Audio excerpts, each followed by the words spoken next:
this house today. What's up, y'all? Welcome back. Okay. So, I have some cleaning to do. And I have to clean, y'all. I really do have to clean today. I can't be out here messing with y'all. Because I love y'all, but sometimes I don't come outside because when I mess with you guys, nothing gets done. Okay?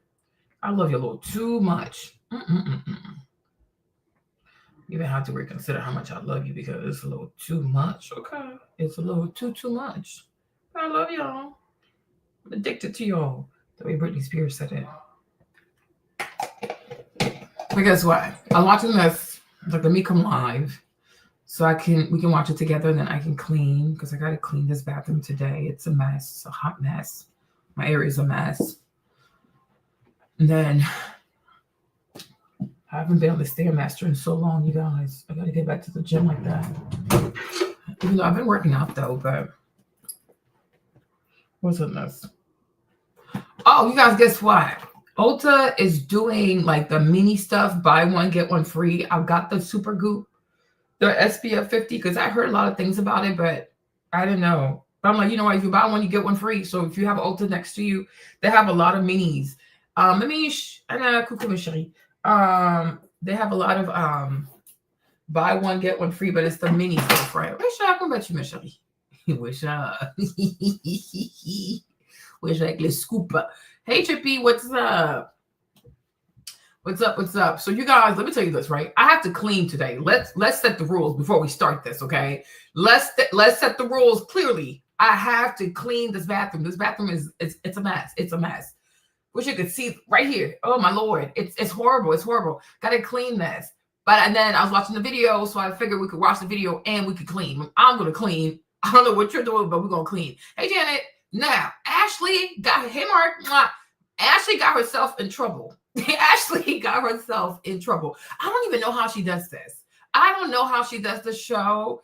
I don't even know what she gets out of the show. Hopefully she gets a lot of money out the show because I couldn't do it. But, you know, the ladies, they call on those shows, right? They call on the show. Ashley's going to say, do you consent to being on camera, right? They come on the camera. They willingly expose themselves. They willingly expose how greedy they are. They willingly expose that they're only looking for men to have money, right? And then when the comment section is not giving blinded sisterhood, then they want to start crying and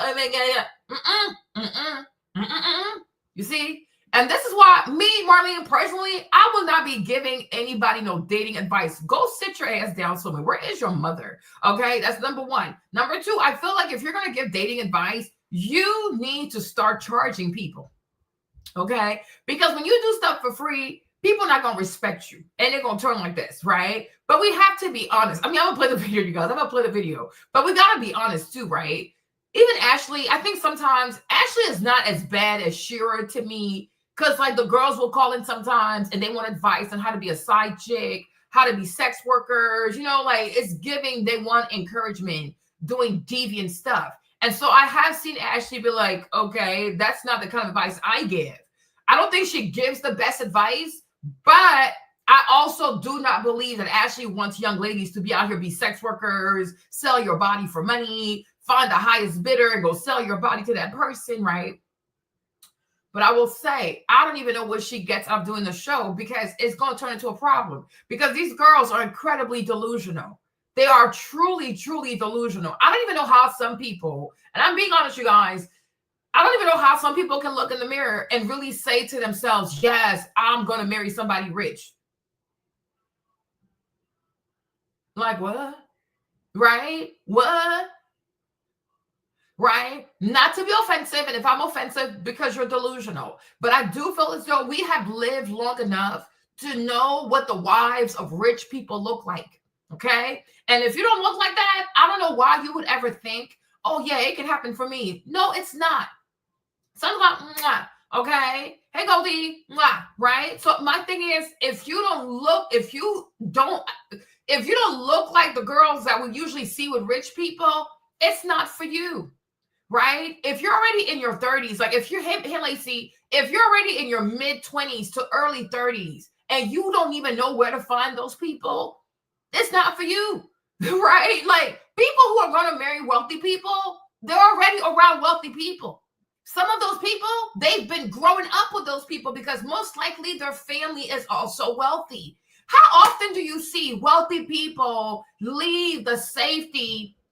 Yeah. Hey, Layla, how often do you see wealthy people leave the safety, the, I don't know, protection, security, I don't know, tradition of their wealthy friends, their wealthy life, their wealthy everything to, I don't know, to take a trek out here amongst the peasants?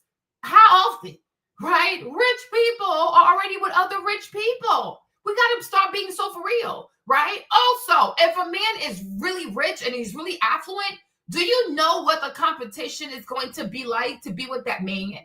He's not a basic person. So do you think the other girls who are part of his wealthy lifestyle, they're also not trying to marry that guy? Are you serious? We have to stop.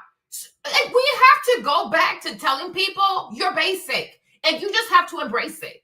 Okay? You're not, I mean, in the eyes of God, yeah, you're beautiful, but you're not hot. You're not sizzling hot. You're not a walking 10. You're not surrounded by a bunch of wealthy people, right? So you're not going to meet those people. And most likely, you're not going to marry those people. It's just not for you. Now, you can marry somebody that's in your lane, right? And then together, right? Exactly. Together, y'all can work hard and maybe together you guys can become a wealthy couple, right? And then your children are going to have that kind of privilege, right? But for you right now, it's a no-no.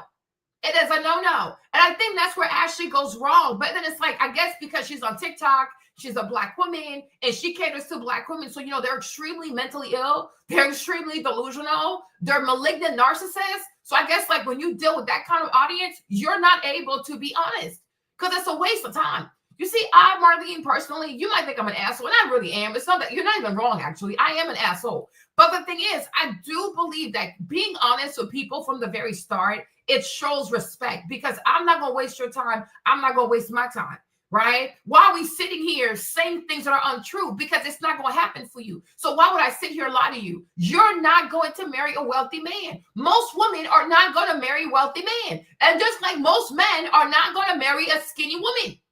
Don't come for me. It's the truth though. And the sooner you accept that, the better it is. So then you can start focusing on what you can actually get and making the most out of that, right? But there are too many women who really think they're so beautiful. You're not that beautiful. We also have to get there. We got to start being very honest with that too, right? If you can, like, I even said this, like, we've got too comfortable calling women beautiful when they're fully made up. No, she's not beautiful. Her makeup is beautiful, right? If all we do is see you wearing wigs and weaves and stuff like that, that's not part of your beauty. That's fake hair, okay? You got to come outside being yourself. And then if you come outside yourself and you're beautiful, like, damn, you really beautiful, huh?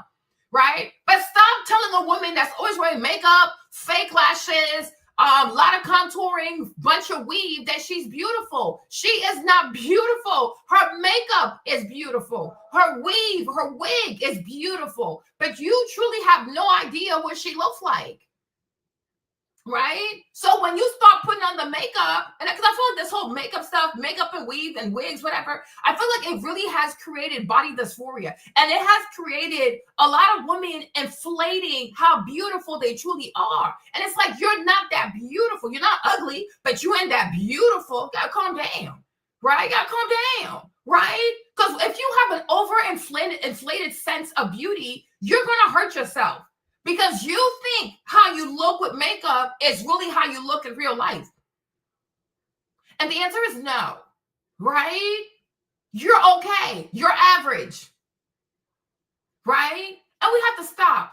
Like a woman that's 300 pounds. Oh my gosh, you're so beautiful. No, she's not. Stop lying. She might have a pretty face. I believe, like, for example, like, what's her name? Lizzo. Lizzo has a very pretty face. And the reason why Lizzo got away with doing her foolishness, because Lizzo does not gain weight in her nose. You see me, when I gain weight, my nose gets bigger. Lizzo, she has a very tiny nose. So no matter how much weight she gains, her nose doesn't blow up. But I promise you, if she had a nose like mine, she would have started losing weight a long time ago. Okay? Because the nose just gets bigger and bigger. Hey, Queen, you feel better? You just get, your nose gets bigger and bigger. The nostrils, they just start doing all kinds of stuff like that. Gotta stop. We really have to stop. Stop lying to people. Stop lying to these women. Stop it. Stop. Oh, you're beautiful. No, she's not. She's made up. The makeup looks nice. Her outfits looks nice. Her wig looks nice. That's it. We don't even know what she looks like without a wig on. Right? Oh, let me tell you something, right? Yesterday, I made this video. Oh, okay, bro. You guys, Queen got into a car accident, you guys, so send her love. She got into a car accident. A person with no driver's license, again, a woman with no driver's license, no insurance, made the wrong turn. And she just like plowed into Queen's car. So we're praying that the car does not get totaled and that they can fix the cars because she doesn't have a car note on her car. And we don't like a car note over here. So prayers out, you guys. So send your prayers out to Queen. By God's grace, she's doing better. Okay? So that is a thing. We got to stop lying to people. But the problem is, I feel like people like Ashley, Kendra, Shira, because they know there is a market for lying to these women because many of them are, they have an affinity for being mediocre. They have undescribable love for being lied to. They do not want to be practical. They do not want to be real with themselves, right? And this is why I say, me, Marlene, I will never venture into the thing of like the arena of like self-care, how to find a man for Black women. Because one thing I have learned, they don't want advice. They do not want the advice. They let them go crash and burn. Let them do it. Because sometimes it's a lot better to let somebody go crash and burn. And when they come back with 3rd-degree burns, 4th-degree burns, things like that, they're more likely to sit down. I mean, you would hope so, right? And then at that point, they'll be more ready to receive the advice. But the thing about most Black women, even though they're not successful at dating, they're not successful at getting married, Hifumi, they're not successful at so many things. They think they know it all. How can you help a people like that? How can you help somebody that thinks he or she, like she knows everything? Meanwhile, everything in her life is saying, you're losing. You're a loser. You are losing, right? Malignant narcissist. You cannot help someone that has narcissism. You really can't help those kinds of people. But let me play the first part, right? Let's play the first part. This video. Hold on. Because I live in like a nice... Hold on. Hi, Ashley. Hello, Forlocks. Welcome in. Hey, thank you so much. Okay. So at first I was like, I'm not sure if this is a real account because her name is Forlocks. That's why I didn't accept the request. Yes. Yes, it's All very right. Do you consent to be on the live and potentially all platforms? Yes, I do. All right. So what brings you up tonight? It looks like you're headed out. Well, I actually just got back from being out and I wanted to join to ask you a couple questions, if that's okay. Okay. What's your one question for tonight? Ask away. Okay, so, well, I wanted to ask you because I know that in order to be around different kinds of men, men that are affluent and things like that, a lot of the suggestions are to go to like high-end bars and nice areas and things like that. But just to be transparent, from my experience, a lot of times the men at these bars, they feel like the young women that come are working. And I don't mean... Okay. So not to be offensive, but if I'm offensive, that's okay, right? If you show up like this, you can't show up like, hold on, you guys, hold on. Y'all need to see this, right? You cannot show up like this. Me, if I even know any better, I would think this young woman was pregnant. I would think she was 3 months pregnant, right? She's not pregnant. She's just bloated. But I'm like, okay, shouldn't you wear some kind of shapewear or something like that, right? But to me, if this is how you just go out, you're young, you're single, and this is how you go out because you're trying to look for a rich man, girl, you look cheap as hell.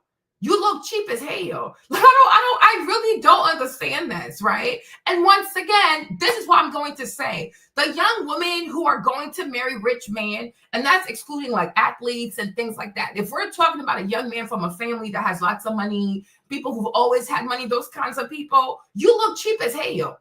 People got to stop lying to you, right? You look cheap. They don't dress like that. Right? They do not dress like that. So off the bat, you have no idea how these people live. You have no idea how they move, how they dress, how they socialize, right? You have no idea. So what makes you think you're going to find a way to get into their world? It is just so weird to me. But this outfit looks cheap. Everything about her looks cheap. Even her makeup is awful. It looks cheap. It looks like she buys her makeup at the drugstore. You look cheap. I don't understand how you don't understand. If a young man is wealthy, how much do you want to bet his mama is wealthy also? Right? If a young man is a wealthy young man from a well-to-do family, how much do you want to bet his mom is into all kinds of luxury? His mom has the very best of the very best. You don't think he grew up seeing his mother being decked out, smelling wonderful, having the best dresses and things like that? Right now, he might not be a fashionista, like he fully gay, but he has a flair. He has a flair. He has a nose for what a woman should look like, what she should smell like, how she should put herself together, because most likely that's what his mother does. You think his mom dresses like that? You don't think his sisters dress like that? Like, who dresses like that? If it's not the people they hire to come clean their house, right? When you come, I'm not trying to be offensive, but I guess it's going to be offensive, right? If you're middle class, most likely you speak the language of middle class people, right? If you are from a poor working class family, you're going to speak and conduct yourself like poor working class people. If you're from extremely poor family, you're going to act like those people. Right? Because every level of wealth, people have a way of doing things, right? What might seem good for you, for these people, it's barely existent. It is barely existent. Like, think about how these people actually live. Think about how they live, right? So when you show up, you got an Afro puff, you got 4 long dreadlocks in the back of your head. You think this is how wealthy people carry themselves? Like, show me any wealthy woman, or show me a woman that is married to a wealthy man that has her hair looking like your hair. And the fact that these are grown people and they carry themselves like that, but they say, oh, this is what I want. And then they want you to be the one to say those things. So then they can say, oh, you're the mean one. And that's why in French, we have a saying, like, you're not going to eat your pepper in my mouth. Meaning, like, I'm not going to be the one saying the things that you don't want to say. You're crazy. You are really crazy, right? But you look cheap as hell. Right? Like me, I would expect you, maybe like you would date a truck driver, you will marry a plumber, electrician, because that's what it gives. Nothing about the way you carry yourself is giving, this is the kind of high status woman that wealthy men will go for. You are just not a high status woman. And we got to start saying that. Right? We got to start saying that. You have never been around women of means. You've never been there. Right? And it shows. You have never been there. Right? Because the day if you're lucky enough, I don't know, to surround yourself, and I'm gonna say this too, because when I say women of means, I don't just mean people that have money, because today with social media, a lot of people have money, but they don't have class. Okay? A lot of people have money, but they're not refined, right? That's why they always have to buy stuff and do hauls and things like that to prove to people that they belong in a certain echelon. No, you're just a consumer, right? You don't have the network, you don't have the friends. Right? You're just an influencer. You understand? Right? Because people like that, they've gone to schools with people like that. They've gone to boarding school with people like that. They have gone to private schools with people like that. Like, they're true to this. On social media, it's a lot of manufactured, oh my gosh, I'm wealthy. No, we see your mother. Your mother lives in the hood. Your mother lives a regular life. You have to pay your mother's bills. You're not wealthy. Okay, if you're an influencer and you try to give Black girl luxury, but you pay your mother's bills, you're not a wealthy person. Okay, you're doing good for yourself, but you don't come from a wealthy family. You don't have that kind of lineage. You don't have that kind of pedigree. Okay, pedigree is a real thing. Pedigree is a real thing. You see, Lori Harvey, she has pedigree. You don't. All right. So it doesn't matter how much, even Keke Palmer. Keke has money. She doesn't have pedigree. That's why she had to get pregnant by a trainer from Planet Fitness, right? Because some people, it's not just the money thing. It is the pedigree. It's the lineage. It's the family. It's the history. It's the culture. It's their friend group. It's where they went to school. Like, it's a lot of things that go into it. And so you say, these people here have pedigree. There's another Black woman too, even though I don't like her, because I think she's evil. Okay, I mean, she worked for Obama, so of course she's evil, right? But this woman here, Susan Rice, right? Susan Rice is a Black woman of pedigree. She ain't no joke. This woman here, she is a Black woman of pedigree. You're not going to see her call Ashley, how do I meet wealthy? She grew up with wealthy people. Her father was one of the first Black person to sit on the board of the Federal Reserve of New York. Okay, imagine that. She went to Yale. Her brother went to Yale. They all went to Yale. Can you imagine your daddy sits on the board of the Federal Reserve of New York? Girl, okay. Can you imagine what that's like? Do you imagine where she went to elementary school? Imagine where she went for high school. And then we know she went to Yale, right? That is what you call pedigree. These people are not to be played with. Okay, These people are not to be played with. And you think, I mean, I'm not sure, maybe she's a lesbian, I don't know. But my thing is, like, you think it's hard for her to find wealthy man? She grew up with these people, right? Like, those who know her last name means something. Oh, Susan Rice. Oh, that's so-and-so's daughter. Yes, the first Black man to sit on the board of the Federal Reserve of New York. Do you know how many Federal Reserve branches are out there? 12. The main one is in D.C., right? So imagine how hard it is to be one of the people to sit on the board. Would that make you a governor? Whatever it is. Okay? Like, damn. Okay? Like, damn. Okay? There are Black girls like that. You're just not one of them. Even me, I'm not one of them. I'm like right beneath that, right?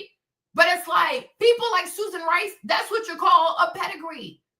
And it's part of their life. They don't have to fake it. They don't have to call a dating coach. They don't have to call Shira or Kendra. No, this is their life. And her brother, I mean, she's the oldest, but he's younger than her. But imagine if he was older, she was younger. She would have access to even more men because his friends would also be very wealthy, well-to-do people or children of very well-to-do people, right? And also another thing I need to say with so many Black women, you want to marry these wealthy people, but you don't like education. You don't like to read. You don't like sound music like jazz, classical music, right? You don't like that kind of stuff. You don't like the arts, right? For you, art is rappers, twerking, Meg Thee Stallion, pornography, masturbation, Tyler Perry. Where are you going to go with that? Where are you going to go with that? Do you go to the museum? No. Do you watch plays? No. Ever been on Broadway? No. You don't do anything cultural. You're not refined. You're just loud, right? And you think, oh, this is going to just happen for me. No. You want to be around wealthy people, you have to learn the language of the rich. And it doesn't happen overnight. So now you realize, oh, shit, I can't pay my bills. Oh, I'm in debt. Oh, I have student loan bills. So I got to go find me a rich man. It will not happen for you. Okay? It's not in the cards for you. Stop lying to people. It's not in the cards for you. It will never happen for you. Now, you might be able to raise your daughter. Yes. If you take accountability, you have self-awareness, and you do a proper inventory of your life and where you could have stepped up, then you can teach that to your daughter. So therefore, you're going to inspire your daughter to take care of her grades, to have the best grades possible, to have everything she needs to get into the best colleges.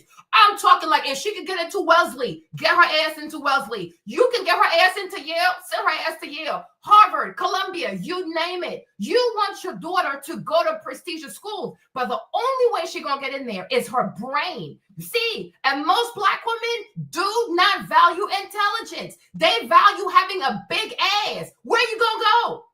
Where are you going to go? My ass, my titties, my ass, that's all Black women care about, their ass. You're like, what the fuck?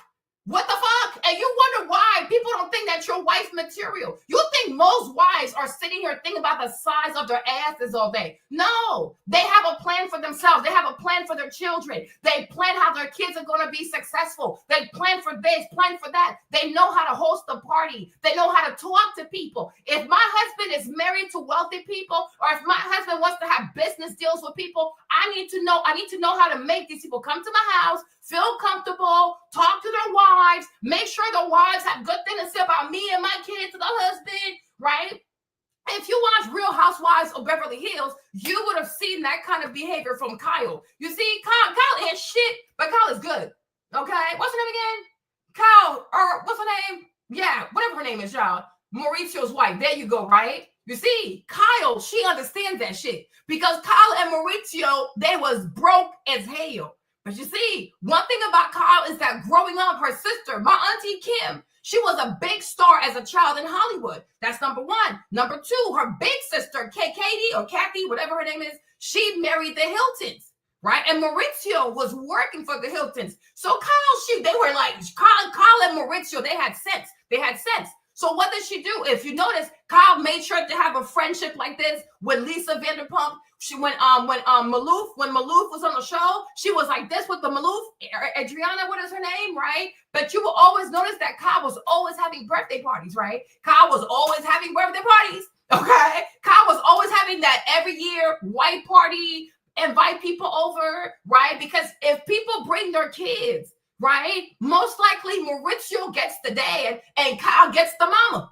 Right? And what happens? They end up liking Maurizio. They end up liking Kyle. Their daughter loves, what's her name? Oh, I forgot all their daughters' names. Like, the daughters love the other daughters. So they keep the kids, when they go home, the kids, the wife, when they go home, they're going to keep saying good things about Kyle and Maurizio and their children to the daddy. How much you want to bet? When he has a property to sell, he going to call Maurizio. And this is how little by little, Kyle and Maurizio, they started making money. You understand? Because Kyle understood, I got to be a good hostess. I got to be a good hostess. I got to host all the birthday parties I can think of, make up all kinds of parties. So that way the fathers are coming, the mamas are coming, they're dropping off their kids. Maurizio, you got the dad, I got the mama. We're going to get money out of these rich people because they did not start off rich. If you remember Real Housewives of Beverly Hills, Maurizio and Kyle had a regular house. Like Adrienne Maloof, her house was like $16 million. And then she lived across, like she lived next door to Lisa Vanderpump. Her house was also $16 million, right? And Kyle will come from her little tiny ass house to go see them real rich ass people. But you see, Kyle and Maurizio, they had a plan. They had a plan, right? And little by little, they became just as rich as these people. The vast majority of Black women do not know how to network.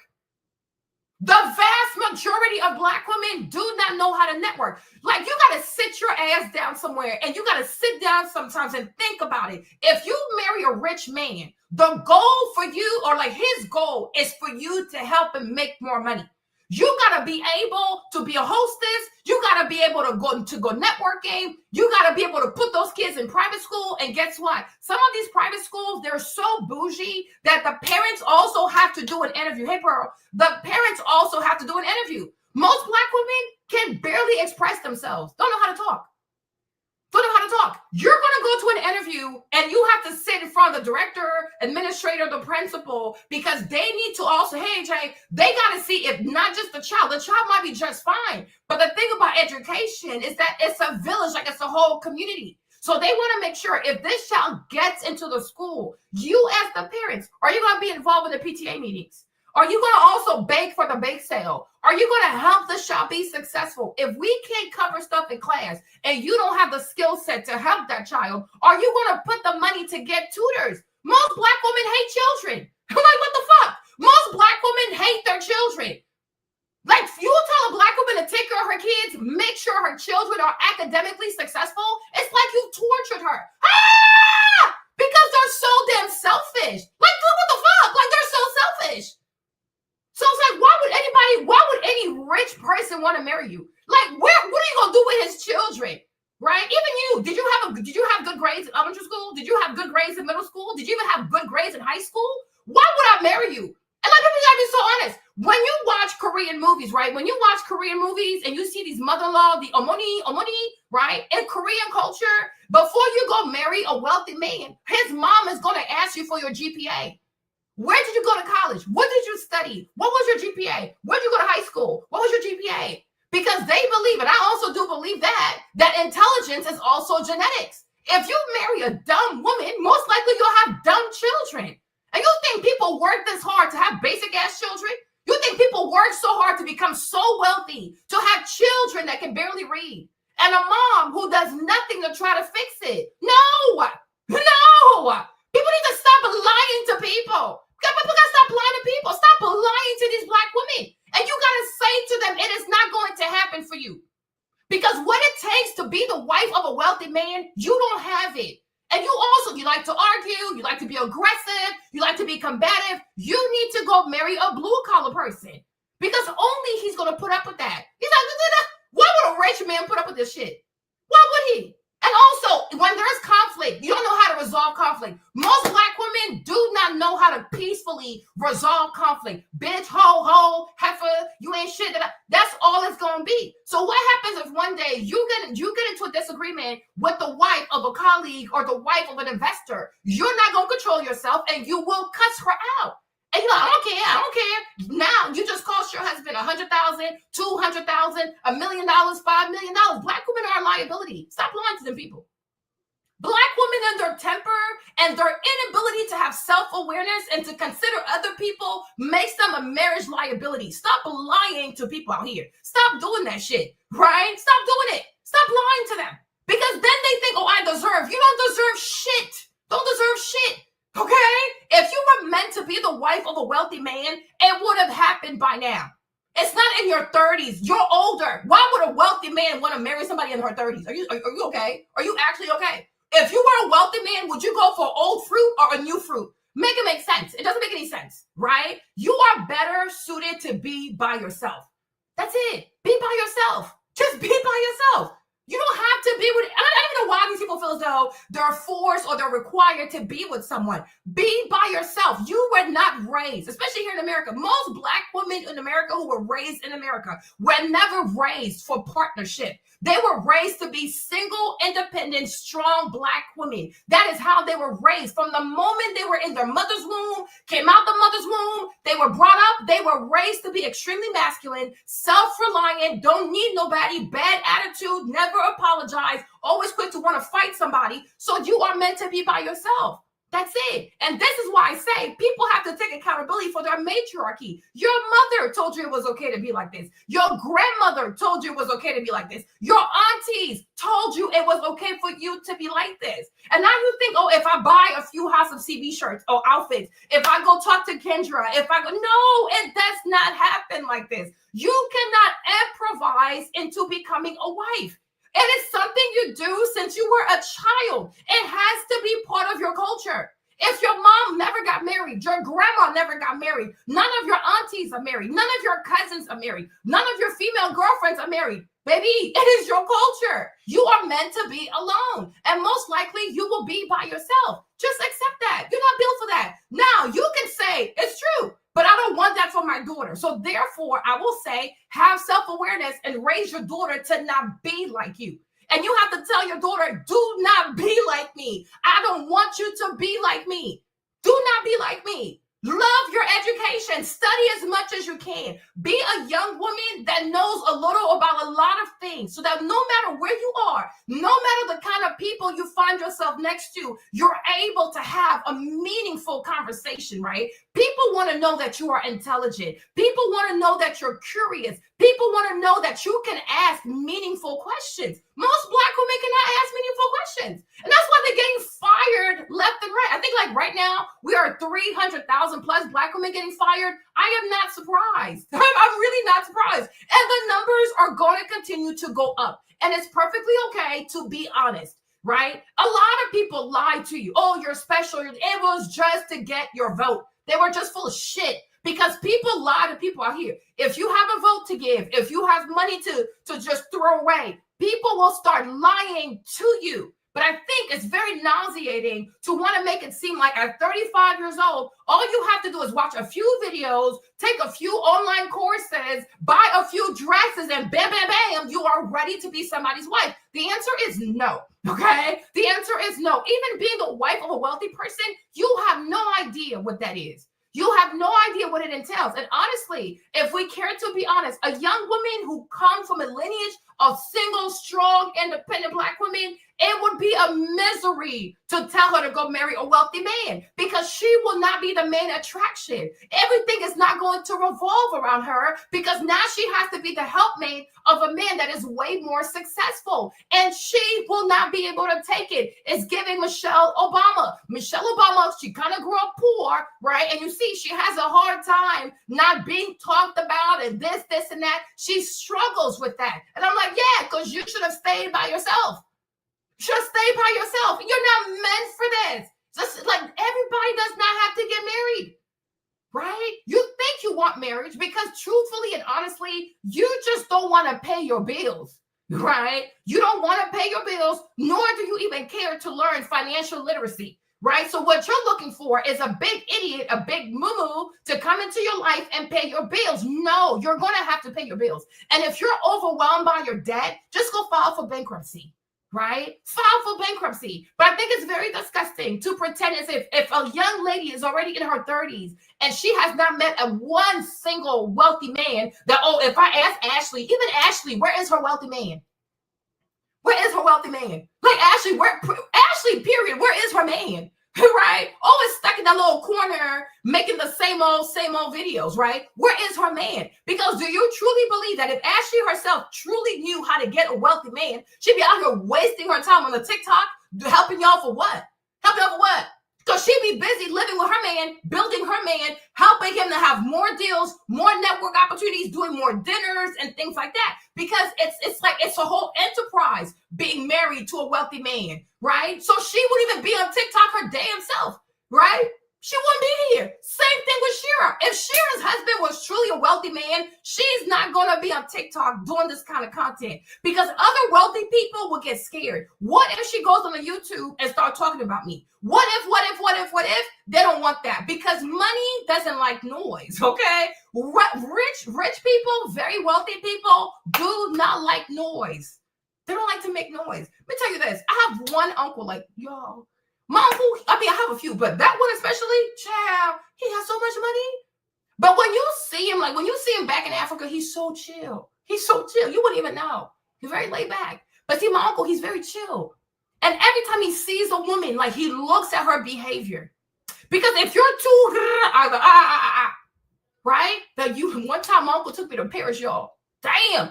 We stayed at a palace. Hey, we stayed at a palace, y'all. We're not far from the Louvre. I was like, even my dad has never done that for me. I'm like, y'all, the level of luxury. And when he gets there, like you see like the French staff, y'all, they just bow down to the man. He's so gentle. He's so meek. If you see his wife, my auntie, she's Muslim. If you see, because he's Christian, but she's Muslim. If you see his wife, y'all, she's a sweetheart. She's a sweetheart. I can see why he married you. Because he got too much money. He can't marry a woman that's loud. The auntie is so meek. She's so meek. She's so chill. And then like he will go like there's like they have like this one fancy like dinner hall thingy that you will see all the business people coming to talk to him. They bow like this. I said, but damn, I got too much money. Like if every time I want to go see him, he'd be like, "This what you want?" I said, "Oh, can I get business class?" I said, "Okay." But you have to be very calm. Like you cannot be. My mom told me that. I mean, you see it. Like when you get around him, you cannot act like you never seen money before. It turns him off. You start behaving like a cockroach, a mosquito. If you leave, he will never call you back. You need to be chill as fuck. Like, But in your heart, you're like, what? Okay, listen. There's levels to this. There is levels. Even me, like, all my life, I vacationed in France so many times. I had never been in no damn palace. A whole palace. Like a whole. I was like, what the freak? I never knew he was that rich. Until I realized he was that rich. But that trip to Paris, I was like, wow. Oh my God. And then before I bought my flight, he was like, niece, here you go. Just open it at the airport. I called my mom. I said, I think my mom got a little bit jealous too, though. But listen, my uncle, mind you, he's also, I think, is he a Capricorn? No, he's really nice, but he doesn't like bullshit. He doesn't like bullshit. He doesn't like loud ass people. No, you gotta be very chill. You gotta be very calm. Act like this is normal for you, but I'm like inside your heart, it's like, right? And the woman has to be poised. You're poised. No, you're not. Move out the way. Move out the way. But I'm like, this ain't gonna happen for you. Stop lying to these people. Like, stop lying to these people. Stop lying to these people. So many women today, and yes, a lot of Black women today do not have class. And class is not wearing designer because they wear the designer as soon as they open their mouth. You're like, what did she say? What happened again? Cursing. They can barely speak any English. They are barely coherent. Nothing actually makes sense because you're so focused on how you look on the outside and you don't realize that the way you impress wealthy people is not with your clothes. These people are wealthy. Think about it. You impress poor people with clothes. That's how you know most of these Black girl luxuries content stuff is to impress poor Black girls. You think they're impressing a Lori Harvey or whatever? No. Okay. If you decide to use your clothes, your outfit, your makeup, and your hair, I already know that you are targeting poor people because for them, they can't afford stuff like this. When you are talking about people for them that they always grew up that way, clothes and stuff, been there, done that. Now they talk about experiences. They talk about books. They talk about plays. They talk about non-for-profits. They talk about, I'm building a whale in Nigeria. Oh, I'm building a school in Tanzania. Like this, like crazy shit like that, right? Because the shopping shit, been there, done that. Do you know what their Christmas looks like? Do you know what their birthday parties look like for 18 years? Ridiculous. That's a bunch of ridiculous bullshit. Okay, so clothes, shoes, been there, done that. It is poor people, and that's how most Black girls always telling themselves. This is how you know that most Black girls, even in America, they grew up poor. They grew up poor because a Chanel bag drives them crazy. A Gucci bag drives them crazy. A Gucci scarf drives them crazy. A big Louis Vuitton duffel bag, they go crazy because you never had this shit. You're just now finding out about this shit, right? And even like the real designer brands, you don't even know them. You know the highly commercial brands, right? Because you don't know what it is to be rich. You don't know what it is to be around wealthy people. You have no idea.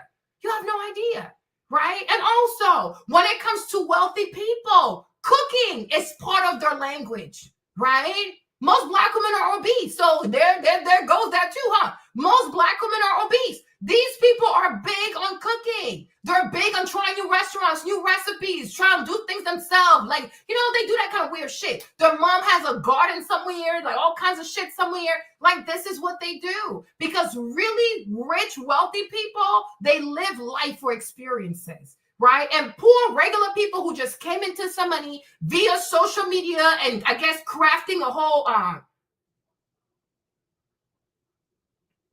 right? Crafting this whole persona, right? It's very much focused around consumerism, right? That's why there's never a bigger message to live a life outside of yourself, right? What can I buy for myself? What can I have, right? Like, you're not going to see that. Not going to see that. So it's like you're trying to impress poor people. And it works because they've never seen that. But I'm like, really affluent people, they're running non-for-profits. They're running NGOs. They go to operas. They go to symphonies. I don't know, they do all kinds of weird shit, right? Because they live life. They have the money to experience life. You just came into some money. So your thing is, I got to buy stuff because growing up, these are things that you couldn't afford. So you're playing catch up. They've already been there, done that. You know what I'm saying? So I'm like, stop lying to people. Stop lying to people. The Black woman avatar in America is not suitable to be the wife of a wealthy man. And that's why most of them are not married to wealthy men.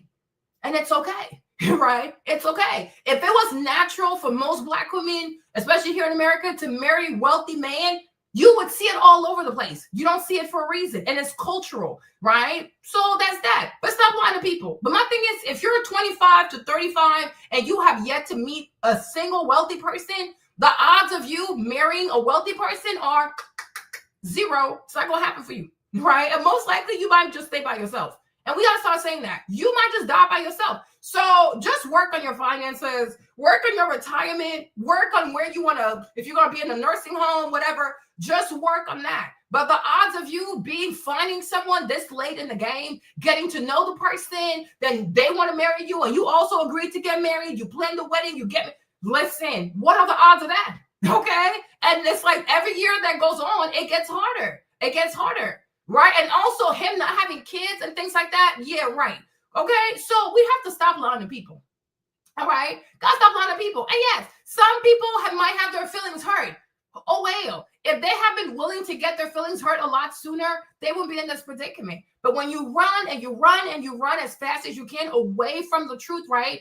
It is what it is. This is what you did to yourself. Because when you were 25, or at least when you hit 30, you should have had a real heart-to-heart with yourself. So if you lie to yourself and then you hear things you never heard before and they hurt your feelings, whose fault is that? You see, even that too is part of like, you're not equipped to be married to a wealthy man, because you think a wealthy man who has to work really hard, who barely has time for himself because he's giving so much of himself to his work, you think he has time to cater to your feelings, make you feel good about yourself and this and that. No, you have to learn to adapt. And you're going to have to learn to get your feelings where your feelings need to be without you getting offended by everything. But if you're the type of woman, like most Black women are the type to always get offended by everything, Once again, you are not what you're not cut, right? To be the wife of a wealthy person. You don't have what it takes. You don't have it. People gotta stop lying to you. You don't have it. You don't have the culture. It's okay. It really is okay. I'm like, Ashley, so I'm like, what is this? What am I even looking at?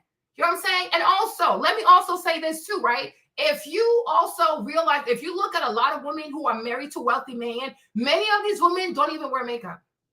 Okay? Many of the women who marry these wealthy people do not even wear makeup.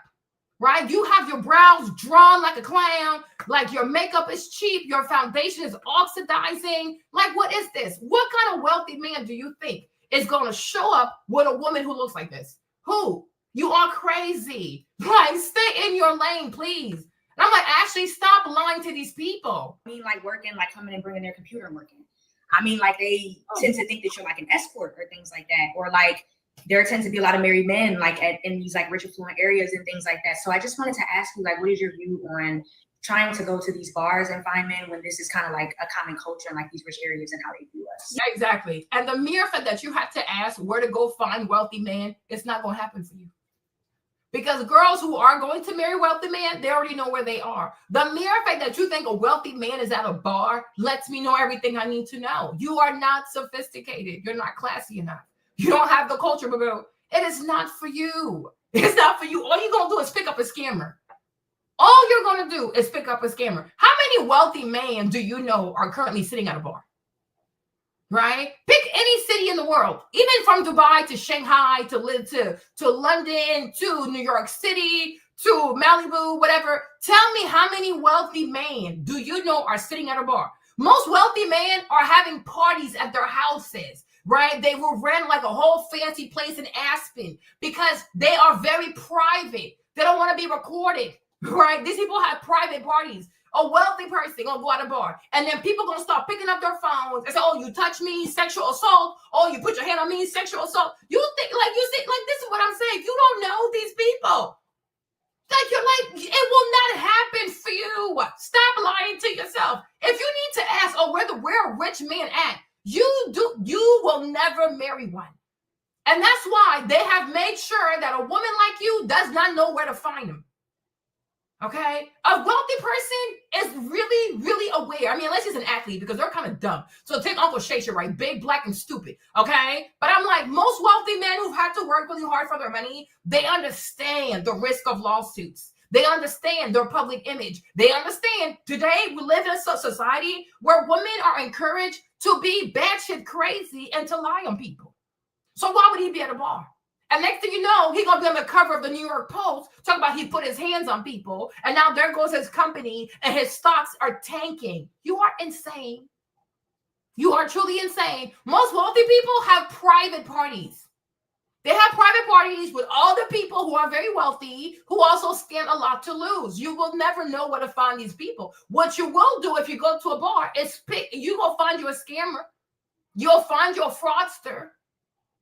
Right? But like, who's ever told you that wealthy people go to bars? A bar? Have you seen their houses? These people have money to hire chefs. They have money to hire bartenders. They have money to do whatever they want at their homes, on their yachts, on their vacation property, whatever, you name it. They are not coming out with the plebeians. They're not coming out and spending time with the peasants. And they're definitely not going to come around gold diggers. You are crazy. You are really crazy. Right? If you really wanted to be around wealthy men, you would have gone to school.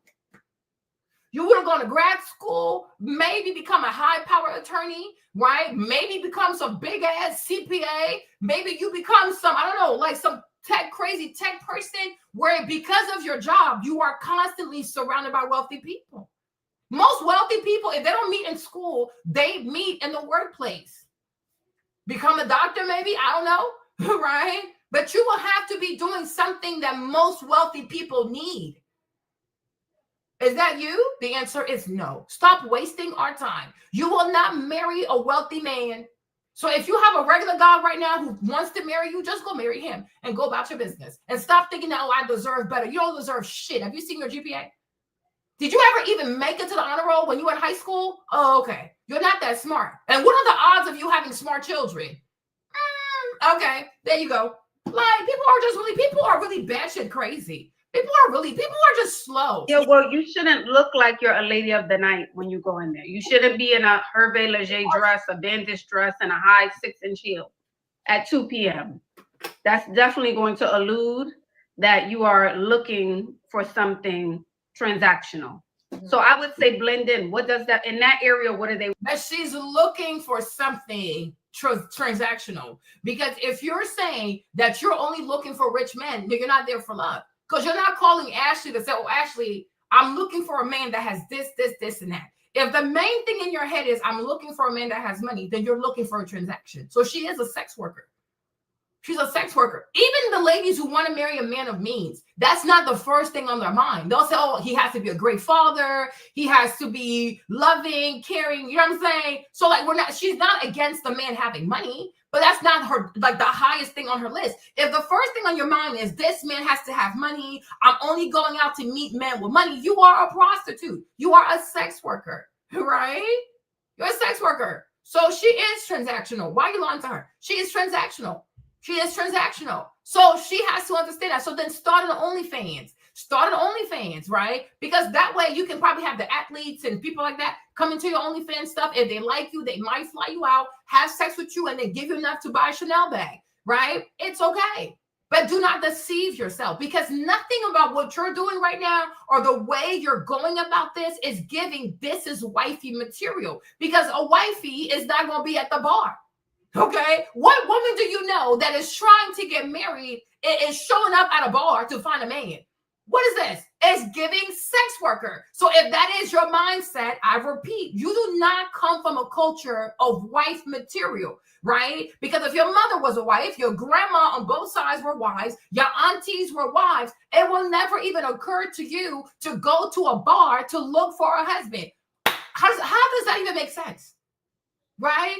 In your city, in your town, wherever you live, I'm sure they have cooking classes. Why don't your mind go there? Because these are wifely activities, right? Oh, maybe let me learn how to cook some pasta. Let me learn how to go make pasta from scratch. Let me take a class in pottery. Like, let me take some, I don't know, something, home decor or whatever, right? Because I'm like, that's what a wife would be thinking about, right? Because everything she does indicates to you that she wants to be a wife. Right? But what woman do you know that wants to be a wife go to a bar to look for a man? You're looking for a one-night stand. You want to get paid for sex.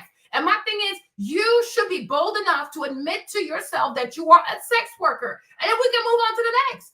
Right? But I have never heard in my 40 years of living that a woman went to a bar looking for a husband and she met the husband. How's that even possible? And my thing is, if you met him at the bar, you're going to lose him to the bar. Just like years ago, I said, I will never marry a man I met at a nightclub, met at a strip club, and then China Renee, she got mad. She's like, "Oh, I met my husband in a club. I met my husband at a strip club." Whatever the fuck she said. What the fuck is she now? Divorced, okay? Made a whole video crying about we were so afraid of him. We had to lock ourselves in the room. Well, you met him at a fucking nightclub, you dum-dum. You met him at a fucking nightclub. What the fuck you think gonna happen if you married someone you met at a strip club? You think a dude like that ambitious? And if you remember China Renee too, her husband was like in his mid-30s trying to be a rapper. I'm like, you're in your 30s. Go get a fucking job, you dum-dum, right? So when I saw her video where she's crying about her divorce and how they were scared, the girls were scared, he was scaring everybody. I'm like, well, duh, you met somebody at a strip club and you decided to marry him. Are you okay? Are you all the way okay, right? If you meet someone at a strip club, he's going to go back to the strip club because that is his natural habitat. That's his natural habitat. This is why I said any woman who is serious about looking for a husband, who even is serious about dating, your first date with somebody should happen as a lunch date because you need to make sure he has a job. So if he can meet you at 12, between 12 to 2 o'clock, when most people take a lunch break at work, then girl, because anybody can come alive at night. Demons, vampires, sorcerers, what's it called again? Wizards, okay? Anybody can come alive at night. But what you need is a man that has a work habit. You need a man that is dutifully employed during the day. So if he takes you out to eat during lunch, like the lunch hour thing, And you can see how he's dressed. Okay, he's wearing nice. He got the shoes on. He dresses nice. Okay, which means this man knows how to carry himself. This man has some business about himself. This man goes to work. So when you call him at 12, anywhere from 12 to 2 p.m., he shows up. He is fully dressed, which means he probably got up at like anywhere from 6 to 7 in the morning. So you know he's not a man to sleep all day, right? But if you meet a man at night, how do you know he don't sleep until 9 o'clock? How do you know he does not sleep until 10 o'clock? How do you know that, right? Because if he's up all night, what is he doing during the day? What is he doing during the day? So he only wakes up at night. He only comes alive at night. It sounds like a mummy, okay? It sounds like the dead, right? And to me, that is very bizarre. That is so bizarre. So I say, you cannot marry a man that you met at a club. You cannot marry a man that you met at a strip club because obviously he has problems. You think a man that cares about his money is going to go out here and throw money on a bunch of naked women? He don't care much about his money. Because a man that cares about his money, he gonna find himself a wife, so he knows how much money he's spending, and whatever he's spending, he's actually spending that money on his household, and he puts some money into his savings account, right? But a man that's always out here trying to see a bunch of random women dance naked, girl, he got spirits to him. He got sex demons, and you will never be able to get that out of him because the strip club, the nightlife, that's his natural habitat. Look at Jim Jones. Look at Jim Jones. Look at Jim Jones. Right? So I'm still married. She's divorced. I'm not scared of my husband. She's scared of her ex-husband. I don't have to put my children in some weird treatment stuff, right? Because the daddy gave them PTSD. Yeah, because your mama made poor choices.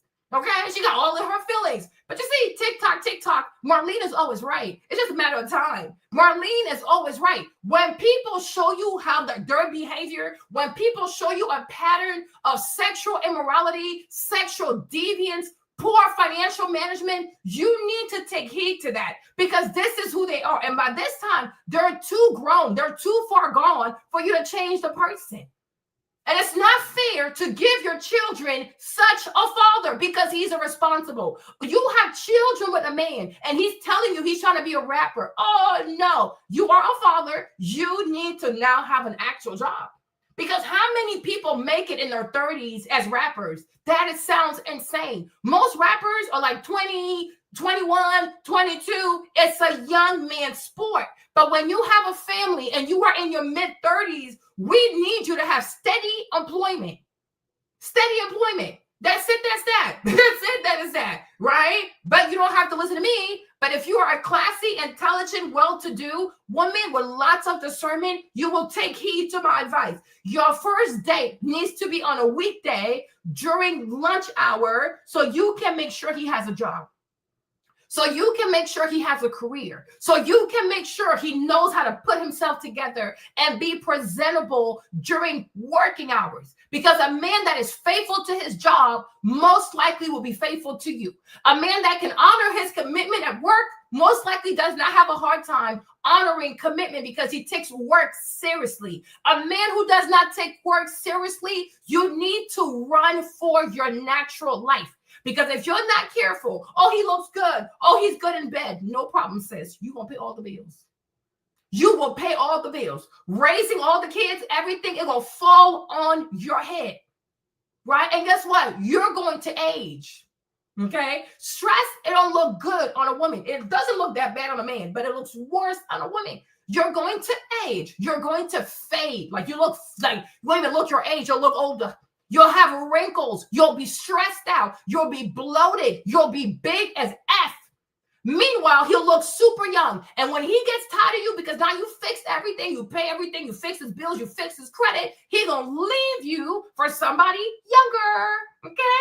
Don't say I didn't tell you. Don't say I didn't tell you. You always want to go find somebody that is faithful to his work. As the Bible said, if you are faithful in the small things, right, you will be faithful in the bigger thing. Being married is way bigger. It's way more of it's a bigger commitment than having to work a job, right? But if you take your job seriously, you apply yourself at your job, you dress right going to work, you look good going to work, you have a positive attitude about going to work, most likely you're a good person. Most likely we can build something with you. But these are not the kind of attributes that you can assess at a bar. I don't want to meet somebody at the bar. because demons come out at night, right? And if you're looking for a serious human being, meet him in broad daylight. Matter of fact, if you're a Christian, you're a child of God, all your dealings should actually be during the day. Most of your dealings should be during the day, because nighttime, bar, alcohol for what? Sexy dresses, you're half naked, you over here lying. Next thing you know, y'all gonna go and have sex. Y'all go have sex. You should meet people during the day. Normalize running with people. Normalize jogging with people. Normalize exercising with people. Normalize having tea with people. Normalize having lunch or breakfast with people. Right? Because you want people to know I'm not the person to go have sex with people, right? There is no rush. But unfortunately, too many Black women are extremely promiscuous. Too many Black women are too easy to put in bed. It's so easy to have sex with these girls. It's extremely concerning. Too easy to have sex with them. There's no brand, y'all. There is no brand. The brand means absolutely nothing, because they don't know how to date to actually have results. All they want, quick sex, a little bit of money. That's it.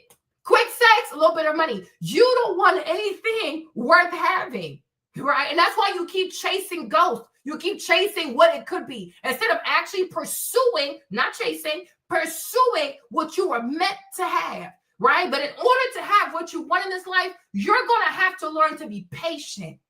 You're going to have to learn to pace yourself, right? Pace yourself, be patient, and take your time getting to know this person. Because you can sleep with anybody. That's not the point. And when you're so quick to take your drawers down for a man to go up in your guts, right? What does that tell about you? You're insecure. You are insecure. So you need to sleep with people to feel worthy. You need Jesus. You need a whole lot of Jesus. Because what happened in your life? What happened to you as a child, as a teenager, as a young woman, that you now measure how desirable you have based on how quickly a man has sex with you? Something is off. You need to go see a therapist. You need to go see a clinical psychologist, because something in here is off. Because people who have a true sense of self and who have a true sense of self-love do not give themselves that easily to random people. But you're like, it's worse than a free donut with coffee. Oh, boom, boom, boom, boom. And in a whole month, how many people have you had sex with in 1 month? That is utterly disgusting. It is utterly nasty. Somebody bring back shame, because it's utterly disgusting. But my point is, you should know what the wife or the woman, the girlfriends of wealthy men look like, and you're not serving that. And that's okay, because maybe that also is, this is your default. And so if this is your default, then you got to go for men who find this attractive. And these are not wealthy men. They are not wealthy men. Okay, go for whoever can find this attractive. And you see, that's why even when you look at like even actors and things like that, like look at Hailey Bieber, right? Hailey Bieber, her father is James whatever, one of the Baldwins, right? Because that's a big family in Hollywood. But you see how her daddy went, he married some Brazilian because he wanted his daughter to look a certain way. Now look at his daughter, she's famous based on how she looks. She has a whole lip gloss line, selling it for $3 billion, right? Because people that have means want their children to level up, whether it's the way they look, how smart they are, the things that they achieve in life. They want their children to level up. So you see, Hailey, she made more money than her entire Baldwin family. I think at this point, she's wealthier than Justin Bieber. You see, wealthier than Justin Bieber, because you got to think. You got to think strategically, right? You have to think. And a lot of people out here do not like to think. Wearing. Or the woman wearing nice daytime dresses and a cute little 3-inch heel or a cute little flat. Yeah, I like for me, for example, like when I go out, I wear like long stuff like this. But I find that even when I have on like my long dresses and I look appropriate, that's still even the way she's standing gets on my nerves. Your posture is horrible. Your posture is disastrous. A woman cannot stand like this. Like this. You stand like this, and then you walk like this, your legs are like this, like a duck. What are you doing? What are you doing? And you see, and once again, you see, and this is why when I was growing up, a lot of Black girls too used to sign up for modeling and stuff. It wasn't because you're going to be a model, maybe not. But it's like when you went to modeling school, you learn to strut. You learn to walk like a gazelle. You learn to your shoulders, hold your shoulders high. Like lift your neck, hold your shoulders high. You can't stand like this, and then you walk like this, and then your legs go like this. Are you a duck? Are you a duck? right? And also, and you see, and that's another problem too, when you have mothers who do not look after their children and tell your daughter to fix her posture. She needs to fix her posture. If your daughter does not know how to stand, especially as a child, you have to fix her posture. You got to tell her, child, you got to tell her to fix her posture. You cannot stand with your legs, your feet like this. You are not a duck, okay? You cannot stand with your shoulders like this, like this. No, like this, like this. Hold your neck high and walk like you strut, like you really have to strut like a gazelle, strut like a giraffe, like you got to strut. There has to be a strut to you, but you should always be mindful of what is my posture. But you can't just stand like this, stand like this, stand like that. No, I have a cousin who does that. Oh my gosh, it grinds my nerves. Like she's always had the worst posture, and she's very pretty, but child, she didn't make it far. Okay, Lord have the mercy. But it's like you have to learn how to stand. And you have to work on your posture. Your posture matters. You got to know how to stand. And you got to learn how to be statuesque, like stand and strut, right? If you have to practice that, I'm sure they have videos on the YouTube, right? You need to learn to practice how to walk. You got to practice how to walk, and you got to practice how to stand. You need to stand. Also, maybe if you work out and did more like shoulder presses and things like that, it would help you to really like have mind to muscle connectivity so you can know how your shoulders should stand as you're standing, right? But you can't stand like this. You can't stand like that. You can't stand like this, right? So if you have a daughter, you need to help her with her posture. And same thing with a man also, okay? Young people need to know how to stand. It's very telling, right? If you have confidence, you should know how to stand like a confident person, okay? But I'm like, look at her posture. Look at how she walks. This is crazy. This is really crazy. Kind of the vibe, even like when, for my friends, they say the same thing. So that's why I was just curious. No. Yeah, absolutely. I think this. She said, oh, my friends also say the same thing. Like they're having a hard time. Hey, Aisa Kuku, you eat the best book. Okay. Let me tell you this too, right? If your friends are having a hard time getting men, it shows us that you are a collective of losers. So if you have a group of female friends, you are all trying to get men and be in relationships and none of you guys are successful, maybe it's time to divide and conquer, okay? Because your affinity to those women or even them being close to you might be the reason why y'all not getting what you want. Your friendship is fruitless, okay? Your friendship is not leading you to become better because you can't get one, she can't get one, she can get one, she can get one. Okay, y'all, it's a collective of losers. Now, it could be that some of y'all are not losers, but because there's one loser in the group, you have the Jonah of the group, right? Everybody is failing. So sometimes this is why it might be better to trek by yourself, okay? Trek by yourself because you could be a loser. I don't know. They could be losers. I don't know. But the thing is, when you guys come together, the synergy that you bring causes y'all to lose. So it might be time to divide and conquer, okay? Go on your own. Okay, and see what you can find on your own, because maybe if you don't have all these girls and their advice and their thought process into your head and you think for yourself, you might be able to have better results. Now, you're not going to get a wealthy man now. Don't get ahead of yourself, but you can still have someone that's quite awesome and that's quite decent, right? That's it.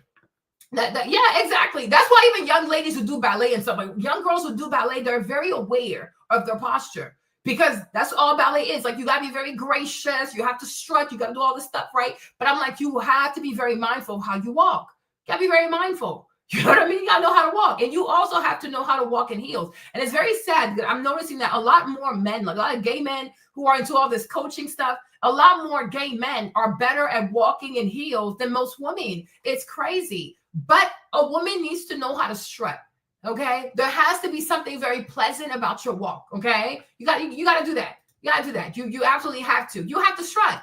You don't have a choice. Dress is pretty casual, and you're saying you're going to the rich part of town now, or men approaching you in that part of town? Well, this isn't what I would have worn to go sit at a bar. I just took myself out on like a solo date. But like if I go out, to a bar or something like that, which isn't too freaky. It doesn't matter if you took yourself out on a solo date, as if you know when you're going to meet the person. If you are single and you're trying to meet people, you just never know. And because you never know, if you stay ready, you don't have to be ready, right? But you never know who's looking at you. You know what I'm saying? There's a saying that says, like, the person that has seen the lion and the person that the lion has seen don't run the same, right? The lion might have seen you, but because you came out this way, he's, oh, never mind. Okay? You never know who's looking at you, right? And don't assume that you know who's looking at you. You don't. You really don't. You never know who's looking at you.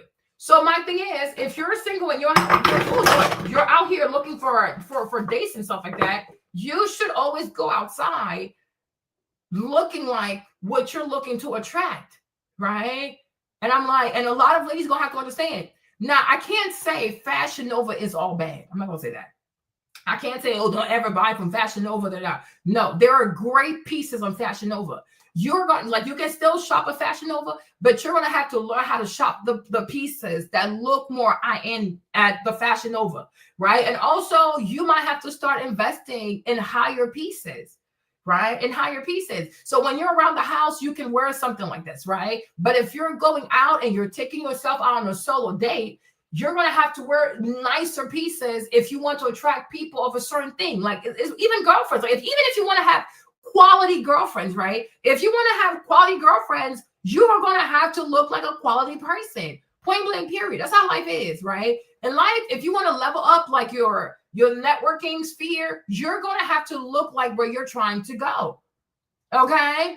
This thing you're going to have, oh, thank you, James. You're going to have to look like where you're trying to go.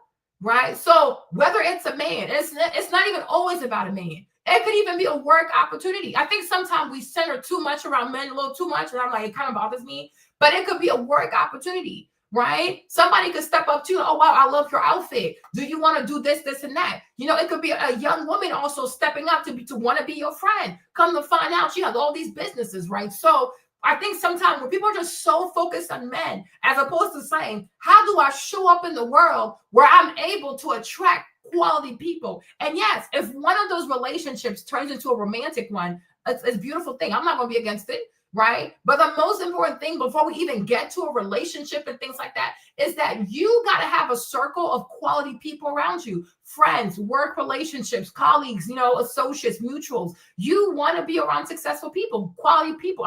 It's money is not just success. Okay, there's more to that, right? Because if you don't have a good female, you don't have a good friend circle, and you meet a great guy, most likely the relationship is not going to last because your friends are stupid.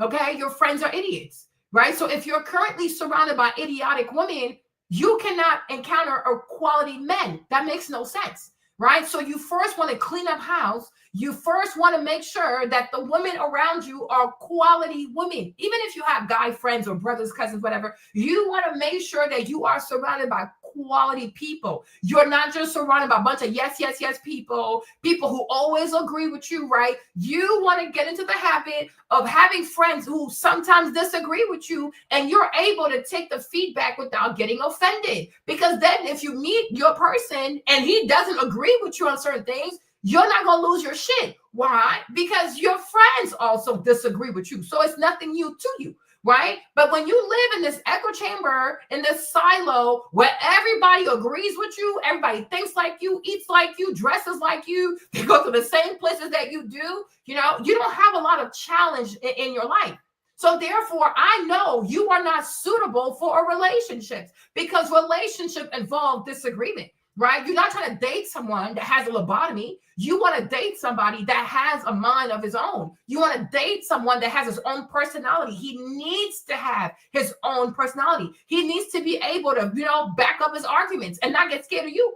Because otherwise, you will eventually dislike him. Because most women dislike a man they can walk all over. Right? A woman needs to be challenged by a man. So therefore, he has to be strong in his convictions. Right? I would hope so. But if you have a female circle that never disagrees with you, they all agree with you. It's like a hen of chicken. Okay, well, yeah, you're not ready for a serious relationship. And if you ever meet any kind of potential man, if he ever sees your girlfriend and he has sense about himself, he's going to run for the hills because he knows a relationship with you involves you and your female friends. No, I don't date chickens. Okay, I do not date chickens. Right? So for me, if I was Marlon, I'm not doing that. Okay? You're crazy.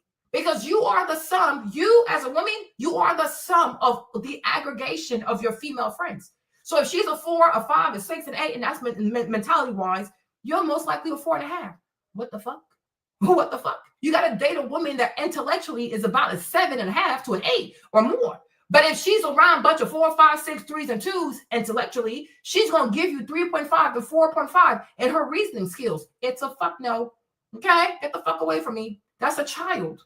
That's a child. You can't do that. It's a waste of your time. Time, it really is precious, right? And that's why we don't want to waste our time with non-intelligent people. Non-intelligent people are a waste of time. You cannot save these people, okay? They're not intelligent, and they love being stupid.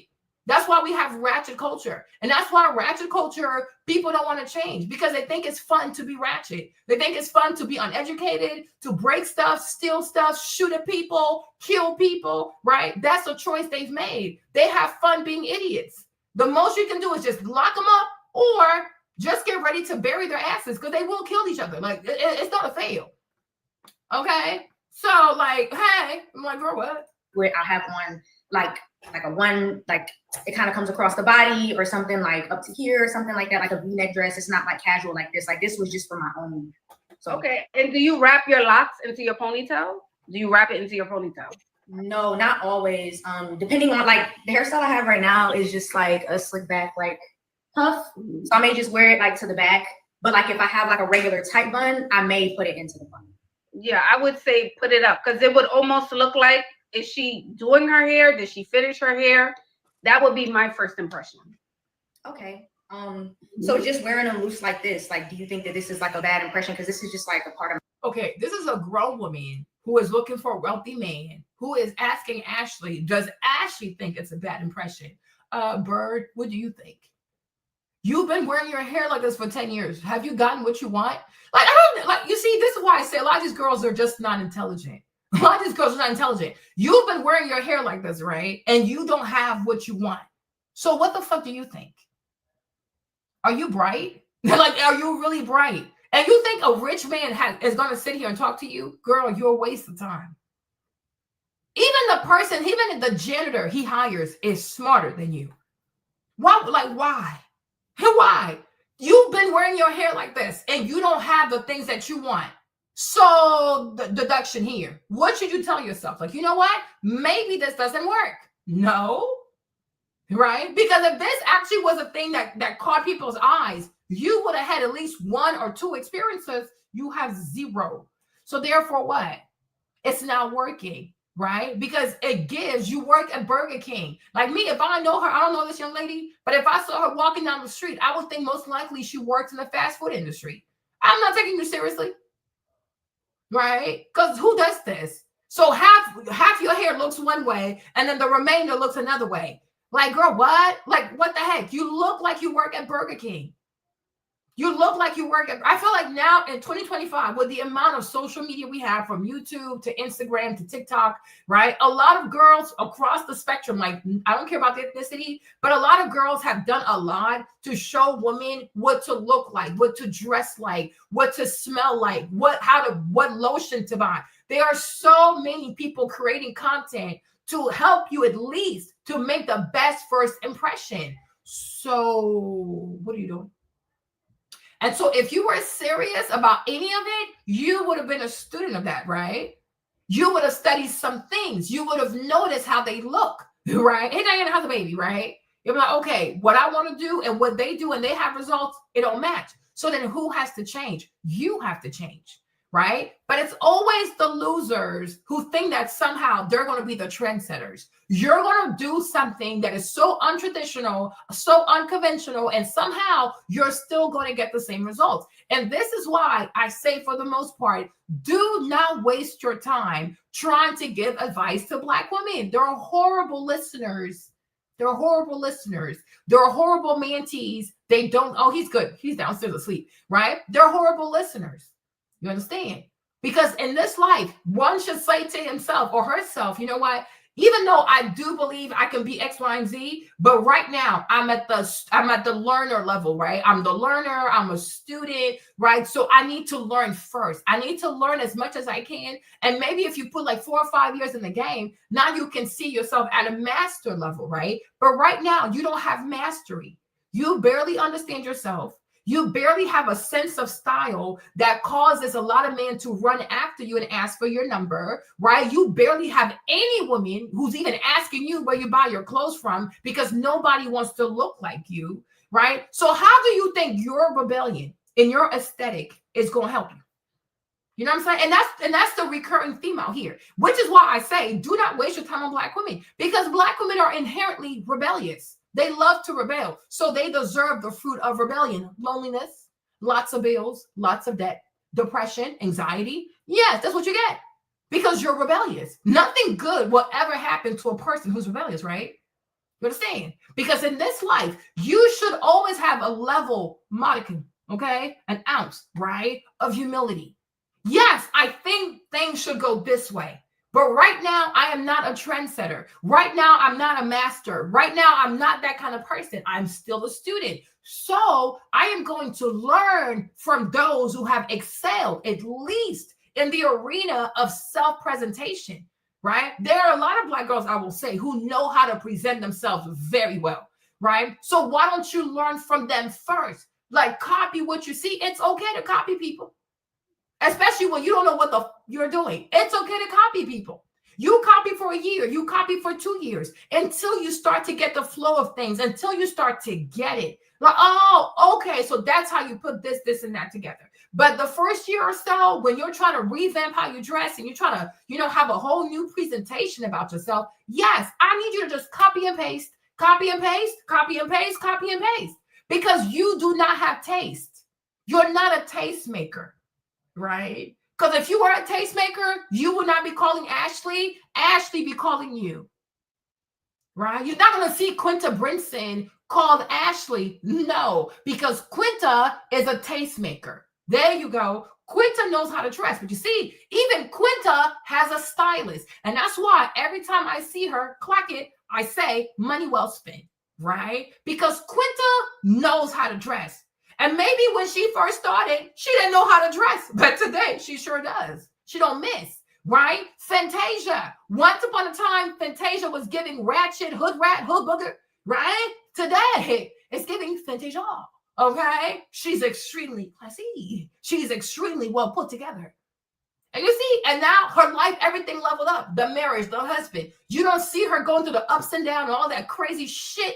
Oh, I want to kill myself, all that weird shit. Why? Because sometimes I do believe that the way you also know how to put yourself together, it allows you to live in a certain frequency, a certain vibration, and then you start attracting more mentally stable people, right? But Fantasia has had a beautiful progression. Y'all, Fantasia can dress down. But the thing is, just like Quinta, when you don't know something, you hire someone that knows. And when someone knows more than you submit. There you go. You submit to a person that knows more than you because he's going to get you right. He's going to get you right. So Quinta, 25 out of 10.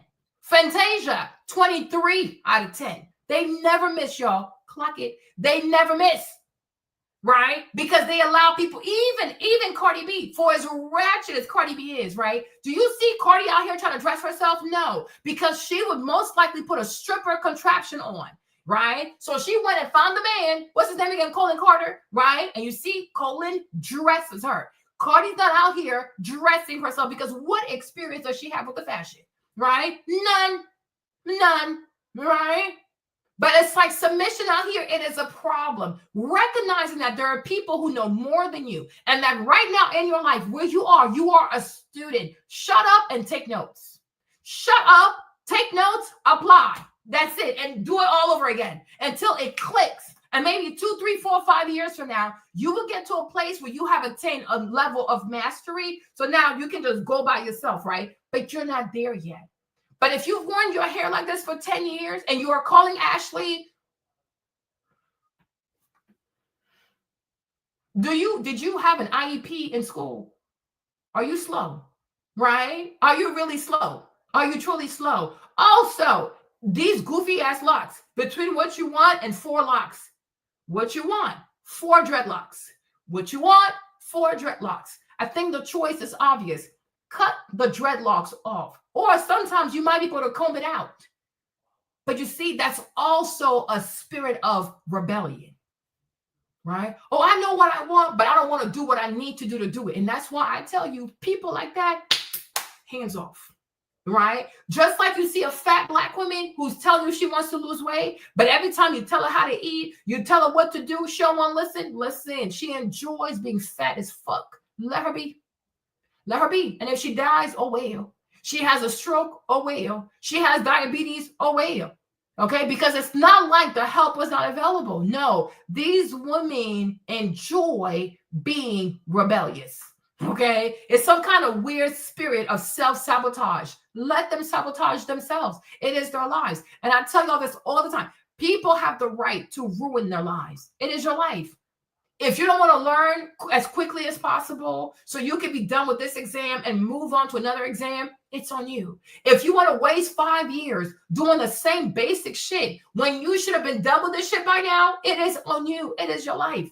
It's your life. Just like the people in the Bible, they wasted 40 years in the desert. Come to find out, it was not even that hard to get to Canaan. It's your choice. It's your choice, right? It's your choice. You can waste 40 years in the desert eating manna if you want to, or you can start trekking this way and get to Canaan. It's not that hard. It's a choice, right? But there are people out here who truly love to be rebellious. And I don't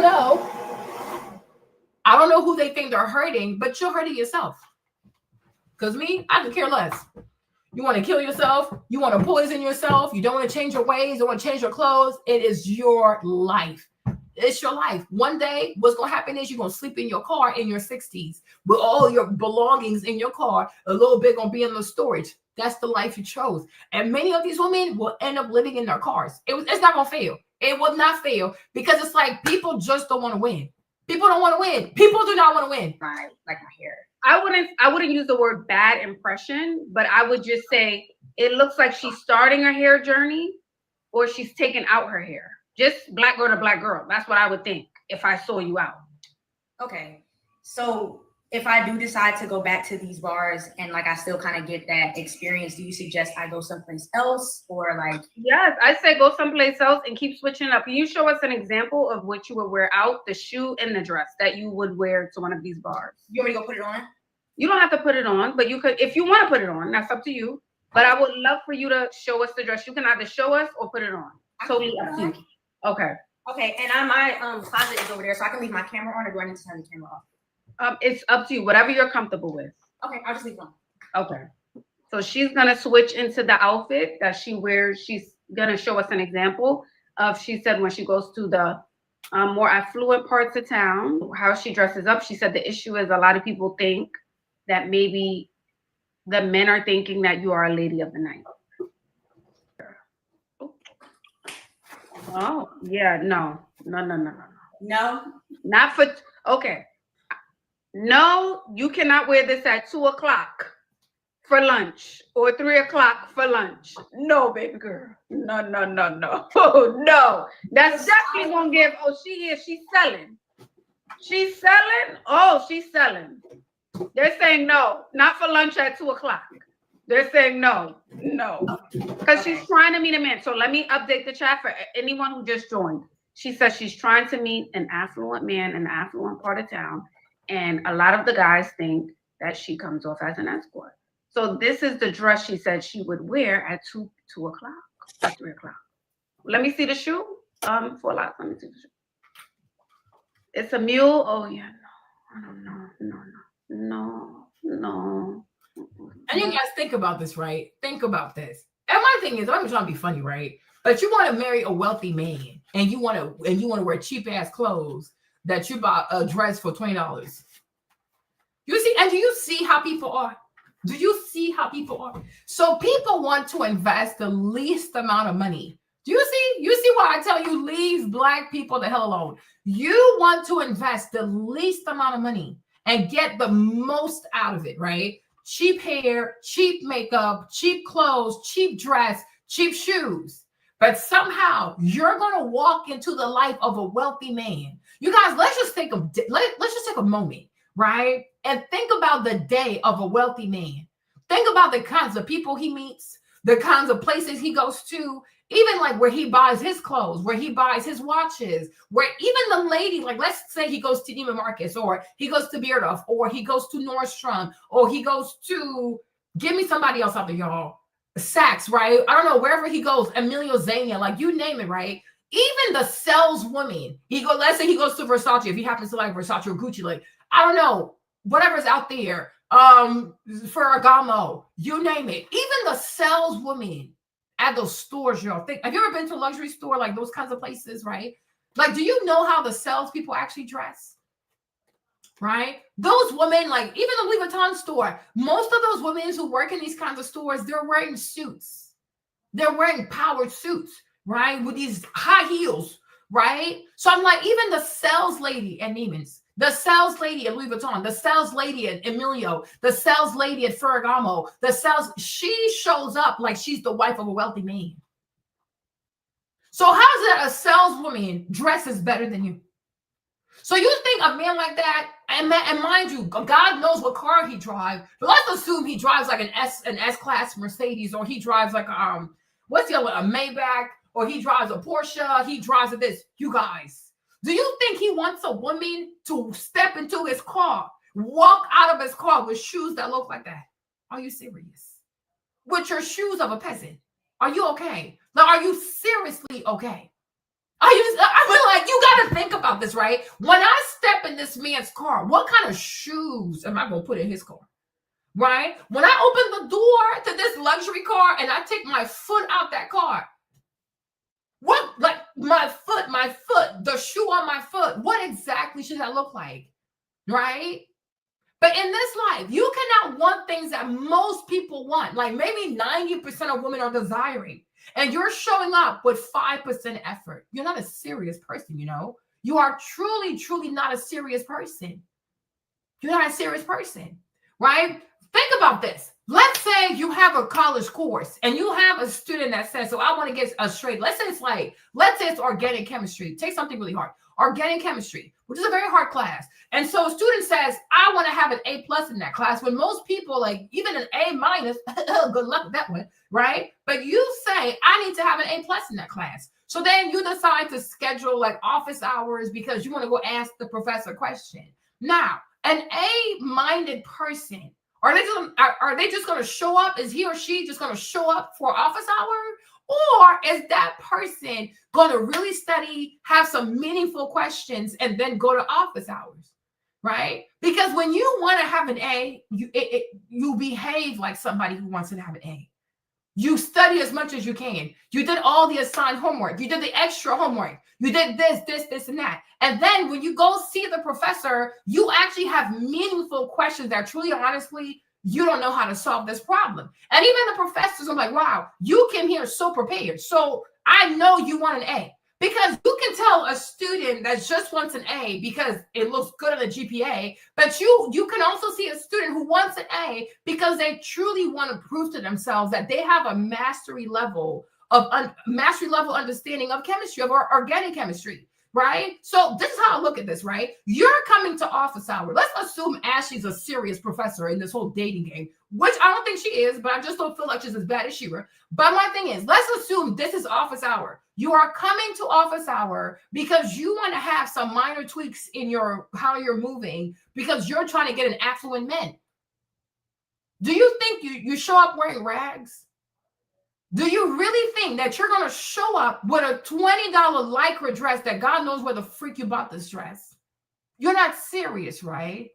And I feel like, I guess because it's for entertainment purposes, but I'm like, Ashley, I don't know, me, if I had a dating coach business, you show up looking like this, you're disqualified from ever getting on my live. Because I don't know what it is about my brand or my coaching that would ever give you the impression that you could waste my time with this kind of fuckery, right? You need to go find the best, most luxurious outfits that you have and then call me for office hours. Don't waste my time.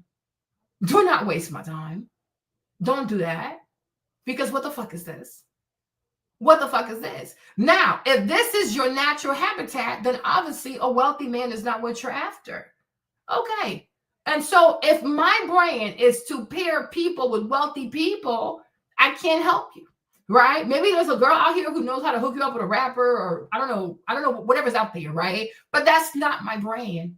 Yeah, I think also Ashley has to work on that, because if your brand is, I help young women to get themselves ready for affluent men, right? They need to know that, and they need to take calling or getting on the live. They got to take it seriously, because it has to be like office hours, and people who show up for office hours, they need to show up prepared. They need to show up like serious people. But in 2025, do you know how many girls wear stuff like this on social media, right? There's nothing special about this outfit.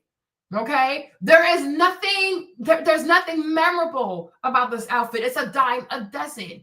People who are wealthy, they work hard and they have a lot of money so that they can afford things that are rare. They can afford things that most people cannot have. That's why a lot of wealthy men take a lot of pride in their watch collections, because most of those watches is like 1 out of 5 in the world, 2 out of 5 in the world. Most of their cars are rare, or there's some kind of rare, limited edition with some signature from some NASCAR driver somewhere, right? They take also a lot of pride in like their golf club thingy, because sometimes it's a special edition. Rich people, wealthy people take pride in having things that most people cannot have.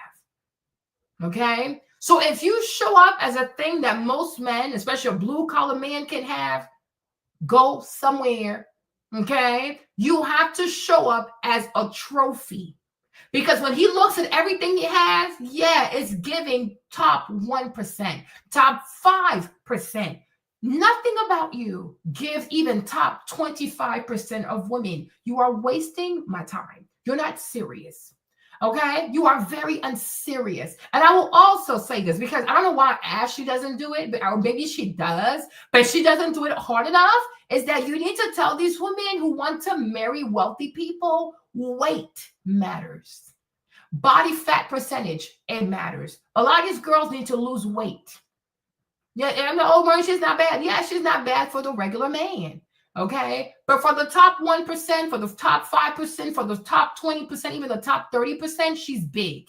Yes, that's why most women do not have any business trying to chase after wealthy men. Maybe you should become the wealthy woman so you can wear whatever dress size you desire to wear. But if you want to marry someone that's up there, when you show up, your body has to be up there. She's too big.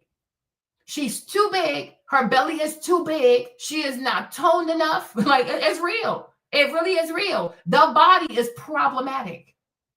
The body is extremely problematic. A woman who wants to marry a wealthy man and she has a whole gut, and yet you don't have children, that is extremely problematic. There should be no gut. Abs and more abs and more abs. Your arms have to be well defined, right? Your face is too big. Look at Chipmunk. It's just too big. It's just too big. And that's why when you look at most Victoria's Secret models, their mans is wealthy people. There you go. Because they look like people that date, marry, have babies with the top 1%. Most Black women do not have the weight in order to even worry about trying to get a man that's rich. Girl, bye.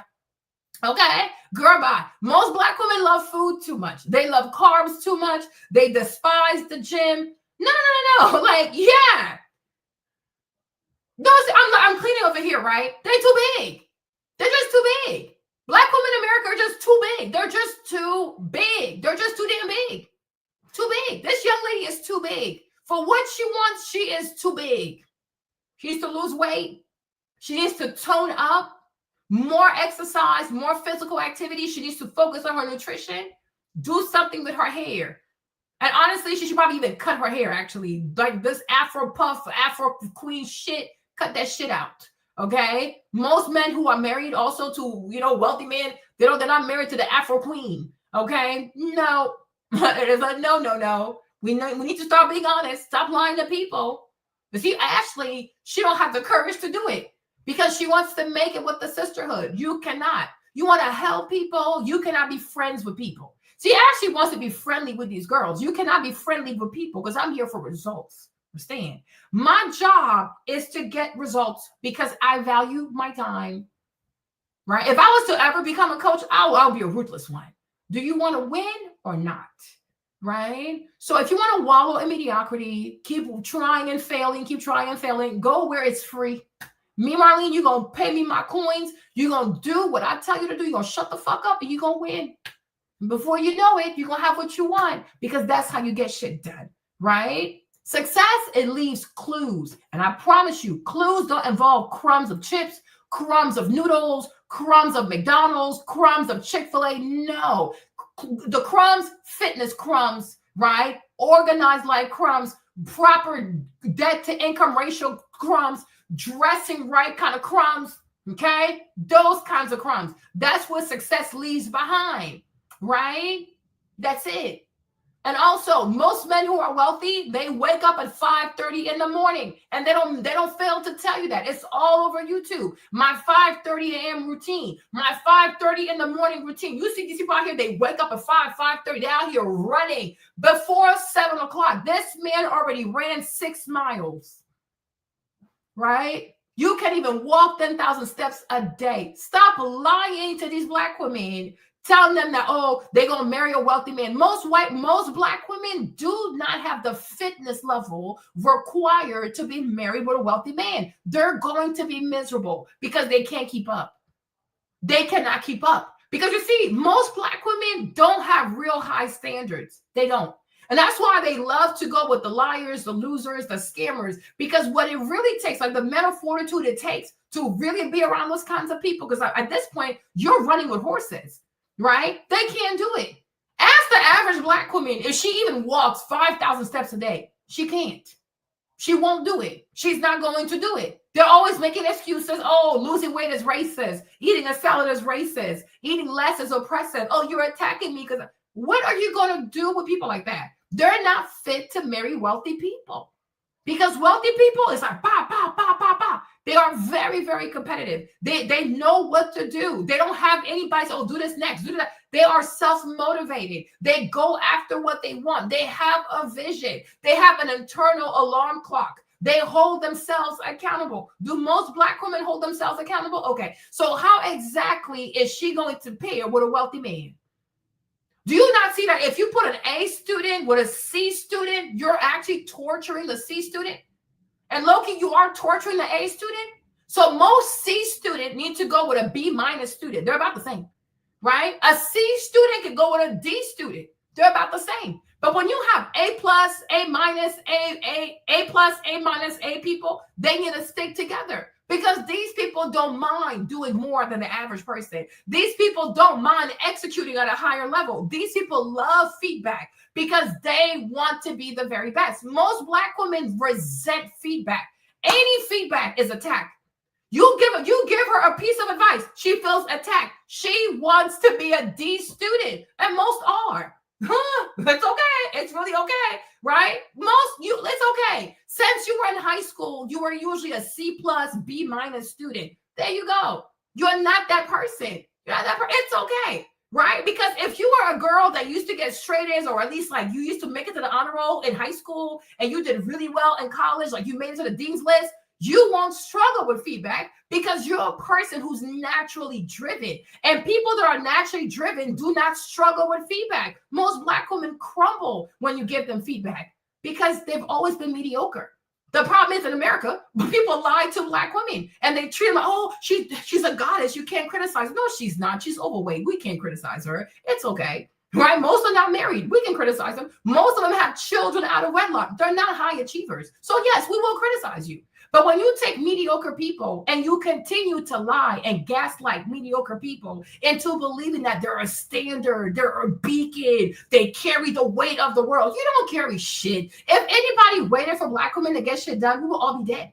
Look at the poor Black children in the womb. Okay, what happens? They get killed. She can't even be bothered to carry them for 9 months. She will carry what weight? Black women do not like to suffer. They don't like to be inconvenienced. They don't even like to suffer for their own goals. Are you kidding me? So no, what happens in America is that people lie to Black women. White Americans have decided, especially the sick white people, hey Nafisa, the sick white Americans, the sick white liberals, in order to have more control of the Black community, have decided to take the weaker sex, the weaker, like the least productive group, and to elevate them above the Black man to cause mental confusion. right? That's why Black community is so far behind in America. It really is okay. It truly is okay. But when you are truly, if you are truly who they say you are, you wouldn't struggle with feedback. If you are truly as great as they say you are, you're so educated, you're so this, and that, you cannot struggle with diverging opinions. You're not going, your world is not going to crumble because somebody is saying, okay, you're too big. Like, you know what? You're right. Because you have self-awareness, right? Right? One of the most observant fruit of being somebody who's highly educated is that you have self-awareness. Right? If you claim to be highly educated, but you're easily offended, you're not educated. You've just been brainwashed, right? Because education is not just what you learn in school. It's when you also go out of the school, like the whole parameters of school, you learn about this, you learn about that, you learn about other cultures, other people, right? So a true educated person can never be offended, fall apart because somebody has a diverging opinion. Most Black women cannot stand people who don't agree. Why? Because their thoughts are not even their own thoughts. They're brainwashed. It is a brainwashed people who partake in cult-like behaviors. It's a cult. It really is a cult. So if you want them to like you, you have to say what they need you to say because it is a cult. You go there to worship at the shrine of the obese Black women. And the answer is no. Nobody is worshiping obese people who can't get married, who keep having a bunch of kids out of wedlock and can't keep up with their finances. It's not going to happen. You are not who you think you are. You're not a tastemaker. Right? You're still grasping at straws, trying to put it all together when most people have it together. Stop lying to people. It is disgusting. It is truly, truly disgusting. Stop lying to people. Stop lying to people. Right? And that's why now the most educated people are realizing is simply the most enrolled because it was always that. And most of these degrees are the easiest shit you can major in college. Communication, criminal justice, African-American studies, psychology, what else? Women studies, the easy shit, right? Because you don't like to be challenged. You don't like to be told that you're not good enough, right? Because to you, it just breaks you down because you have a lot of pride. You have a lot of pride, and you unfortunately have pride based on things that you haven't earned. That's why the only thing you can lead with is I'm a Black woman. You don't lead with I'm a hard worker.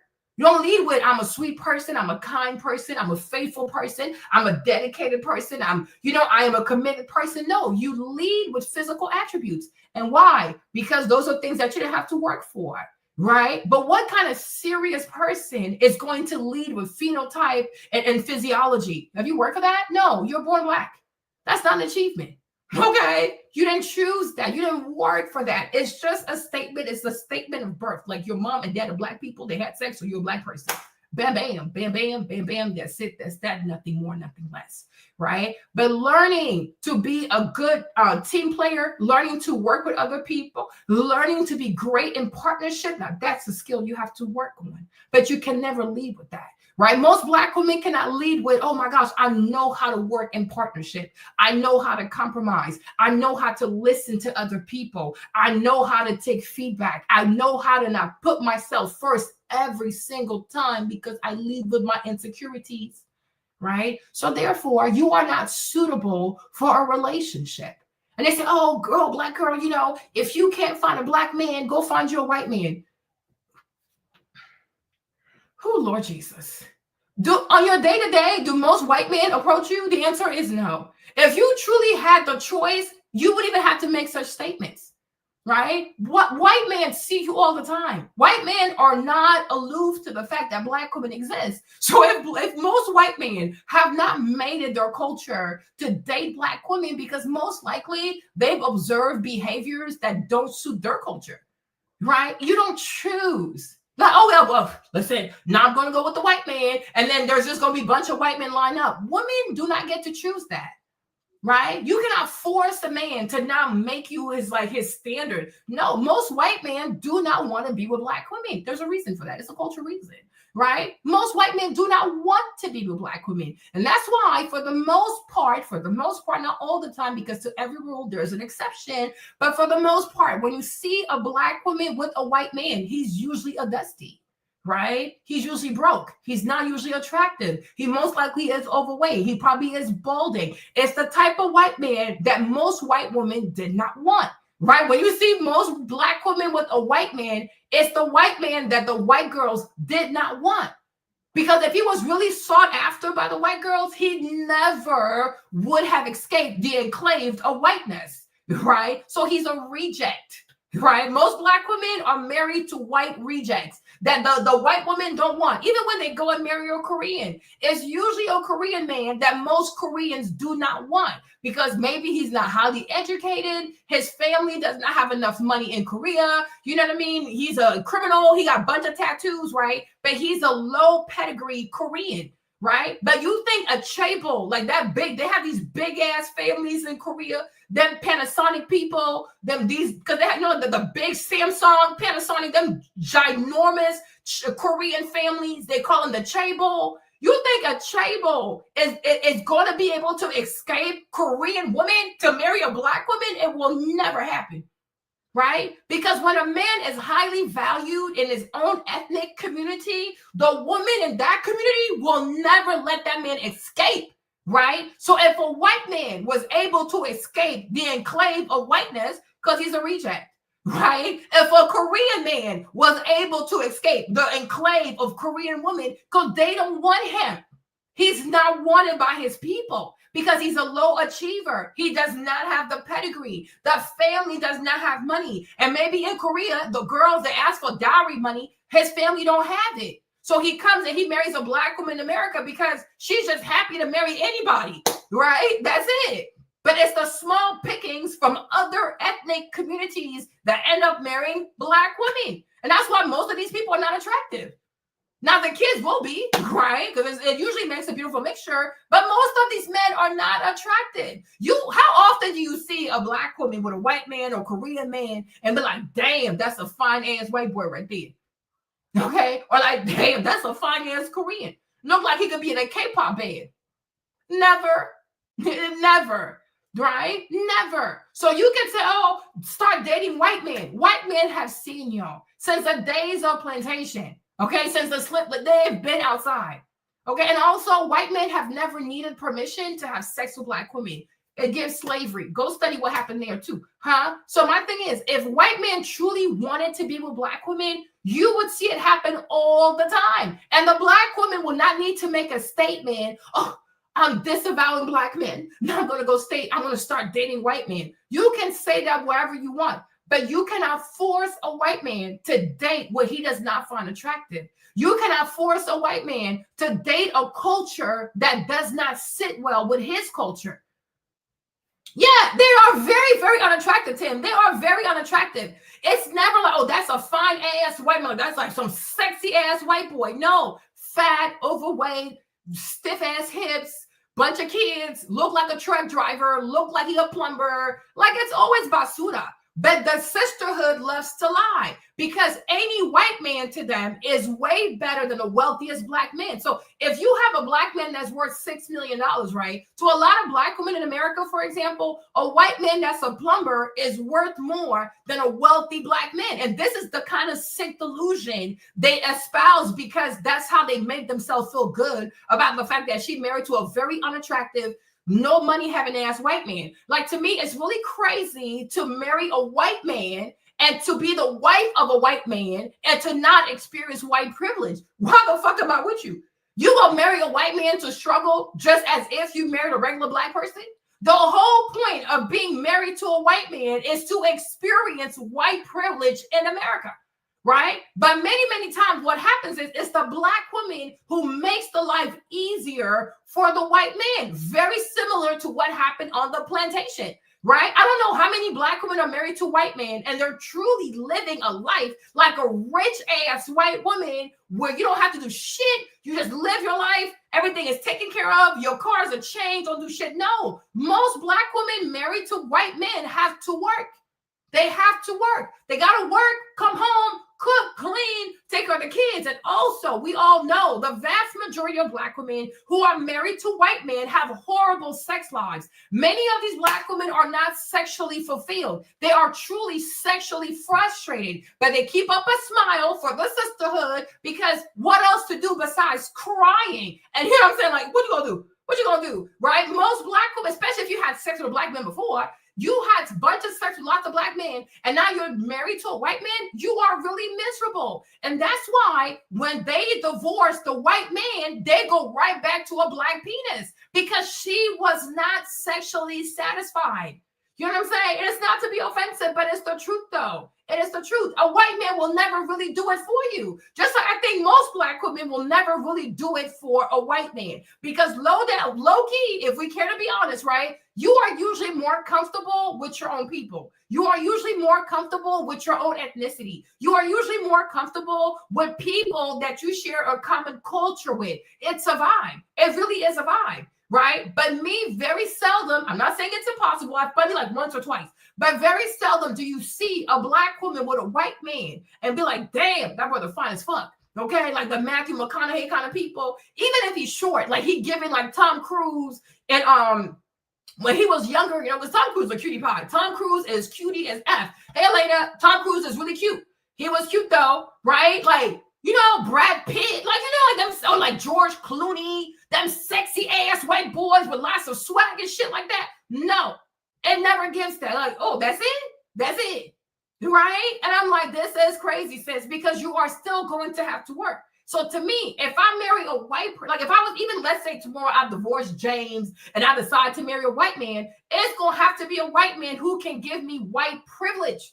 Because I don't need light-skinned children. Jimmy can give me that. My kids look like they biracial. Okay, look how dark I am. You put Maverick next to me, you'll think his daddy is biracial. So even that, I don't need a white man for that. So I don't need light-skinned kids. I got a bunch of light-skinned children. So I don't need your help with that, right? But I'm like, the life that James has given me, he gonna have to give me way, way more because you're white.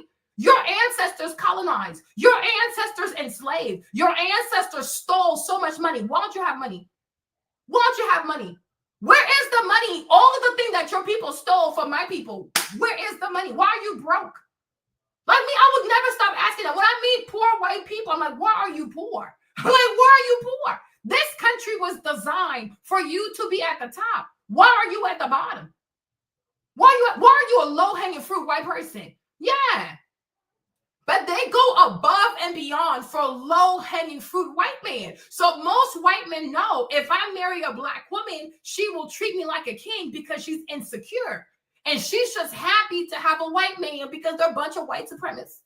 No matter how abused they get by a white person, they cannot wait to be accepted by a white person. It's like, oh, I've made it. A white man chose me. It doesn't matter what he looks like. She will be so delusional. Okay, she will be so delusional, right? She'll be so delusional. But I'm like, why are you here? Because the whole point of having a white husband is for you to have white privilege in America. You should feel like you're a white woman in America. But most of these Black women are still living like Black women in America, even though they have white husbands. They still have to work. They still have to clean. They still got to do the laundry. They still got to pay half. A lot of white men also will make you pay half. They never want to say that. So many of these white women, so many of these Black women who are in a swirler, vanilla, chocolate relationship, they're a bunch of liars. So many of these Black girls are paying half the bills. Because white people, that's their culture. When they marry foreigners, they treat you differently. When they marry a white woman, they treat her a certain way. But because you're not their kinfolk, you will have to pay the bills. A lot of Black women married to white men pay bills. They pay half the mortgage, half this, half of that. Because you're marrying a basic ass, regular ass, middle class, working class, poor class white person. So he's not raised like that. He didn't see his dad give his mom that kind of lifestyle. So it's like, why would I give you that kind of lifestyle? So where is your mortgage money? Where is your grocery money? Where is your this money? They will run behind you. Some of these white husbands, they might even sell you a Zelle so you can give them the money for what they spent on groceries. Like, it is not a flex to marry most white people in America, because most white American men who marry Black people, Asian people, they're usually broke. They're broke. Their daddies are broke. Their parents are going to die. There is no inheritance money. They have nothing to give you. They have nothing to give you. They truly, truly do not have nothing to give you. Now, you're going to have sex with him. He's going to be satisfied because I do believe that the vagina of most Black women is warmer than the other people's bodies. I really do believe that. So he's going to have a good old time because you're extremely warm. However, when it comes to you, you're not even going to climax. Most of these women, they're not fulfilled. They're not fulfilled. They can sit here and lie all they want to. That's fine. And also, most white men are not circumcised. So in terms of hygiene and how their pee-pee smells, good luck with that crap. But most white people do not circumcise their children. Most white American mothers do not circumcise their sons. So now you marry this white man who comes from a culture where it's completely acceptable to take showers once a week, take showers once every 2 weeks, and he's not circumcised. Girl, I can only imagine how it smells. I can only imagine. I can only imagine, girl, but I'm not doing that, right? Because part of being Black is that hygiene is a no-no. You have to take a shower. You have to clean yourself. But his culture, he's lived like this for almost 3 decades, taking a shower once a week with a freaking towel, not even a proper African sponge. We're not doing this. We are not doing this. We're not doing this, right? But they smile on camera to keep themselves from crying, okay? It's like this, listen, they're just not a clean people, okay? And to them, it's not a big deal. It's not a big deal. I'm like, how do you live like this? So I'm like, no. But I do feel like if you're going to marry a white man, there has to be real benefits to that. And the benefit cannot just be biracial children. Okay? Yeah. They're not attractive people. They're not attractive people. And even they themselves, they can't even get the white girls that they want. You see, because you think if a white man could truly get his own people, you think of a white man, right? You think if a white man could really have the most attractive white woman, he's really going to be out here dating a Black woman, right? Most people want to be with their own people, especially white people, because they came up with racism, because they truly did not want to mix with other people. So when a white man is mixing with other people, it goes to show he's really desperate.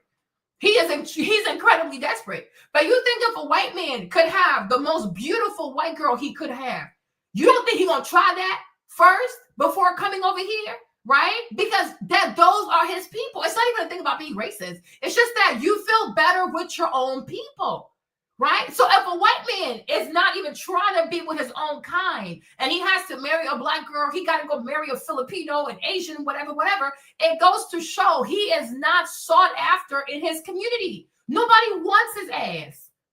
Right?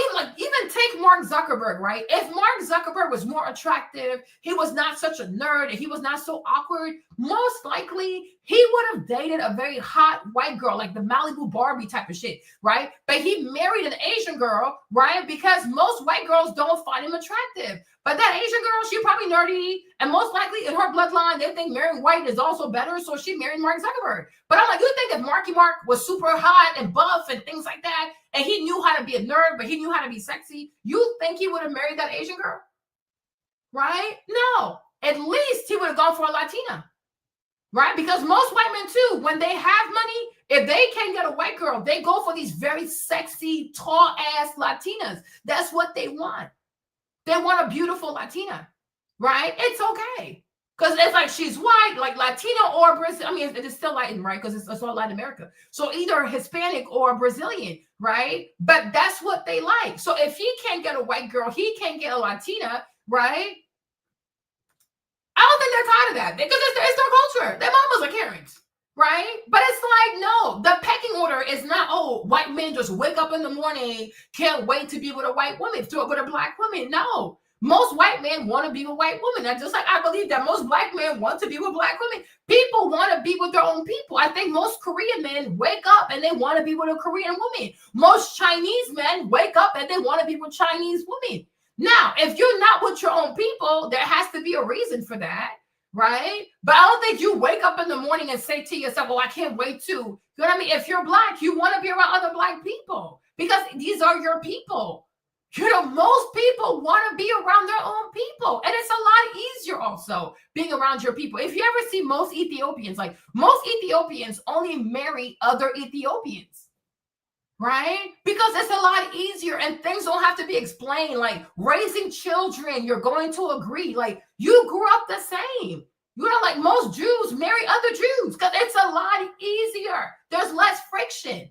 Because we understand, we saw our parents doing it, it's not a big deal. But when you marry out your culture, it can be a lot, especially out your culture and out of your complexion, that is crazy. So something must have happened. Something did not work out in your community. Exactly. But like most white men with money, if they cannot get the most beautiful white girl, they want a Latina. So she's either going to be Hispanic or she's going to be Brazilian. Like that's what it is. But if he can't get any of those and he's over here or he goes to Asia, right, especially Philippines, Thailand, Vietnam, then we know he has a lot of issues. So I'm like, why would I marry you? Because you're white. You should allow me to have white privilege. But a white man who cannot give you white privilege, what is the point of that? What is the point of that? You know what I'm saying? Like, even look at Quinta, like the guy that Quinta married, right? I can see why she's divorcing him now. Because I'm like, why would you not divorce him?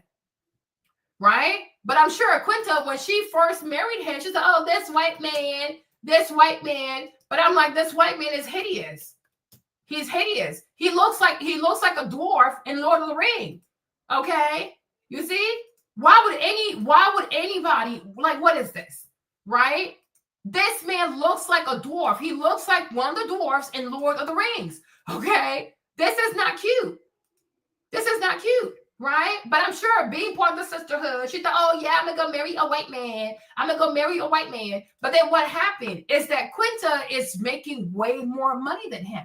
So right now, they've been married for 3 years and she filed for divorce, which is actually really smart because I'm pretty sure she didn't sign a prenup. I'm pretty sure she did not sign a prenup. So it's like, why am I going to take care of this white man? So it's better to divorce him now. But this man is not attractive. And I know she's not attracted to him. But it's so much better to marry a basic ass white boy, right, than to fix your behavior and be compatible to be with the black man you want to be. Because nobody can deceive me or bamboozle me into believing that he's so hot. This man is so hot. No, she has eyes. Because I see her taste in fashion. I see her taste in clothes. Quinta has eyes. Quinta has taste. Now, how did she end up with this white man? It's so easy to understand, right? Because he's probably a weak ass white boy. He's weak. That's why he's unattractive. So he probably has low self-esteem. But you think if this white boy here was in his like alpha male white boy shit, like my ancestors colonized this bitch shit, you know what I'm saying? You think, no. But you can tell that he's a simp. He's weak. He's a simp. Most likely has low self-esteem, doesn't make a lot of money. Most white women don't find him attractive. These white girls that love to wear bikinis all day, they live in their bikinis all day, they ain't checking for this fool. They're checking for this fool, right? Because white girls that sleep in their bikinis, they like themselves like the Ken looking Barbie shit, right? They like that kind of shit. But he's not that kind of boy. You think he exercises? You think he lifts in the morning? You think he wakes up and runs? You think he wakes up and goes to the gym? You think he's out here doing sumo squats with a 100-pound dumbbell? He weak as fuck. He's weak. So now that she has more money, she's realizing, like, hold up, wait a minute. Right? I'm about to give this white man white privilege in America. That don't sound right. Right? But Gabby, the problem with Gabby don't want to lose weight. Gabby doesn't want to lose weight. So she had to go marry a white man like that looks like that too, because she does not want to lose weight. She'd rather be fat and marry a leprechaun looking white man than to lose the weight. And even if you have to be with a white man, losing weight will allow you to date better white men, right? But Gabby doesn't want to lose weight. She does not want to lose the weight. And this is how badly Black women here, right? And mind you, Gabby's from Sierra Leone, right? She's Liberian or she's from like Sierra Leone or something, right? But you see, Gabby don't want to lose weight. She doesn't want to lose weight. Okay, cool. But I'm like, why would any man accept to marry a woman that does not want to lose weight? You don't want to lose weight. Okay, stay by yourself. Or go marry a basic ass white boy, right? But her real husband is her weight. She is married to her weight. She does not want to lose weight. Because do you mean and I'm sure she knows, she ain't stupid. because she's Liberian, she's like Sierra Leonese, whatever. Most people in her family are not that big. She knows this, right? But she is rebellious because that is a Black American culture. The Black American culture of women is to be rebellious, right? If you think if Gabby was back in West Africa, she'd be this size. No, because she would lose the weight. She would lose the weight because nobody's going to marry her. She going to lose that damn weight. But in America, it doesn't matter whether you're from here or you are imported here, right? Black women, the moment they come here, they learn that I get to be disrespectful. I get to be rebellious. I get to eat whatever I want, whenever I want. I don't have to control my mouth. Anything comes out my mouth, anything goes into my mouth, right? It's the culture here. The culture encourages Black women in America to live in rebellion. They question everything that is good for them, and they never question bad choices. That's why I say these people are ethnic narcissists. It's okay, right? But I'm like, Gabby could have lost so much weight. Gabby has the money. Gabby been had money. She could have even gone for the whole like the bariatric surgery thing where they cut your stomach in half. She could have lost the weight. She could have hired trainers. She could have hired nutritionists. Gabby is not a regular Black woman. Gabby has money. She has enough money that her weight should never hinder her dating life, right? No problem. So she doesn't want to lose the weight. She wants to stay the way that she is. So she married a white man that is not a very attractive white man. He's barely tall. Like, I think he comes like to her chest, right? He's super skinny. He comes to her chest. Most likely she pays all the bills and things like that, which is the fate of most Black women because they are rebellious. And we have to say this, right? But why are you holding on to your weight like this? Why is it that most Black women have this unholy matrimony with their weight? They love being fat. They love being morbidly obese. And they love to not do anything about it besides make excuses as to why they're fat. No problem. So then you will have to be with a homosexual because only a homosexual is going to put up with that. Because if you marry a woman that's already 300 pounds, hey, Mariah, she's already 300 pounds. By the time she gets pregnant, she might be 400 pounds. Because the thing about the weight, it doesn't like, oh, she's fat now, but once she has children, she's definitely going to want to lose the weight. No, it's going to get worse. That's why most men marry girls that are skinny because, as she gets older, she's going to put on weight. But if she starts small, it's not going to be as bad. But if she starts big, it's going to be a disaster. But most Black women are more than comfortable being overweight. And if we care to be honest, this is how we know that most Black women are not sought after, right? We have to start being honest. If most Black women were the main preference for most men, they would not be fat. Black women are comfortable being fat because no one wants to be with them. They're not coming outside the house and seeing a bunch of men walk behind them and asking them for numbers and taking them on dates. It is not happening. Phones are dry. DMs are dry. They go outside. Nobody's checking for them, right? Because when a woman is highly sought after, y'all, she ain't going to gain the weight, right? But if most Black women are big and obese because nobody wants to be with them, maybe a stud, and even when they go with a stud, right? And it's also funny, when most Black women date a stud, it's always a ninja stud. Can you imagine? Right? How often do you see a lesbian Black woman and she's dating a classy male, like, like stud lesbian, like a very classy, very bougie, very sophisticated Black stud? It never gives, okay, if you were a Black man, you're like a high class Black man. No, these are ninjas. These are legit ninjas. Most lesbian Black women are dating what I call ninja studs. These are ninjas. Right? They're a bunch of ninjas. And yes, because most Black women who are lesbians are also obese. It's not a joke. But they love being fat. They love to eat. They don't want to stop eating food. Why? Because they're at the bottom of the totem pole. And yes, you can be offended, right? But if you're offended because you're slow, if you are smart, it will make sense. When you're highly desirable, you will never allow yourself to get fat. Why? Because you got places to go. You have dresses to wear. There are people out here looking for you, boo-boo. But when nobody is checking for you, right, you let yourself go. That's my thing. And that's okay. It is perfectly okay to be honest. It is perfectly okay to be honest. If you have a bunch of handsome, rich-ass, successful suitors, you would eat salads every day of the week. Because you're like, nah, I look too fucking good. Because now you get to choose. Because you have a bunch of rich-ass, handsome-ass, big, buff-ass black dudes trying to take you out. Like, baby, what? I ain't going to be fat worth a damn.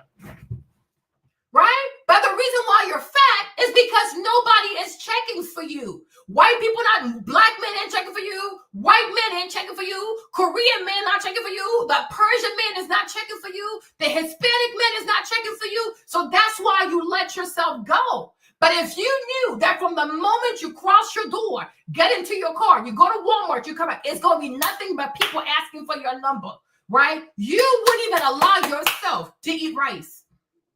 You would not even allow yourself to eat a French fries. You wouldn't even do it. Because you're like, nah, because this body right here is getting me booked and busy. Like, I got too many suitors. Because now you get to make the choice, right?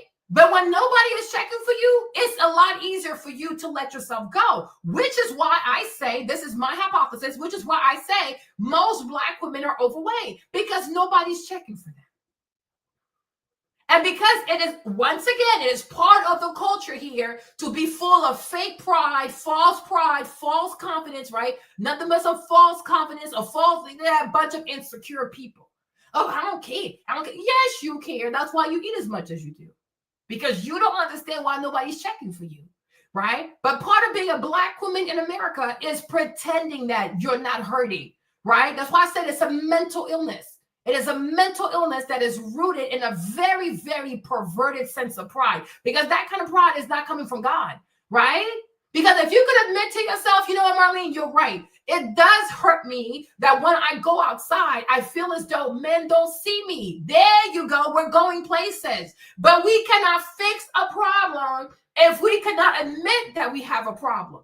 Right? And it's very weird, unless you are a lesbian, but it's very weird to be a young woman who is single of dating age and to say to me that you don't feel any kind of way, that when you go outside, there's not even 5 men trying to get your number, trying to give you a compliment. You are crazy as hell. Because even me, I would start to wonder what the freak is wrong with me. Right? Right? But that's the thing about being a strong black woman, is that you live in denial. And you live in denial of things that are truly hurting you. And so you soothe yourself with food.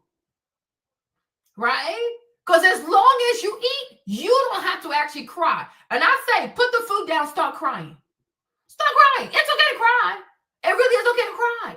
Right? But you live here and you realize that black women here have a very perverse relationship with food. Don't know how to say enough is enough. Don't know how to walk away from a plate. Don't know how to do portion control. Don't know how to have self-control. Don't know how to realize that I don't have to drown my feelings in food. Food is not meant for that. Right? Yeah, but most black women are fat though. Like, it's a thing. And it's one thing to be fat, but it's another thing to be fat and be content in being fat. You gotta do something about that. But most black women don't want to do anything about that. And I say because they probably think to themselves, what's the point of losing weight? Because I'm still not going to get the man I want. Because a lot of them have a loser mentality. They think like losers. Oh, what's the point of, it's like, oh, why am I going to make my bed in the morning when I'm just going to get back in my bed at night? Because this is how we live, right? It's about having a routine. It's about, like, you know, being organized. Yeah, you're going to go back into your bed, but there's nothing like making your bed and leaving your house clean, because you never know. You might come back. You might bring people back to the house. So it's always nice to have your house put together, right? That's the same reason why we wash our dishes. We know they're going to get dirty, but we still have to do it. It's called, you have to have savoir-vivre. Like, you have to know how to live, and you got to know how to live clean. So yes, it's very possible that you might lose the weight and not get the man that you want, but you will definitely get the health that you want. You'll have the mobility that you want. You'll have the friends that you want. You'll be able to do things that you never did. Why? Because you're lighter. Why? Because you're healthier. Why? Because you take less space, right? But most black women have a defeated mindset. They're very, very loud, but they are incredibly insecure. That's why they spend more time talking loud than actually doing stuff that means a thing, right? Most Black women are not workers. They're just a bunch of talkers. Blah, blah, blah, blah, blah, blah. They talk and they talk and they talk and they talk and they talk. But how about doing and actually doing? Because you see, when you start doing stuff, you'll start talking less. You know what I'm saying? There could be a lot of reasons, but at the same time, Crescent, right? There are so many reasons why we can't gain weight. But at the same time, Crescent, if we can be honest, there are just as many reasons why you should lose weight, right? So if you can come up with 15 reasons why you can gain weight, I'm telling you, you can also come up with 16 reasons why you need to lose the weight. Right? But once again, when you have the mindset of a loser, you focus more on why you're gaining the weight, the reason why it's easy to gain the weight versus why I need to lose this damn weight. Right? And let the only reason be that if I get diabetes, they're going to cut off my fucking limbs. Do you want to be an amputee? Do you want to be 45 years old and lose your toes? Do you want that? Do you want to be 50 and have to lose your leg? Do you want to be 60 and have to lose your arm? Do you truly want to be amputated because you can't stop eating bullshit, right? Like it's never, they're going to cut the fuck off your limbs. Do you want to go to the hospital and be treated like a piece of chicken where they're chopping off your limbs? Are you kidding me? No. We gotta stop. So if you have 15 reasons why you're gaining weight, you can come up with 20 reasons why you need to lose the fucking weight. It is just fucking weight. You were not born like this. You were never meant to look like this. You did this to yourself. So you gotta get the shit off of you. That's it, that's that. That's it, that's that. Nobody is born to be fat. Nobody is born obese. We do this to ourselves. We do this to ourselves. Bad eating habits. You don't monitor what you eat. You don't weigh what you eat. You hang around people who tell you, oh, keep eating, because you like to be around goofy ass bitches who encourage you to destroy yourself. So that way you're not their competition, right? Like, this is crazy. It doesn't matter. If you're from South Africa, you can walk, right? Because you're from South Africa, you don't have to eat the crap. Right? So once again, that's an excuse. Because you don't have money, then you should not even be able to afford processed food. Right? But there's no way that you, as a South African woman, you don't know how to make dishes. Right? You mean to tell me because you're a South African woman, you don't know how to go to the market and buy stuff to make a soup? You mean to tell me, and everybody, the Zulu people, the Bantu people, the Xhosa people, like all the people of South Africa, nobody knows how to make soup. There's not a single ethnicity in South Africa that knows how to eat soup. Crescent, stop playing with me. Stop playing with me, okay? Fumi is here. Fumi is South African. Fumi was this big. Hold on, wait a minute. Because you're trying to trigger me today. You are trying to, Fumi, send me your page. Hold on. Instagram. Where is Instagram? Okay? Here's Instagram, y'all. It's so hot. Hold on. Crescent. So Swana, you get on my nerve today, huh? Uguti, you're getting on my nerve. Hold on. Where's Fumi? Here's Fumi, right? Here's Fumi. So Fumi is your fellow Zulu sister, right? Hold on, let me show y'all Fumi, right? Y'all need to see how Fumi used to look like before. Okay, here's Fumi before. This is her. This is what Fumi used to look like before. Fumi was ginormous. She was huge, and she is South African, right? But it's like, it's still your body, it's still your genes, and it's you can lose the weight. Even now, I think she's like, what, 140 now? I was like, girl, what the heck? Okay. Fumi was ginormous. Okay. Fumi was big. But guess what? Fumi lost the weight. No, you're not being sympathetic. What you're being a hater. Because the thing about it is, one thing we've come to realize is that women that are fat, women that are emotionally weak, women that do not want to compete like to encourage other women to be fat. So to me, Crescent, what you call being a sympathizer, I call it toxic positivity, because what you want is to see a world where more Black women are fat and they're content being fat. So that way you can say to yourself, well, there's nothing I can do. And I'm like, that right there makes you a hater. right? That right there makes you a hater, Uguti. Because if you were not a hater, Uguti, if you were truly about trying to be sympathetic, you're like, yeah, I sympathize with your bones because you're going to hurt yourself. I sympathize with your organs because this right here is going to lead to kidney failure. I sympathize with your blood sugar because your blood sugar is too damn high. It is too damn high. Uguti, you're going to have diabetes. They're going to cut your body. They're going to cut your limbs. And so when you think about South Africa, where a lot of people don't have health care, a lot of people do not have what we have over here. They can't go do dialysis and all that kind of shit, right? So because we come from countries that are poor African countries, right? We have to encourage people to be fit. Because the traditional South African woman, especially during apartheid, how come she was skinny? Right? How come Miriam Makeba was a skinny woman? How come she was skinny? Right? Because we all grew up to Miriam Makeba, okay? Right? She was not fat. She was not fat. Right? She was not fat. No, what's her name? What's her name again? Winnie Mandela was not fat. She was not fat. Right? So all of this is nothing but excuses. This is nothing but excuses. Nothing but excuses. Right? This is the icon. This is the greatest South African icon. Miriam Makeba was never fat. She was never fat. And she will come out here to America. She will come to New York City. She worked with Harry Belafonte. Okay, she was not fat. She was not fat. I don't think she died fat. Right? But this is Miriam Makeba. She was not fat. In her young years, she was not a fat woman. Okay? She was an icon. Look at her, y'all. Why I tell you she is gorgeous? You don't think she was Ethiopian, though. She gives Ethiopian, right? But no, she's South African, right?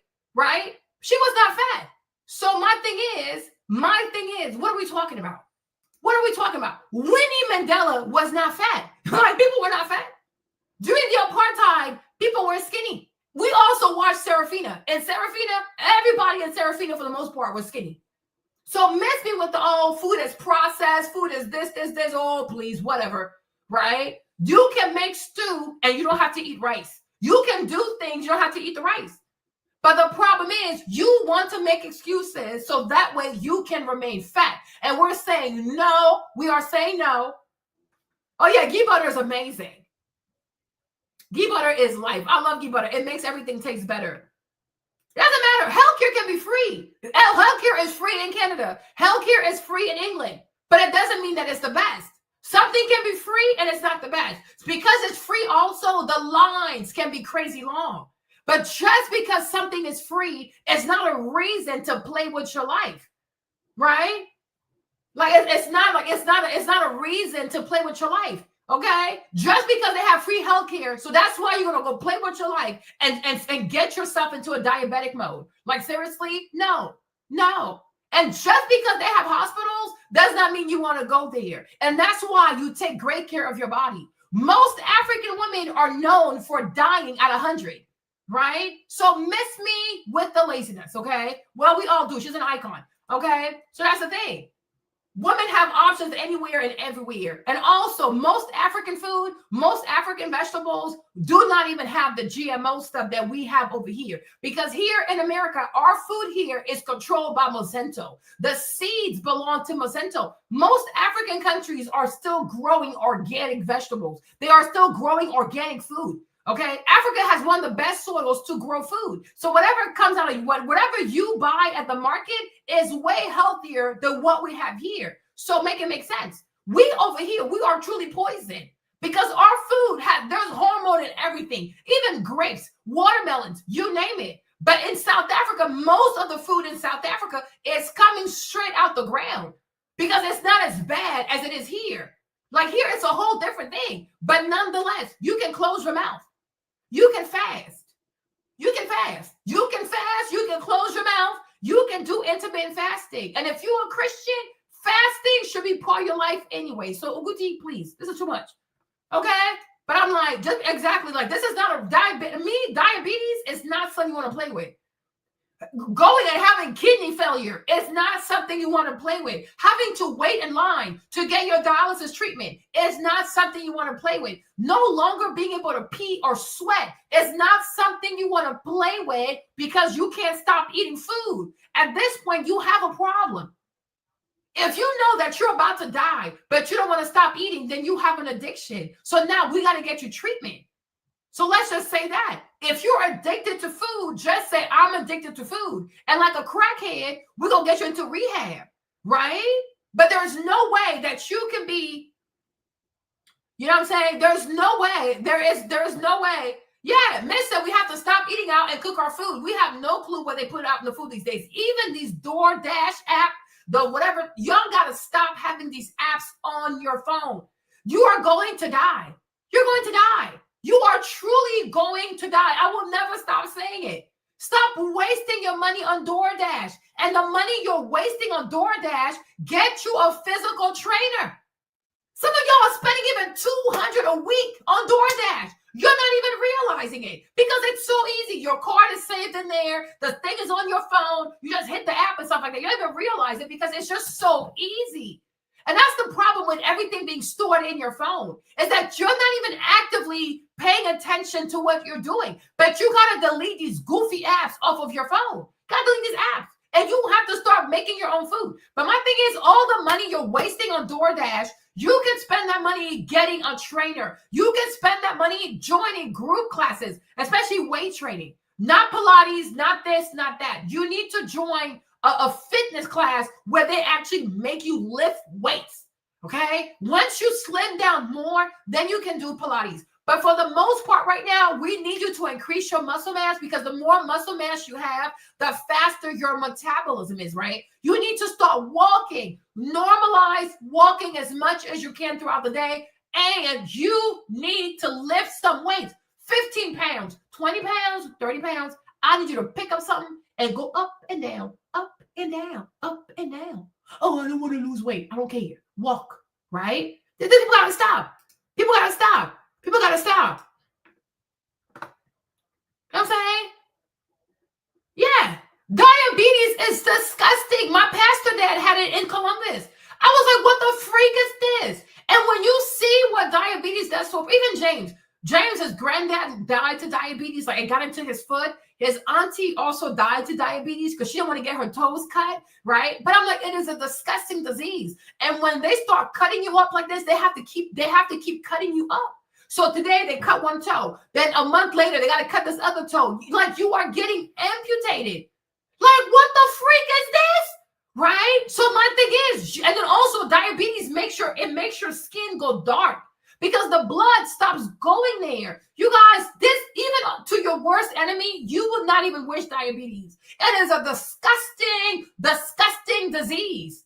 And it kills people. Luther Vandross, he died to diabetes. Like, I think Patti LaBelle also has diabetes. It is a horrible, horrible disease. But there's the diabetes type 1 that's genetics, and then there's type 2 that's self-inflicted. Can you imagine? Like you're born perfectly healthy, and now here you are inflicting diabetes onto yourself. For what? Because of food? It's never that serious. You know, we went to Dave & Buster's this weekend, and let me tell y'all something. Let me tell y'all something, right? When we went to Dave & Buster's, I had this quesadilla thing. It was so good, you guys. I really wanted to order a second. I'm like, Marlene, this is a number of carbs. I said, well. And I said, you know, maybe it's good not to order a second, so that way it'll make me miss it. So I only ate one. You know what I'm saying? And now I have the feeling, wow, this tastes so good. But you have to learn to walk away. You gotta learn to walk away. You gotta learn to walk away. But I'm like, Fumi was really big. Fumi was really, really big, y'all. She was really big. She was very depressed. Fumi was just out here. But now you can't stop Fumi. I'm like, Fumi, what? She's like, oh, yes, Marlene. I'm like 140 now. I'm like, how, Fumi, how? You see her belly? Right? And mind you, she had 2 girls at the time. And she was going through a divorce. Okay? Now look at her. Okay, Fumi, clock that. Right? And she works out from her garage. Like she does not go to the gym. She does not have a membership. You know? None of that kind of stuff. She works from her garage. I'm like, Fumi was big. You know? But when you're consistent and you keep doing a little bit at a time, you're going to lose the weight. But she got 2 kids. Look at her right here, right? I think she was still big in this one, right? But there's so much you can do from, you see, she was still big here too. Look at her behind, right? And you think like, girl, you're South Africa, like you'll never lose this ass. But she did though. Who was big, y'all? Who was really big? And she was really depressed. You know, I mean, how can you not be? Look this. He's big.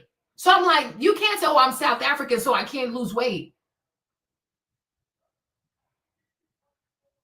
Well, you gotta know what your body doesn't like. But Creston, you can't come here with Gucci talking about, oh yeah, this and that. No. Gucci, no. We don't know. We have to stop. But I'm like, here is your fellow South African sister. Like, looking for me. Y'all, for me, like, for me, this is crazy. And mind you, I'm the one who started the whole weight loss thing. She was like, okay, Marlene, I join you. When I tell you Fumi finished before I did, I'm like, what the heck? Right? Because we started, I stopped, she didn't stop.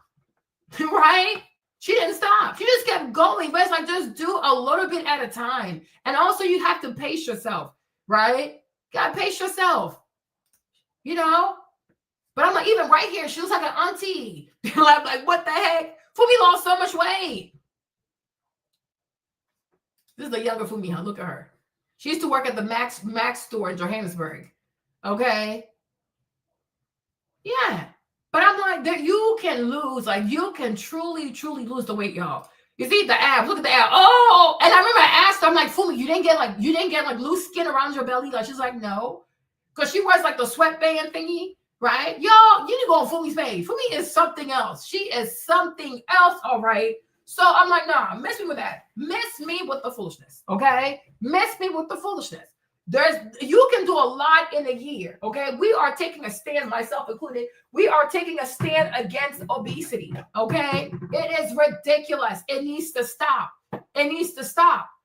No, it's just, I mean, yeah, she goes to the gym. That's in her garage. Like, she works out her garage.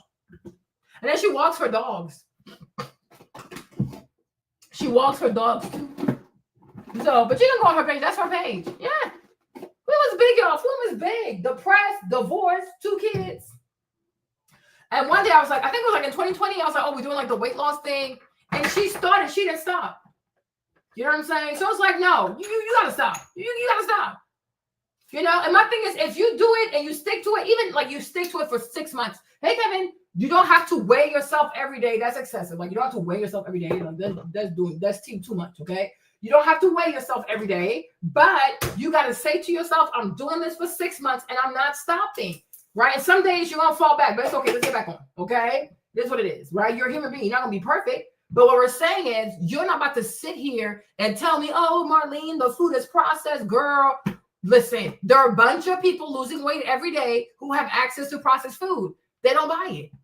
You know, you don't always have to eat. You can make smoothies for yourself. You can do, like, you don't always have to eat the carbs.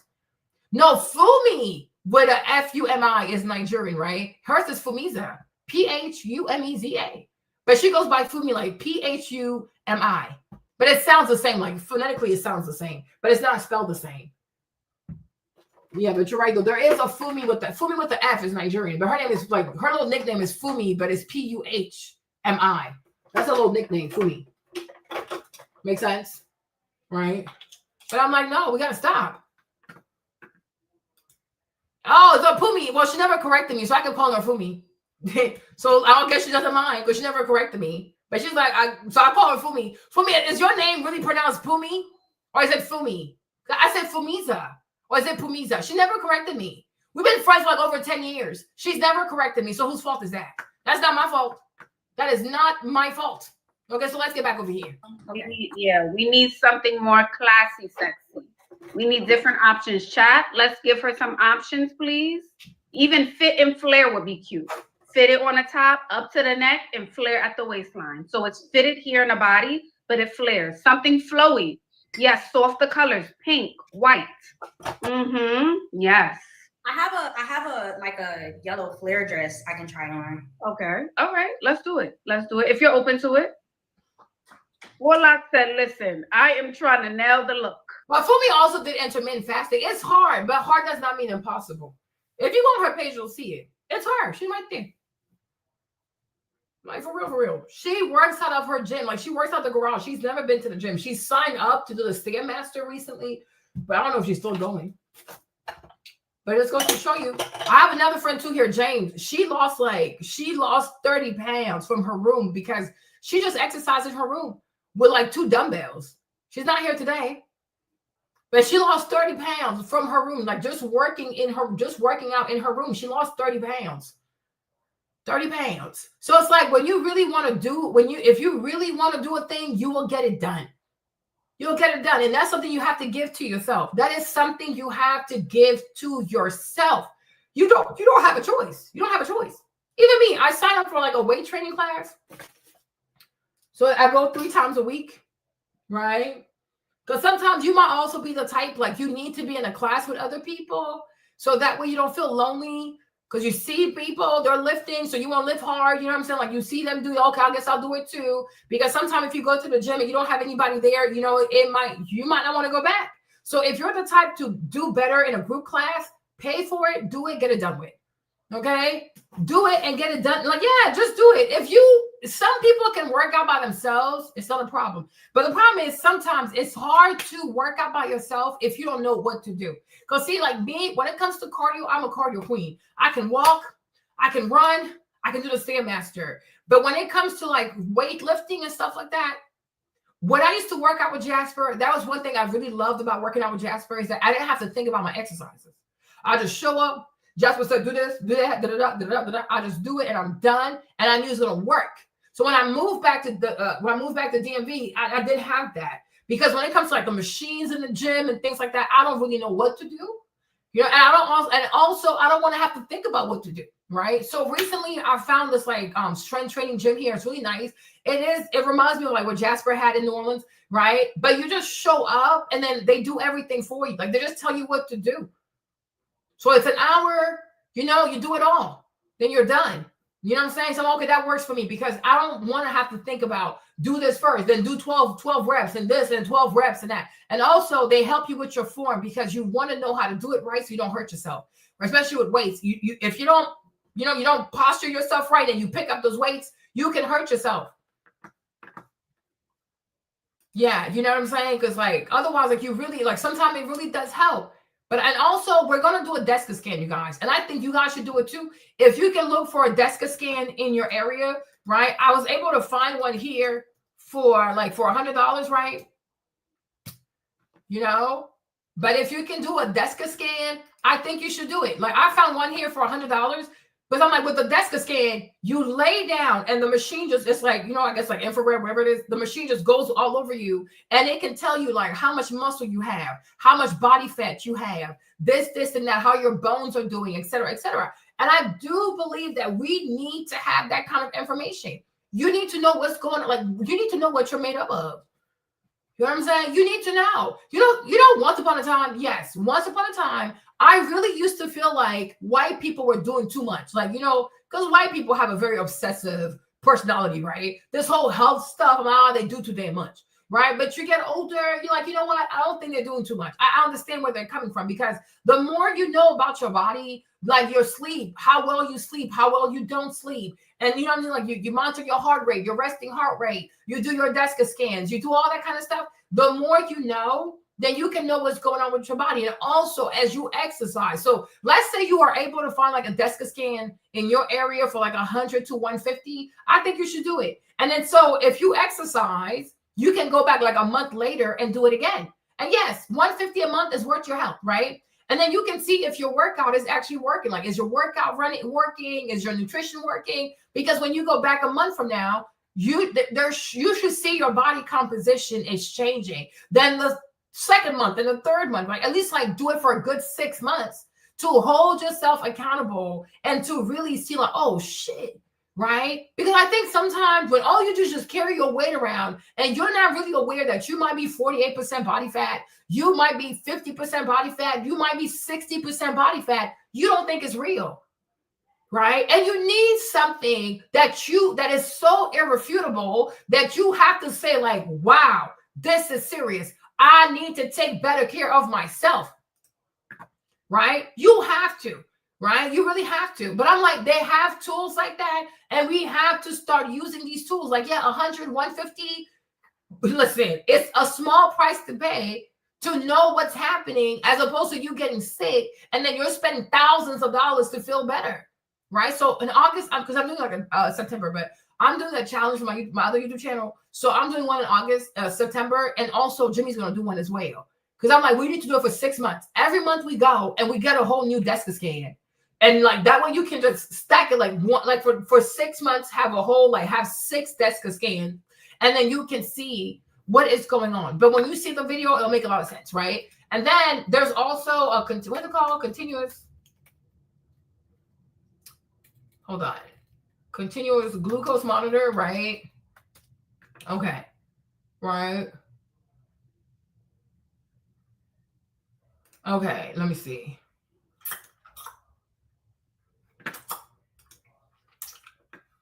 Now, they also have these things called continuous glucose monitors, right? So these are things that you will stab yourself into. Now, it's not for diabetic people, but I think it's great for weight loss. I'm going to be doing that too for my weight loss documentary thingy, because once you have that on, it tracks your blood sugar. So that way you can know how the food you're eating is affecting your blood sugar. Because if your blood sugar goes high and it goes high really, really fast, then what happens? Your insulin is also going up, right? So there's one for diabetic people, so they know when to take their shots, but they also have continuous glucose monitors for everyday people who are in a weight loss journey, or, you know, you want to know how your blood sugar is doing so that you can track it. I think when you stab yourself, it lasts for like, the patch will last for like 2 weeks or whatever. So you might need like, you know, yeah, you might do it for like 3 to 6 months. But I think some packs can cost you, no, I can't. I'm not that strong. But if I get stronger, I love to do it. But I do feel like if you can do a glucose monitor like for 3 months or 6 months, right, it's really going to help you with your nutrition. Because I think once you see how what you're eating is spiking up your blood sugar, you're going to stop doing it.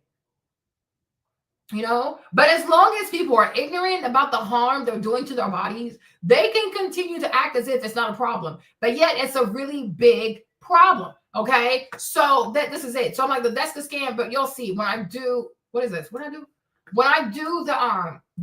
do my YouTube challenge, you will see it in the video. Hold on. You will see it in the video. Okay. But they have different ones though. But it will let you know. So that way you can see what's happening with your blood sugar, so that you can know how you're eating, what to eat, what not to eat, what kind of food is spiking up your blood sugar. And then you can just stop consuming those things. Okay? Make sense? Sleeveless, it's a little bit backless and it flares. Oh, okay. Yeah. But this feels like Saturday brunch. I don't know. This feels a little bit like Saturday brunch. It's cute, but Okay. So they're saying no. It's better, but no. Still not for 2 p.m. lunch in an affluent part of town. Too tight. That's what they're saying. Yep, too tight and too many patterns. I would want something solid, not floral, no print. okay, so not this style, something solid, and then you said tight at the bottom, flowy at the, tight at the top, flowy at the bottom. Yes, fit and flare. Even what is it? The milkmaid dresses, but not the milkmaid dresses. Not the milkmaid dresses that fit all the way through. Maybe they're more fitted on the top, but they flare at the waistline. Okay, where can I get that from? Where can we give her some suggestions? I would say Amazon. I would say TikTok shop. Can we give her some suggestions, chat? A-Line, yes. Aritzia, Zara, Pretty Little Things. Okay, now 4 locks. We have to talk about the hair now. 4 locks. What's this journey we are on? Is this like a unique element? And my thing is, who do you know that's dating a wealthy man that's out here wearing milkmaid dresses? I've never seen that. Does Melania Trump wear milkmaid dresses? Does Ivanka, does she wear milkmaid dresses? Like, what? No, not at all. That is just crazy. That's really, really crazy. And the thing about Ashley, her advice always focuses on, whoa, what you should wear, what you should wear. Let's even assume that you're giving good advice on what to wear, Ashley, which I doubt you are, right? Okay, so you dress the part and the man talks to you. Now what? I'm like, that's why I say Ashley, like, I feel like her also is a grip for her because, okay, she dresses the way to attract a wealthy man. Okay, then she opens her mouth, and now what? Right? That's how you know even Ashley herself, she doesn't even know wealthy man. I don't mean rappers, okay? I don't mean rappers and entertainers. I mean like wealthy men for real, for real. You sit there, the man wants to talk to you. Not what do you say? You see, and I'm like, once again, being able to cater to wealthy people, it's more than an outfit. It's more than an outfit. So most likely a wealthy man is not for you. Leave that alone. Why don't you try to go for the men that are on your level? Because most likely you have similar interests, right? Go for people that are on your level. So that way you probably like the same kind of music. You probably like the same shows. You probably all follow the Shade Room and things like that. Go for people that speak your language. Because this rich man, if he starts talking about these books and those books, do you know? No, okay. If he starts talking about, oh, I invested this or my market, my portfolio is down, do you even have a portfolio? No, okay, so why are you here? You're going to feel like a fraud, and it's embarrassing. It's embarrassing to be a poser. Right? So my thing is, being with successful rich people, it's more than dressing the part. You got to speak the language of these people, and you don't have it, right? Hey, man, and most likely you ain't going to have it. So forget about it. It's a waste of time. Wasting a year, 2, 3 years, chasing something so elusive. It will never happen for you. Is it not better to spend 2, 3 years going after what you want, like what you can actually have? Because you're more likely to get it in 6 months, right? It's like maybe 12, 18 months at most. You can have the man. But the rich man is just not in your destiny. It would have happened by now. It's not going to happen. All right? This is not Hollywood. This is real life. It doesn't work like that. People are crazy. People are really, really crazy. To make you stand out. Huh.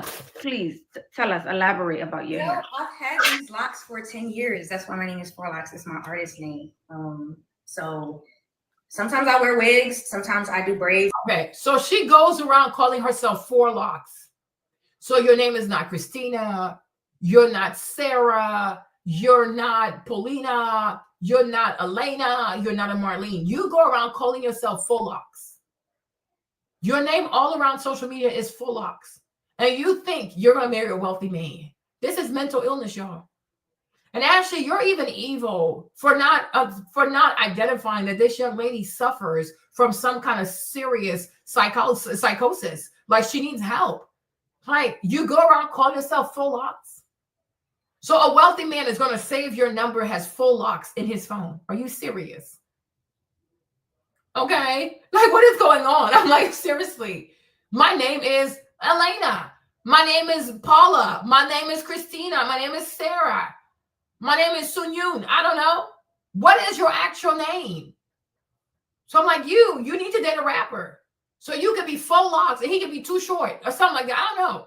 Right. But you see, once again, you are more likely to be successful pursuing a rapper and not even a big rapper, like a local rapper.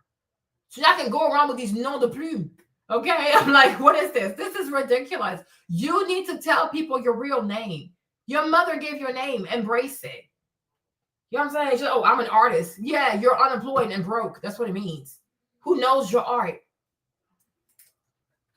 Yeah, but then why is Ashley doing this? Like, I would really love to ask Ashley, like, what's the ultimate goal of this? Like, why are you here? Is it like, because sometimes Ashley, she does give me mean girl energy. Sometimes I feel like the reason why she has this show, because she wants these girls to come on her platform to make a fool out of themselves, right? Because that's all these girls do. They come on here to embarrass themselves. So I'm like, why are you doing this show? Is it like you're a mean girl? You want to know their business so you can laugh about these people behind their backs? Like you want to laugh at them with other people? Like, because I'm like, at this point, it's low-key giving bullying. Because what is the point of the show, right?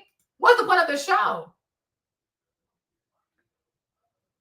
Exactly. And I said the same thing about Shira 7, right? What is the point of the show? Do you just want to know their business? Do you want to laugh at these girls? Like, what is the point of this show? And sometimes Ashley, she does give mean girl energy to me.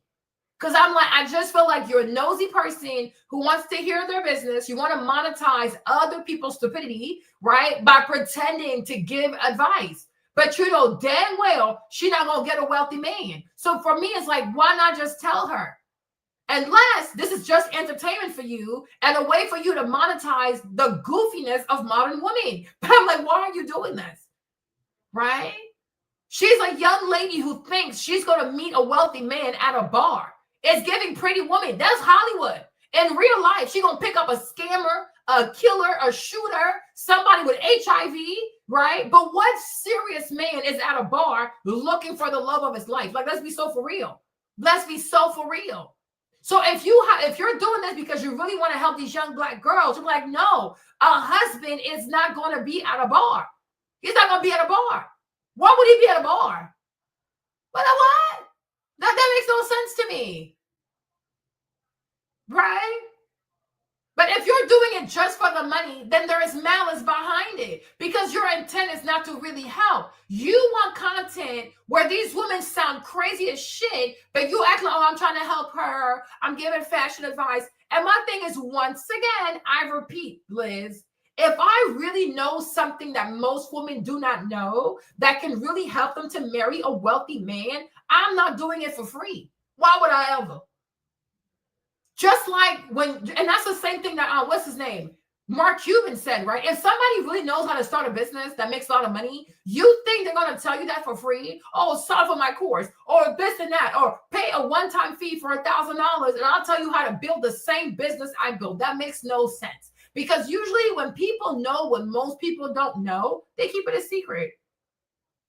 Or they charge a crazy amount for that information because it's valuable information. Because let's say you're able to marry a millionaire. You will never pay a single bill in your life forever.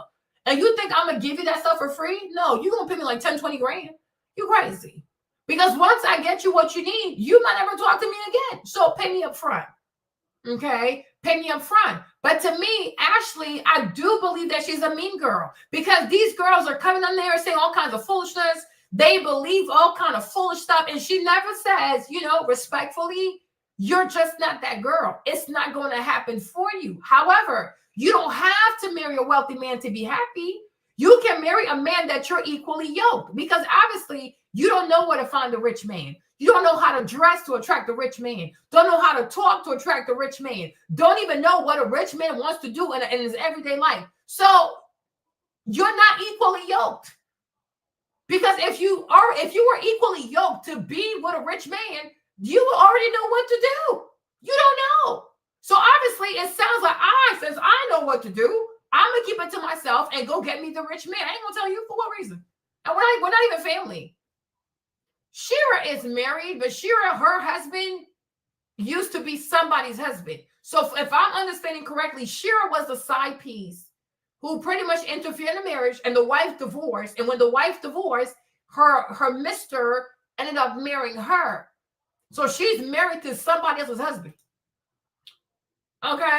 Yeah, I think Ashley is a mean girl. I think she does this to make fun of these girls, but she's pretending, oh, I'm here to help you. I'm here to give you sound advice. But I'm like, if you were truly there to help her, do not waste her time. And just say to her, baby sis, it's not going to happen for you. Because the thing about marrying wealthy people, you got to have proximity to wealthy people. If there are 200 degrees, yes, 200 freaking degrees of separation between you and rich people, you're not going to marry a rich person.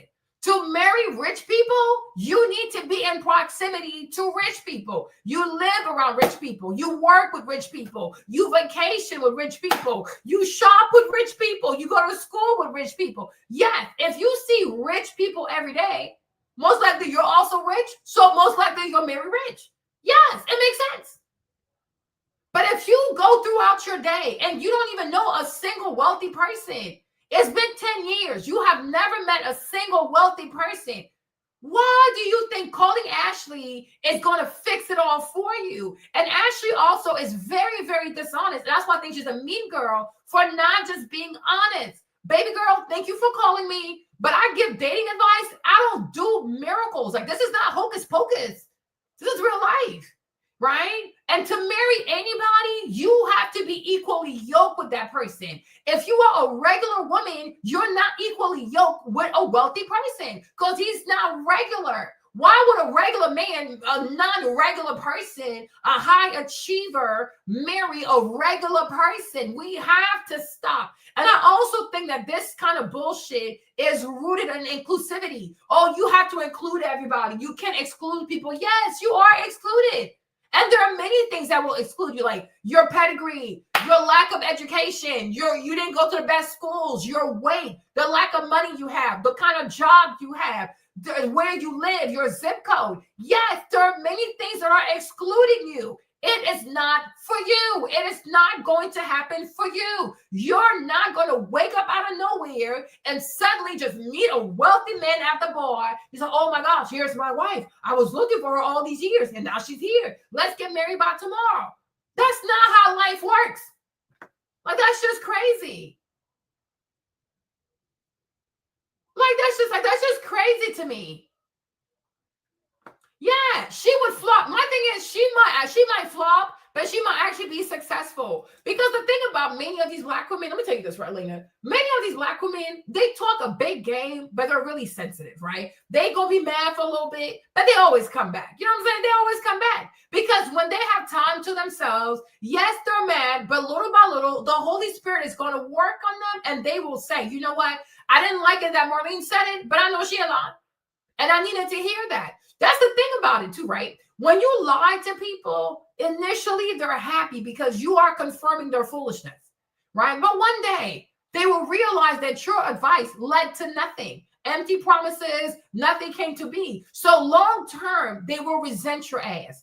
When you tell the truth to people, short term, they're going to resent your ass. How dare you tell me that? You don't know me. One thing, because they think they're so special. They think they're so unique. You don't know me. You don't know my life. You don't know what I've been through. I know you had never won shit. So let's get to the bottom of the shit, right? I don't need to know you. You're not that special. You're not that unique. If you were truly that unique, you would be highly sought after. Trust me. Unique things do not go undiscovered for long. I'm just saying, right? But go ahead, though, because you're a narcissist. So the short term, they're going to resent you because people do not like to hear things that they need to hear. But 6 months from now, a year from now, she gonna know. You know what? I was mad when Marlene said it, but she wasn't lying because I was not. And then people will have more respect for you because out of everybody they know, you are the only person that was brave enough to keep it 100. That's it. Don't lie to people. You know what I'm saying? Do not lie to people. So yes, short term, anybody that is a truth speaker is going to be hated because they don't want to hear that shit. But give it 6 months, give it a year, give it 2 years, they will find their way back to you because you did not lie. You did not lie.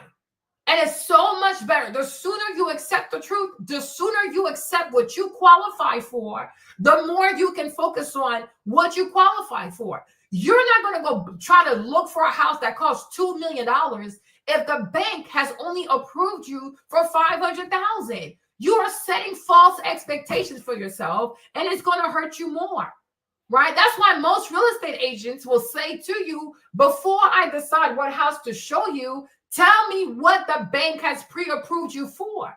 You have a lot of ladies here. The kind of man they qualify for is truly a man that makes $70,000 to $60,000.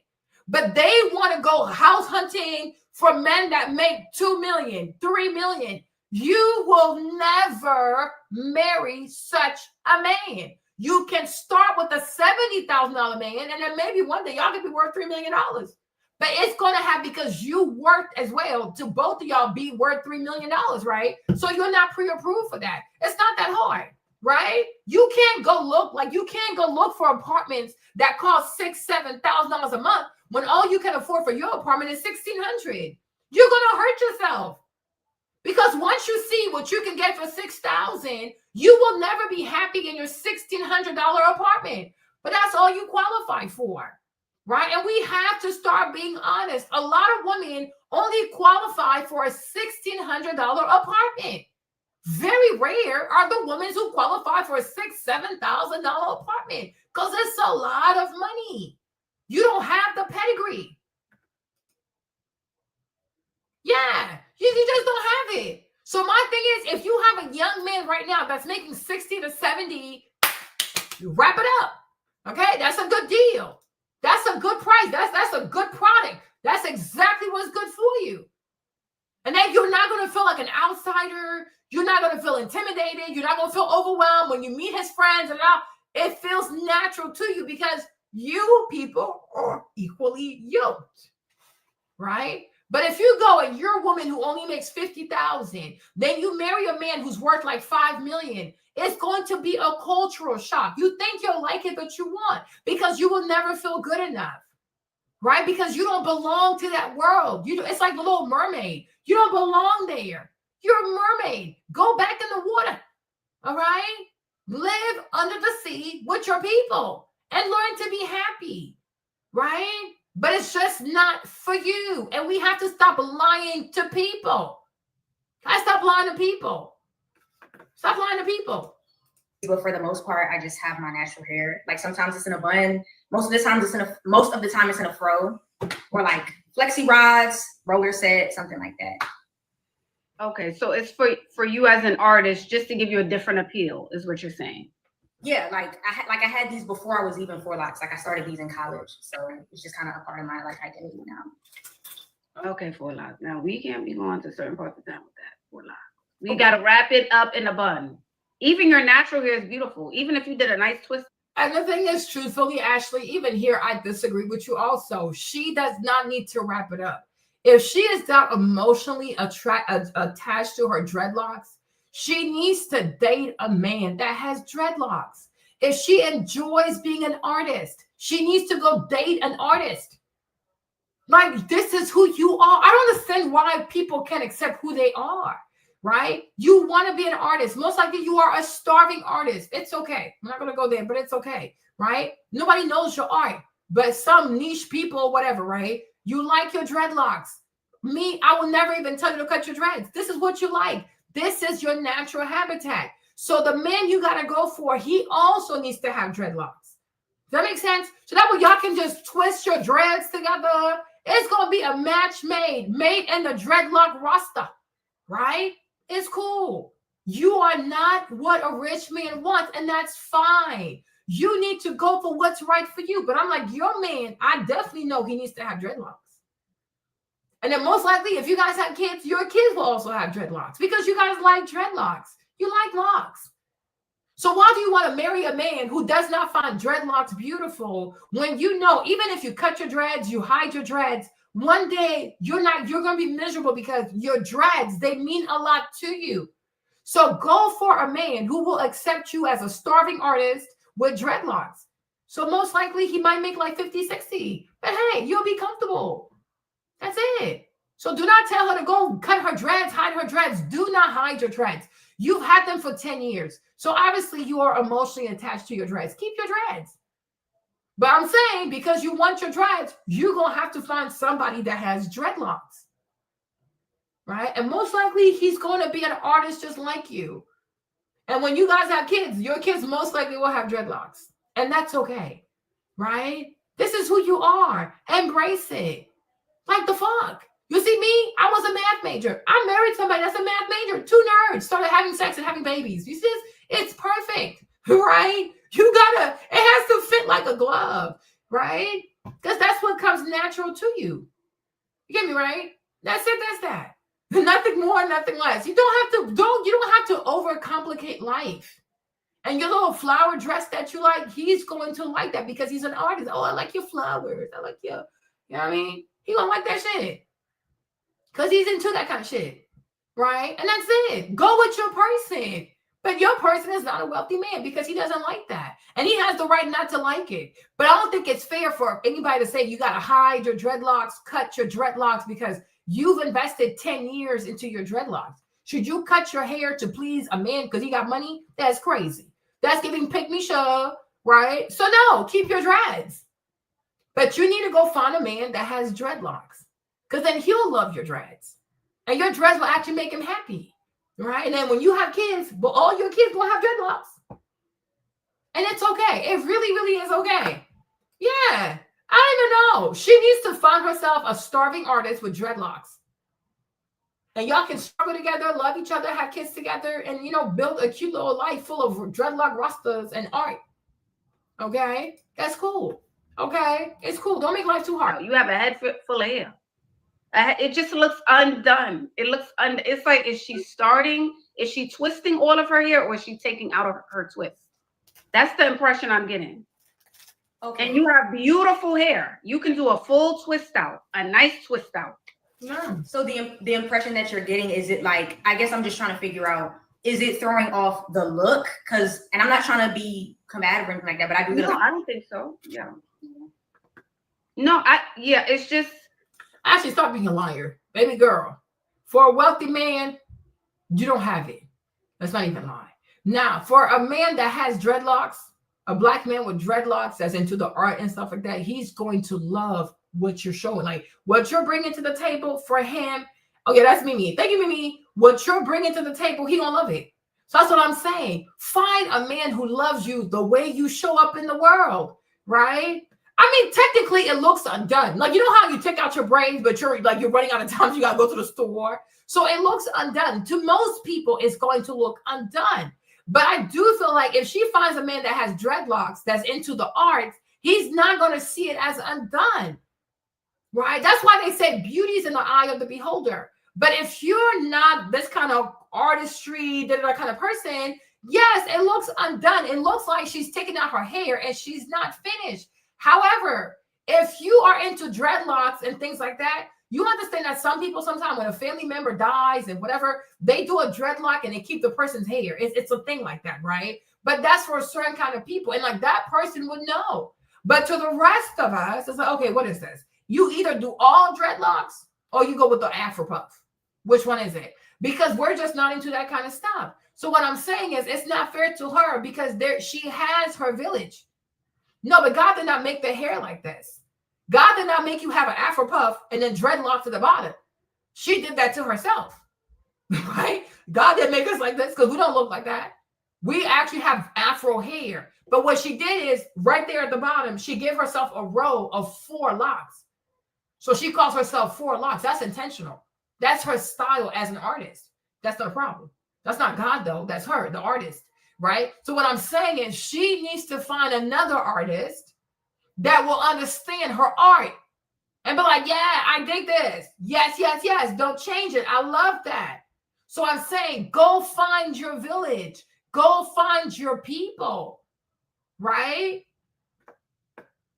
They're right there. Do you not see them? Right there. You don't see them right there? You don't see them? They're right there. So she has 4 locks. See, 1, 2, 3, 4. She has 4 locks in the back, right? So her nickname, her artist, like her nom de plume, her artist name is 4 locks because she has 4 locks in the back. So what Ashley is saying, it looks like you're not done doing your hair. And that I do agree, because to the average person, it's like, are you going to lock up everything or you're going to take out your locks? No, this is how she shows up. That is her art. She has 4 locks in the back. So what I'm saying is, go find your people. You know what I'm saying? You don't have to change for a rich man when there is a man out there who is going to love your 4 locks. Go find that person. And these dresses that she's wearing, the flowery dresses, whatever, because he's also a dreadlock artist, he's going to love that. Do not change yourself just because a man has money. You're going to be miserable. You're going to be miserable. Because it's okay. At first he has money, it's new. But eventually, what else you going to have? Because what you like, he doesn't like. What he likes, you don't like. So I'm saying you're going to be miserable because money is not everything. It's better to find your person. Go find your village. Find a man who loves you at your size, with your posture, your 4 locks, your artistry that never pays your bills, right? Go find that person and build a life with that person, right? Because that's honestly your person, because this is who she is. And to me, I am not into telling people to change themselves for a man, because obviously that's not the man for you. You want somebody else's man. But I'm telling you, once you get that man, you're going to be miserable, because that's not the man for you. The man for you has dreadlocks. Like the man for this young lady right here, he has dreads. And she might even find, if she's really lucky, she might find a man also who has natural hair at the top and then locks at the bottom. because she might find they might have the same hairstyle, right? So go find that person, right? That's it. And you'll be so happy because that is your person and you can be yourself. Just like most women who are married to rich people, they like that kind of life. They like to dress up every day, keep up appearances every day, host parties every day. That's their natural environment, right? Because if you marry someone, you're going to have to do it every day. And you don't want to feel like you're performing. You want it to be natural for you. So I say, go find your natural habitat. And not everybody's natural habitat is around wealthy people because you might find that they're a little too stuffy for you, right? But for some people, it's just fine. They like it over there, okay? I don't know. I'm like, is she doing her hair or is she taking her hair out? That's all I keep thinking. No, she's not. That's all I'm thinking. Is she starting her lock journey or is she taking her locks out? No, she's not. This is it. Let's see what the chat is saying. You can read the comments. Make it a headband. But it doesn't matter. Well, you guys and this is why I don't even like this whole notion of like girls calling women and ask for a woman. Oh, what do you think a man wants? What do you like? Do you want to date Ashley? Is Ashley a lesbian? You want to date Ashley? So no, Ashley and whatever she thinks does not fucking matter, right? Do you even see Ashley's man? What does he look like? Would you even want to be with Ashley's man? Okay, so who the fuck cares what Ashley thinks? You need to go ask the man that you want to date. What do they think about this shit? Right? I feel like a woman who's trying to date a man of a certain caliber, she should call the podcast of a man that has that kind of caliber or knows men of that caliber. And then you take feedback from them. But if you're not a lesbian, why are you asking a woman whose man you never seen for a dating advice? Like, what the fuck? That makes no sense to me. Right? You're not going to ask a non-achiever how to achieve. Like, what? That makes no sense to me. Right? So I'm saying, so far, nobody has seen Ashley's man. Does she even have a man? Don't even know. So why the fuck do we care what she has to say? Right? And the chat. Who gives a fuck about the chat? These are a bunch of weirdo, like random ass, weirdo ass bots on TikTok. I don't give a fuck. Right? You have to go for people who have what you want and ask those people for feedback. And most importantly, if you are a young woman who wants to date men, you should ask men what they want, what they think, because they'll give you more relevant information, right? I'm not a lesbian. You're not a lesbian. So, and I'm not going to marry you also. So the fuck? I feel like my thing doesn't even matter, right? But if you want to be with a wealthy man, you need to find wealthy man and ask him to look at you, your fashion, and tell him and ask him, okay, tell me what you think. And don't worry about it. You're not going to hurt my feelings. Just be very blunt with me, right? That's that. But I do feel like this young lady here, she needs to go marry her fellow artist that has dreadlocks. And they're going to be very happy together. That's it. That's that. I'm not going to cut it. Okay. Yeah, she's not going to cut it. That's it. I understand. I get it's different and people don't like it. It's definitely something that sometimes I do wrap up in my bun, sometimes I don't. But I understand where you're coming from. Yeah.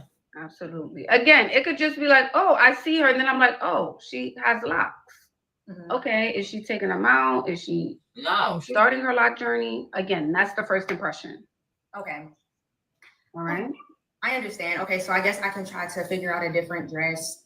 But like I said, that's like the experience of a lot of my friends. And like when you go to these bars as well, the men that a lot of your friends have a loser experience. Okay. So most likely you and your friends are losers, right? Like, I don't understand these girls, right? You and your friends have the same outcome. So a choice has to be made. Either you and your friends are over inflating your sense of value, right? You and your friends are looking for men that are completely out of your league. So I know that all you have is delusional, right? Because it's not a circle of friends. If there's 5 or 6 of y'all and everybody has bad results, yeah, you're either going for men that you can never get because you're a bunch of delusional hyenas. That's number one. Number two, it could also be that you girls give each other bad advice.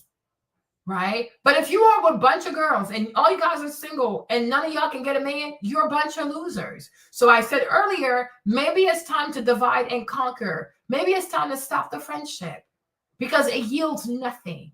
Or do y'all sleep together? Because I've come to realize too that some of these girls today, they have sex with their so-called girlfriends. Like sometimes they have sex together, then they want to go look for a man. You know, a lot of girls today are really like, they're very disgusting. So they're all over the place sexually. So are you a lesbian? Do you sleep with your friends? You know, do y'all each other? Do you guys eat each other out sometimes? What's going on? Right? Because if I'm not successful at dating, she's not successful at dating, she's not. Why y'all still friends? What is the purpose of your friendship? Right? Because it sounds to me you are holding each other back. So maybe we say to ourselves, we have to be more sober-minded and actually go for men that we can actually get. Right? And most likely they're artists with dreadlocks. And you have to be okay with that. Because I guess like sometimes you see these girls on TikTok and you think, oh yeah, she black, I'm black, so we're the same. You are not the same. You are you and she's her. Right? That's it. You know what I'm saying? Black girls are not a monolith, right? So just because you see a young black girl on social media looking good, living her life, and she's able to go on all these dates, but most likely she doesn't have 4 locks.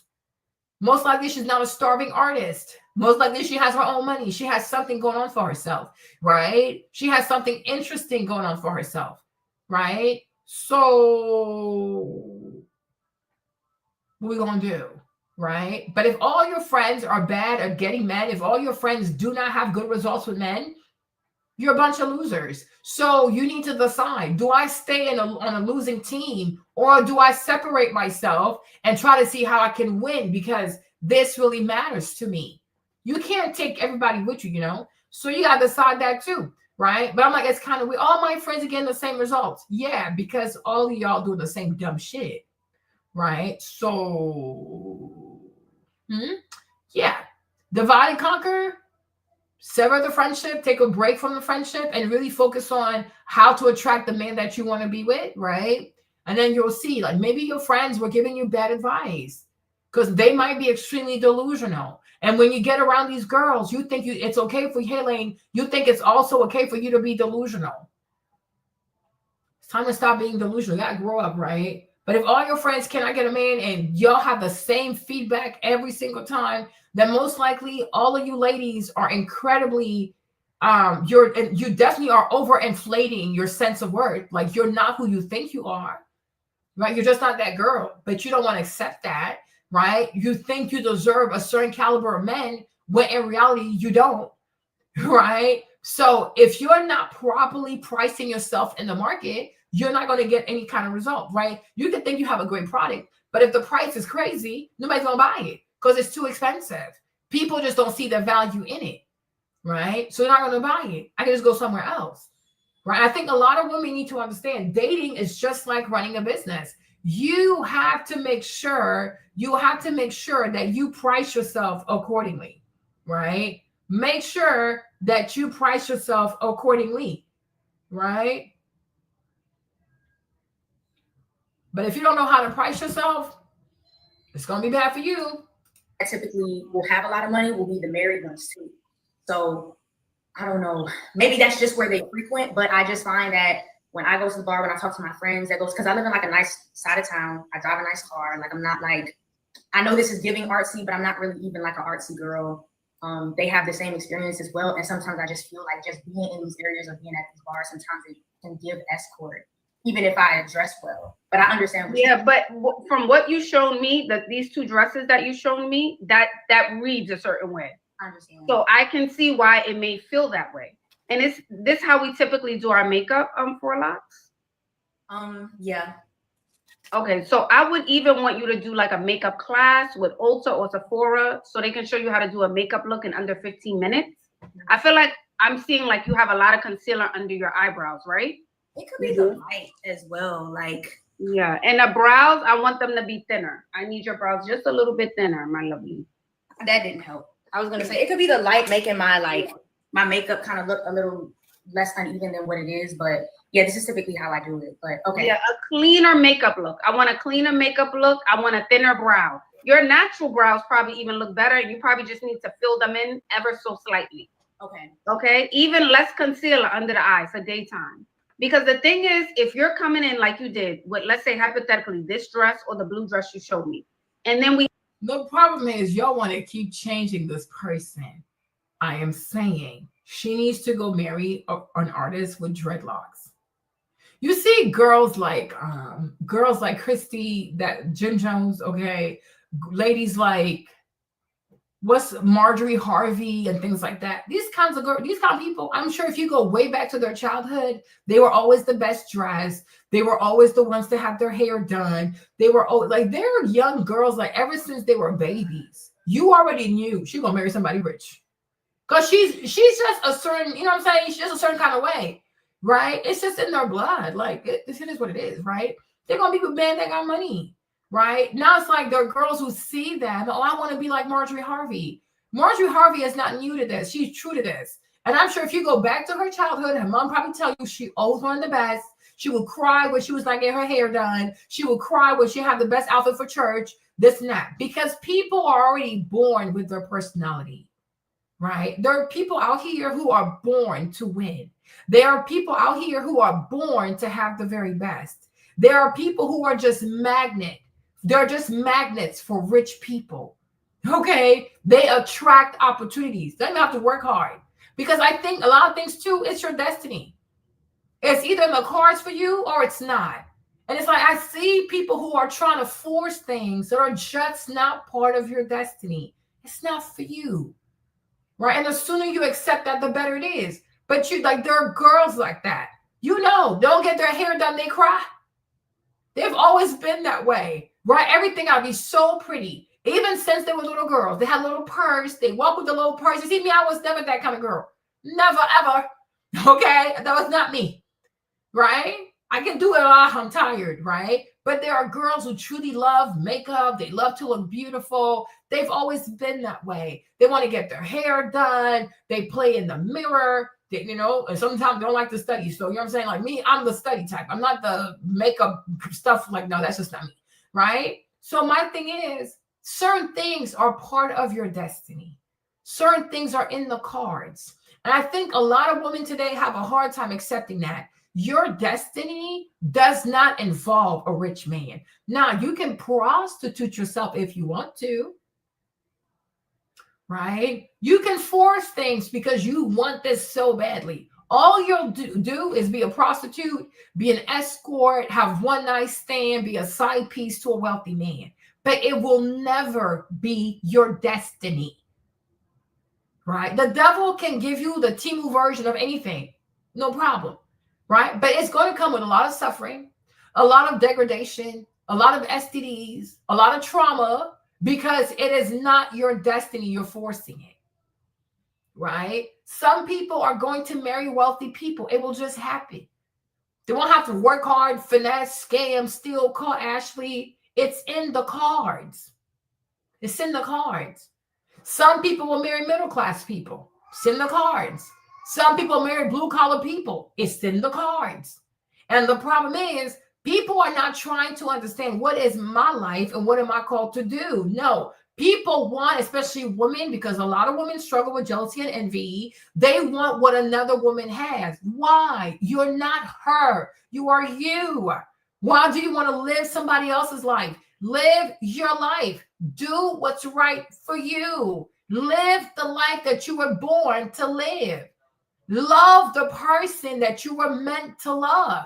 There's a reason why people have terms like twin flame, soulmate, and things like that. Sister flame or twin flame, right? Twin flame, soulmate, because those relationships were created before we were actually conceived, right? And here you are, you're toiling, you're hurting yourself, you're traumatizing yourself, you're hiding who you are, you're tucking your dreadlocks because you want a story that is just not yours. It's not your story. And it will never be. So I'm saying, why are you wasting time when you could be focusing on your own story? Right? This is a waste of time to me. Stop trying to live somebody else's life and live your life and enjoy it. Enjoy it. Because that is the life that was meant for you. Stop wanting other people's lives. And that's the problem we have with social media, because social media is not empowering people to live their life. Hey, you know what? I see this woman. She's confident. She's bold. She's living the life that she wants to live. So that's giving me the confidence to live the life I want to live, because most women are insecure. So instead of being empowered to live their own life, their own truthful life, they just want to copy her. Oh, I want exactly what she has. I want exactly what she has. You burn brain heifer. Stop being a bird, right? And actually be a human being. You see how she lives her life? It's not for you to want to copy and paste her life. And you, when you see a person live their life, it should encourage you to live your life. Because you can only be fully satisfied living your life. You will never be happy living somebody else's life, right? And that's to me, that is the true beauty of life. Live your life, right? Do you see me, Marlene, on this channel? Be like, hey guys, welcome to my channel. I missed you guys. Okay, you guys, so let's talk about it today. But anyways, you can do whatever you want. Don't let anybody put you down. Girl, I would die on the inside. That's not me. Right? But there are a lot of YouTubers who do that. That's them. Good for you. Right? That's just not me. You see what I'm trying to say, right? That is not me. When you have to do your hair every day, put a wig on, lashes, makeup, and then you can do a video chat, I will die. That's just not me. You get what you get. Sit your ass down, right? Because we come outside for real conversation. I'm not here to finesse you. You're crazy. I don't want nothing from you. Right? I'm not here to finesse you. But there are people here, their entire persona on social media is fraudulent. To me, that is not empowering, right? Because your YouTube should be who you are. You should be yourself on your YouTube channel. Don't pretend. Like, don't be this. You're not that person. I am not that person. I'm not fake. I don't know how I can't lie to people. It's really hard for me. Right? And if I had to do that, I wouldn't even come up, because it will make me so miserable, right? So yes, if you're fake, you can have lots of followers, but then you hate your own channel. I don't want that, right? I want to be comfortable coming out on my own channel. So therefore, this is who I am, right? And consequently, you could say, oh, Marlene, because of this, this, and that, you're not going to get this, and that. And that's a fact. You're right. You're right. But I like my life. I really do like my life, right? That's that. You know, you just you gotta be brave. I think that's the problem today, is that there's no bravery, there's no courage, there's no boldness to say, hey, this is who I am, right? And you find your village, right? That's it. I can say, oh my gosh, you guys, I love Beyonce so much. I mean, I do. I don't dislike Beyonce, but I just don't like how she aged. But I'm not gonna lie for views though. Right? I'm not doing that shit. That's crazy. I'm too old for that. Right? Like, you're telling out, please. If I want most things I want, I can get. So I don't need to lie. Right? I'm not, oh, I need to have this car. I got to live in this house. I got to buy this bag. Got to buy these shoes. I don't want for shit like that. Most of the time, I just want hair products. And I'm happy. So my wants, my goofy stuff is actually quite affordable. So there's no need for me to be a whole fake ass human being because I need to have stuff to impress people. I don't give a fuck. I impress people with my mind, not with my shopping addiction, right? That's it. It's what it is. So my thing is, you have to know who you are, and you got to be okay with that. And you might never be popular. Most girls might not be impressed by your dude. They might not happen. But as long as you love him and he loves you and y'all make sense together, because you got to be with someone that you're comfortable with. You know what I mean? You cannot date someone and it makes you incredibly self-aware and you feel as though you're not good enough. Because those voices in your head that are telling you you're not good enough, you will never be able to quiet those voices down. And next thing you know, something you wanted so badly now is causing you severe depression because you don't feel like you belong. And then when you meet the girls that are really, really his type, you're going to be so insecure because it's natural to them. You got to tuck your dreadlocks. You got to call Ashley. You got to change your clothes. You got to change your makeup. But they're girls. It comes naturally for those girls. And so when you start seeing those girls and they come around that man, it's going to drive you crazy. Right? because you know you had to change so much about yourself for this man to even look at you. But if you date someone that finds you beautiful with all your quirky shit going on, right, you're gonna be okay. And if you see girls around him, you ain't gonna be tripping because you know he really likes you. So I'm saying find your village, like find your people and live your life, right? Live your life and be courageous enough to love the person that you really, really actually like, right? Everybody don't have to be with a wealthy person. And for most women, it's not going to happen. So let's stop being delusional, okay? It's not gonna happen. We have our face painted. That's gonna read a certain way to a man, No. right? Oh, she has on a face full of makeup. She has on a sexy, sexy dress at 2 p.m.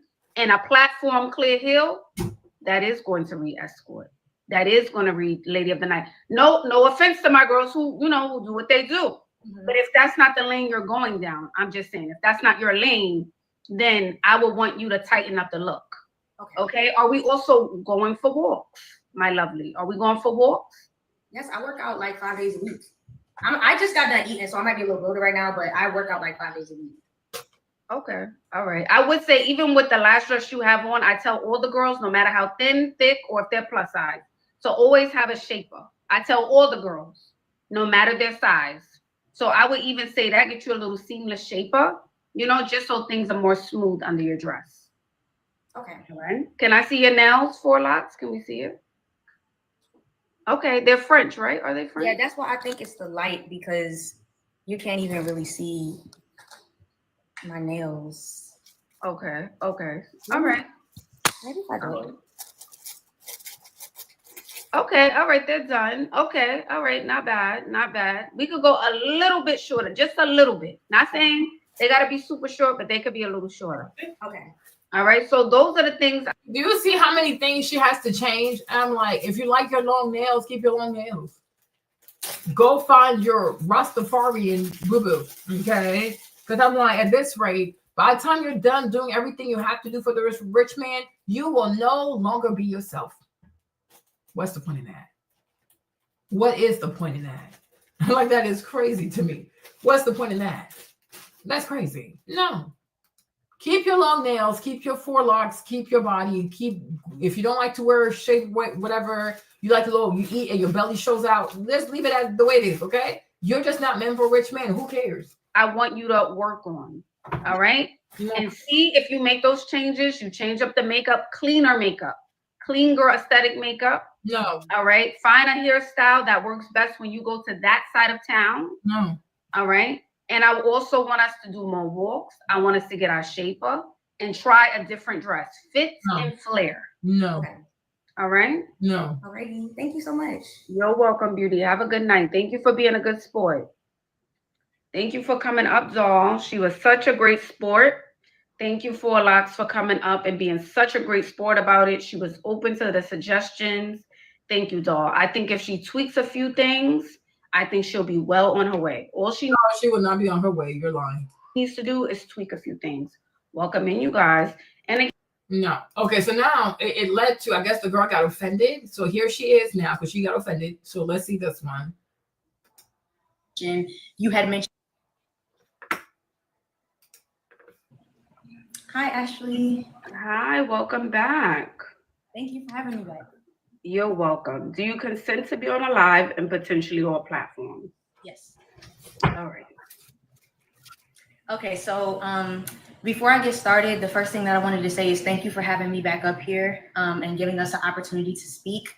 I wanted to try to set a quick tone and just let you know that I'm just here to try to accurately articulate what it was that I was upset about, and for us to just have a conversation. This is not like me trying to go viral, rah. That's not the intent for this at all. I just wanted to clearly communicate what exactly I was upset about. So, okay, fair enough. Okay, great. So there were a couple things that I wanted to say. I felt like the small back and forth that we had in the comments earlier, I think that there was a conflation of issues. And the first thing is that I think that you were thinking that I was upset with the criticism that circulated surrounding the video. The issue isn't with the criticism, right? Because from the video, I did look bloated, right? From the video, my makeup wasn't great. I took the criticism for the makeup, for the dresses. I agreed. And if you guys can look at her face now, Lacey says she's back with the 4 locks hanging. Yeah, of course, she's rebellious. But if you can look at her now, you will see that she actually looks better without makeup. You will actually see that she looks a lot better. Let's start over, right? Let's start over. Look. Let her come on. Look at her face. And tell me, does she not look better without makeup on? Does she not look more youthful, more pretty, more confident, more comfortable, right? What do you think? She looks a lot better without makeup on, doesn't she? Okay, there you go. There you go. It never fails, right? She looks a whole lot better without makeup on. Yeah, she's just oily. She has oily skin, but she looks a lot better without makeup on. And because she has oily skin, and let me tell you this, right? Because you see, me, Marlene, I know things. I know a lot of things. Because she has oily skin and she buys cheap foundation, it oxidizes faster. I repeat, because she has oily skin and she buys cheap foundation, it oxidizes faster. So her foundation is changing color on her face because she has oily skin, right? So that's the thing. When you have oily skin, clock it.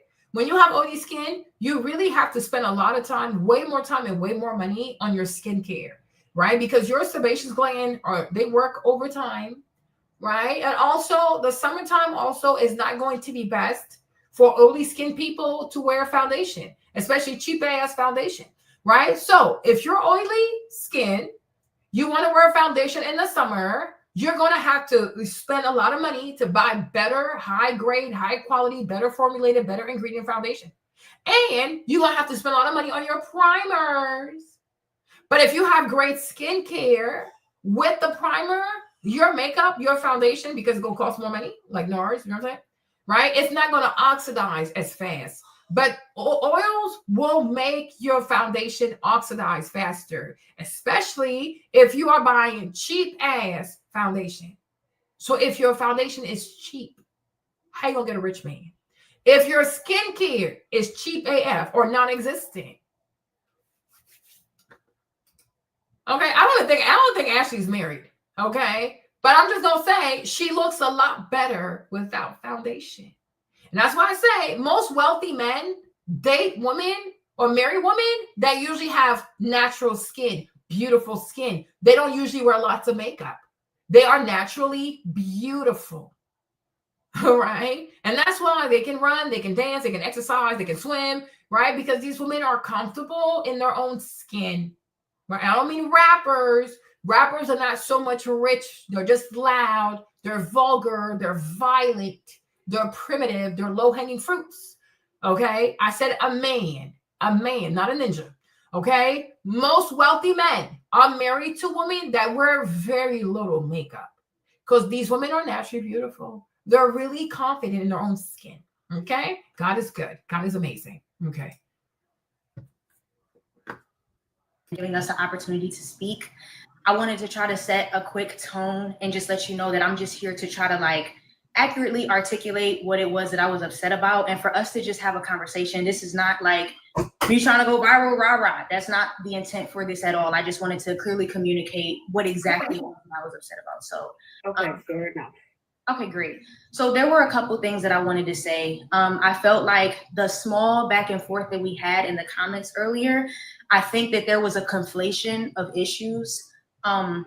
And the first thing is that I think that you were thinking that I was upset with the criticism that circulated surrounding the video. The issue isn't with the criticism, right? Because from the video, I did look bloated, right? From the video, my makeup wasn't great. I took the criticism for the makeup, for the dresses. I agreed that they weren't great for happy hour. And also from the video yesterday, you know, I had just got back from eating, so I might not look like a workout girly when I, you know, I'm super full like that. So that wasn't the issue. The issue for me was the lies in the title that kind of, I think, influenced everyone to see the video a certain way or just make it seem like I was saying something that I wasn't. The first one was that I wanted to lose weight, and specifically 15 pounds. From what I remember from our conversation, you had mentioned shapewear to me, and you also asked me if I went on walks. Again, I don't look like a workout girly yesterday. I got on my dress, so I understand that. But there was never a mention or a conversation of weight, let alone a specific amount. And then the second one was the comment about my locks. So I also agree, just so that you know that I do appreciate the advice. I also agree that seeing me and this hairstyle, there might be a confusion of, is she like an earthy tree hugger girly, or is she like a luxury kind of girly? So I did say, you know what, with certain hairstyles, I can wrap my locks up, but there was never a agreement between you and I, or even a conversation on live between you and I, that I should cut them. It wasn't until someone in your comments had said she needs to cut her locks, and then you had responded, that's what we tried to tell her, and that's not. And the reason I said we tried to tell her is because the comments was saying that. Now, if I'm going to be completely transparent with you, there was a lot of things I held back on because I know how the internet is and how the internet can be, right? Then it instantly turns into quote unquote mean girl. So in my coaching sessions versus online, I'm a lot more honest in my coaching sessions than I am here on the internet, because this is free, right? But I do think, if I'm being honest, and if I'm telling you face to face, I do think you need to lose weight, if I'm being honest. So just for the sake of the chat, right? Because today I'm not bloating, right? There's no shapewear on today. This is. And you see, and this is why I'm telling you, do not give Black women dating advice. Don't do it. You see this? She's in her feelings, but yet she wants to marry a wealthy man, right? Do you see this? And these are people who she does not look fine. Listen, Elaine, if somebody says, I want to marry a wealthy man, does this right here look like she can marry a wealthy man? Right? Most wealthy men who have girlfriends or whatever, these girls are bikini ready 365 days out the year. She looks good for a regular person. Because you came in late. When she called Ashley, yes, that's it. And she needs to be toned. Like, she needs to be toned, right? But I think the problem is, it's not about looking overweight. Right? She is not fit enough. Like, when not almond skinny. Like, let me show you, right? I think some of y'all don't get it. That's why I said most women need to stop saying they want to be with a wealthy man. Let that stuff go. Let it go. Like, just let it go. Right? Just let it go. Right? Because it's not for you. And if it's not like, if you don't aspire to that kind of stuff, right? If you don't aspire to that kind of stuff, you have nothing to worry about. But do you look at Lori Harvey, right? Look at her size. Look at her arms. Look at her belly. Do you see how there's a very low body fat percentage, right? So you have to be fine. Like, you have to drop fat. Yes, Lupita. Thank you. Uguti, thank you. Good job. Right? You got it. That's why we're saying, stop trying to say you want to marry a wealthy man. Because if you don't want to marry a wealthy man, girl, do you. Right? But there is nothing special about this young lady. There is nothing special about her. Let me go to Lupita. Let's see Lupita. Let's see Lupita in some fashion. Yeah, you can kind of see it too here, huh? Voila. You see how Lupita is? You can tell that she's very toned. Like, hey, Chioma, you can tell that look at her arms. You can see the muscle definition, and she's just slightly posing. Look at this. Look at the silhouette of her abs right there. Look at her collarbones, right? You see? And I'm glad you even said Lupita, because now we have a dark-skinned woman and we have a light-skinned woman, so we can see, right? Look at her arm. There you go. You see this? Do you see this? Look at her arms. You see her arms? Do you see this? You see her collarbone? Do you see her collarbones? Look at this one. Look at this one, right? Do you see her collarbones? Yeah, Jody. Jody's another one. Jody Turner, right? Is that her name? Jody. Yes. Jody Turner. There you go. So you know exactly. So then why y'all play with us? Right? Look at Jody also. That is exactly our point. Right? When you see Jody, again, she dates rich people. Like, come on now, girl. Right? Look at her legs. You see how toned they are? And I'm so glad we're actually looking at dark skin, because I'm like, Lori all the time, it's a bit redundant. Okay? But where's Jody, like, in a regular outfit? You see? You see the arms? You see this? Like, the girl is fit. The girl is fit. Like, she is seriously toned, right? She is seriously toned. So it's like a woman like that, yes, she gives rich people. Even you, if you're broke, you know not to walk up to her. Right? You know not to walk. You guys, I swear. That's why when the girls are, oh, this man walked up to me, I'm like, yeah, because it's your energy, right? Because men are not stupid. Men can look at a woman and be like, yeah, that's a high value woman. Like, she costs lots of money. I'm sure her burger costs $100. Okay? Because they can just look at you, right? But if a man felt comfortable enough walking to you, then that's the energy you gave. Jody is extremely toned. Lupita is toned. Like, Lori is toned. Like, they are super toned. But you think if it's December, March, April, June, July, August, you think these girls are scared to wear a bikini? Right? They are naturally toned. Like, they are toned. They are really toned. So you can say, yeah, I'm a gym girly. Da-da-da. It doesn't look it. It doesn't look it. Right? But I'm like, look at this though. Look at Lori. Like, let's be so for real. Let's be so for real. So my thing is, this is how, when you think of a rich man, you think his girlfriend looks just like this. That's how she looks. It's okay. It really is okay. So this young lady, even I said she needs to lose weight. I said the same thing. Why? Because you came in here saying you want a wealthy man. If you say, hey, I want a regular man that makes 60, 70,000, oh, you found the way you are. Jasmine, let me see.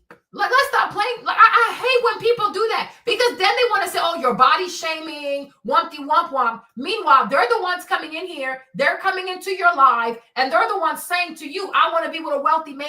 I want to be with a rich man. I want to be with the top 1%. You want to marry the top 1%? So you don't know what the wild eat. Look at her. Look at this lady, man. Look at this beautiful heifer right there. This girl is pregnant. She is pregnant, and she still looks like a damn statue. This shit's not even fair.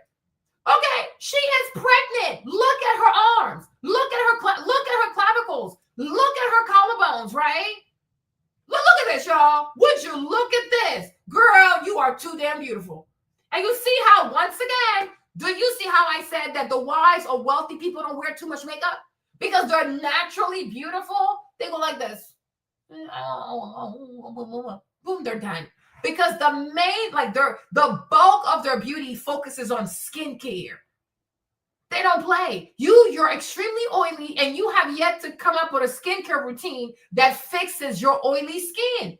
But I'm like, you know her husband got money, y'all. Like, be so for real. Be so for real. Like, we know what the wives of wealthy people look like.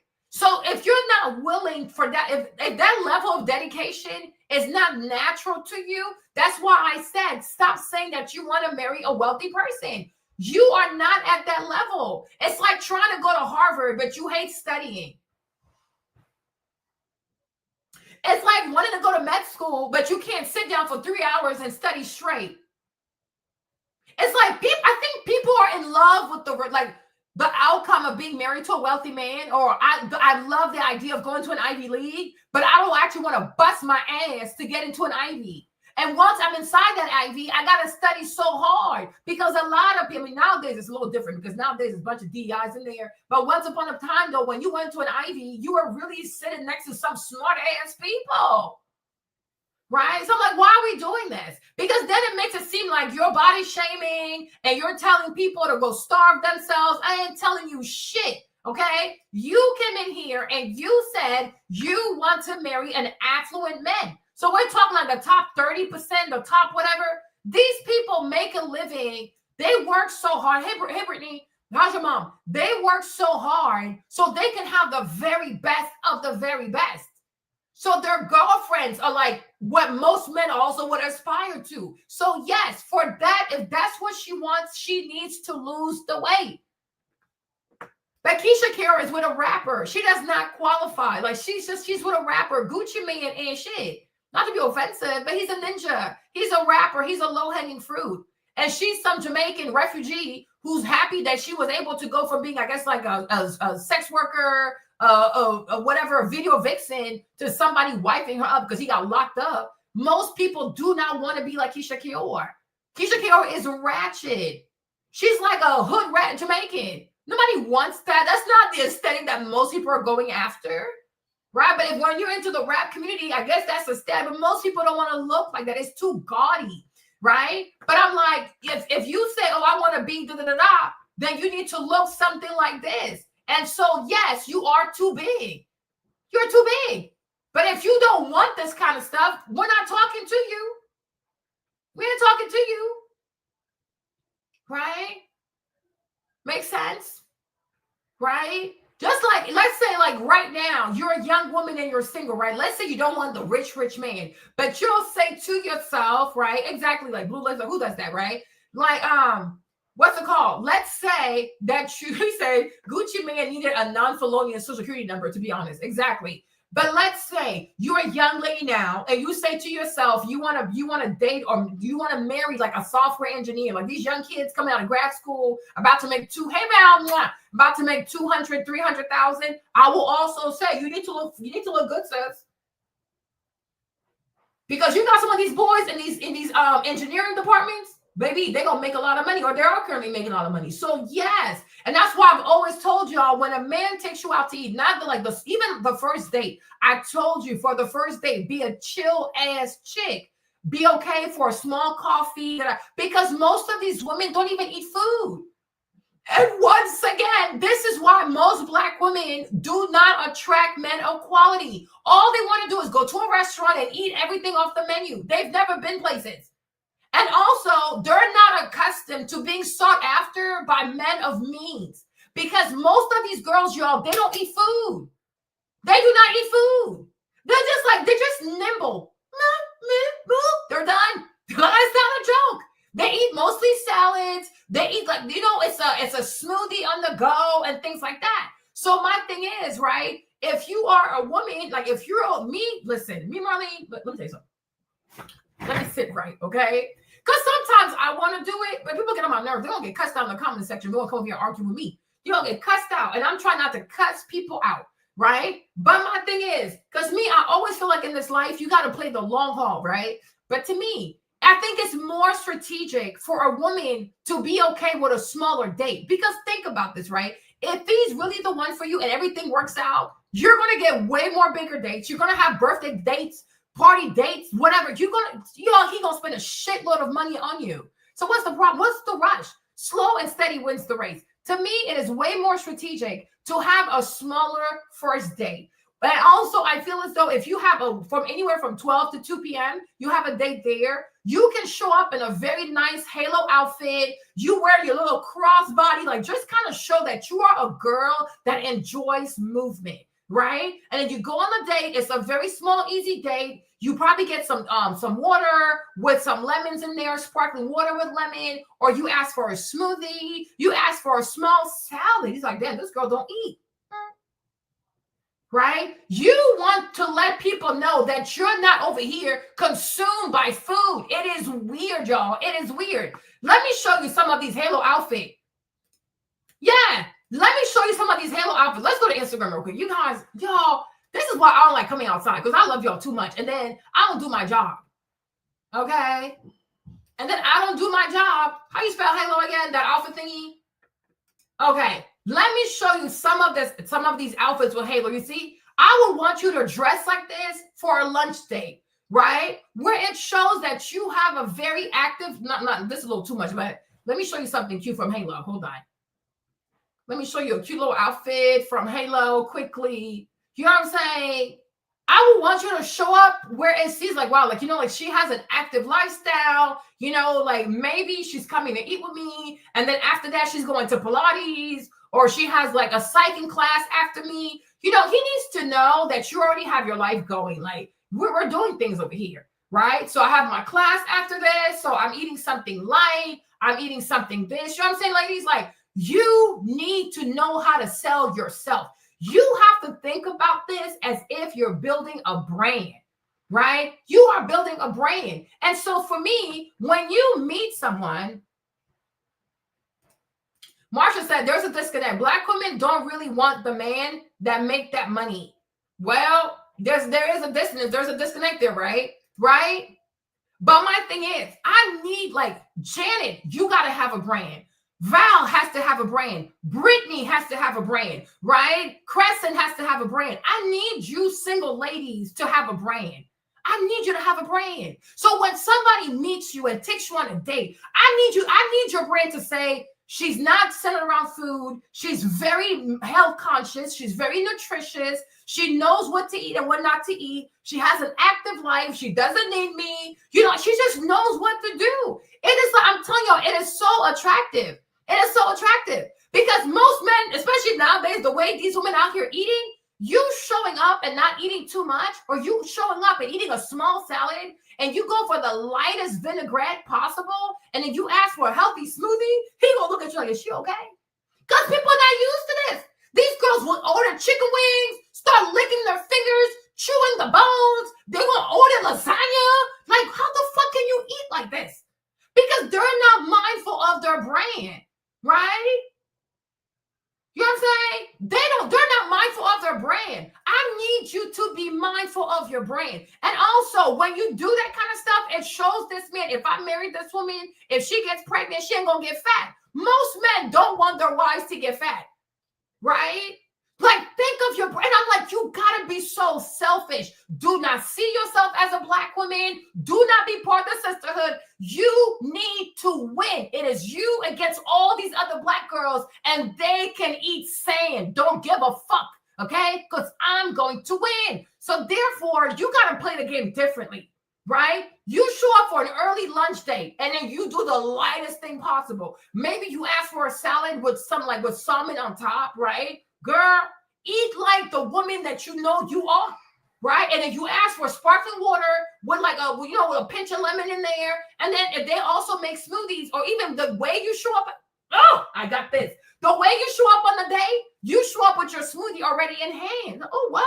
Okay, like, yes, I'm a health conscious person. You show up with a green smoothie, you show up with something, and right before, and you make sure he sees you drink the smoothie, because by the time you see him, you should be almost done with the smoothie. Oh, let me finish this. And you put that in the trash, because he needs to know you don't play about your green shit, okay? Then when you go into the restaurant, you don't order too much, okay? A light salad with some salmon, sparkling water with a bit of lime, a bit of lemon. And then when you're done with that, you ask for some tea. And then you really spend time having the conversation. He's going to be, I've never seen a Black woman that doesn't eat food. Okay, this is business. This is business, y'all. Everything what the average Black woman is doing, you do the complete opposite. That is your brand. And therefore, he's going to know, oh, wow, she's not like the other Black girls. She's exceptional. She's mindful of how she eats. And oh, you know what? And then also, if you want extra credit, they're like, oh, it was so nice talking to you, but I got to go now because I have my 3:30 p.m. Pilates class. Okay, but I'll text you though. There you go. Because then you're the first to leave. And he's like, wow, we barely got to finish them. Oh, I know, but maybe another date, maybe. But I really gotta go. Girl, you ain't gotta go nowhere. Okay? But you showing up in an athletic outfit, you show up with your green smoothie, you order a salad with some salmon and some water, then you order some tea, then you're really engaged in the conversation, and you're like, oh my gosh, it's 3:30. Oh my gosh, I got to go out my Pilates class. I know, I'm so sorry. But I really want to come see you today, though. Boom! That's what you call a brand. Okay? Do not show up like them big back heifers. Okay? Because too many Black women are comfortable being big back people. No, you have to think about your brand. You gotta think about your brand. Like, what do I want to stand for? And I'm telling you, a man that sees a Black woman that barely eats food, like, what? You actually like salads? He had never seen that before. Okay? Yeah. He had never seen that before. Exactly. You need to make sure it's green. And you drink enough that you save right a little bit. So like when you get in front of him, you start drinking the rest. Like, oh shit, this nasty shit. I'm like, oh, what's sitting there? Oh, a little bit of ginger, some kale, some beets and this and that. I do that every morning. Like, oh wow, like yes, I don't eat lunch until I'm drinking this. It's really good for the gut, you know, and it helps you to stabilize your appetite. You know, because I really think it's important for a woman to maintain her weight, because when I have kids, I don't want to get big. Oh, really? So you want to have children? Of course, I would love to have 4. But you see, for me to have 4, I can't get big. So, practice makes perfect. Clock it. Clock it. Y'all got to know how to play this game. You got to know how to play this game. Okay? You got to know how to win. Okay? You have to, you ask for your tea with the lemon. Okay? It's like, wow, like this lady don't eat food. There you go. Right? And it's like, it blows people away because most black women eat too fucking much. They eat too much. They eat too damn much. Right? They eat too much food. Like, it's crazy. Why do you eat so much like this? Are you okay? Are you stressed out of work? This is insanity. So I'm like, no. You gotta think of your brain. And your brand needs to be, and I'm like, even if it doesn't even have to be expensive. I mean, if you can afford Halo and Lulu, that's one thing, but you don't even have to. But I'm like, day to day on your casual, you should be wearing athleisure, right? With a nice little jacket, keep it open, a crossbody, your hair in a pony. You need to look like an active woman on the go. Let people see, like, I don't sit down, I move, okay? I don't sit down, I move. But I showed you that one time. I said, look at Lori. Lori does not eat food. Remember that one time I showed you her plate? Where's her plate? And I'm like, she's not going to eat this. You see? What I tell you? You see this? You see? You see? You see watermelon? Like, you're not going to see a big-ass piece of chicken on her plate. It is not going to happen. It's not going to happen, right? But I'm saying you can start doing this on a budget. Right? You can start doing this on a budget. And you know what, too? The thing that's really going to make you look like the wife of a wealthy man is lifting weights. Because that's what really, really tones the body. Right? But athleisure, very comfortable, very active, very chic. Right? Hold on. Let me show you her plate. There was one time she went out to eat with these girls. She barely ate the food. I'm like, she's not going to eat this. And they don't finish what's on their plate. They just don't. You know what I mean? They just don't. And I'm like, you can get this. Val, you can do it. Brittany, you can do it. Right? Jenna, she almost like she's engaged now, but I'm saying like all of y'all can really, really do this, right? You definitely can do this. And don't let anybody tell you otherwise, right? But it's like, do not let food control you. Let your goals, let your aspirations, let your desires of your heart really control the kind of woman you're going to be. Food, you see, like that. So you see what I'm saying? Like, so even like the first, that's why I said it will be really, really nice. No, she's not like this. It will be really, really nice if the date, that's why I said the date has to be in the afternoon because like the lunch break, because then you get to see how he dressed. Because based on how he dressed, you can kind of gauge what position he has at work without asking too many questions and coming off like a gold digger, right? But then at the same time, though, Kiki lost so much weight, right? But at the same time, you show up in like a Pilates outfit like this, right? But maybe you put like a big sweater on top, or you put like a windbreaker on top, or you have like you wrap your sweater like this around you, you know what I'm saying? And you have a nice little crossbody and very clear skin, little makeup, nice lip gloss, right? Exfoliate your lips, and you show with a green and some clean ass tennis shoes. Like, damn, this lady is active. Right. And also, let me tell you this too. I'm not trying to be nasty, but most of y'all are grown, right? You're over 18, right? Okay, cool. But also, if a man knows that you don't eat too much, not to be offensive, these are the kinds of things we have to say. It's just that sometimes, I don't know if it's like, it might be a little bit gross, but it's like, listen, if a lady eats clean, most likely she's not going to fart too much. Because when you eat too much and you eat all kinds of shit, you are more likely to be a big farter. Right? And also, if you ever go to his house, you might even poop in his toilet. So, like, a girl that eats cute and clean, she don't poop like that. And she doesn't fart like that. That's number one. That's number two. Number three, if she's very lean and she has an active lifestyle, most likely she'll be more active in bed. If you date a big girl, a fat girl, most likely she'll just lay there because she's too big. And then you'll have to do all the work. You see what I'm saying? Like, there are certain things we don't want to say, but that needs to be said. If you're in a relationship with a very fit, healthy woman, the same for the man, sex will be more interesting because people can actually move. And lifting people ain't that hard, right? Okay. Listen, use your imagination, right? So I want you to show up like somebody who also has an active lifestyle. So he can start thinking like, oh, shit. So she's not going to get big. She doesn't want to get big. She's probably really good in bed. She's probably really flexible. She's not going to be lazy. She's going to have a good sexual libido because she ain't big, right? Exactly. And it's because if you don't eat all this nasty stuff, you're less likely to have yeast infections. You're less like, you know what I mean? Your vagina is going to smell better, taste better, be better. Like, these are real things, y'all. Don't come for me. But these things have to be said. Okay? Yeah, it's ridiculous. Like, they just like, people eat too damn much. You know what I'm saying? You know what I'm saying? Like, people eat, no, Kiki, the problem with Kiki is, Kiki acts like a drag queen. It's a turnoff for most men. She talks like a drag queen. She acts like a drag queen. She's not very classy. She's just loud. Yes, like, see, because if you eat lots of pasta, lots of cheese, lots of yogurt, lots of ice cream, lots of eggs, you will be a nasty farter. You're going to be farting all over the place. We can't have that, right? We don't want that.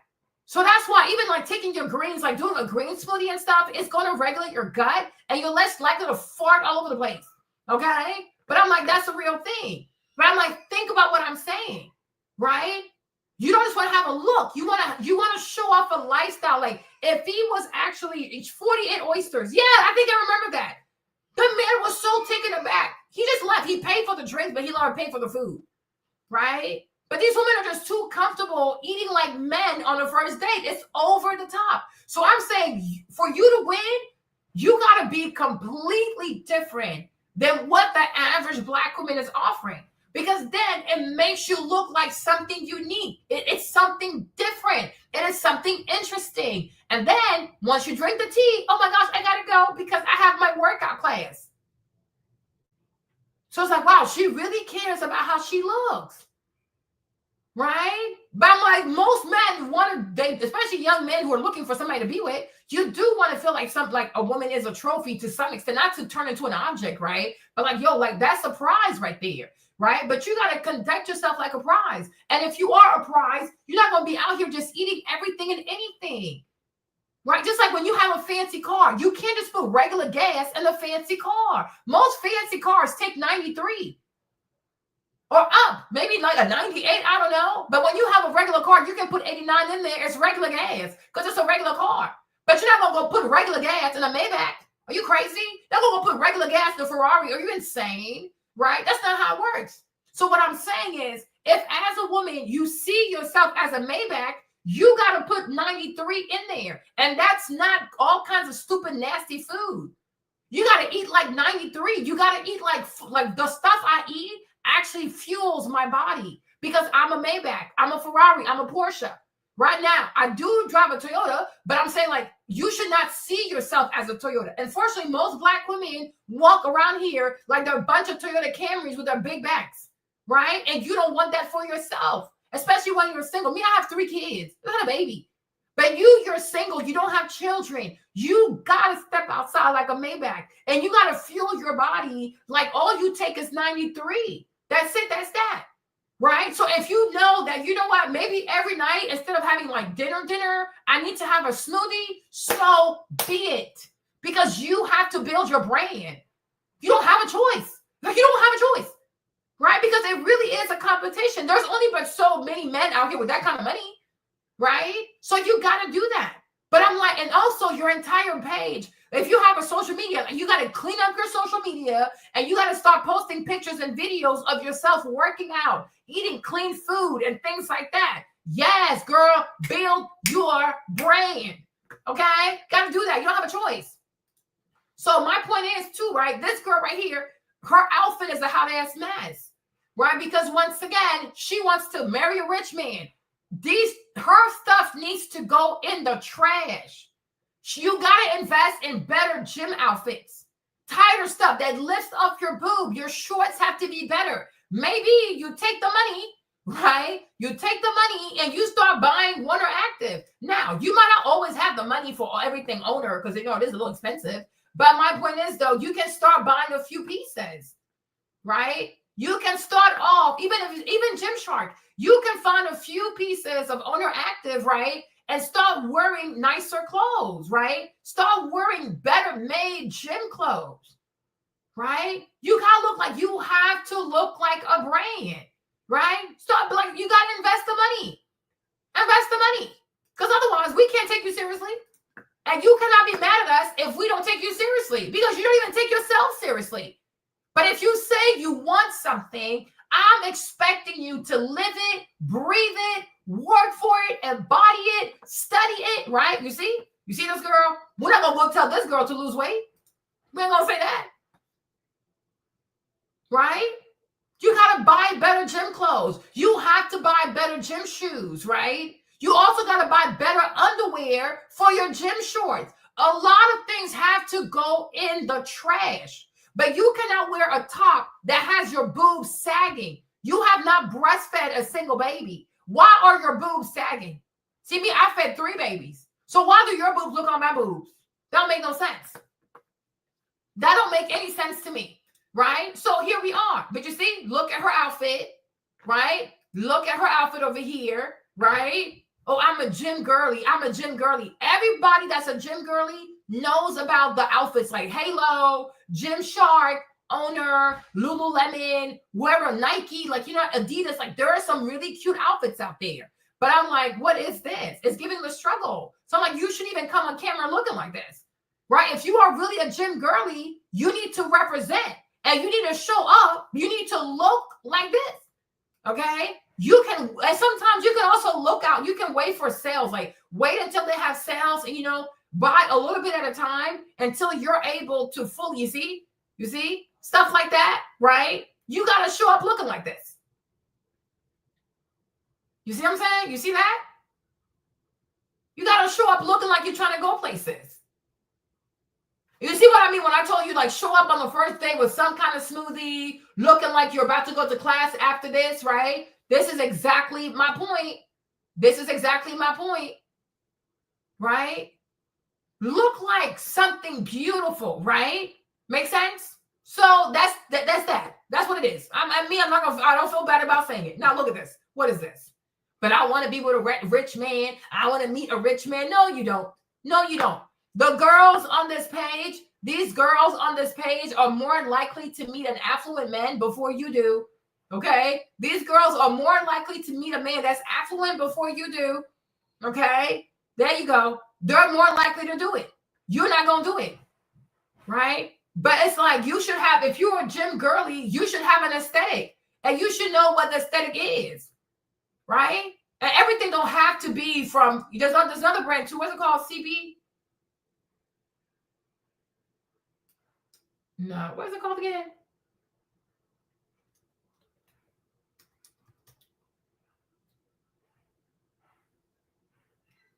Child, what is Karen? What's Karen's stuff? Child, I can't even think about it.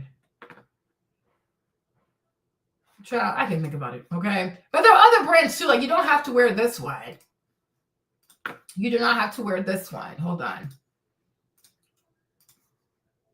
Okay. Yeah. I wish I had the time. I would do more of these videos, but I'm busy. 5 days a week, Pilates, running, swimming, things like that. Nobody would ever look at you and think that you work out 5 days out the week.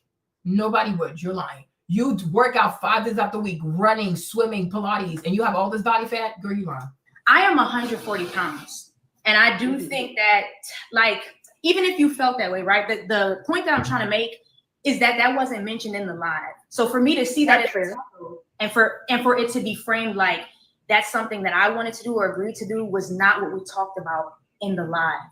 That's fair. That's fair. But I think what needs to happen is body recomposition. I think that's what needs to happen. Because you said you're 140, right? I am 140, yes. Yeah. So I think you need to body recomp. Okay. Lose fat, gain muscle. And I think that is subjective. I just think that alongside cutting my locks, because my hair is very sentimental to me. So I think that yesterday what I was looking for was to get advice about how to level up. So if that was something that she thought I should have done, I wish that it would have been communicated then instead of somebody making a comment. And then it's like, well, we tried to tell her that. I agree. But girl, you talking me, Marlene, I would have told her, it says, you got advice for free. I don't owe you shit. You're doing too much. Go call your mother. You're obviously butthurt. You're coming on this live for free. It's entertainment. It's for free. If you want this, and that, you need to pay the money, right? Ashley gave you her time for free. right? Oh, my locks are sentimental to me. Okay, then why did you ask me about your locks? If your locks are sentimental to you, why would you ask somebody, oh, what do you think I should do about it? Because at that point, you make it seem like, okay, people can tell you what to do about your own locks. It is your hair. If you feel like you don't want to cut your hair, then don't ask other people, oh, what should I do about my hair? It's your hair. Me, I could care less. Like I said, if your locks mean so much to you, then you're not meant to be with a wealthy man. So go find your dreadlock roster and call it a day. Right? Also, when it comes to her saying you need to lose 50 pounds, you need to lose 20 pounds. There you go. I said it. But I'm like, I don't understand Ashley. Like, just get to the point with these girls, right? And if you're going to be the Kevin Samuels and be the villain, just be the villain, right? Like, I'm like, tone up. But I'm like, nobody should have to tell you that, because if you are a gym girly, you should already have like an ideal of what you're striving for. I'm a gym girly. I want to be with a wealthy man, da-da-da. Okay, the Lori Harveys of the world should come to your mind, right? A Jodie Turner should come to your mind. A Jada Stokes, whatever it is, it should come to your mind. The girls that were owner active should come to your mind. So why are you even asking me? Yeah, and she can work there, but they're not going to be attracted to her because she looks like the help. She looks like the help. That's what I'm trying to say. Nobody's going to, oh, yeah, I want to be married to that. No. So you can work for that, and just because you are people, and that's the thing. I think a lot of women have consumed so many movies, like Pretty Woman. She was a prostitute, and somehow she got lucky with a financier, right? Or somehow, like whatever movie they're out here watching. It does not happen like that in real life. J-Lo also had a movie where she worked in a hotel, and then she marries a rich man. That is Hollywood. How often do you hear that a man is marrying a woman he met working for him? Or she was subservient, she was a maid. This is not real life. This ain't real life, right? It's not real life. But most men will marry women that are already on their level and who will complement their way of life already, right? Exactly, made in Manhattan, exactly, right? And these women are watching this shit, and they're not even able to distinguish, okay, this is Hollywood, but real life is completely different. Hollywood is escapism. It's not pragmatism. You got to be a pragmatic person. Right?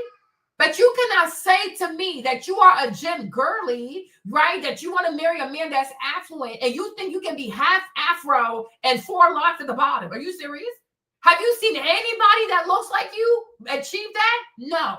Right? You cannot sit here and tell me that you are a gym girly and it never occurred to you that you need body recomposition, or that maybe that you got to invest in better clothes. Your titties are sagging, right? Like your outfits look cheap. All she's done has been showing us cheap ass outfits, talking about you want to be with a wealthy man. You're not even investing in Lululemon. You're not investing in like Athletica. You are not investing in Halo. You're not investing in Gymshark. You're not investing in like proper Nike outfits. You're not investing in Owner Active. And you want us to take you seriously? Girl, shut the fuck up. Shut the fuck up. Like they're so deranged. They are just so deranged. And they think life is a movie. Life is real. And you need to show up in life being a realist and being pragmatic, right? That's it. I'm like, come on now. Like, are you crazy? Yeah. So like you can go to the gym, and also you can work out 5 days a week, but you will never outwork a bad diet. If your macros are not right, it doesn't matter how long you spend in the gym. Doesn't matter how many times you go to the gym. So if you are a fitness girly, you should say that, right? But if right now we were to tell you to get into a bikini, it will never give. You are a gym girly, right? The only thing we can say is that you're not morbidly obese. Like, you're not morbidly obese. Like, you're kind of thin, right? You're kind of thick thin, right? You're not morbidly obese. However, do you look like you belong on the yacht of a multi-millionaire in a bikini? The answer is no. The answer is no. That's it. I don't know that person, right? So what are we talking about? That I should wrap them up in a bun or something when I go out, but not. Do not even wrap your locks. I don't even care. Do whatever you want. You're just not going to marry a wealthy man. Stop being delusional. But 4 locks, if we're being honest, if we're going to have the conversation now, we're going to go there. You said you want to date affluent men. Exactly. Right? So when I think of affluent men, you said I'm going to certain bars and the nicest place in your city. Those men tend to be more conservative. So when you came up in the blue dress and you have your locks dangling down, you know, and you have a ponytail, that's not going to fit the aesthetic. If I'm being 100% honest with you, I agree. It doesn't align. That's not the part that I'm disagreeing about. I'm Right. The what I'm trying to focus in on is that your advice to me was to wrap them up in my bun, not that I should cut them, which is the thing I'm trying to focus in on. Right. So you got on a you see how dumb she is. So you got back on the call over but you didn't tell me to cut him. Girl, once again, you are not meant to date a wealthy man. This is so trivial. Cut the locks, tuck the locks. Who gives a fuck? It's a non-consequential issue, right? It's a non-consequential issue. Whether you tuck the locks or you cut the locks, we don't care. It's a moot point. It really is a moot point. You got on the line because you are upset that she told you to tuck the locks versus cutting the locks. Time doesn't matter to you, huh? That's how I know you're broke. Because I tell you, only broke people do not respect time. Like, seriously, this is a moot point. It is completely inconsequential because ultimately you're going to keep the locks, right? There you go. And ultimately, you're not going to be with a man of means. So that's it, right? You will never marry a wealthy man. And you will also keep your locks. Let's move on. But I'm like, this is not worth calling an entire show and talk about, well, you told me to cut him, not cut. You told me to tuck him, not cut him. Okay, I changed my mind. Cut the shit. You ain't gonna cut the shit, right? There you go. And I'm also telling you that marrying a wealthy man is not going to happen for you. Now, you can marry a regular man and maybe one day he can become wealthy. But for you to off the bat marry a wealthy man, it is not going to happen to you. And also the fact that you got back on this call over such a silly moot point lets me know that you do not have the emotional maturity to even be in a relationship, let alone be in a relationship with a wealthy man. These matters are inconsequential, right? These matters are inconsequential. You are emotionally immature. Go back to high school, right? Because grown people who want grown relationships are not going to waste their time over, do I tuck him or do I cut him? Who the fuck cares? Because ultimately, you're not going to do it, right? There you go, right? Because you're rebellious. So therefore, I'm saying you're not going to marry a wealthy man. Yeah. Like I'm like, this is crazy. So I'm like, like, cut the thing, don't cut the thing, tuck him, cut him. We do not care. Ultimately, at your age, you have yet to meet one wealthy man. So it's just not in the cards for you. Go find a regular person, most likely a guy with dreadlocks, and live your happily ever after. Let's move on from this. This is a very silly conversation. Yeah, this is a very silly conversation. Do you cut the dreads or do you tuck the dreads? It is a moot point. It's inconsequential, right? You got to focus on what matters. Your saying is, I'm here to get a wealthy man. You're either going to do what it takes or get the fuck out. Because there's somebody else who wants to sit here and get the advice and they actually want to apply the advice, right? So just go. Yeah, go. Not time for this. That's why I keep telling y'all, I don't know about Ashley, but she needs to have a system where she can only let people up on her live who are truly serious about doing the work.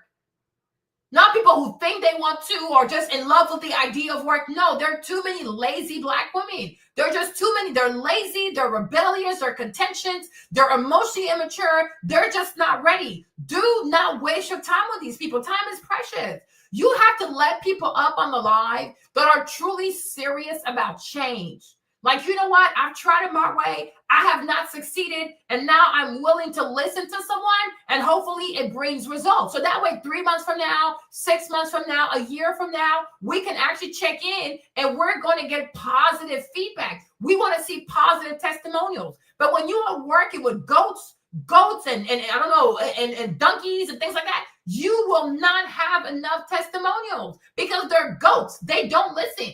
They don't listen. Do not waste your time on a goat. Why do you think their meat stinks so bad like that? Because they do not listen. And you have to work with people who actually listen. You have to work with people who value your opinion. They value your expertise. They value the fact that, you know what, you know more than I do. So therefore, I want to do it. And it's funny how when you have white dating coaches white styling coaches. These women do not get any resistance, right? If there's a white girl here, she's from Europe. Anytime she gives advice on how to dress, how to look rich, how not to look tacky, you see the white girls in her comment section, they obey, they listen. It's only black women who are not successful, who are overweight, who don't have dates. Nobody's checking for them. There's all kinds of a mess out here. They want to come and argue with you when they're the ones who actually need the most help. Nah, you crazy. You are better off catering to a white female audience because they actually want to win. They actually want to win. And that's why most white girls, even if she gonna get a divorce eventually, she gonna get at least one rich husband, right? Because they know how to listen. And like, if you don't listen, how you gonna succeed? You have tried something your own way. It doesn't work.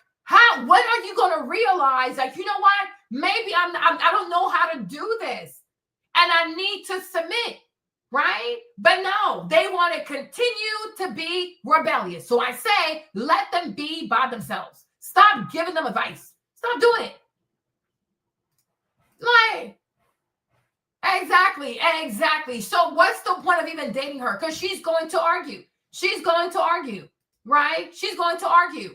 But there's no way that you call yourself a gym girly and you don't realize that if anybody saw you, they will never, ever believe that you actually spend 5 days at the gym. Like, where? Are you kidding me? Girl, where? Right? Where? Like, let me show you these little girls too, right? What are they called? Oh my gosh.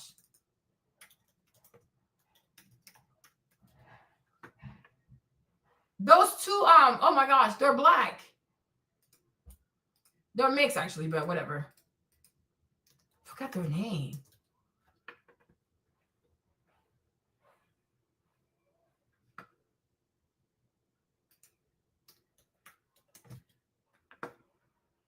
Oh, here she is. Learman, there you go. My girl, what?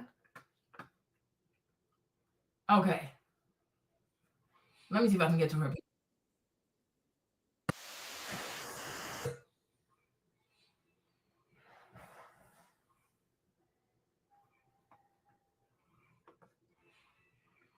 Let me show you her page real quick, right? Like, Alexis, is that her name? These sisters right here, right? But it's like, hold on. Here we go. Okay, you see? A girl like that, she told you she's a gym girly. Yeah, you're more likely to believe it. Okay? And you see, and all the gym girlies also, they dress a certain way.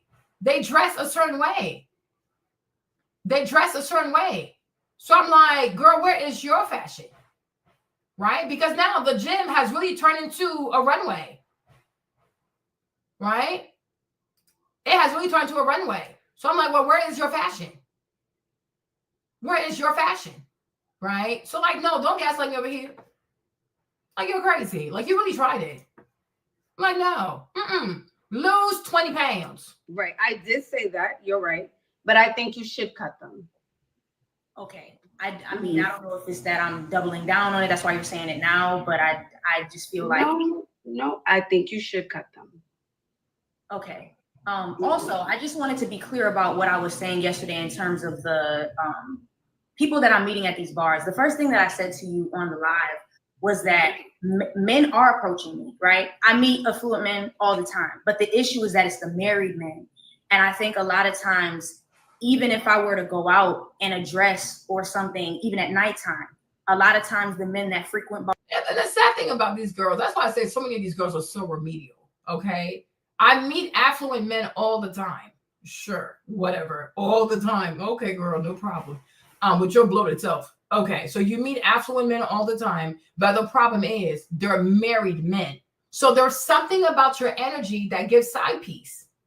So first you called, it was giving, when people see you, they think you're a sex worker, right? Okay, cool. Now you're saying, oh, I meet affluent men all the time. Sure, whatever, right? But they happen to be married. So there's something about your aura that gives side chick. Do you not have any self-awareness? So do you ever say to yourself, why is it that it's people's husbands who are attracted, who keep walking up to me? So single young men, I don't know, single young men don't walk up to you. The affluent men that do walk up to you happen to be married. And this has been your experience over and over and over. So at what point do you say to yourself, what is it about me that keeps attracting married people? Do you dress too slutty? Like, do you dress too much like a 3 or 4? Do you dress like an easy sleaze? Right? Because you got to think about that. Why is it even regular guys who regular guys with regular money don't step up to you? Affluent men who don't have money. I mean, but there's no, like, for the majority of the time, you don't have single men walking up to you, right?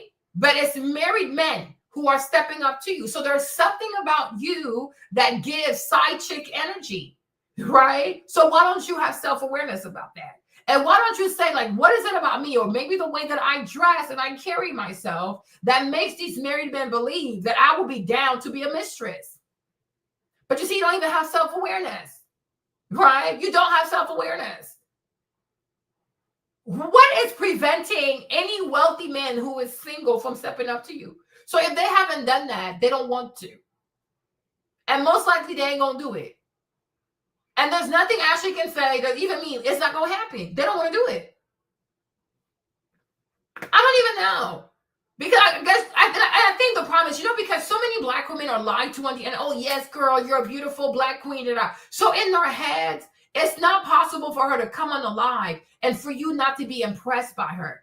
Because Black women here, they do the very least, and they're told that they're beautiful, they're queens, they're this, and that, they're overweight. Oh, there's nothing wrong with you. Don't know how to do their makeup. Oh, you're beautiful. They're always wearing wigs. Oh my gosh, you ate. Right? People are always inflating their egos when they have not truly worked to achieve something meaningful. So I think what happened is she got on the call with Ashley and she expected Ashley to praise her. Girl, you're beautiful, sis. You eat down. Oh, your ass is sitting. Girl, I love your hair. One.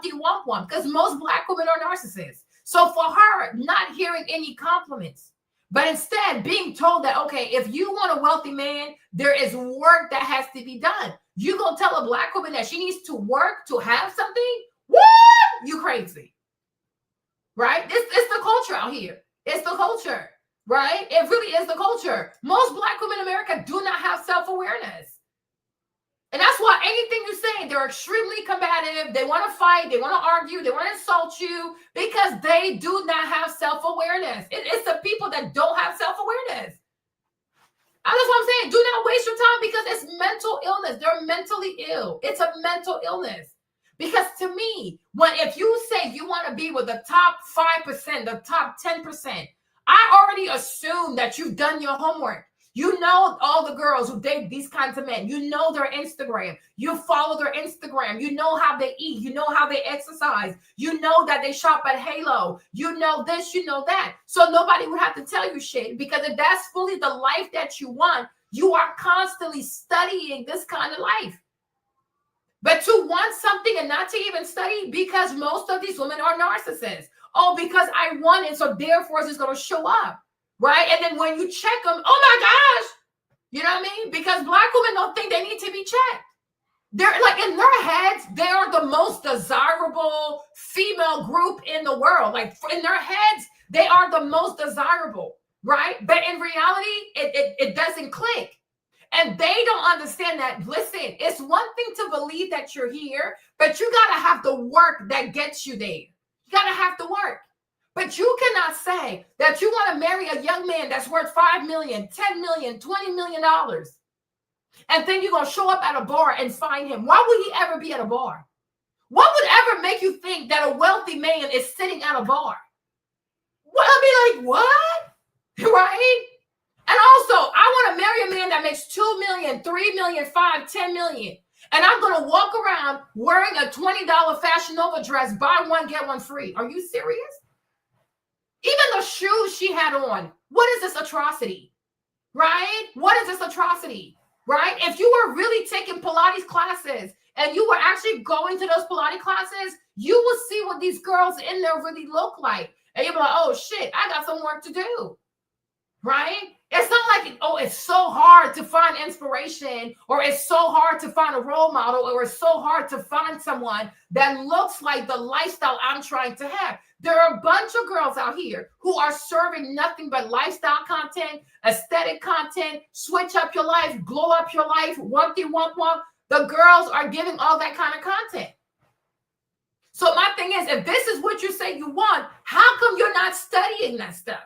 You should even have to call Ashley, right? You should not even have to call Ashley, right? Because you should know. If you say, oh my gosh, I want to work as a banker, I expect you to study what it takes to be in banking. I expect you to fix your LinkedIn. I expect you to follow people who work in banking on LinkedIn. I expect you to follow these people on Instagram, watch their interviews on YouTube, subscribe to their podcasts on YouTube, because that's where you're trying to go.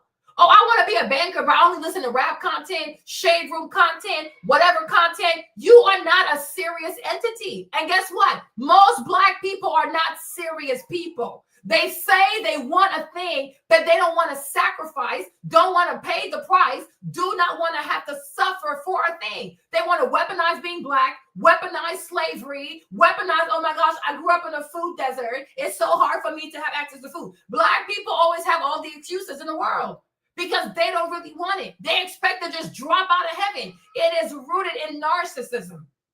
It is absolutely rooted in narcissism, right? When Lori Harvey came outside, because they kept asking her, what did you do to lose weight? Lori said, I ate a deficit and I was only eating 1,200 a day. Ah, oh my gosh, you're starving yourself. You're starving yourself. Girl, shut up. How can you be starving yourself when you have pounds and pounds and pounds of extra fat? You're walking around with only 200 pounds of extra fat. You're not starving yourself, right?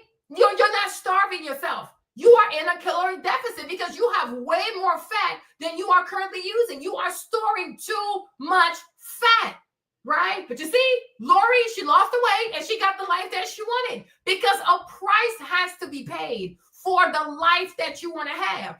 If you want to marry people of a high caliber, people of a high status, whatever, there is a price that has to be paid. You want your friends to be highly successful people, this, and that. You also got to have something to offer. You think wealthy people, highly achieved people are going to let you enter their friend group if you have nothing to bring? You are not bringing anything? No, they are not, right? That's not how life is. You use me, I use you. But if you have nothing for me to use, why would I want to be friends with you? It does not make any sense. It is completely insensible. Makes no sense unless you are a narcissist. Because in the mind of a narcissist, they always feel as though they deserve more than they're willing to give. They deserve more than whatever they are willing to pay for. No, you are a thief. You are a thief. You don't get to ask more out of people than what you're also willing to give, because nobody should try to take advantage of another person in a relationship, right? So if I want someone that's going to make my life easy, he also has to gain something out of this. Make it make sense. It does not make any sense, which is why I say when you are dealing with people who are narcissists, you cannot help those people. You cannot help those people. The best thing you can do is just, hey, you know what? I'm going to pray for you. That's it. That's it. Because why would you even want a man to date a young woman like this? She's going to be a fucking headache. She is emotionally immature. This young man has his life. His life is very peaceful. He's making a lot of money. He enjoys his life. And you think I want him to encounter a person like this? No. I want what's good for him. And he needs to work. He needs to find a woman that can actually take and receive feedback without feeling like, oh my gosh, tuck and cut, one thing, one. These are so inconsequential. These are moot points. We got bigger shit to talk about. Because she should have called back and said, Ashley, here is my new outfit. Here are my new shoes. Here's where I'm going. One thing, like, call back, telling us how you're going to implement the advice that you got. No, she throws the advice out the window, and now she wants to call back so we can argue about, well, you told me to cut it. You told me to tuck it, not cut it. And even Ashley, you, for entertaining that, you're crazy. Because me, I would have cut this short. It says, tuck or cut, do what what makes you happy, ultimately, a rich man is not in the cards for you. And if all you do is attract people's husbands, obviously, there is something that gives side chick energy about your shit. So you can decide, it's up to you. You can continue to walk around like a sleazeball and attract people's husbands who are sexually frustrated, or you can level up your mind, your finances, your fashion, how you carry yourself, and hopefully attract a single man with no attachment who is willing to talk to you. But that is crazy. That is really crazy. I'm like, no, Marlene, I am not entertaining that. Okay? And that's why y'all gotta leave them alone. And is it not even funny to y'all that these girls they're not even able to talk to their mothers? They don't have mothers they can talk to. They don't have aunties they can talk to. They don't have big sisters, big cousins they can talk to. They got to call a random person on the internet. So how exactly is your family dynamic? So how do we, like, if your family can't even help you with the basic shit, how do we know that your family put in you what it takes for marriage? Where is your mother? Because your mother should be guiding you through the shit, not fucking Ashley, right? So no, if her family can't even get her to a place where she can actually win, listen, you can't do nothing over here. Okay? Exactly. You've eaten enough to last you 7 years. This is not starvation. Starvation is like when you're bone skinny and shit like that. No, if you're 300 pounds and you eat 1,200 calories a day, you are not starving yourself. You're just eating less. But you have enough fat storage to probably last you for 4 to 5 months. You're going to be okay. You are truly going to be okay because you've eaten way too much. You have eaten for the past 5-6 years. You've been eating for 5 or 3 people at once. It's enough. It really is enough. It really is enough. This is crazy. What the Ours are the married ones, or they're the legally separated ones, or they're the ones that have a bunch of girls in rotation. So what I was trying to communicate to you is that I'm trying to figure out how I can attract men that may be affluent, but that don't see me as an escort. Because in my opinion, any man that's approaching me that's married has to think I'm an escort, or has to think that any woman is. Right. And I say you need to change your outfit. You came up here in a blue dress. That was a halter dress, mules. That instantly reads she's coming here to sell. That's what I would have thought instantly. And I told you that. Yeah, and I agree with that. I agreed with the makeup. I agreed with the dresses. I think the dresses were definitely inappropriate at the time. But what I really just wanted you to understand, Ashley, is that the thing about the weight, if you felt like I needed to lose weight, or if there should have been a conversation about the weight, I feel like it should have happened on the live. So to see it in the title, especially with it being framed like it was something that we had agreed or something that I said, was very hurtful to me. And the reason that I responded with your diligent fitness journey, because I haven't known you since 2016, but I have seen some of the things that you have posted on your timeline. You know how it feels to be attacked about your body. Like, I'm somebody that prioritizes wellness and fitness. So I just felt like that title was it was out of line. And that's really what the biggest issue was. And that's fair. That's fair to say. And I accept that. I take accountability for that. But I will also say this, what was not fair, right? And I felt attacked. I will say that. You said I'm not a girl's girl and I'm mean.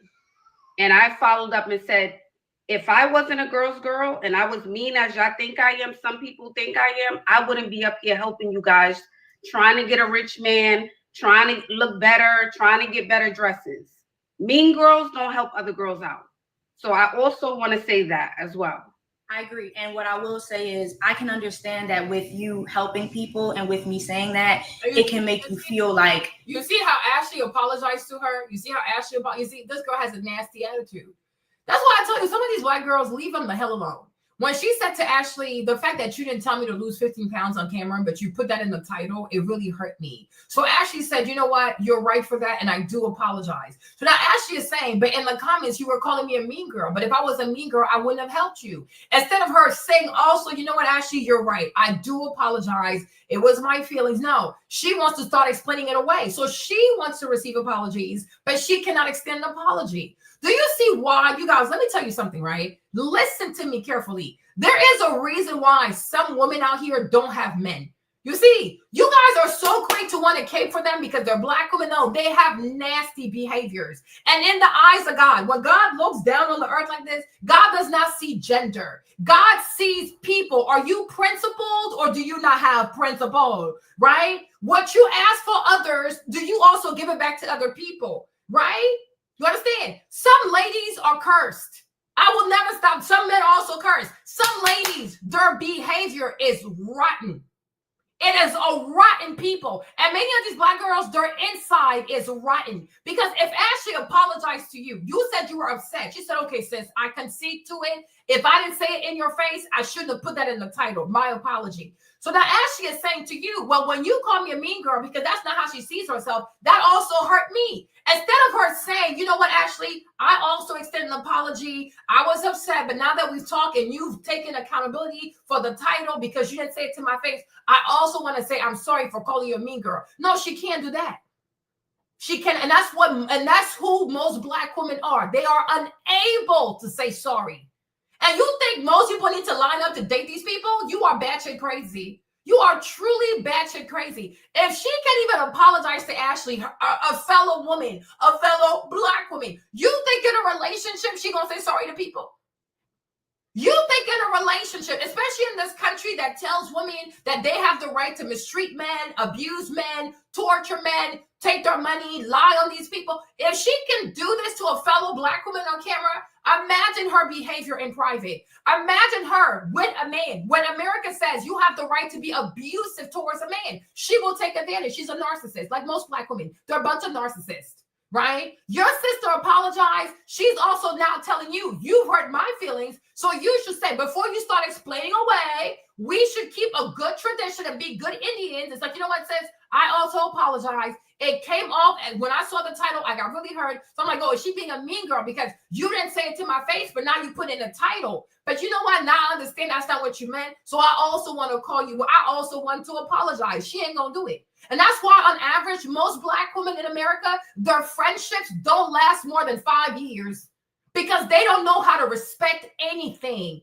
They don't know how to respect friendship. They don't know how to respect motherhood. They don't know how to respect men. They don't know how to respect money. Don't know how to respect themselves. Don't know how to respect God. And that's why when you see people of a certain age and they still not in a relationship, let it be where it's at. Do not offer help. Oh, I'm going to pray for you, sis. No, don't, please. Because whatever man is out there, he deserves to never meet her in his life. People deserve to never meet demons. People deserve to never meet Jezebels. People deserve to never meet people that are too prideful to say sorry. And that is the repetitive behavior in most Black women in America. They are not capable of apologizing. Even if you think you did nothing wrong, you wanted her to apologize to you. You came in with your fake humility, acting like a Buddha. Oh, namaste. Okay, namaste, right? But it's fake ass humility because a true humble person, the same way you love receiving apologies, you would not have a problem extending an apology. Most Black women do not know how to say sorry and actually mean it. And not want to excuse it, womp. No, say sorry, mean it, and shut up after that. That's it. Because you got to give time to the person who received the apology to actually process the apology. Woo! Is it that hard? It really is hard because they're narcissists. These are ethnic narcissists. They are such narcissists. Okay, exactly. Like, this is crazy. Why don't you apologize as well? No, she's not going to do it because most Black women never, ever think that they did something wrong. They are never to blame. They are never wrong. It's never their fault. It's always somebody else's fault. And let it be a man. Oh, it's definitely his fault. These women are terrorists. They are terrorists. Why would you ever want somebody's son to be in a relationship with people like this? They're going to be miserable. They are going to be miserable. If a man wants to enjoy life, stay away from people like that. Any man who wants to get into a relationship, do not get into a relationship with a woman who is never too good. She is too good. She's too high and mighty. She's too self-righteous to say, I'm sorry. I fucked up. She's not capable of that because the relationship does not matter to her. Her pride matters to her. And most Black women worship themselves. They worship their egos. They worship their pride. They worship food. These are the three things. That's the trilogy, huh? Pride, food, and their ego. As long as they have that, they're okay. They are so okay. Because when you really care about people, whatever, if you have to apologize, you'll apologize. relationship is way more important than your pride. They don't care. And that's how they file for divorce. They break up with people. They leave their baby daddies. Then they start crying in their cars and start opening GoFundMes because they want y'all to give them some money. Don't give them shit. Call your baby daddy and apologize, okay? Call your ex and apologize. He's going to take you out of this mess because you didn't have to live like this, okay? You didn't have to live like this, right? You need to learn to apologize to people, right? I'm like, this is crazy to me. But you also owe Ashley an apology. She's not going to apologize. She's not going to apologize. And you think wealthy men who have a lot of business dealings, they negotiate lots of contracts, they deal with various personalities, they deal with wealthy people. You don't think they have a nose for bad behavior? You don't think they have a nose for fake ass humble people, right? You don't think rich people are accustomed to fraud people? Okay, you are fraudulent. Your humility is fraudulent. You are a fraud because if you were a truly humble person, the moment she apologized, you would have disarmed yourself. Like, you know what? I also fucked up. Let me apologize. And then we move on. But she does not want to apologize because she's salty that, what's her name again? Ashley told her to lose 15 pounds. She is very salty because she don't watch me out. You don't look that good, sis. Lose 25 pounds. I just added another pound. I just added another 5 pounds. So first I told you 20. Now I'm going to say 25 pounds. And you met the right one. You met the right one because Ashley, she got something to lose. So she can't fully tell you what I would have told you. Okay?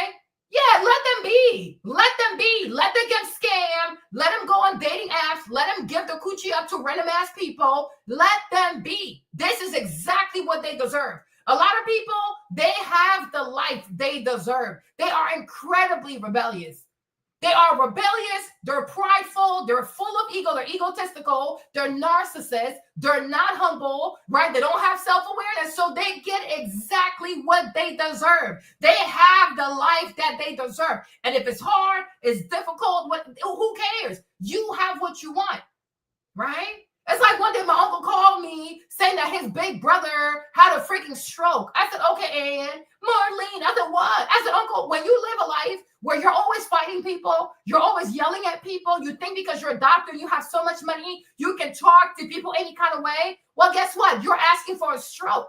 Because if you don't want a stroke, you guys, you're nice to people, right? When you don't want a stroke, you make peace with people. You let bygones be bygones, right? You see what I'm saying? So that way there's nothing in your heart because your heart is clean. So if your heart is clean and you have peace with everybody, you've done your very best to make amends with people, and you try your very best to see the good things in people and the good things in life, you're not going to have a stroke. But my uncle, he has a bad attitude. He has a horrible attitude. He's extremely prideful. He's extremely egotistical because he's a surgeon. He think he's better than. He has money. He don't need nobody. So guess what? One day he woke up, his heart didn't want to wake up with his ass. Okay? That's what you get, right? You're going to have the life you deserve. And if you get to a certain age and you don't have love and you don't have romance, most likely you're not a loving person, right? Because love is not performative. Love is real. Love, it thinks about other people. Love, it doesn't always put yourself first. When you love, like even 1 Corinthians chapter 13, it tells you exactly what love is and what love is not. How does it taste? This is love life. Oh, thank you, Dave. That's so sweet, right? Like love is a thing, but when you love people, not saying like you should never think about yourself, but you think about other people, right? You think about other people. I'm like, oh, you know what? This might hurt Val, so I might not do this today, right? Oh, this might hurt Elena, so I'm not going to go too hard. I'm not going to attack the Libras too much, right? Like you think about other people because you got love for other people. It's not just you. And you also want people to come back, right? But I'm like, you and Ashley, yeah, it was a little bit like whatever. But you and Ashley could have a good relationship, right? But to me, it's crazy how you've been doing this for 10 years. You do not have what you want. You keep getting accosted by married men, right? People are telling you, okay, try this, and that. And you get offended. Then you start calling people mean girl. Girl, what? And your friends love you? Your friends that get the same results as you. Y'all don't have shit going on for yourself. They love you? They love you, right? You are batshit crazy. You are truly pathetic. You are seriously pathetic. And I'm like, to me, that is so gross. And that's why I say, you ladies, Brittany, Val, Janet, Crescent, all of you ladies who are single, right? I also want you to not to make that part of your brand. As a woman, I will never be too good to apologize. I'm telling you, most men are going to be shocked. Oh, you apologize? Okay, yes, because you don't want to be like these other people. Right? If you know that you're wrong, if you know that you raised your voice too much, or you were like, you were very snappy and things like that, if you know you were not a nice person, or what you say was not nice and you could have said it in a nicer way, say sorry. It's a beautiful thing. Like, oh, wow, I didn't even expect you to apologize, and you apologize, right? Like, it makes people feel safe. And you wonder why most men, especially most Black men, don't look at Black women as a safe space. Oh, I want him to be more emotionally available. Do you not notice that most Black men do not confide in Black women?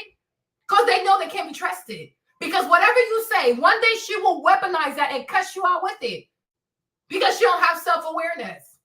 And why would you ever go and tell your biggest fears to a woman that can never apologize? Are you dumb? Are you slow? It's like giving your money to a gambler. Would you put your savings, your 401k in the hands of a gambler? Hell no. Hell no. These women are addicted to inflicting pain on other people. They love being mean to other people, and then because they're narcissists and they're sick narcissists, then they want to come over here with their fake humility. Oh, namaste, because she wants to get an apology out of you when she has no intention of apologizing to you. Crazy AF. Hold on, you guys. Hold on.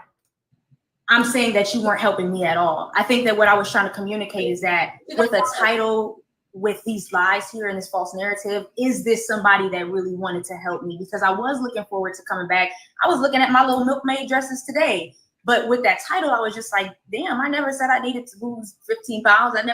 We never agreed. And let me also say this, Forlox. It was posted up on YouTube with a different title. Right. And the comments were the comments look the same as Instagram. If I'm being honest, they look the very same, with a completely different type. That is true. She has yet to apologize, huh? She has yet to apologize, right? There you go. And you think she'll apologize before we're done with this? We shall see. We shall see. Ashley, but my issue, again, and I just want to hone in on this, it's not about the criticism from the comments. The title on YouTube, I felt was fine because I did communicate that I feel like I'm being viewed as an escort because the married men are approaching me. But that title from the title on Instagram was very different, and that's why I just but I don't think your issue was the escort, because just not so long ago you said if I put in the title that you need to lose 15 pounds, you said, well, there's a certain perception that the chat has, and now they're saying I need to lose weight on Instagram. That's what you just stated a couple of minutes ago. Right. So the reason I brought up the YouTube title is to say people were still bringing up your weight on YouTube, and I think because I mentioned the 15 pounds on Instagram, you thought that drove the conversation about your weight. So just so I can be concise, the title on YouTube, I didn't, because the YouTube video is the first one I saw. I felt like that was fine because I felt like that was more in line and concise with what we spoke about. The first thing that I said to you was, I feel like I'm being viewed as an escort because the married men are approaching me. But the title on Instagram was just fabricated because one never had a discussion about losing weight. And I hope you guys realize how prideful and goofy she is. So on YouTube, the title says, married man see me as an escort. That doesn't bother her. But on Instagram, the title says she needs to lose 15 pounds. So where the title calls you a perceived escort, that doesn't bother you. But what the title says, you need to lose weight, that's where you're really triggered. Do y'all hear this foolishness? Do you guys hear this foolishness? Instagram is about losing 15 pounds. YouTube title is saying that men see you as an escort. So that's a line. I don't mind that. Right? But the 15 pounds on Instagram, that's what got you triggered. Like, do you hear how silly? These are grown-ass women. Do you hear how silly? Like, they're so immature. They are so remedial. They are just so remedial. Right? Me, I would be more offended with the escort attached to my picture. Okay? 15 pounds, girl, whatever. Right? But I would be more offended if there was a title and the word escort in there attached to my picture versus like she is really stupid. She is really, really stupid. So you call back because the Instagram title said you need to lose 15 pounds. But on YouTube, yeah, the title says that people see you as an escort. That does not trigger you. But then you don't know why men see you as an escort. You are okay being called an escort. Girl, shut up. Shut up. You think your body is T and your body is not T. You're just not obese, right? But there is a lot that you can work on. You can tone up the body, right? Because whatever you think your body is not T. So now maybe amongst your friends, because it sounds like most of your friends are fat. If I can keep it real, it sounds like most of her friends are fat, and in her female group, she's probably the skinniest amongst all these other black girls. So for her, she's the prettier girl in the group. Now you're coming on social media, and people are letting you know if you want a rich man, there's still a lot of work to do. And you were not ready for that because it sounds like you are the skinny girl in your friend group. Now, when it comes to all the girls who are trying to date the 1%, you're probably one of the biggest girls. So yes, she's saying 15, I'm saying 25 because you get on my nerves. Okay? Yeah, to me, I'm not going to tell you to lose 15. I'm telling you to lose 25 pounds. Now what? Right? So like they say, in your city, you might be a 10. You come to Miami, you might be a negative 10. Get used to it. Right? Get used to it. But the girls who are looking for wealthy men, the competition is competing. Okay? It's a very, very crazy race to be able to be with an affluent man. And those girls look hella good. So it's like, girl, make it make sense. Right? If you want to date a regular guy, you might be perfect. But when you talk about the girls who are looking to date these kinds of men, the competition is incredibly fierce. So if losing 15 pounds got you this triggered, it's not the championship for you. It's not the league for you. You're too sensitive for those kinds of sports. Get out the way. Go find your dreadlock roster, and y'all need to go make some art together because this is really crazy. Somebody calling you an escort on YouTube don't trigger you, but somebody telling you to lose 15 pounds on Instagram got you calling here and wasting. We never even discussed a number, so that's why I had an issue with the Instagram title versus the YouTube. The comments are fine. People are gonna say I look bloated, but I just feel like from you, because you made the title, I was hoping. That's fair. Yes, absolutely. I'm taking accountability, but I will say again, I think you should body recomp. For what you're saying you want. When you came up here, you said you want a wealthy man, not rich, affluent. He lives in the best part of town. He's making multi-million dollars, right? So you need to be a lot more petite, and I would cut off the locks. I think that for what you want, for what you're saying you want. We don't have to do nothing for a man, but for what you want. Yeah, and I just want to just drive that point home by saying this, just to kind of like revisit it. If I didn't want to have to worry about a thing, I get approached by rich men all the time. I live in Buckhead, Atlanta. But the problem is the caliber of rich men that I'm meeting. And I feel like, and we don't have to have this conversation here because I'm not trying to take up all your time, but I think that there's a bigger conversation that's. Girl, shut the fuck up. Ashley, you too patient for this shit. You are living in 2025, Buckhead, Atlanta. Girl, all them deranged ninjas from Chicago now live in Buckhead. Buckhead is not what Buckhead used to be in the early 2010s. Buckhead is not what Buckhead used to be in the early 90s when it was full of white people. Not to be offensive, but a bunch of black people take over a space and you know it goes down to shit. They're shooting now in Buckhead. They're shooting now at Lenox. They're shooting at Fisk Plaza.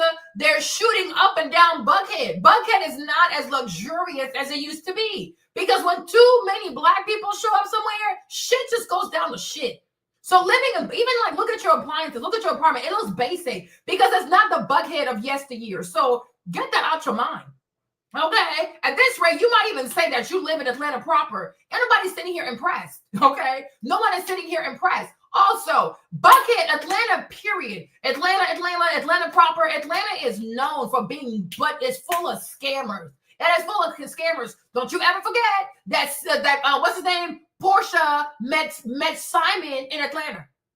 Okay, Atlanta is full of scammers. Atlanta is full of scammers and download men. So when you say you meet rich men in Atlanta, I don't believe it. What you are most likely doing is meeting scammers in Atlanta. Okay, there are not even that many wealthy men in Atlanta. It's a lot of scammers in Atlanta. Exactly, it's the scammers and the STDs in Atlanta. Right? Once again, because if you really knew wealthy men in Atlanta, you would not need to call Ashley. You would not be needing to ask people what to do with your locks, what not to do with your locks. Girl, you're full of shit. And all of these black girls always want you to believe that they have all these wealthy men chasing behind them. But when we look with our own eyes, most wealthy men, be they white, be they Asian, be they black, they are with white women.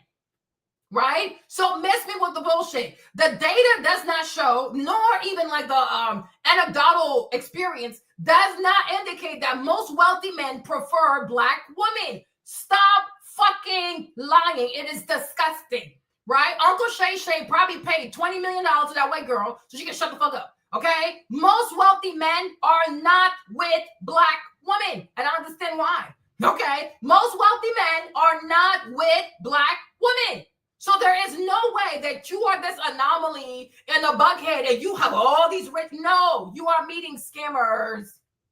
You are meeting scammers. Because if you have black dudes with money who play for the Falcons, they're probably dating white girls. Okay? Whatever the basketball team is for Atlanta, they're probably dating white girls. Right? Most affluent men do not date black women. They date white women, Latino women, Asian women, and things of the sort. So stop lying to people. Stop lying to people. Stop. They always want to sound so special. I meet all these wealthy men. No, the fuck you do not. Girl, you can barely afford Halo. Look at this outfit. Look at this raggedy ass shirt you got on. It is a raggedy. It is a rag. You're wearing rags. Nobody's going to believe that shit. Okay? Portia met Simon in Atlanta. And we all know Simon is a scammer. Atlanta is full of scammer. Credit card fraud. PPP loan fraud. This kind of fraud. All they do in Atlanta all day is commit fraud and have sex with men on the down low. So stop. Truly stop. We all have eyes. We all have eyes and we see what's outside. Most wealthy men in this country do not prefer black women, especially not you. So there's no way that you mean to tell me you have more black dude chasing you than Lori Harvey. Girl, go to sleep with your goofy ass lies. Go to sleep with your goofy ass lies. Exactly. Most wealthy men, I don't care what they are, their main preference will be white skin, flat tummy, bikini body, a very chill, easy attitude, ready for whatever, living an adventure, right? They do not prefer black women. If you see a wealthy athlete with a black woman, most likely she was his girlfriend since like high school and things of the sort. But most black men are not out here being rich and I can't wait to marry a black woman. No, stop lying to people. Okay? Stop it. It is a lie. Buckhead in 2025 is not comparable to Buckhead in 2005 when it was full of white people. When white people predominantly lived in Buckhead, Buckhead was luxury. As soon as all these people came from Chicago, all these transplants, the violence, the shooting, they're shooting at Lenox Mall, they are shooting at Fitz Plaza, they're shooting up and down the place. White people packed their shit and they left Buckhead, and it has never been the same ever since. Okay? Like exactly, it is not with black women. So stop lying. They're not saying it's impossible, but it doesn't happen. There we go. So Atlanta is Sodom and Gomorrah. It is a city full of scammers. They're full of scammers. The only wealthy blacks might be like the Falcon people, the basketball people, but those people like white girls. Okay? So stop lying. Like, please stop. Not being had around the women that are getting the men in this 1% is that they're dealing with men that are rich. They're dealing with men that treat them like they're disposable because they have so many women available to them. And I just want to. Well, you should be the top one. That's how I see it. Even if men will always have options, of course, right? Until you're married, they will always, even after maybe. You should be the best of the best on their lineup. So even if you meet him and you're out and he says, I got 20 girls on a roster, but you're number one. I don't need to look left or right. I want to take you shopping. I want to take you to France. No. I want to give you the lifestyle. No. I understand that. I think so. That's a question I have to ask myself. Do I want to be on a roster? Because I know that that's fair. Girl, you don't even need to ask yourself that question. It will never happen. I mean, this girl is so, I need to ask myself, is this how y'all people cope with being losers? Right?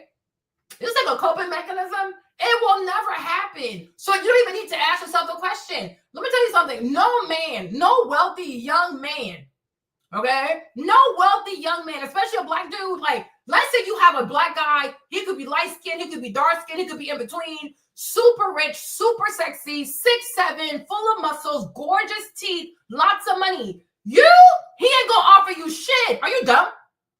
He's not gonna offer you Paris. He's not gonna offer you Monaco. It will never happen to you. You're not that girl. You are not that girl. You think those kinds of boys, when they're on their phone and they scrolling and they're looking at people, is you they're looking at? The answer is no. Stop, girl, get on my face.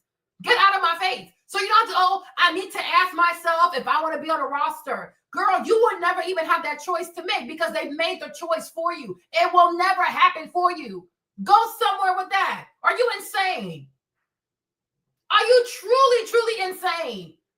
Are you truly insane? Those kinds of girls, since they were in high school, they were having these kinds of things. Like, this isn't nothing new, right? But I'm like, even Nia Long in her prime was not getting flew out to Paris and offered Monaco. Why would it happen to you? Are you serious right now? Girl, I have to ask myself, is it worth being on a roster? Girl, they've already made that choice for you. It will never happen. It will never. How long you been in Buckhead? It has yet to happen, right? It's not in the cards for you, boo-boo. It's just not in the cards. Exactly. And you don't even need to have the energy for the race. You will never even invited to be part of the race. That is my point. Nobody is checking for you like that. So you don't have to worry about that. Oh, I need to, I don't know. Do I even want to be on that roster? I don't know if I want to do that race. You don't have to worry about that. They've made the choice for you. But I'm like, even Nia Long, hey, Jamal, what's up? Even Nia Long was not getting flew out to Paris. Even Will Smith did not offer to marry Nia Long. Do people know what Nia Long used to look like? Right? Tyra Banks, we were kids, we were young people. Tyra Banks was dating Chris Webber. Chris Webber is the cutie. Oh my God, that made us fun. What? Okay. My gosh, hold up, wait a minute. What? Oh, you are crazy. Okay, listen. Okay. Chris Webber is so handsome, y'all. From Michigan all the way to the NBA, right? But I'm like, Chris Webber was out here dating Tyra Banks. Okay. He was cheating though, but I'm like, Chris Webber is so cute to me. Oh my gosh. I used to love Chris Webber. Okay.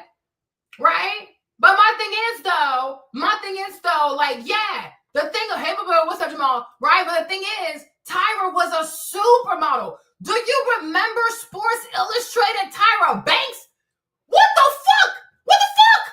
What the fuck is wrong with these people? Okay.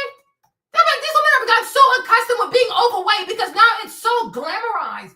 Do people remember Tyra Banks? You guys, when this cover came out, oh baby, when this cover came out, y'all gotta see this, okay? Tyra Banks, and then also I remember it was like they went and I think it was like Sports, was it E News? I forgot.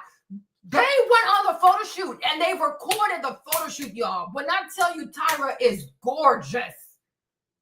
It's not just her skin, it's not her boobs, it's not her body, even her eyes. Tyra is beautiful. Tyra is beautiful. It's like in this life. That's why I feel like there's some black women, you should always, it should hunt you for the rest of your life, right? You should know who's a 10. And when it comes to black beauties, right? There's some black women, you should know, yeah, that's what a 10 is. So if that's a 10, I gotta be a 5 or a 4. It's okay. It really is okay. It truly is okay. Even me at my best, the best, maybe I was like a 7.5. But I'm like, Tyra, to me, Tyra's what you call a 10. This girl is truly beautiful. This is not a joke. Tyra is a beautiful ass woman. So I'm like, Sports Illustrated, Victoria's Secret model. 1 year, she got to wear the most expensive bra for Victoria's Secret, right? These are the kinds of people that get flued out. These are the kind of women that I don't know, do I want to be on a roster? Because that's what it came down to. Because Chris was cheating. She's like, I don't want to be on a roster. You understand? Right? But you cannot look like the way that girl does and think I don't know if I want to be. Girl, you will never even be. This ain't you, sis. This is not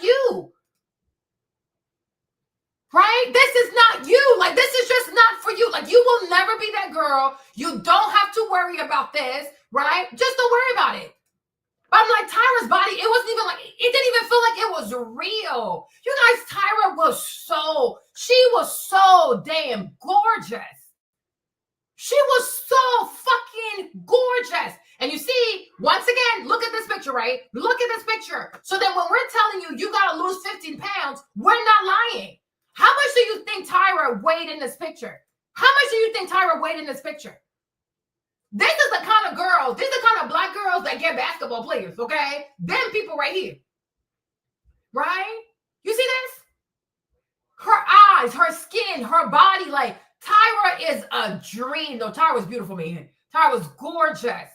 She was just stunning. Stunning. And she had a big ass forehead, but don't matter though, because it works. You know what I'm saying? It just works, right? It just works. But I'm like, these girls like that, these kinds of girls, these are the girls that get to say, oh, do I even want to play that game? Do I even want to be on a rotation? Right? Because the option is really there. They really have that choice to make. That's not the case for you. Okay? You think you're someone you're truly not. Sit your goofy ass down somewhere. Okay? Sit down somewhere. I'm like Tyra Banks. And the way Tyra would walk, y'all, oh no. The 90s and the early 2000s, you had to be there. Like you will see Tyra walking against Giselle Bundchen. Oh, bitch, what? Girl, what?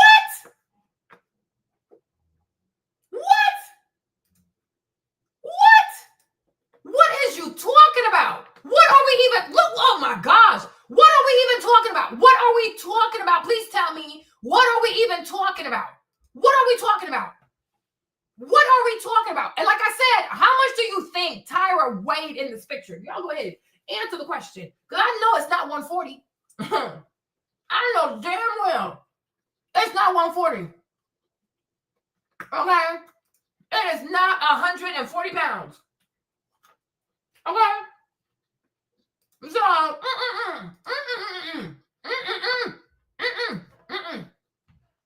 no. Okay? And I wish I had more pictures of her and Chris Webber. They were so cute together, though. Like, they were just so cute. But Chris Jones, like, he didn't want to stop cheating. But y'all, Chris Webber? Oh, no, that man fun as fuck. Okay? That's a beautiful chocolate man. Chris Webber is handsome. Like, he is really beautiful. Man, he don't want to stop cheating, so she left. Okay? She definitely left. All right? But I'm like, a girl like her, she gets to do that kind of stuff. Do I really want to do this? Do I not want to do this? Okay? But you don't have to worry about that because ain't nobody taking you to Paris. And actually, you got to stop telling these girls that Paris is in the cars for them, shopping sprees in the car for them, and none shit in the cars for these people. Stop lying to these women. They might go to Zara. That's if they're lucky. Okay, a Zara shopping spree, that's about it. That's what comes with it, is other women, sometimes they're married. Like, well, absolutely, I don't do married. But, I know that comes with it. But I think that, because I'm a streamer full time. I get men that come in my chat, spend big all the time. I've had men do things for me from TikTok all the time. But what I was trying to do is just be able to go out and have the men that I'm meeting online be the same, like, situation in person. But I just seem to keep meeting the rich men that have 100 girls already, that have, wives. And I'm just not really trying to compete. Yeah, and again, from what you showed me, the outfit you showed me, we got to elevate it. We got to elevate the look. Because that's why you're attracting a certain type of man. From the blue dress, we didn't have the shaper on. We have our hair styled a certain way. We have to tighten up the look. We got to take it to a whole different other level. Just like there was a girl on here, I posted her the day before yesterday, and she was writing notes, and I told her to change her wig. I told her, they were saying in the chat, they said, Ashley, she doesn't have to lose weight. I said, if she looks good now, she can look even better. So although you look good, I'm not saying you can't get attention, because every woman, you could be thick, skinny, or plus size. And mind you, like Lacey said, you're a streamer, but you're going to marry a rich man. So you think most rich men are lining up to marry a woman that streams all day? Girl, go sit down somewhere. This is all crazy. 600 pounds and get a man. It really doesn't matter. But again, for what you want, I think you can level up the look again. You can work on your body again. You can recomp again. Yeah, I agree. And that's what I'm not trying to take from you. I agree that the dresses can be better. The thing about the weight. So since you did feel like you took accountability, is the title something you're willing to change or no? For Instagram. I mean, it's up, my love. It's already up. Although it's already up. Because I'm getting a lot of messages like on TikTok and Instagram DMs about the weight. So it's just drawing a lot of negative attention to me, especially considering it's not something we discussed. So that's why I was asking you if you would consider at least changing it to the same name as the YouTube title, maybe. If you want me to take it down, like I always say, because you guys can do a one-on-one call with me, I always offer that. I ask if you consent to be on a live and potentially all platforms. You can definitely pay, and I'll have my assistant just send you an email with how much that would be to remove the post. Would you? So you said you would have your assistant have me. Excuse me. What did you just say? That they would email me about paying you to remove it? Yeah, you would send me a payment to remove it. So again, the issue isn't with the video. The issue is with the title. So if you would be willing to just modify the title to reflect, I think the YouTube title or the accuracy of what we spoke about, I'm fine with that, because the 15 pounds thing, I just think is out of line. I already told you what can be done. Okay, well, I mean, it's nothing I can do about it, but it was work. No, there is something you can do. I just told you. It's not like there's nothing you can do. There is something you can do. There is something, but I don't think that I should have to pay you to take down a video with a lie in the title. So there really is nothing I can do, because I don't think that should be on me, but it is what it is. I appreciate you taking account. Well, it's an opinion, right? It's an opinion. It's not a fact, right? It's an opinion. It is an opinion, but the way it was phrased is, girl is looking for a wealthy man to lose 15 pounds, which I never agreed I was looking to lose 15 pounds, to cut locks, which I never agreed I was. So it is your opinion, but the way you phrased it was that it was something that we agreed to in the live, which it wasn't something that we agreed to in the live. Okay. So I just was hoping that out of courtesy, you could at least modify. I'm okay with the content staying up, but that was really hurtful to me. But if not, I'm not going to beg you to do it. Fair enough. All right, Ashley. All the best, doll. All right, you guys. I'm not removing any videos. As everyone in the past, this goes for men, this goes for women. I don't care who doesn't like me. Y'all can call me mean. I don't care. I don't care. Nothing's getting removed. If you want it removed, I can send an email. It's simple as that. Other people have paid in the past. So if you want it removed, we'll send you the invoice. That goes for everyone. She's not the first person to ask me. Yes, let me be wrong. Good. Let me be wrong. Block me, unfollow me, and never watch my content again. All right. Thank you forever. Block me, unfollow me. Okay. And never watch my content. Dinah has a point. Dinah said most women don't know what they want in a man, which is why everyone wants a wealthy man, because it's trendy. It's a default. You're right. They don't have a proper vision. Oh, be wealthy. That's it. Then to console themselves, oh, they have multiple women anyways. Oh, it's hard anyways. Oh, girl, bye. You didn't know that before you asked for a wealthy man, right? This is how they cope with realizing that there's what I want, but it's not for me. And I said, it's not for you. It's not for you. Okay? Lady said, a future wealthy man's wife will pay the money. Okay? Pay the money. I'm like, this is crazy. I'm not doing this with y'all. And again, I'm not one of those cookie cutter creators. I'm not one of those creators who, hey guys, welcome in. That's not me. No. You're on the wrong side of the internet. That's just not me. This is the way I do things. Okay. She came up. She asked for advice. You guys can always do a one-on-one call. It's simple as that. Yeah, we can say it happens all the time. Not just with women. We have men come up and do the same. I've had men come up and do the same exact thing. So it's not just the ladies, believe it or not. Thank you. I'm willing to be the bad guy. I don't care. I'm willing to be the bad guy. I am willing to be the bad guy. If that's what y'all want me to be, the villain, the mean girl, when there's no one else on this internet, when there's no other woman on this internet giving game, with girls, I mean, up on the screen. I'm not saying there aren't women here comment, giving you info on how to level up and be better, because that would be a lie. But no one is taking the time to pull you up on the screen, go through your closet, go through your makeup, do all of the things. No one's doing that.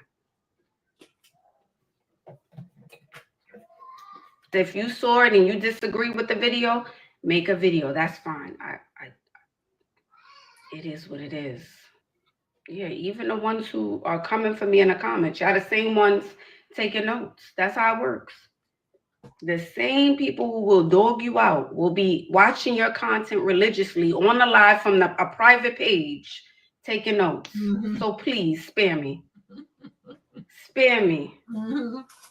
The same ones being nasty will be on their Finsta page, their fake page. They'll be here watching. Yeah, watching every day. Not even in the live. Oh, you outside the live right now. You're not even in the live. Hey, how you doing? Thank you. Good night. Mm-hmm. Thank you, Ash, how are you? I'm good. Welcome back. I have an update for you. Oh, okay. Hold on. Do you consent to be on a live and potentially all platforms? I do. And I think, Gandhi, what I remember is you had a body. You had a body. Was that you? It and was you had on me, that but green you told dress me for to date night. You came up for a date. Yes.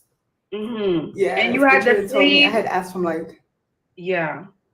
And I had asked you for some level up advice, and you were like, the hair looks good, the nails look good, but you did tell me to lose some weight, which I was totally open to, and this was in October, and I've lost 65 pounds. So. Wow. You see?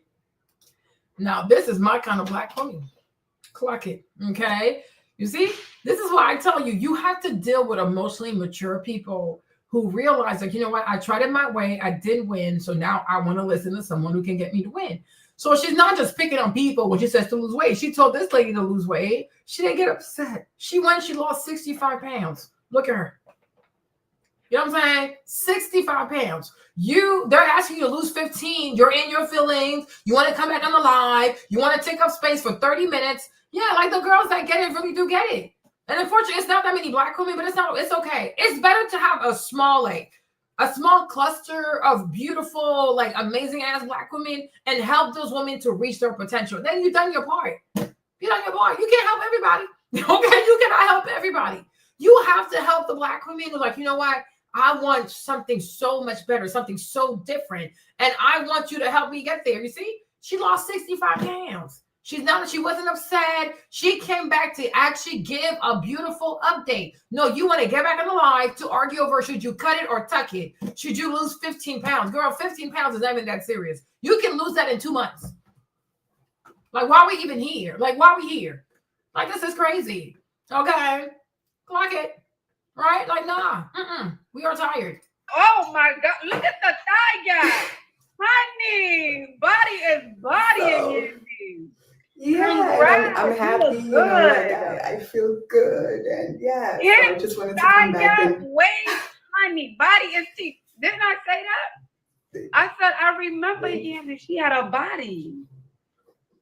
Yeah. You look good. I had a bigger body, but thank you so much. Yeah. But I did want people get offended with you tell people to lose weight, but I'm almost 37, I need to take care of my body. I was 250, I'm 180. I'm still, trying to lose a little bit more, but 250 at 37 years old? Oh, that was ridiculous. That was ridiculous. Girl, good job. Keep going like Fumi. Keep going, sis. Keep going. I wanted to let people know, don't take offense. I feel good. I feel younger than my age. I feel like I look good. So you do. Yeah, you look amazing. Thank you. I know they chasing you down the street, honey. I mean, and I will say, Ashley, people get offended, but my dating pool has completely changed, opened up. It's insane. It's not. You're wait, this is all. Yes. What?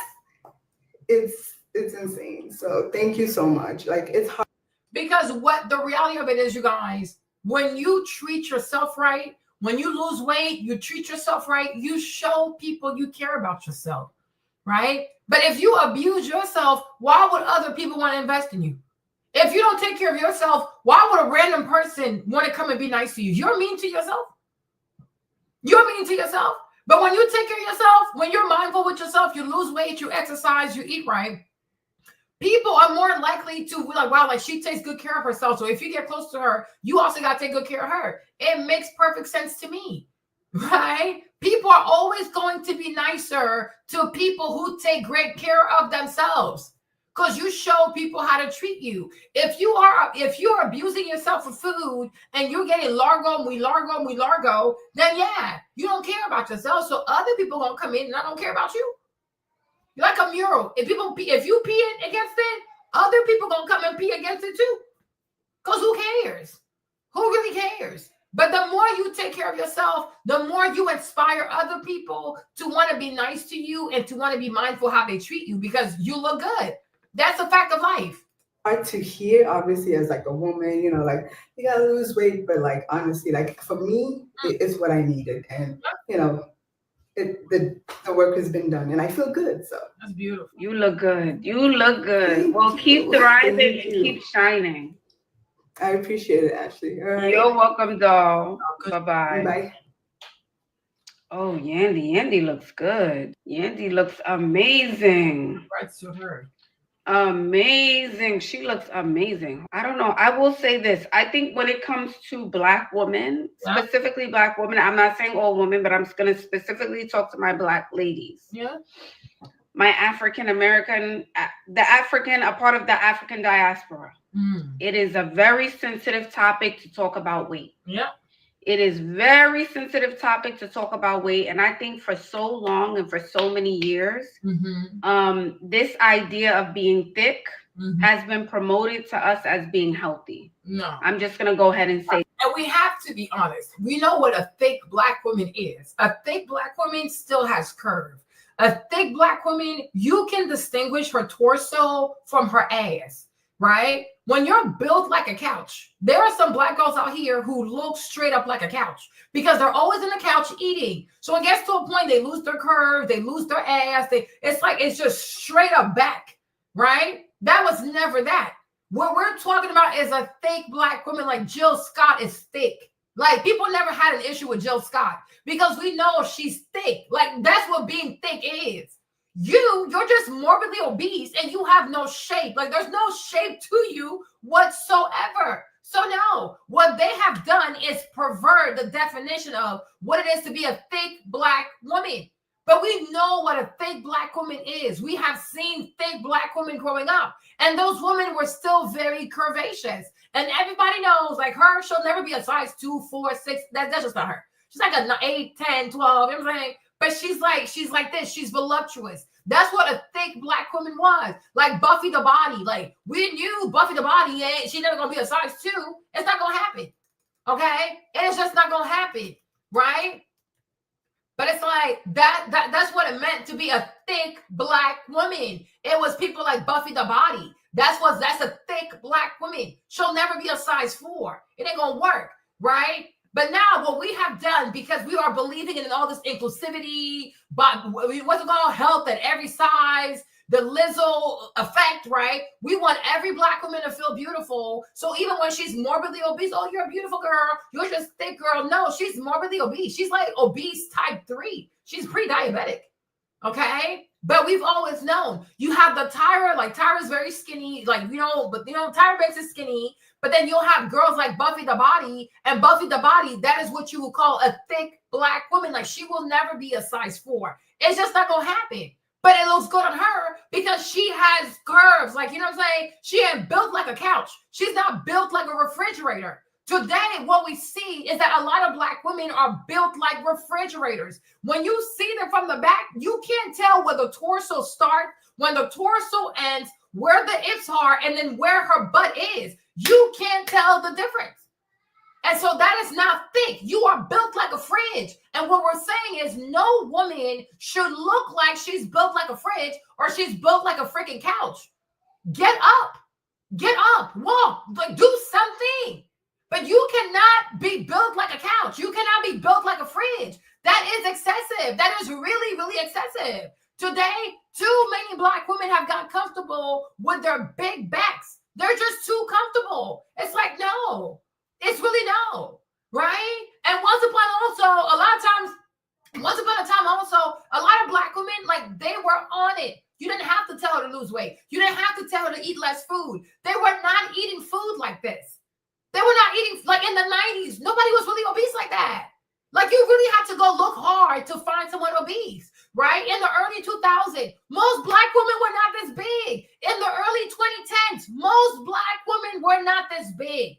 It's not until like recently, where I guess like this perverted feminism, we don't need men, we don't center men, because they stopped caring about the attention of men. They started to let go of themselves, and now they've let go so much they don't even know how to get back to the shore, right? And that's why I say women have to be somewhat concerned about being attractive to men, because that does provide a motivator for them to not just completely forget about themselves and let go of themselves. You got to care about what men think of you. But when you completely say, I don't care, then you really do not care. And then the day you wake up from your delusion, you're too fucking big. And we don't know how to help you anymore, because now you're 200 pounds overweight, you're 150 pounds overweight. And I'm like, that takes a lifetime to lose that kind of weight. So you have to center men. And when you start centering men a little bit, you're like, you know what? Do I really want to eat this? You're like, no, I'm not going to eat it. Right? Because you know that you want to be in a relationship with a man, right? But it's like it became a trend for Black girls to say, I don't care about a man, I don't care about a man, I don't care about a man. And the more they stopped centering men, I guess, they started to center food and highly processed food. And now so many of them they're ginormous.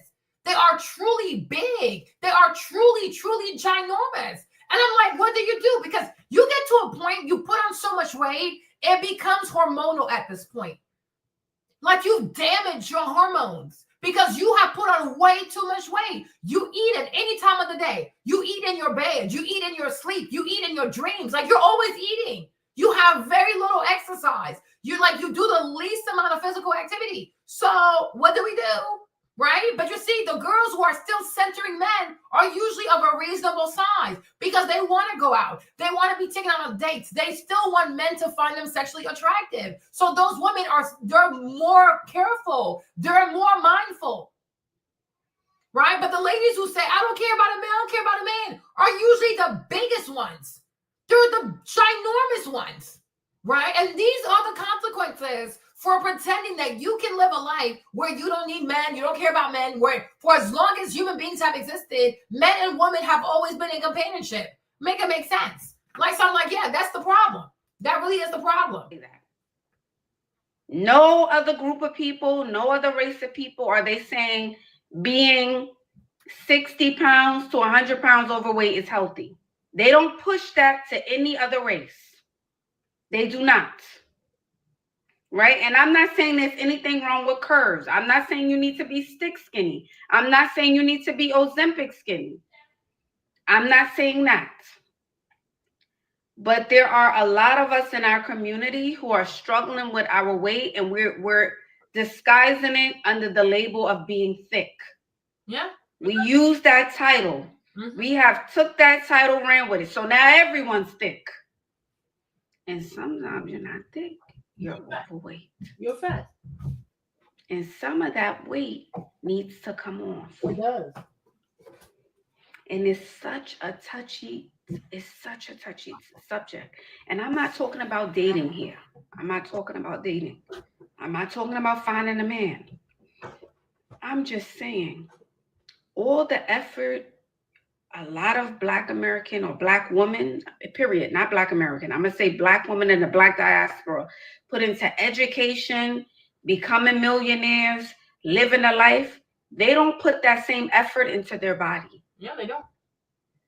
You guys are good at getting degrees, good at getting that. They don't even get the best degrees. They're just enrolled. Like, be quiet. If they were that educated, they will be mindful of what's on their plate. You can't tell me, oh, I have a PhD in nuclear physics, but I eat Chick-fil-A every single day. That makes no sense to me. Like if you truly have an amazing degree, you're going to be very mindful of what's on your plate. Because you like, listen, I've worked too hard to feed my body with foolishness. So I'm like, no, they're just enrolled in women's studies, African-American studies, criminal justice, psychology. They found the goofiest degrees possible, get into debt, right? And I even feel like the student loan debt is another reason why they're so big, because they stressed out, right? They're like, no, okay, it's no. And that's how you know. Like, it's a lie to sit here and be like, oh, yeah, affluent men are just out here chasing behind random Black girls. Like, please. And for most people, you ask any people out here, what comes to mind when you think of a Black woman in America? And they'll tell you an overweight person. So that's how you know most wealthy men are not out here seeking to be with a Black woman. Because for most people, the average Black woman is obese. And what wealthy man do you know wants to be married to an obese person that has no children? Like, that's how you know they're lying. Nobody in their head thinks of like, oh, when I think of a Black woman, the first thing that pops to mind is a Lori Harvey or it's a Tyra Banks. No, the first thing that comes to mind for most people is that she's overweight. She wears lots of wigs and weaves. She does all the little baby hair crap. She has really long lashes, long nails, bad attitude, can't stop eating. That's what comes to people's minds. Nobody ever says, wow, when I think of a Black woman in America, I think of a very educated, highly educated woman. I think of a woman who wears her natural hair, has healthy skin, is very mindful of what she eats. No, stop being delusional. Stop being delusional, right? Just like nobody ever thinks of white people and thinks of cleanliness. Like, oh, they're so clean. Nobody does that. Nobody thinks of that. You will never think of white people and be like, oh my gosh, they're so clean. Like when I think of a white person, I think of a clean house and clean people and people who shower. No, the fuck you do not. Right? Most people, they think of the house of a white person, a white family, they see a hot ass mess. Clothes everywhere, dish in the sink, dirt, all the stuff, trash. That's what comes to people's minds. Right? And it's okay. It really is okay. Nobody puts fitness and Black women in the same sentence. They don't. Right? Exactly. They do not. Right? So that's how you know most wealthy men do not aspire to marry a Black woman. No, the fuck they don't. No, the fuck they don't. Right? No, the fuck they don't. Most wealthy men think of marrying skinny people. And skinny people are usually like the Europeans or like the European Latinas. Right? Nobody ever closes their eye. Oh my gosh, when I think of a Black woman, I think of natural hair. No. When people think of most Black women in America, they think of wigs and weaves. Okay? Hair from Asia. People who can never go outside with their natural hair. They think most Black women are bald. Now, it's not true though, but hey, if you see people wear wigs all the time, nonstop, every day, all year, you have a valid reason to believe that they might be bald. Because where is your hair? How come you never wear your natural hair? Right? So that's why I think it's always a lie. And I find it so amusing when I hear like goofy Black girls like her, oh yeah, rich men approach me all the time. Rich men or girls, shut up. And no rich man waking up thinking like, yeah, today is the day I'm gonna go find me a Black woman. Girl, where? Most wealthy men, even when they're broke and they become wealthy, they divorce their Black wives to go marry somebody looking exotic. Okay, Kevin Hart. Okay, like stop lying. Truly and honestly, stop lying. I would even go as far as possible. I don't know. It could be possible that one of the most undesirable group for marriage might be Black women. Right? Might be Black women. You'll see Latinas out here cook for their mans. You'll even see a white woman trying to make a nasty chicken salad. I mean, she's trying. Right? You'll see a Persian woman cooking. You'll see an Arab sister cooking. Most Black women here are known not to care about their man, not to want to feed their man, not to want to feed their children. It's like there's nothing about the Black woman brand as a dating person that will make anybody want to be like, yeah, I'm gonna leave my culture. Like I'm adopt. No, stop lying to people. Stop lying to people. DEI is over, right? Joe Biden is gone. Kamala's gone. Like this woke era bullshit is done. Now we're gonna start having honest conversations with people, right? When people think of Black women, they don't have a good image. They think of people who go to Lululemon and start twerking on the floor. Okay? People don't have a good image of Black women. Black women do not have a good image in America. In the 90s, yeah. In the early 2000s, yeah. Like now in the 20s, it's horrible. It's horrible. It is so bad. But you see, this is what happens when you don't protect your brand. This is what happens when you don't keep your brand. right? Look at black women in the 90s. Look at black women today. In less than 30 years, that's crazy. In less than 30 years, look at what happened to the image. It is insane. It is truly insane. Like black women in the 90s, I could see these kinds of people being the kind of people that a lot of different men would want to marry. They were fit.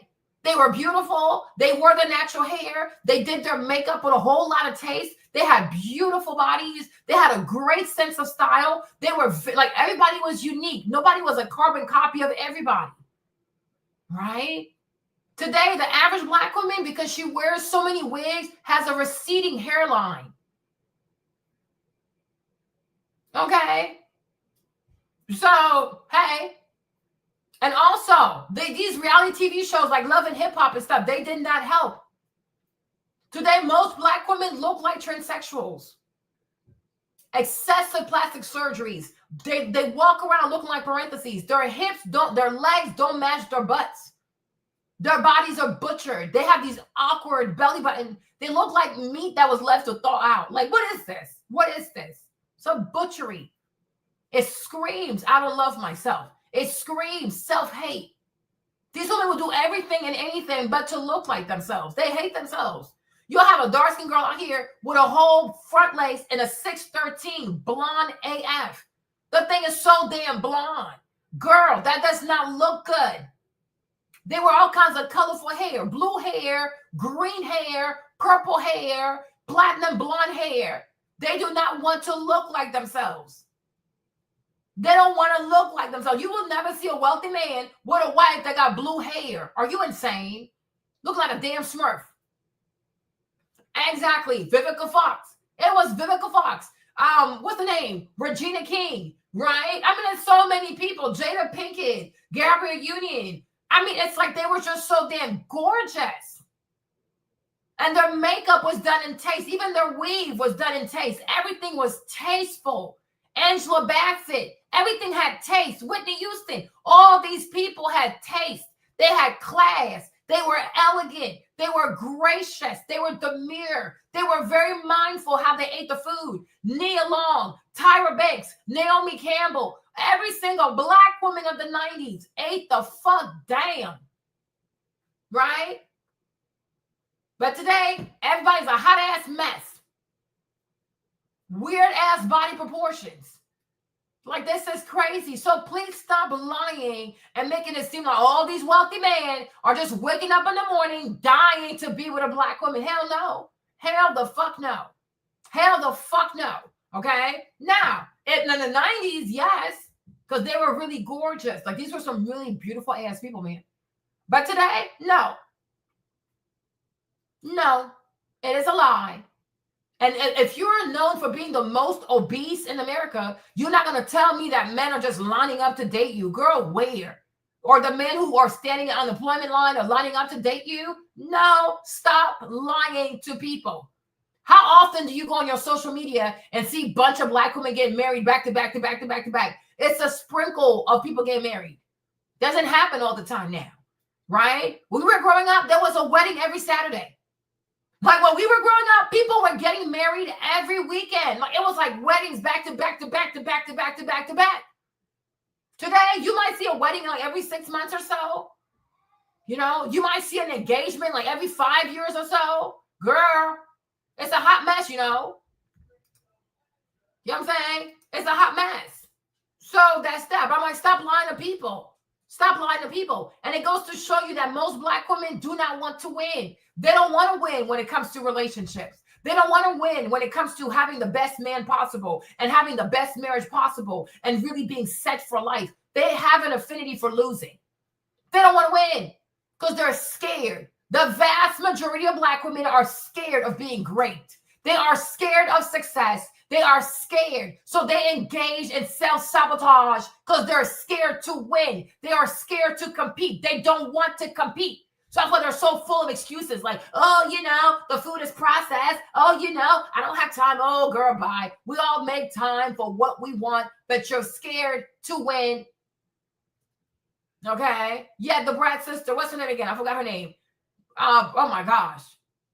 Lisa Ray. Lisa Ray also very gorgeous, right?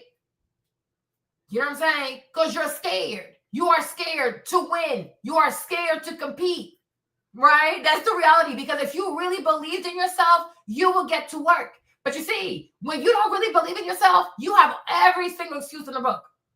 You are full of excuses, back to back to back, because you're scared. You're scared to try. You are scared to try. You're scared to fail, and you're scared to, oh, what if I don't fail? Well, get your ass back up and try again. And then you try again, and you keep trying again until you get what you want. Most Black women are quitters. They quit. They just do what's easy. Complaining, yapping, arguing, hiding behind a wig instead of actually cutting all that dead hair and growing your natural hair. You quit too easily.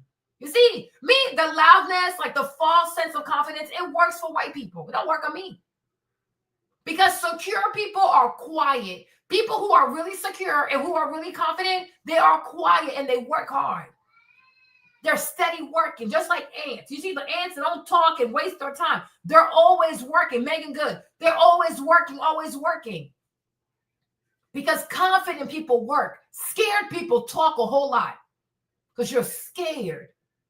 You're scared not to be chosen. You're scared it's too late for you. You're scared. And you might actually be right. But you'll never know until you try. You will never know until you try. So a lot of women need to wake up and have an honest conversation with self and say, you know what, Marlene, you're right. I'm scared. I'm scared of a new life. I'm scared of new habits. I'm scared of meeting new people. I'm scared of going to a new environment. I'm scared that I might not be good enough. Well, guess what, sis? You will never be good enough if you don't try. Right? If you don't try, you have to try. And you got to get to a point where you get comfortable being uncomfortable. Because that is the only way you're going to grow. Learn to make yourself comfortable being uncomfortable, right? Learn to get to a place where you are comfortable working out and getting sore. Good for you. It means it's working. Okay? You gotta be uncomfortable. Be uncomfortable learning how to eat differently. But one day it's going to feel natural. It's all about sticking to it. But when you have a lot of people who are scared and want to bamboozle you into believing that they're confident where? If you were so confident, you would have got the shit done already. Because confident people get to work. Scared people talk a whole lot because you procrastinate a lot. Most Black women are procrastinators. They are big procrastinators. They're time wasters. All they do is waste time. And they have a hard time pivoting. A lot of Black women struggle with pivoting. Yippity yappity, a girl, make up your mind and get to it. No, it's going to take them 3 months. Talk about the whole shit. Yeah, let your stomach rumble a little bit. And guess what? One day it's going to stop rumbling. But it's nothing but fear. All of this is fear. It's fear of being great. Fear of being different. Fear of really being exceptional, right? Fear of actually competing. And you know what? You take the feedback and you try again. You take the feedback, you try again. Right? Most Black women get uncomfortable. They start cussing you out because they don't like to be in pain. But you're going to be in pain either way. Either way. You don't change. You keep getting big. You keep having a bad attitude. You're going to be in pain. Or you can be in pain doing what the stuff that's going to get you to the life you're trying to get to. Right? But we have to stop lying to people. Stop lying to these Black women. They're not gods. They can't do nothing to you. Stop lying to them. God did not put you on this earth to be a deceiver of your own people. You're going to be punished. You're going to be punished. You have to speak the truth to people. Yeah, most Black women are bad procrastinators. They procrastinate so much. They can't make up their minds. Every small decision, it takes 6 months to a year. I'm like, what the fuck? Make up your mind. They can't make up their minds. They struggle with like truly having like mental fortitude, like I'm gonna make up my mind and stick to it. They can't do that. They struggle bad. They struggle with their mindset. They have a horrible mindset. And that's why they think everybody hates them, because they're hysterical. It's a mental illness. A lot of Black women are mentally ill. They're truly mentally ill and they need help. They need I'm not gonna do it though, but they need real coaches to really help them. Like, you got to have a strong mind. gotta have a strong will. You got to be the type of person that perseveres. You gotta persevere. If you start something and you fall off, you get back up, you try again. I don't care how many times you fall off, you keep getting back until you get back and you never have to get back up again, right? That's it. That's really it. Because growth is painful. Growth is uncomfortable, right? Wanting something that doesn't happen for a lot of people, shit, it's not going to be easy. So do you want it or not? But if you really do want it, it's time for you to get comfortable with suffering. Most Black women do not want to change, and yet they want to see different results. It's a mental illness. They're mentally ill. That's what you call psychosis. They need help. That's what you call being neurotic.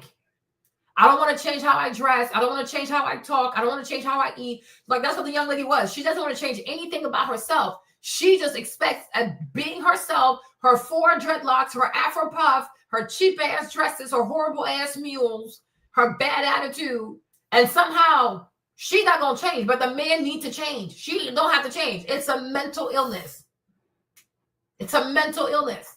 It's so much easier to change who you are than to change other people. No, she wants to stay the same. And the men that come up to her need to change. Mental illness. It's a mental illness. America leads people to mental illness. People here are not mentally stable. They need Jesus. Like, you need to go see someone. You need to go see someone. That's crazy. But when it comes to working on that body, we have every excuse in the book. Y'all want to do it. So we have to work on it. Yeah, that's it. We have to actively work on and it. Mind you, you want a man that is so rich that can have anything, and you want him to settle. You see, that's why I tell you they're a bunch of narcissists.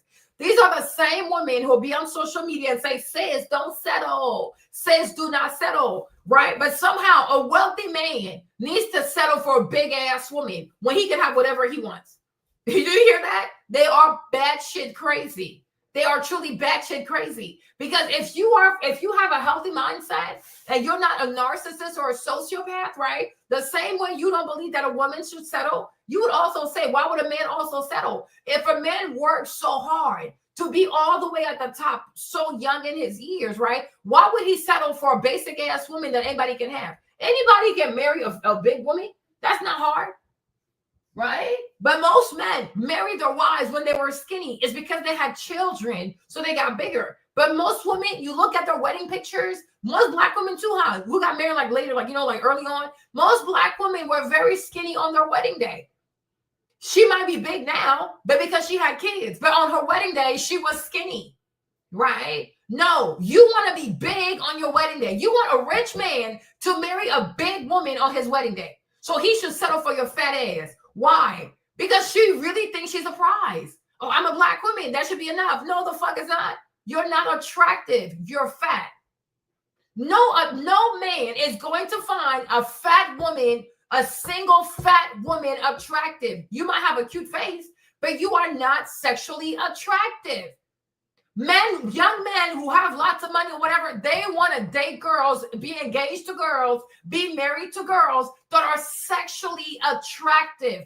Being morbidly obese is not sexually attractive. And this is why most women, even when they're obese, they also don't want to go marry a man that is morbidly obese. Most women will be super overweight and want to be with a man that's fit. So you don't want to go to the gym, but you want to marry a man who stays in the gym. Why? She's a narcissist. She wants something that she's not willing to give because she ain't shit. And most women in America ain't shit. I already told you this.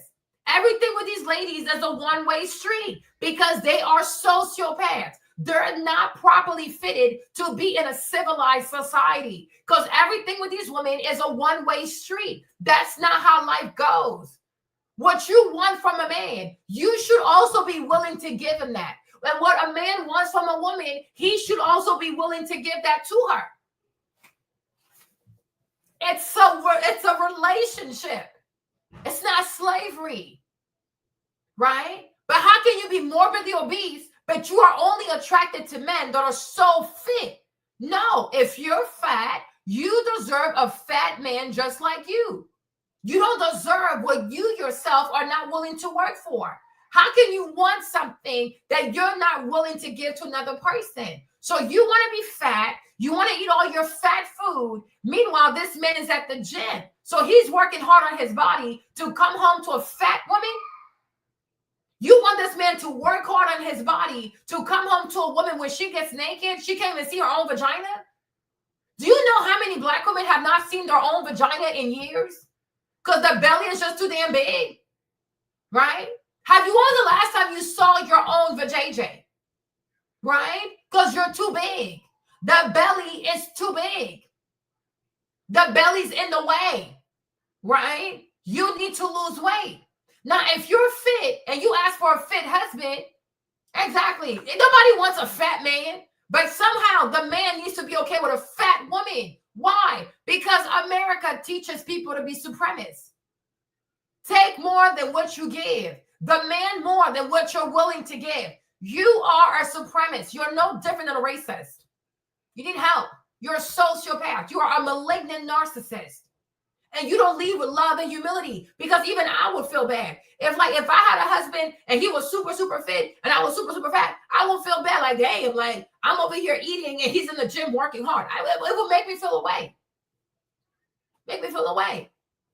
You know what I'm saying? I cannot be a young single woman, be morbidly obese, and ask for a boyfriend that is super fit. I wouldn't even feel like that's fair to him, because I'm sure he likes to go out, he likes to run, he likes to walk, like, because he's lighter than me. So if he dates me, I'm going to be holding him back, and I don't think that's fair. I will not be one to sit here and hold somebody back. He walking fast, I'm not huffing and puffing. It's embarrassing.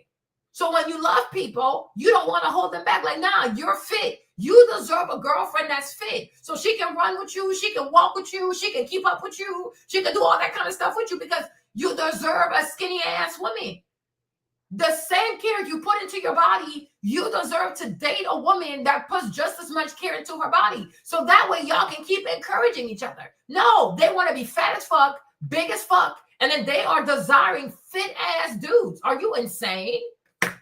Are you really crazy? Are you batshit crazy? Of course they're batshit crazy. Why am I even asking that question? It's like, you are insane. Just like you're working on your career, just like you're working on every other thing in your life, you have to make the time.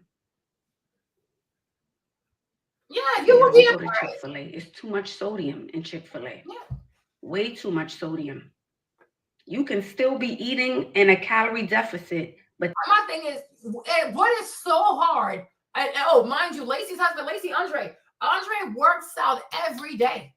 Because she was watching this stuff, and I'm like, oh yeah, he doesn't work out on the weekends. She's like, no, Marlene, Andre works out every day.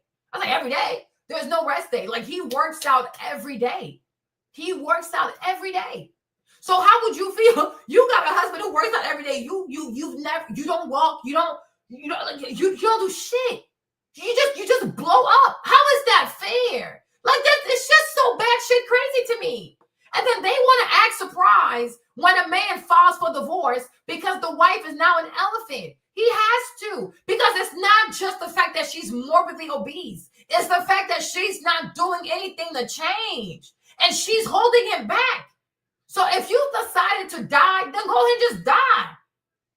But you cannot hold someone back. Like, why don't you want to lose weight? That is crazy to me. Right? That is so crazy to me. And we know, but the hardest part about losing weight is just your nutrition, right? You can lose weight without going in the gym, because it's about how you eat. It's about how you eat. But even like chicken, like Jimmy gave me some chicken strips, right? But I bought the chicken breast and I seasoned it, right? And it was marinated, and he just had to do like something, like the flour stuff, and then had to fry or whatever. But I'm like, if you really enjoy chicken strips, you can make your own, so they don't have all the sugar and all that stuff from the Chick-fil-A people. Right? But there are things that you can enjoy, that you enjoy eating. If you make it at home, it's going to have less calories in there, and you can still indulge, but they don't even want to know how to cook. That's the sad part. At least if you were fat because you were a great cook, I can kind of understand that. No, can't cook and they fat. How you fat and you don't know how to cook? You see, because most Black women in history that have been fat, they were usually the cooking people. They cooked everything. So you cook, you eat the food, you take the food. So, you out here putting on some weight, right? But that was understandable. But today, they're morbidly obese and they cannot cook. So how you get all this food? DoorDash, Popeyes, Chick-fil-A, burgers, sodas, milkshake. They don't know how to cook. And yet they're so big.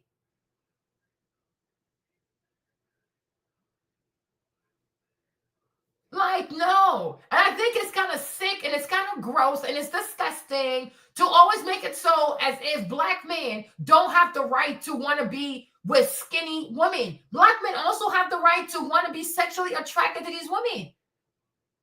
And all of the Black women are saying, oh, well, just be with me because I'm Black. No, you're fat. You are fat. Every young man has the right to be sexually attracted to a woman. All you can say is, well, you should be with a Black woman. No, most Black women are fat. He doesn't want a fat woman. Doesn't want a fat one. Right? It's not like you're coming here at the top of the food chain, like you're the skinniest, you're the healthiest, you're the best cook, you're the nicest one. You have all the self-awareness, like, like you're really the real deal. There ain't no damn deal. It's a bad deal. And it's overweight. Why would they pay for that? No, you are crazy. You are really crazy. I wouldn't do it. I don't care that you're Black. Are you skinny? And if the answer is no, then oh well, fuck your Blackness, because the scale doesn't lie. Nobody wants to be in bed with a ginormous woman. Nobody does. Nobody wants to wake up with a woman who's single with no kids and all she has is rolls like the Pillsbury Doughgirl. Like, girl, that's too much weight. You got too many rolls. It's too damn big. Lose the fucking rolls. You don't have children. Why are you this big? You don't know how to cook. Why are you so big? Why are you big? So no, you need to lose the weight. You have to lose the weight. And no man should be checking for you until you lose the weight, because otherwise they are affirming bad behavior. Just like when we say broke guys don't deserve no vagina, fat girls don't deserve no attention. Do not reward bad behavior. Because as a man, why are you broke? And as a woman, why aren't you sexy? There you go. It goes both ways. Men bring the money, women bring the sex appeal. That's it. That's how we do it. Men gotta go make the money, and a woman has to be sexy. So if you're not bringing the money, you don't get no for JJ. And also, if you are a woman and you're morbidly obese, you get no money. That's it. We're not going to reward bad behavior from any gender. People need to step their game up. You're gonna step up your game. No, yeah, of course you were offended, because that's what people do now. But once upon a time, it was your family that will tell you your breath stink. Because it's better for your family to tell you your breath stink than a stranger tell you your breath stink. But today, family is complicit in lying to people. But as your dad, he did the right thing. Because can you imagine, you go up to 250, 300, like every time I see people who reach like 300 pounds, 400 pounds, I'm like, did your family, nobody said anything to you? They just watch you blow up like this and nobody said anything to you? Because it is so hard to lose 100 pounds. It's better to tell your daughter, right? It's better to tell your daughter when she's like 50, 40 pounds, because yeah, she might be offended, but it's a lot easier to lose 50 pounds than to lose 100 pounds. But once upon a time, though, people used to be very frank inside the household because it was better for your family to tell you your breast stink than for strangers to tell you your breast stink. But today, even the family is too scared to be honest with with other family members, right? But even me, I would have told you, Mariah, you're too big. I told my little sister that. I was like, you need to lose weight. You're too big. Right? That's it. Because if I'm telling you that, imagine what they're saying about you behind your back. Because people are laughing at you. Right? And also, I think your dad probably also thinks about your dating life because he's also a man. And he probably wants you to be with someone. So he's like, listen, my daughter, she has a pretty face, but if she's big like that, she's going to be overlooked. So as a man, because he's a man, he got to tell you, because most men will not find you attractive. Because I'm pretty sure when he met your mom, she was skinny. And that's why now she's married, right? So he did the right thing. And I think any father who sees his daughter go crazy, he needs to let her know. Because you're a man, and you know what men are looking for, because men are visual. So if you're a dad and you see your daughter is blowing up and you don't say anything, you're not a good person. You got to tell her because you're a man. And once upon a time, you were a young man. When you met her mom, you know exactly what drew you to her mom. So you got to tell her, daughter, you're too big. And if you don't change this, listen, you're going to fuck up your love life and you're going to be single by yourself. Like, it's a real fact, though, because most young people, most young men, most men, period, are visual, but most young men are really visual. Yeah, this is real love. Because I don't understand how people let their family members get to 300, even 250. Are you batshit crazy? You have to say something because maybe she's depressed. I don't know. But how do people sit here? You watch your daughter get to 250. Then she gets to 300, then 350. Do you know how much work that is? To lose that kind of weight? I'd rather hurt your feelings at an extra 50 pounds because, listen, it's a lot easier to lose 50 pounds than to lose 120 pounds. That's almost 18 months of dieting. 18 months? That's a long time. So it's better to say it as soon as possible. I even feel like most family members should not allow family to get past 30 pounds. When somebody goes past 40 pounds, ring the alarm, ring the alarm, ring the alarm, right? Because it's a lot easier. It is a lot easier to lose 40 pounds than to lose 60, 80, 100, 120, 200 pounds. And sometimes when you get too big, your skin becomes so saggy. And that's what's so sad. People who lose 200 pounds, yeah, you lost the weight, but look at your skin. Now you got to go pay money to fix your skin. All of that could have been avoided if people were not afraid to hurt people's feelings. I will hurt your feelings and save you some money. Lose the fucking weight. Lose the weight. Lose the fucking weight. I don't care because you're going to hurt yourself. Why would you want to start your weight loss journey at 300 pounds when you can start your weight loss journey maybe at like 180, 190? Right? Why do most women like to make things so much harder than they have to be? Because they don't want to hear the truth, though. So I say, Mariah, your dad did the right thing. Because if you see your daughter just blowing up and you don't say anything, you're not a good person. You're not a good person. You have to say stuff like, why is my daughter so big? What is going on? One day my dad even told me that. He's like, girl, you look like an elephant. I was like, what the heck? But that was after a trade trip. I lost weight. That's why I started doing my lookbooks on here, right? Makes sense? But even me, when I get to like 220, I'm like, I can kind of feel it. I'm like, something is off. I gotta lose weight. You know, even Jimmy too. When Jimmy gains weight, I tell him also, like,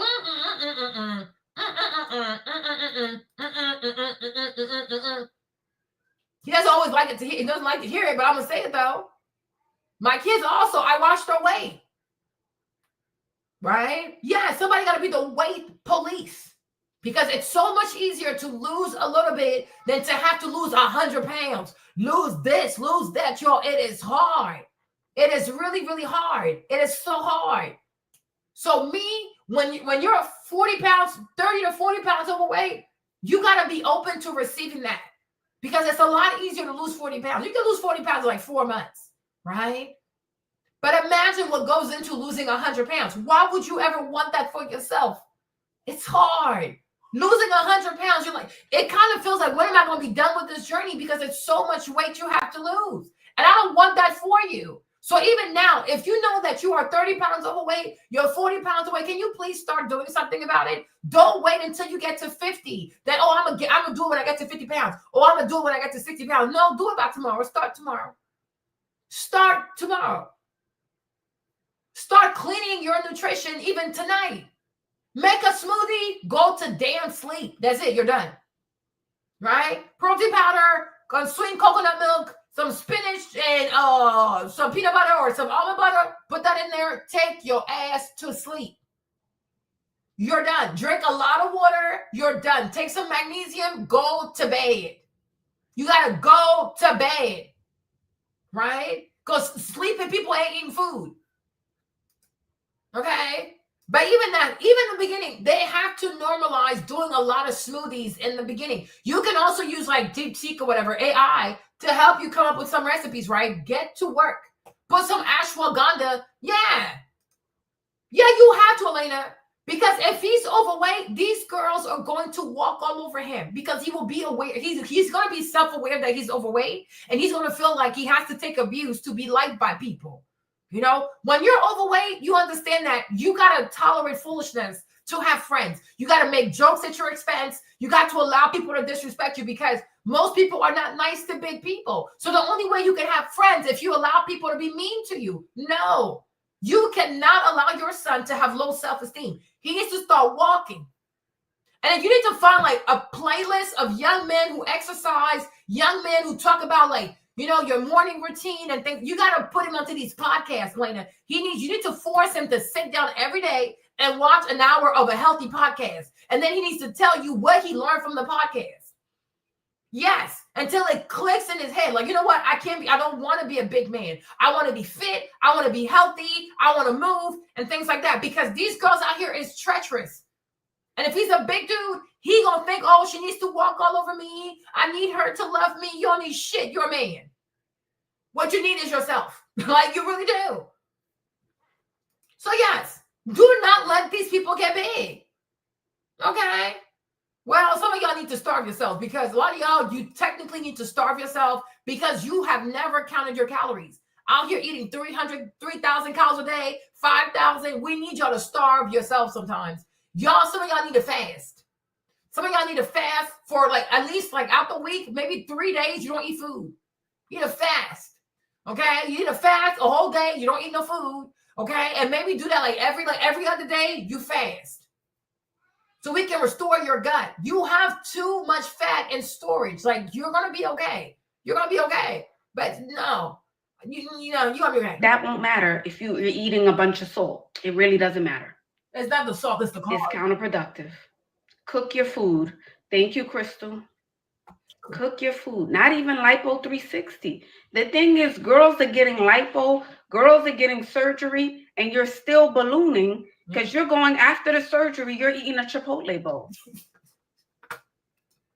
After the surgery, you have an oxtail, rice, and pea. No, because after the surgery, you have. But the surgery does not change the size of your stomach because some of these ladies, oh, he's only 8. Yeah, you see, even at the age of 8, you can find videos on YouTube that can help him with his self-esteem. I'll look for some. I'm going to look for some. Right? You know what I'm saying? I'm going to look for some. Right? But you guys also need to walk with him, like, especially now, like, walk with him in the morning. You know, like, let's get active. You know, like, we're not saying, oh, don't make him feel like he's big. But, hey, as a family, let's get more active and stuff like that. You know what I mean? Take him to the basketball court. You know, let's just make sure, like, he doesn't realize he's, like, we're trying to get him to lose weight, but we're making him active. So he's enjoying it, right? Or going to the pool, things like that. You know what I'm saying? But I'm going to look for some videos so you can play, so he can watch those videos and feel good about himself and understand, like, why we have to have fitness and exercise. We want to move and we feel good when we move. They have those videos on YouTube. I'm gonna look for them. I'll find them. Yeah, exactly, right? It needs to be a family thing. Because the good thing is because he's 8 years old, he can lose it like this. Because kids, their metabolism goes super, super fast. So thank God he's only 8, right? And then once because he's gonna lose it. He can lose it by like, even Trey lost his weight like a good like 8 or 9 months or so with swimming and stuff like that, right? And also, he might be the kind of baby, for him to grow taller, he gets bigger first. Because some kids are like that. For them to get tall, they get big first, and then they go up, right? But we just want to fix that so he doesn't do it as a teenager. So, you know, but I'm like, I will look for those videos, though. But Trey, he lost his weight in like, I'll put a picture. He lost his weight in about like, was it like 8 to 9 months, like swimming, did a lot of swimming. Got more active. And then also, I feel like Trey started being more mindful about how he eats and stuff because he doesn't go for seconds. He doesn't do seconds. He doesn't do lots of desserts and stuff. Like, I feel like he doesn't want to be big also, right? But I was really upset at James. So I kept telling him, it's too much sugar. It's too much sugar. It's too much sugar. He's gotten a lot better, but he can still do a little bit better. But, you know, Benjamin got real. Because I'm like, do not make my sons fat. Because people are mean to fat people. They just are. And people are mean to fat boys. I think people are a lot nicer to girls that are fat. But boys that are fat, nah. People are going to be really mean to you. And it's going to make you doubt your manhood. Exactly. You can eat once a day. And even once a day, we are saying eat once a day in a caloric deficit, right? You got to add that, right? Eat once a day at a caloric deficit. But we have to normalize drinking water. You got to normalize having a gallon of water. Eat more. Oh my gosh. Drink more water than you actually eat. Right? Makes sense? Eat more water than you actually eat. Eat a lot of water. Normalize drinking water. Right? Normalize drinking water. And also, if you walk a lot, it's going to want to make you drink water. So normalize drinking water. You got to normalize drinking water, y'all. It's okay. We have to stop acting, we can't live without food. Yes. And you got to cut that out the house, Elena. You got to. The Cheez-Its, the chips, Elena, you got to stop bringing out to the house. I have to start buying bananas, fruits, mangoes, strawberries, sometimes put a little bit of whipped cream, because whipped cream, it doesn't have sugar. It has maybe a gram. It's really small. It's really negligible. But you can buy whipped cream. You can make him a bowl of fruits like mangoes, stuff like that.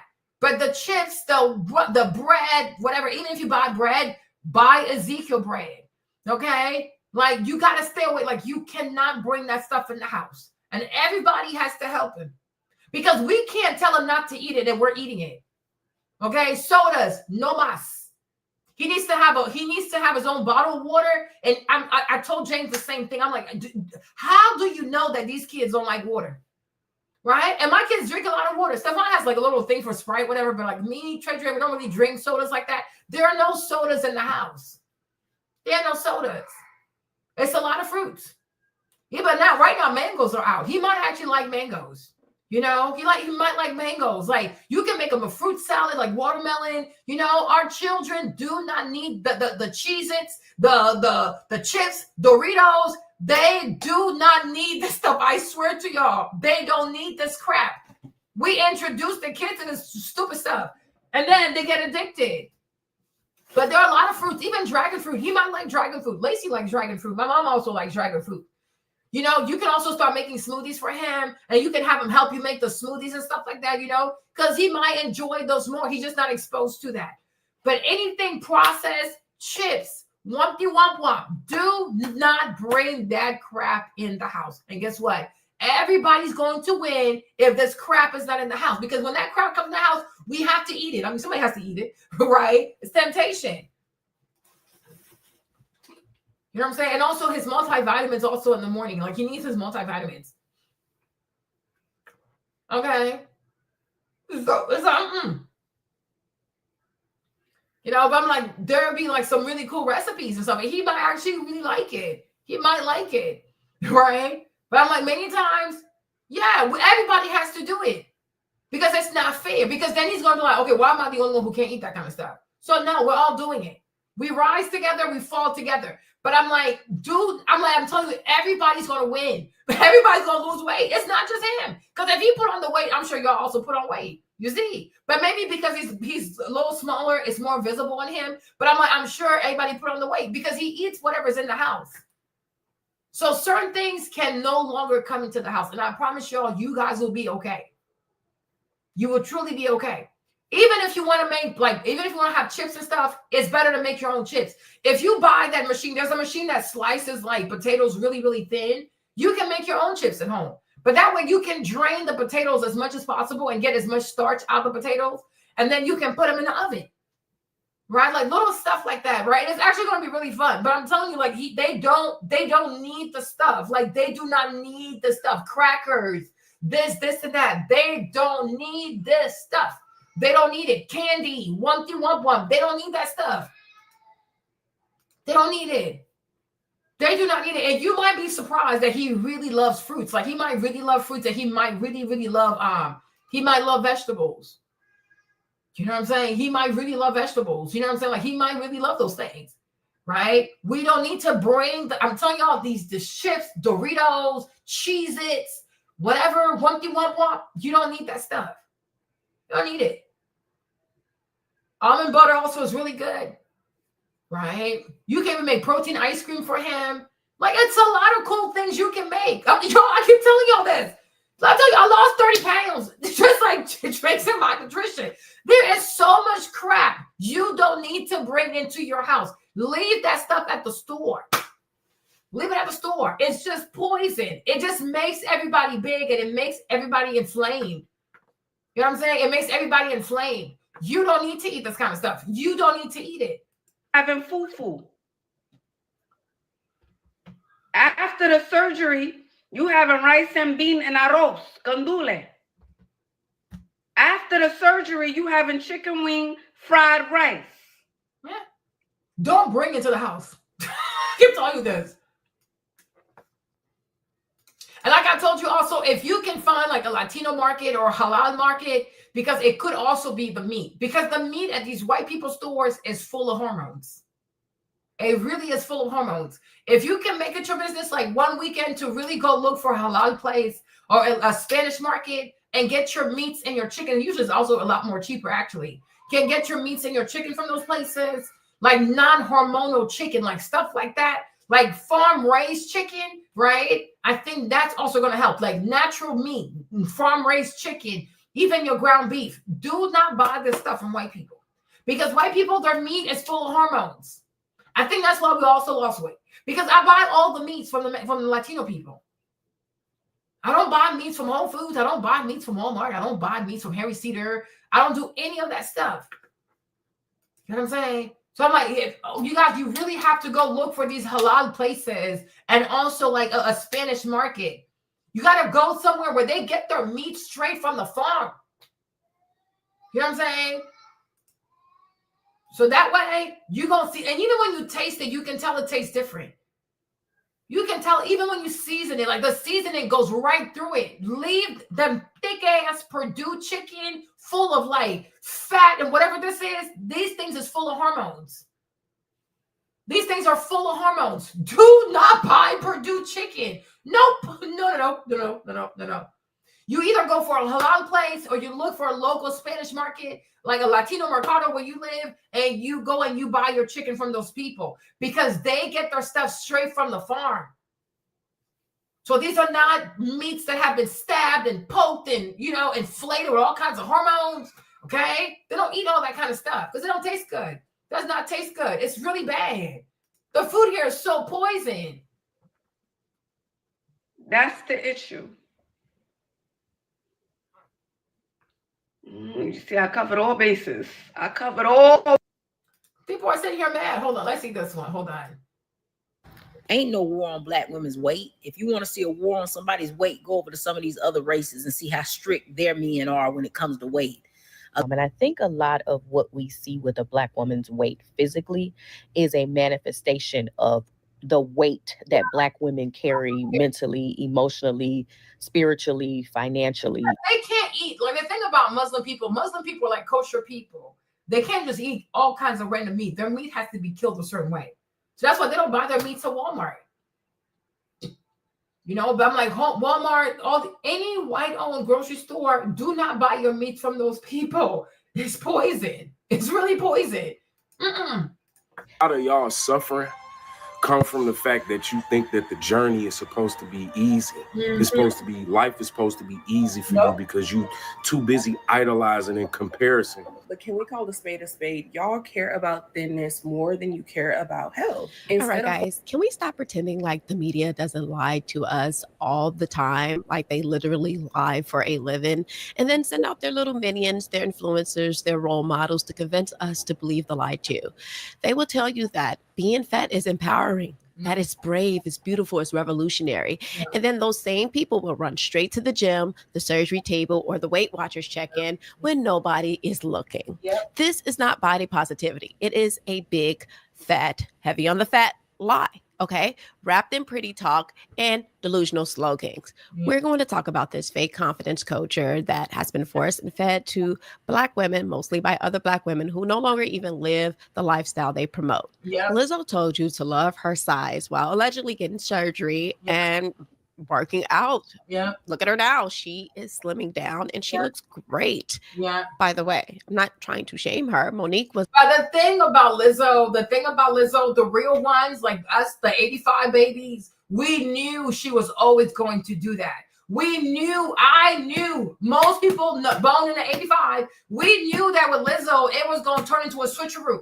We all knew it. She's gonna weaponize the, oh, look at me, they're picking up my weight, get all the Grammys, get all the accolades, make all the money, right? And once she had the career she wanted, the status she wanted, the Grammy she wanted, we all knew she was gonna take that money and go lose weight. Why? Because Lizzo has a certain type of taste in men.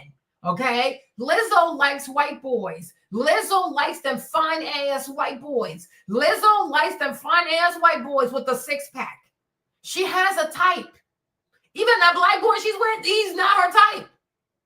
She just went and got that man so she could prove to people that she's desirable at any size. Girl, shut up, you pay the bills, right? But we know she has a type. We have seen Lizzo send DMs to men, and they're usually white boys. And they're the big ones, the fit ones, the, really buff one with the six pack, right? She has a type, but her type don't want her.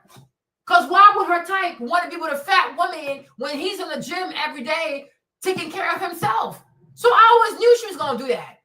I always knew. Because these women will say whatever they have to say to build an audience, right? While getting rich, lying to these black women. And I don't know what, and that's why I say most black women are insecure. Because by now, they should realize they're being played. They should realize they got played, they've been played, and a lot of people been getting rich, telling them to do one thing while they're doing something completely different.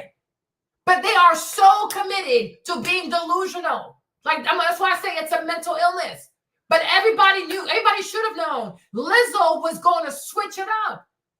She was never going to stay. You think when Lizzo stand next to Meg Thee Stallion, she don't feel away? You think when Lizzo stood next to Cardi B, she didn't feel away? You think when Lizzo stood next to Normani, she didn't feel away? Right? Are you kidding me? Are you kidding me? She felt away. She just had to pretend to be confident, but she felt away. I will feel away if I stood next to Meg Thee Stallion and I'm fat as fuck. I will feel away if I stood next to Lori Harvey and I'm ginormous like a hippo. I would feel away if I stood next to even me at this weight. I would still feel away standing next to Normani. Girl, get away from me. Okay? Go sit down somewhere. It's just like, what's her name? Simmons. What's her name again? Angela Simmons, right? Oh, I don't care to lose weight. I don't care. I love my body, right? Yeah, right. Angela Simmons she went to Essence and she was standing next to Lori Harvey. All she kept doing was holding her stomach. Right? All she kept doing, hold on, I'm gonna find the picture. All she kept doing was holding on to her stomach because she did not feel comfortable. Where's the picture, y'all?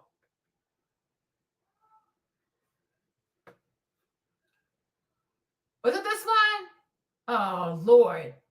Gotta find the picture. They went to Essence, you guys. When I tell you she kept holding on to her stomach because she was uncomfortable. And I'm like, yeah, I would feel uncomfortable too if I stood next to Angela Simmons. Okay? Oh, Lord. I need to see this picture.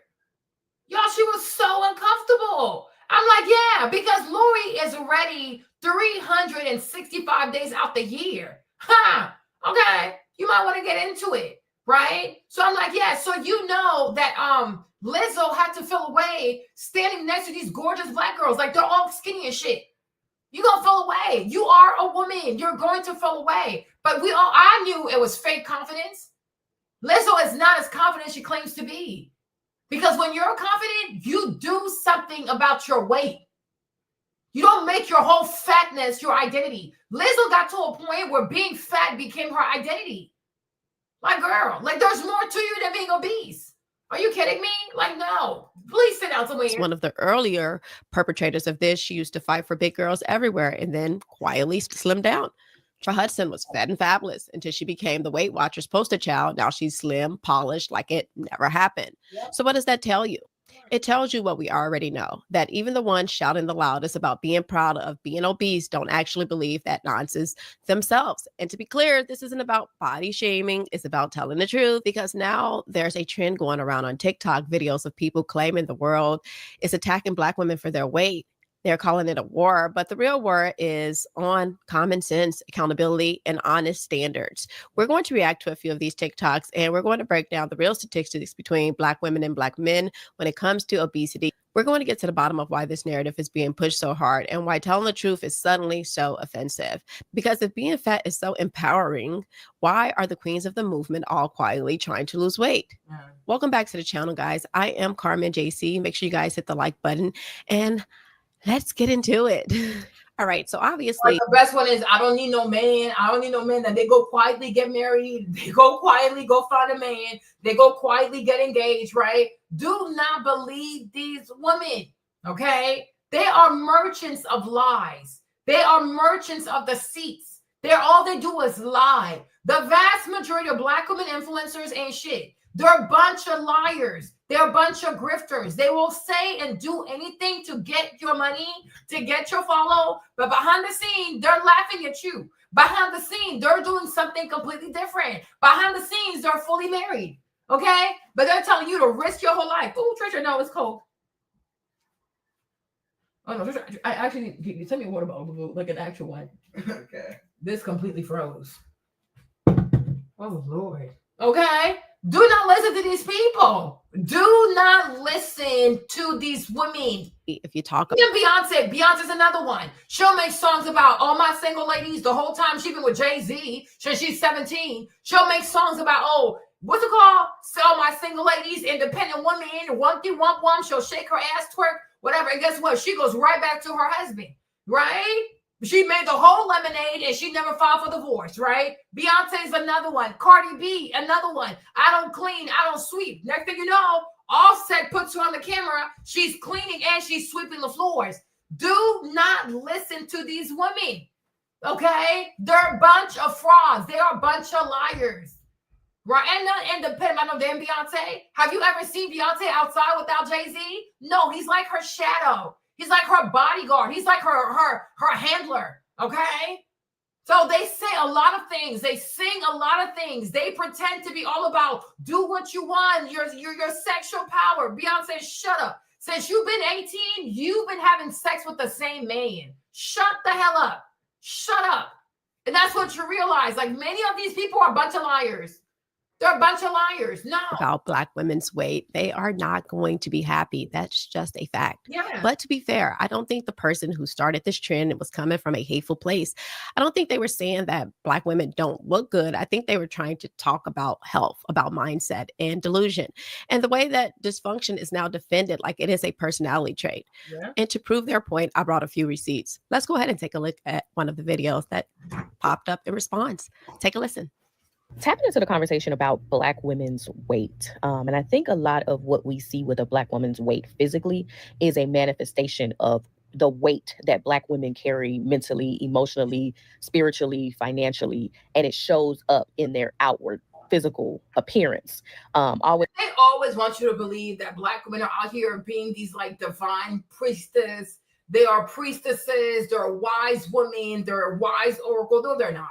Most Black women are stressed out because of their bad attitude. Most Black women are stressed out because they choose not to work in partnership. Most Black women are stressed out because they're too busy fighting people, arguing with people, instead of actually listening. If you listen more, you would not think that everybody's attacking you, right? You would not think everyone is attacking you. You don't know how to listen. All you know is how to be combative, right? So that's why you are inflamed. Your body is inflamed. Right? Because if you were so wise and you were out here, oh, we're just carrying the weight of the world and we're trying to make the world a better place. Guess what? If you were truly a wise oracle, right, you wouldn't be fighting as much as you do.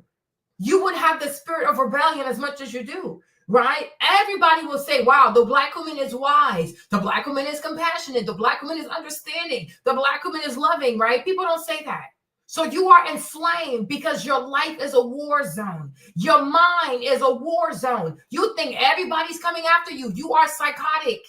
You are paranoid. You are neurotic, right? You actually need to shut your brain down and go to sleep for a whole week, right? You make yourself sick. You are the reason why. Yes, that is. You are the reason why. You are the reason why, right? You are inflamed. You cause yourself inflammation.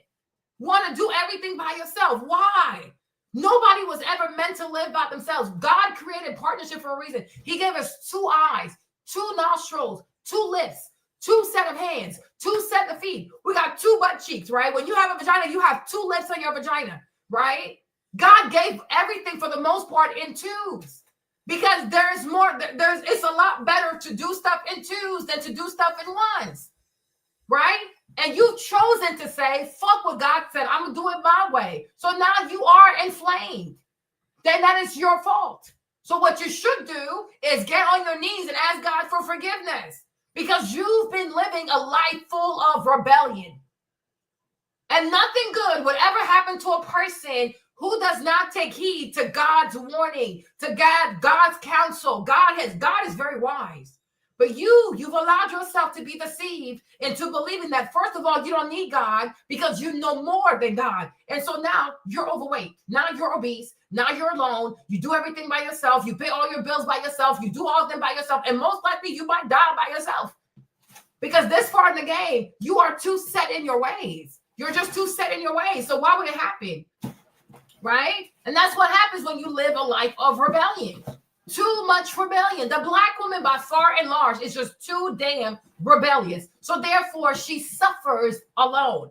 She carries the load, all the stuff by herself. She has to work. She has to pay her bills. She has to feed herself. She has to protect herself. She has to provide for herself. She has no one she can count on but herself. How are you not going to be inflamed? How are you not going to be sick? How are you not going to be overweight? There's so much to do. You barely even have time to make your own meals because every hour, every minute of your life is consumed by something. And most of the stuff does not involve even you taking care of yourself. Something is sad. It's really, really sad. It's really sad. It's putting others first, the family, the career, the husband, the children. You don't have husbands. So you're not putting husbands first. You don't have husbands. You maybe are putting your career first because you don't have a choice. You chose to live by yourself. You chose to do life by yourself. So you have to work to take care of yourself. You don't have a husband. Because if you had a husband, you would not be inflamed. If you had a husband, you could work on your diet. There are no husbands. Now, the children, it depends. The one you chose to live or the one you chose to delete. Okay? So who are we talking about? But most of the time, you live a life just for yourself. Because if you also live for your children, you would prioritize being healthy. You don't eat all this food because you love your kids. You did not get overweight because, I love my kids so much, I just have to eat. No. These are still selfish decisions because if you love your children, you will do everything in your power to bring this weight down so you can live long, see your kids finish high school, see your kids go to college, and you could also see your grandkids, right? So no, you're not overweight because you love your kids. You are overweight because you're selfish, right? It's okay. We're going to be honest. And them focusing on their health being the last thing on their list because they're too tired or they just don't have time. Mm-hmm. Now, as a Black woman who works out 5 days a week, I run several miles a day, a week. I do Pilates. I believe in working out. I absolutely believe that it's imperative that Black women work out. And I'm not a professional, but that's just my tidbit on what we're seeing in terms of Black women's weight. And this is a Black woman stand account.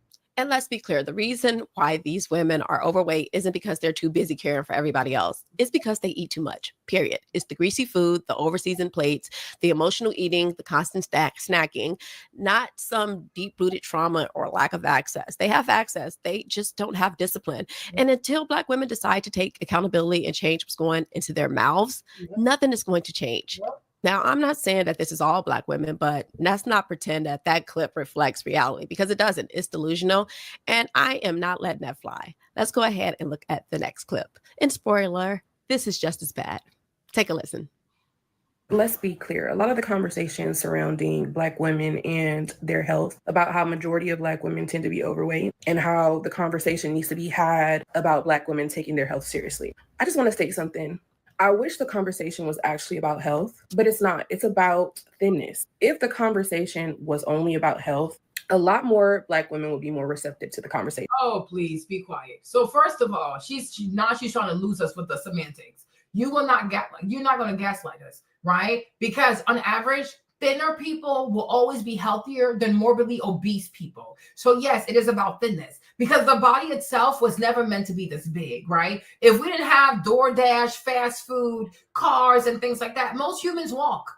Right? Most humans were not built for a life of convenience. We have taken advantage of how life has gotten so convenient to abuse our own bodies. And mind you, please note her hair. This girl has bohemian knotless braids. Yes, you have to say that because those kinds of braids, they cost about $400 to $600. Okay. These braids right here, these are called bohemian knotless braids. And if you don't want them to get all messy and janky, you got to do it with human hair. So sometimes it can go up to like even 600 because it's almost like a medium size, right? Medium large. So she probably paid $600 for her braids. This is where most Black women put their money into because they're too insecure to wear their natural hair. They're full of shit, just like their rectum, just like their small intestine. They're too full of shit. You have $600 to do your hair. Mind you, she also had her lashes done. So maybe that's like another $200, right? So now we're at $800, right? And then add her nails, because she probably got her nails and her feet done.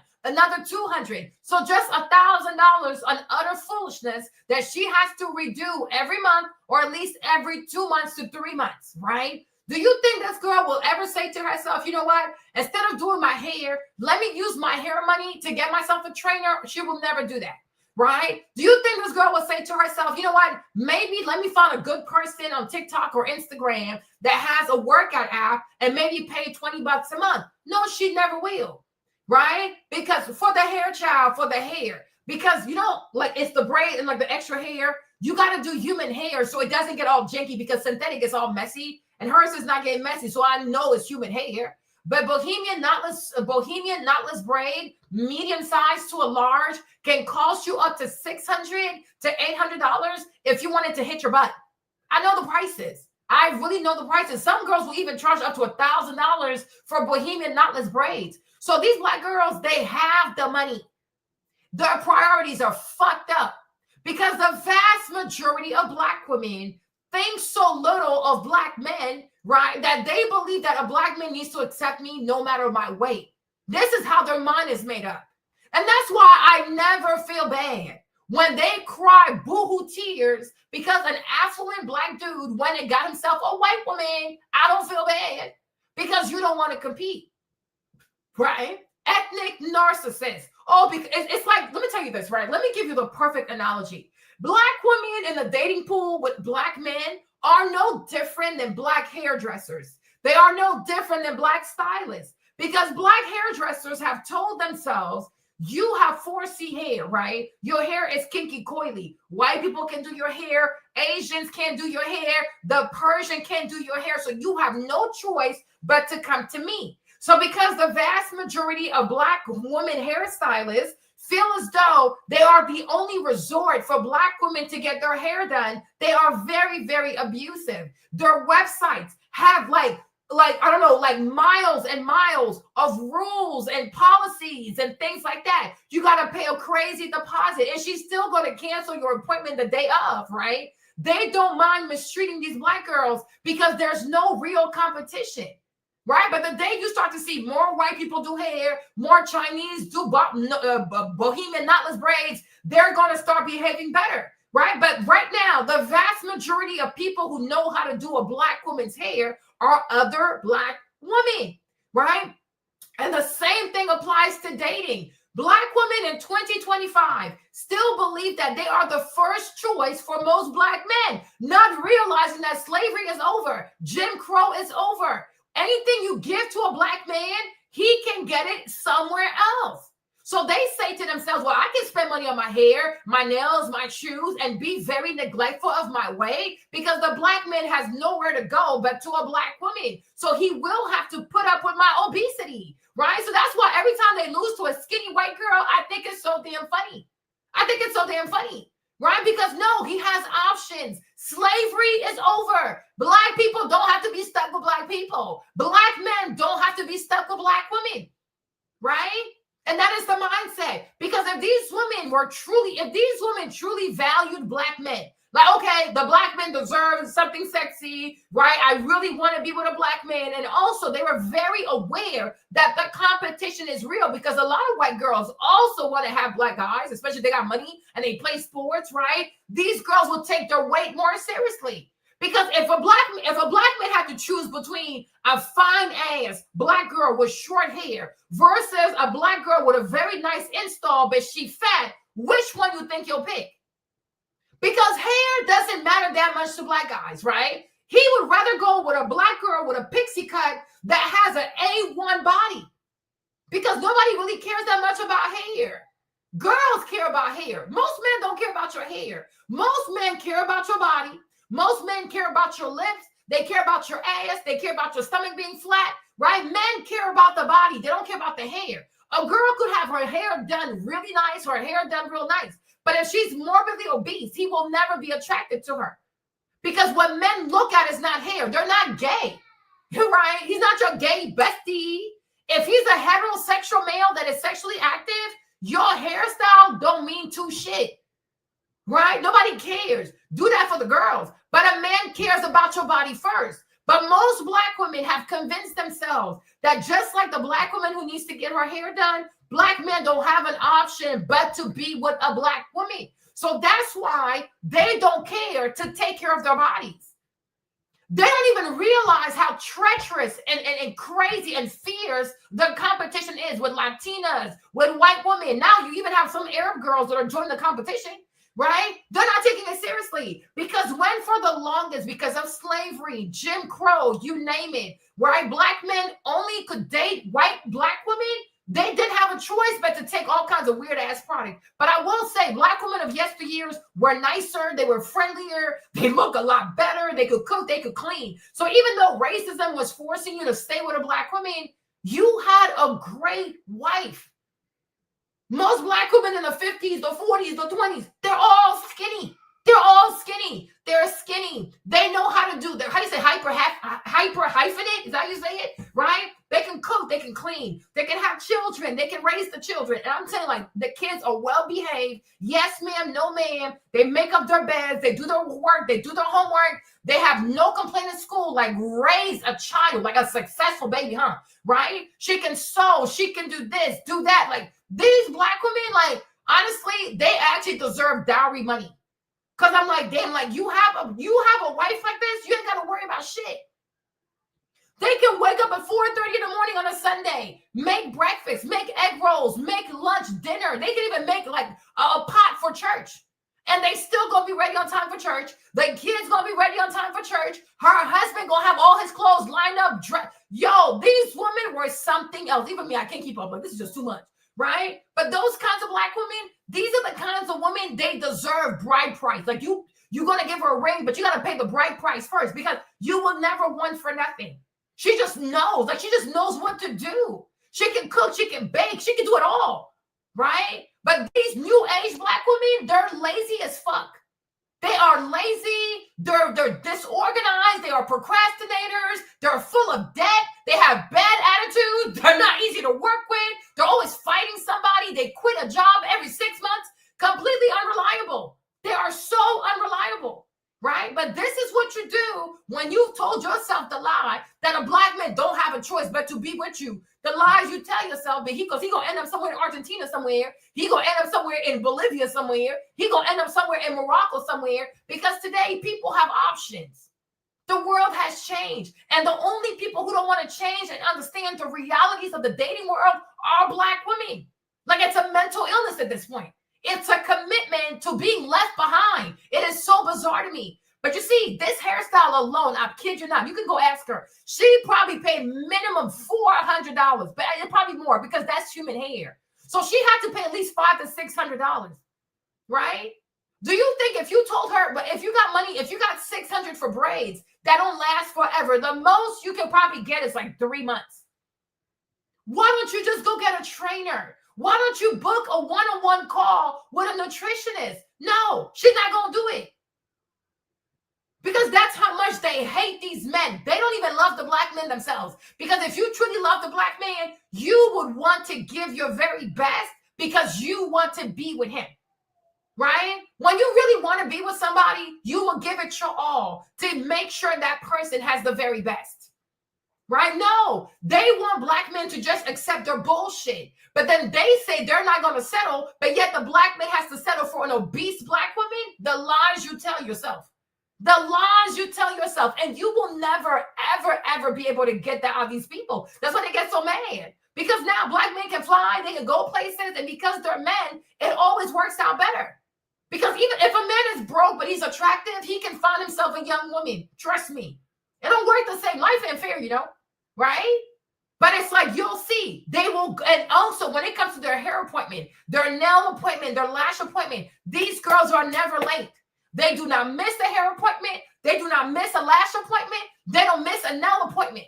But even if they book a trainer, they're going to show up late. They're going to show up with a bad attitude. Oh, this hurts. Oh, that hurts. Oh, I can't come in today. I can't come in today. Black men need to leave these women behind. Leave them behind. They need to all just be lesbians and be done with this. Okay? They need to leave these women behind and let them be lesbians. It's just going to be okay. They don't want to win. And honestly, they don't want you. They just feel as though I think the vast majority of black women, especially here in America, the vast majority of black women feel entitled to the love of a black man. They don't feel as though I have to earn the love of a black man.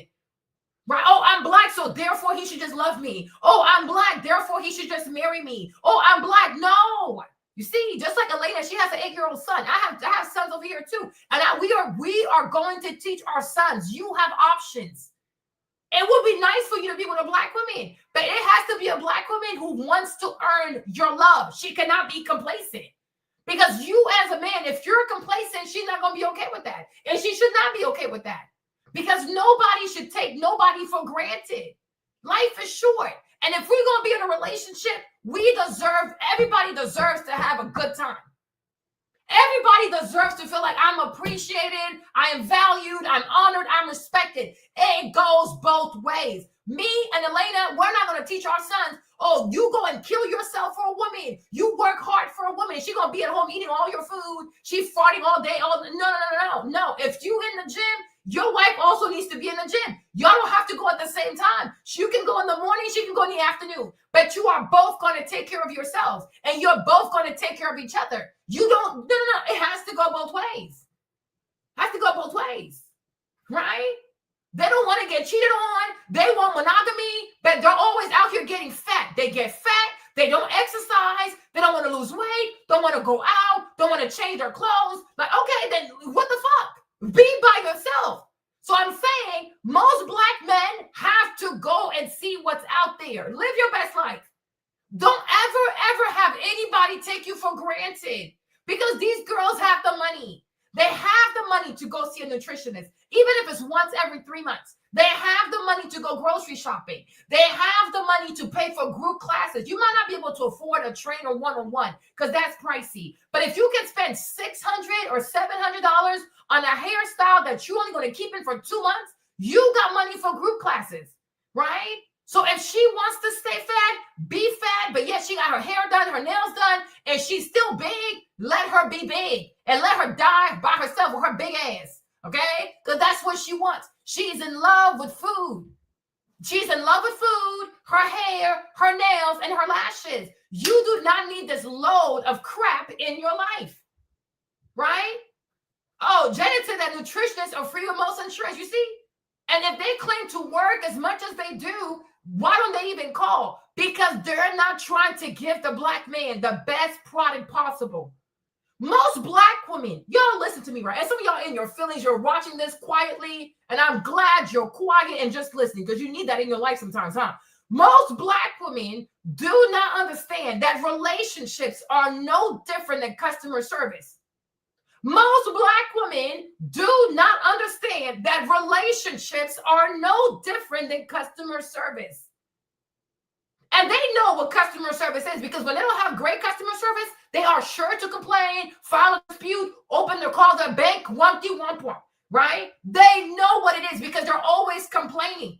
They go on TikTok and complain, Instagram complain, Threads complain, YouTube complain. Don't nobody complain more than a black woman, child, right? But somehow, when it comes to relationships, she doesn't understand that as a woman, your job is to give great customer service.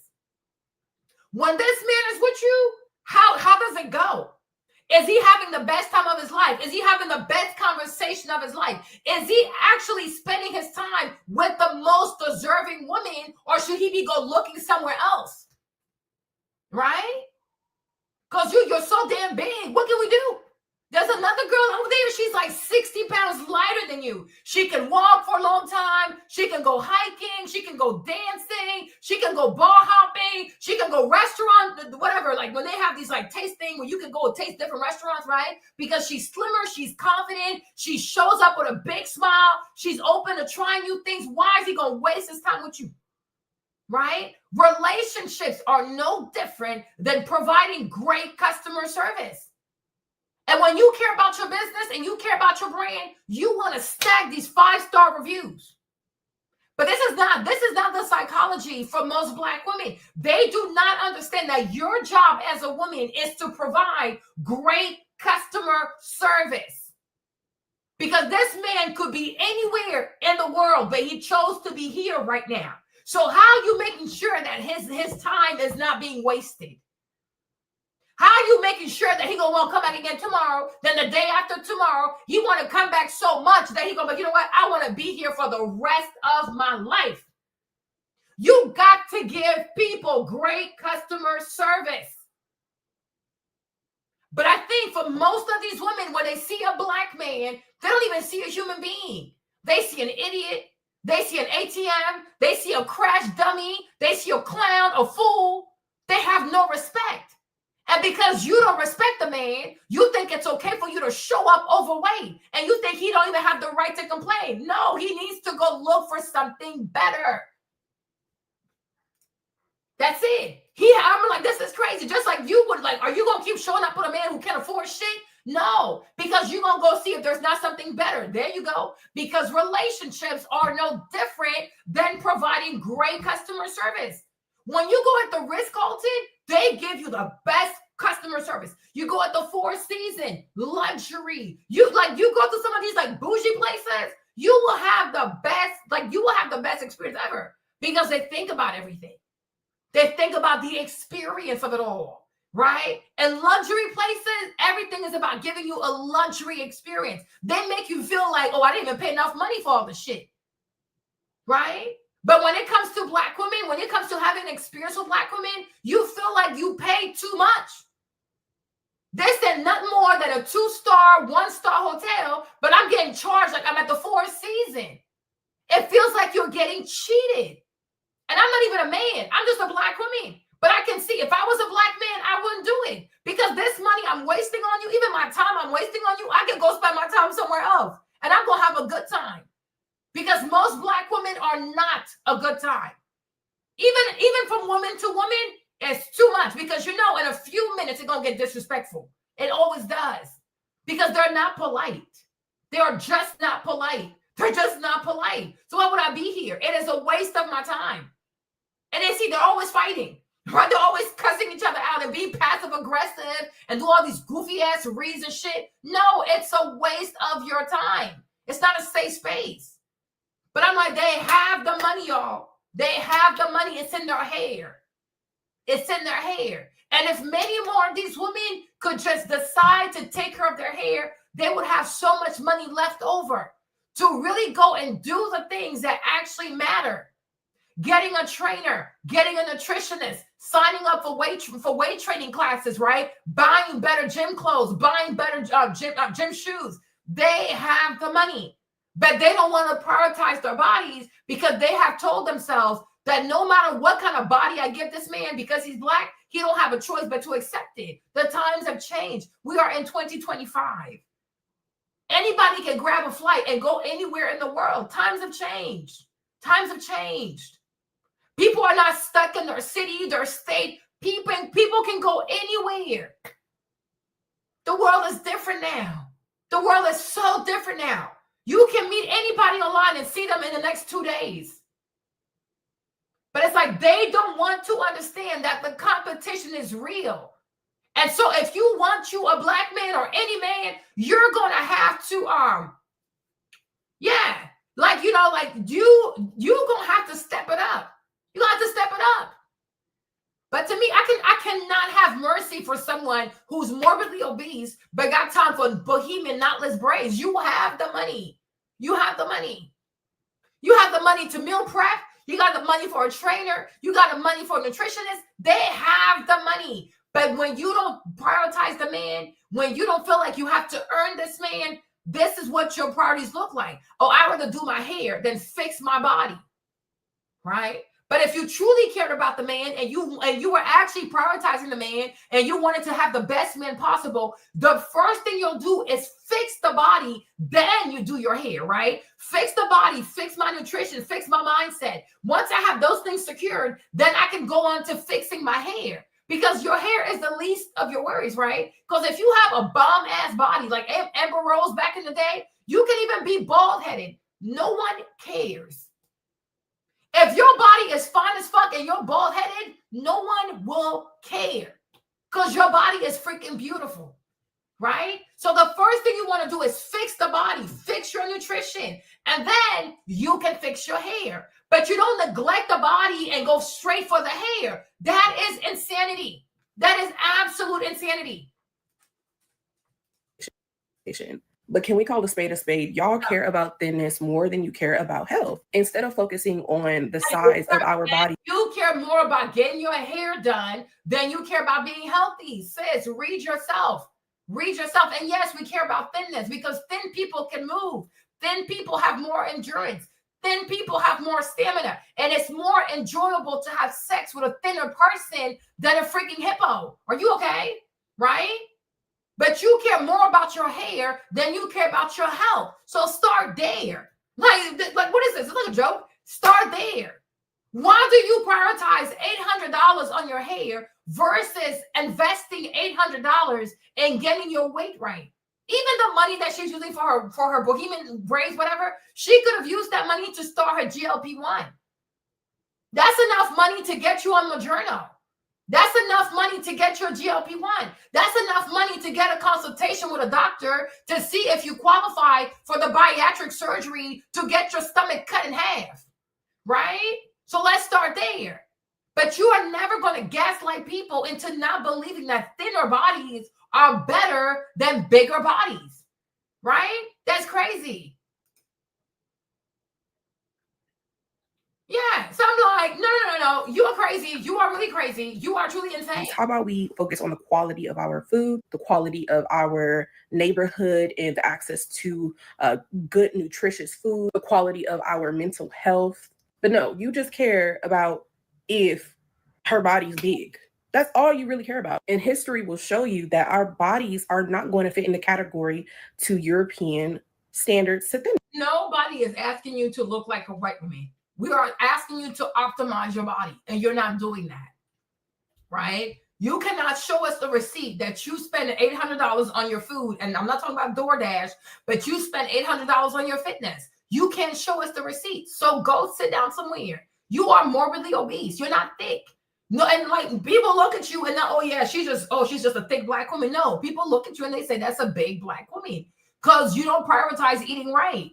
So make it make sense. You can sit in a chair, whether you're going to a Black American or you're going to an African hair braiding salon, you can sit in a chair for 6-8 hours to get your hair braided, right? But can't even do 15 minutes of walking, right? These braids take a long time. 6 hours, 5 hours, 8 hours, they will sit there to have their hair braided, right? But ask this girl to walk for 1 hour a day. She can't do it. Even though if she walked an hour a day, it will be the same amount of time it takes to sit to get her hair done. She ain't gonna do it, right? So girl, bye. Go to sleep. Like seriously, go to sleep. So I wish you guys would really change the conversation surrounding Black women and their bodies, especially Black men talking about Black women and their bodies. It's extremely frustrating listening to you guys. Why are we held as such standards? And some you guys are always talking about Black men. You talk about their penises. You talk about the size of their penises. You talk about how much money they have. You talk about how much money they don't have. You call Black men all kinds of dusties. You are constantly talking about Black men. You talk about their bodies. You talk about their penises. And also a penis. Let's say you have a black man that has a small penis. He can't help that. He's born that way, right? However, when you're morbidly obese, you can help it. You did that to yourself, right? So no, if it's good for you to talk about people, their body, their penises, how much money they have, how much money they don't have, then we're also going to talk about your body. Black men have the right to talk about your body because the black man is the one who's going to be proposing to you, right? The black man is the one who's going to have to marry you, right? The black man is the one who's going to have to give you health insurance, right? The black man is the one that's going to have to put you on his health stuff, his inheritance stuff, his 401k stuff, and whatever happens to him at work stuff, right? There you go. So if you're going to be the beneficiary of everything the black man has worked for, he has the right to have a say in this. He has the right to say, I want this, I don't want that. I'm attracted to this, I'm not attracted to that. Yes, because he's the one purchasing the product. Most buyers have the right to speak on the product they want to buy. It's only the black woman who has a business and feels as though when you are a buyer, you can't talk, you have no say-so, you can't give feedback, then okay, then go find somebody else to marry you. Right? But I promise you too, a white man also is not going to be okay with you being that big. Because in his community, most white women are not that big. They're not that big. A Korean man is not going to be okay with you being this damn big. They even eat their food in like little bowls because they believe in portion control. You will not find any man in the world from any like ethnicity that is going to be okay or that's looking forward to marrying a woman that is morbidly obese with no children. Because when you get pregnant, what the hell is going to happen? You're only going to blow up. And nobody wants to marry a woman that is 400 pounds. That is not attractive. It's not enticing. It's not romantic. I don't know anybody who was, oh yeah, I can't wait to grow up one day and marry a 500-pound woman, unless they have a fetish, but that's weird. That's like BDSM, right? But most normal people are not waking up, oh my gosh, I can't wait for the day I get to marry a big girl, one time for the big girl, one time for the fat girl. Nobody wants to be with a wide load. Nobody does. Most people want to marry a regular sized human being so they can do a lot of things and live life. Okay, even most children do not want a fat parent walking them to the bus stop because their friends are going to make fun of them. Okay, because it's not good. It really is not good. So, girl, please, like, go to sleep. Really and honestly, go to sleep. Some of y'all are not even qualified to have these type of discussions. We are all qualified to talk about obesity. If we notice that there's an epidemic and everywhere we go, everybody's fat and fat and fat and fat, we have the right to talk about that, right? Just like you're not qualified to talk about a man's penis. You're not qualified to talk about a man's income because most of y'all barely make any money, right? There's a lot of things you're not qualified to talk about, but you still give your opinion on the internet. So he's also going to give his opinion on the internet. And the reason why you're triggered, because it applies to you. So therefore, you have a choice to make. You either lose the weight or you get out of our faces. That's it. But to me, if you have $800 for Bohemian knotless braids, you have money for a trainer. You have money for a nutritionist. You have money to buy the best food possible. You have money to buy yourself a NutriBullet. You got money to buy yourself a juicer. You have the money to lose the damn weight. You even have money to start a GLP-1 if you wanted to, right? But because you don't want to change, you don't want to change. And you think you can bamboozle, scam, shame, bully these black men into getting into a romantic relationship with a woman that weighs the size of two different men. No, you're too damn big. You are too big. Like, this is crazy. Begin with. There's no nuance in your conversations. So many things are wrong here, but let's start with the obvious. I hate to be the one to break it to you, girlfriend, but this is not about beauty standards. It is about survival. Black women lead the country in obesity. That is not an insult. It is a fact. And we all know that heart disease is the #1 killer in the US, and it is tied directly to obesity. And let's not forget, y'all turned obesity into a movement, posted it, flaunted it, labeled it as self-love. But now that people respond, suddenly it's hate. No, you made it public. The public responded. Nobody is saying that you can't love yourself, but real self-love means seeing a problem and fixing it, not blaming a white woman, not crying about beauty standards, and definitely not pretending dysfunction is empowerment. And yes, Black men absolutely have a right to speak on Black women's weight because they're the ones dating you, marrying you, raising kids with you. But Black women don't want to be corrected. don't want accountability, and don't want truth unless it comes with praise. Yep. The behavior is bad. The excuses are played out. And quite frankly, Black women are going. Sometimes they want to sit here and wonder why is a man cheating? Girl, listen, you guys, I'm going to do a video one day, but I just got to get y'all like emotionally ready for that conversation. But I do believe that some women, listen, you let it happen. Y'all, people don't want to have real conversations out here, y'all. People don't want to have real conversations. But if you got married and you look a certain way and now you about 300, 400 pounds and there's infidelity, girl, listen, act like it didn't happen. Because if we care to be honest, the one who started cheating in this marriage was your fat ass. How the fuck are you 300 pounds? How the fuck are you, like, to really think that you can be 300 pounds and your husband is going to be sexually attracted to you? Girl, you a different breed of stupid. You are a different breed of stupid, y'all. Imagine telling a man who is no longer sexually attracted to his wife that he is wrong for cheating. You people are crazy. People are just batshit crazy. People are batshit crazy. But one day we're going to have this conversation, right? We're going to have this conversation. If you let yourself, no, Elena, it's like you started cheating. Listen, a little bit of weight gain is understandable. But there are women out here, y'all, if you see their wedding pictures and you see them today, you're going to be like, is that the same person? Like, the fuck? What the fuck? Is that her? Like, it's just too damn much. Like, it's just too fucking much. It's too much. He no longer finds you sexually attractive. He is no longer, exactly. You are cheating in the kitchen in the middle of the night. And now what is done in the dark is showing in your back. Girl, the man comes home one day, he don't even know who this woman is. You breathing all kinds of heavy in the bed. When you walk, boom, boom, boom, boom, because you got so damn big. When you walk, it's like King Kong walking in a damn house. What the fuck? People getting up out their sleep. Who's walking? Shit, that's my wife. Yes, you got big foot. You got a big ass. How can you be this big?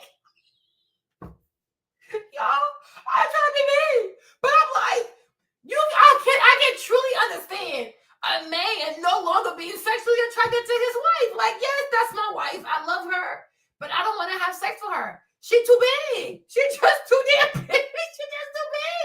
I'm like, oh my gosh. We need to have that conversation. And that's why I feel like if you have good girlfriends or if you have good sisters, they're going to say, like, sis, you're too big. This is going to lead to problems. Like, this is really going to lead to something bad. You put on too much weight. It's too much weight. He's a human being. And he might even try to be faithful, but you also cannot test people's gangster. Like, you can't test people, but so much.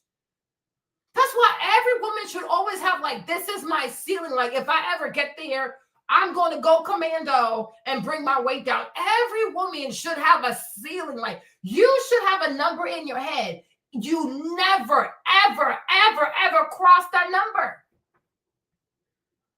And every time you do, bring it back. And if you got to starve yourself, well, I guess you have to starve yourself. Yeah, cheating in the kitchen, not showing in your back. Okay, like, boom, what the freak, you know? Oh, Lord. Sis, no. Every woman should have a number. If it's 180, if it's 190, if it's 200, if it's 220, you should have a weight ceiling. Like, I will never get past this weight, so help me God. And if you are over that weight, if you have to starve yourself, you need to fast. Fast like Jesus. Fast for 30 days. You need to bring this weight down. It's excessive weight. It's just too much weight. Too much weight. And I'm like, and people play, but I'm like, yeah, I can see how you can wake up one day and I love my husband, I love my wife, but I'm no longer sexually attracted because the weight is just too much. And you know the thing about weight, you guys, and I'm truly not trying to be mean. I'm not, it's funny, but I'm trying to be mean, right? The thing about weight, like fatness disfigures people. It makes your cheeks bigger. It makes your face whiter. You know, it's like it's stretching you out. You know what I mean? And it's funny how people start to lose weight. Their faces get smaller. Their cheekbones get higher. Their nose comes out even more, right? Like fatness is like stretching someone. And so the more you stretch a person out, they're not as beautiful or as attractive as they used to look. Obesity does something to people's faces. You know what I'm saying? And it takes your beauty away. It is a fact. You can be beautiful, but if you let yourself get too big, you're going to be ugly. Because the face is like, it's stretched out now, right? People love things in small packages. And that's why at Christmas, if you ever have to choose between a big box and a small box, go with the small box. Because usually small box is jewelry, right? Everything expensive always comes in a small package, right? So think about that. But if the package is too big, most likely it's a stupid ass gift. I won't take it. Right? One time for the smart girls, okay? So that's the thing. But I can see how that can happen. And that's why everybody has to take care of themselves and everybody should have a number. I'm never going to allow myself to go past this number because even me, I don't like it when I look like this. So if you don't like it when you look like this, what makes you think he likes it? It's not pretty. It's not attractive. And being sexually attractive to your partner, it is a real thing. And we got to stop playing stupid games because then you'll have stupid prizes. You'll start crying on the internet. To be the ones who suffer and their children. Let's take a look at the next clip. Oh, well. This whole conversation is centered around Black women's weight and the excuses that they make. Oh, I done had 2 kids. I went through college. I work 5 days a week. I work 40 hours a week. I be going through stuff. And those excuses that y'all being met with. And if I'm not mistaken, a Black woman started this conversation. Them excuses y'all met with should be a microcosm into seeing the lack of accountability that Black men have to deal with in relationship dynamics and discourses. A lot of people think, a lot of y'all suffering come from the fact that you think that the journey is supposed to be easy. It's supposed to be, life is supposed to be easy for you because you too busy idolizing and comparing. Yeah. And the thing is, they never compare themselves to skinny Black women. They never compare themselves to skinny, active, like, oh, she's just born that way. Oh, she just has good genetics. Oh, this and that. Girl, bye. Okay. You could have great genetics, but if you eat like crap, it's going to catch up to you. Like, nobody can escape a bad diet. There's only so much good genetics can do for you, right? But every time they don't want to try, if they see a Black girl that has super long hair, oh, it's just genetics. Like, please, genetics my ass. If this girl's out here and she never washes her hair, she never conditions her hair, she never moisturizes her hair, she don't detangle her hair, it doesn't matter what genetics she got. She's not going to have hair. So yes, you can have the genetics, but it's still up to you to take care of your hair. You can have the genetics to be skinny, but it's still up to you to want to be skinny, right? And it's still up to you to want to be fit, right? So it's a lifestyle, it's a choice, it's a sacrifice, but they don't want to do that. But they can sit in the braider's chair for 6 hours, 8 hours, 12 hours, getting their hair braided, but they will never even try to walk 1 hour a day. They don't want to do it. They can sit in a chair for 2 hours for a full set, design, crystals, you name it, 2 hours to get their nails done, right? But they cannot be bothered to walk for 45 minutes because they're telling themselves that a Black man has no choice. And whatever I decide to provide to him, he has no choice but to buy the bad product. And I'm like, no, he has a choice. He's just not going to buy from you. He's going to go to a different business. That's it. Because it's crazy to me. Comparing your life to other people who just posting their highlights. They ain't posting the lowlights. A lot of y'all are easy to trick and easy to trick into the wrong shit, basically. You run away from positivity, which is why your weight is so big. You don't want to be accountable for anything that don't feel good. Yes. You don't want it. Heavy on the if they don't feel good, they don't want it because these girls want results, but not the discipline. Exactly. And this is exactly what Black men are dealing with. Women who think that life is supposed to be a highlight reel. They believe that someone is supposed to love them no matter what. Even with the hair stuff, right? Think about it, you guys. It is so much easier to just go buy a wig, right? 24-inch, 28-inch, 40-inch, than to actually grow your hair. Because that requires time. You're going to have to work hard for at least 5 years. You're going to have a routine. You're going to have to get to know your hair. You're going to have to spend time with your hair. These women do not want to suffer. Everything got to be easy, right? They want to have long nails, but don't want to learn how to grow their nails. So I'm just gonna pay for a full set. Go pay for some acrylics. Shortcut queens. That's all they want. A shortcut. Give me life easy. Supersize it and make it easy. Always have excuses. So I'm like, to me, Marlene's like, no, you're not serious. But if you can sit down for 2 hours for a full set with all the little shimmy that comes with your full set, then you can sit down for 2 hours and watch a whole YouTube video about nutrition. You can watch the whole videos to learn about the macros. But no, because she's not interested in providing the best customer service possible. She don't want to do it. It's a loser mindset because she thinks we're still living in Jim Crow. We're still living on a plantation where black men don't have a choice but to be with a black woman. Those days are gone. People have choices now. Slavery is over. Jim Crow is over. You want a man, not even as a black man, you want any high quality men with lots of money and resources and stuff like that, you're going to have to give incredible customer service. You're going to have to be like the 4 seasons of dating, right? And at that point, I'm sure you'll have all kinds of men, white men, black men, Arab men, Asian men, because you're one of a kind. You truly have a great experience, right? And that's the reality of it all. Like, girl, be so for real. No. If they're obese, unaccountable, and emotionally immature. Meanwhile, they haven't done a damn thing to earn it. No sacrifices, no submission, no consistency, just delusion vibes, and a race trainer. Amazing. These women want microwave results, quick and instant. When it doesn't happen, they throw tantrums, start blaming the patriarchy, start screaming about toxic masculinity, anything but looking in the mirror.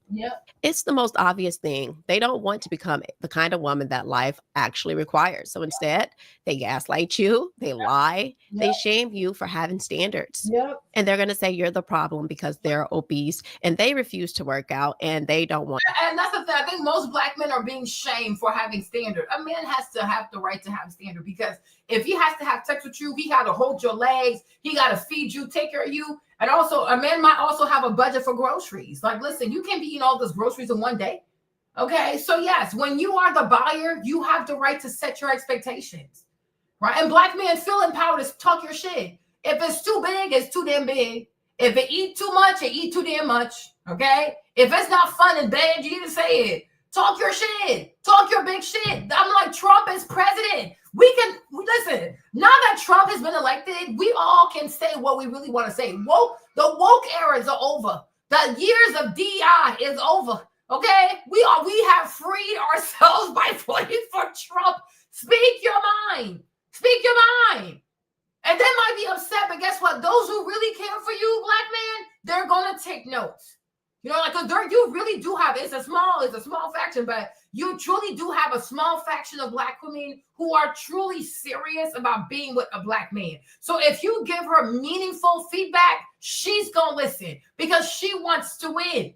Not everybody rebellious, you know, the vast majority are crazy, but you got a small faction of single black women who are truly serious about being with a black man. They're going to take the notes. They're going to go apply it. They're going to do the homework and you'll see it. Do you know what I'm saying? So I'm like, talk, because whoever it's meant for, they're going to listen. The rest, don't worry about them people. They're crazy, right? I feel like this one too. I feel like she'll be ready to listen. There's a small faction of black girls who are currently single and looking to marry black men. They are willing to listen. They are, even if it's not you, but whatever men she really wants, she knows that he probably thinks like you. So you're probably right. And she's going to go do it.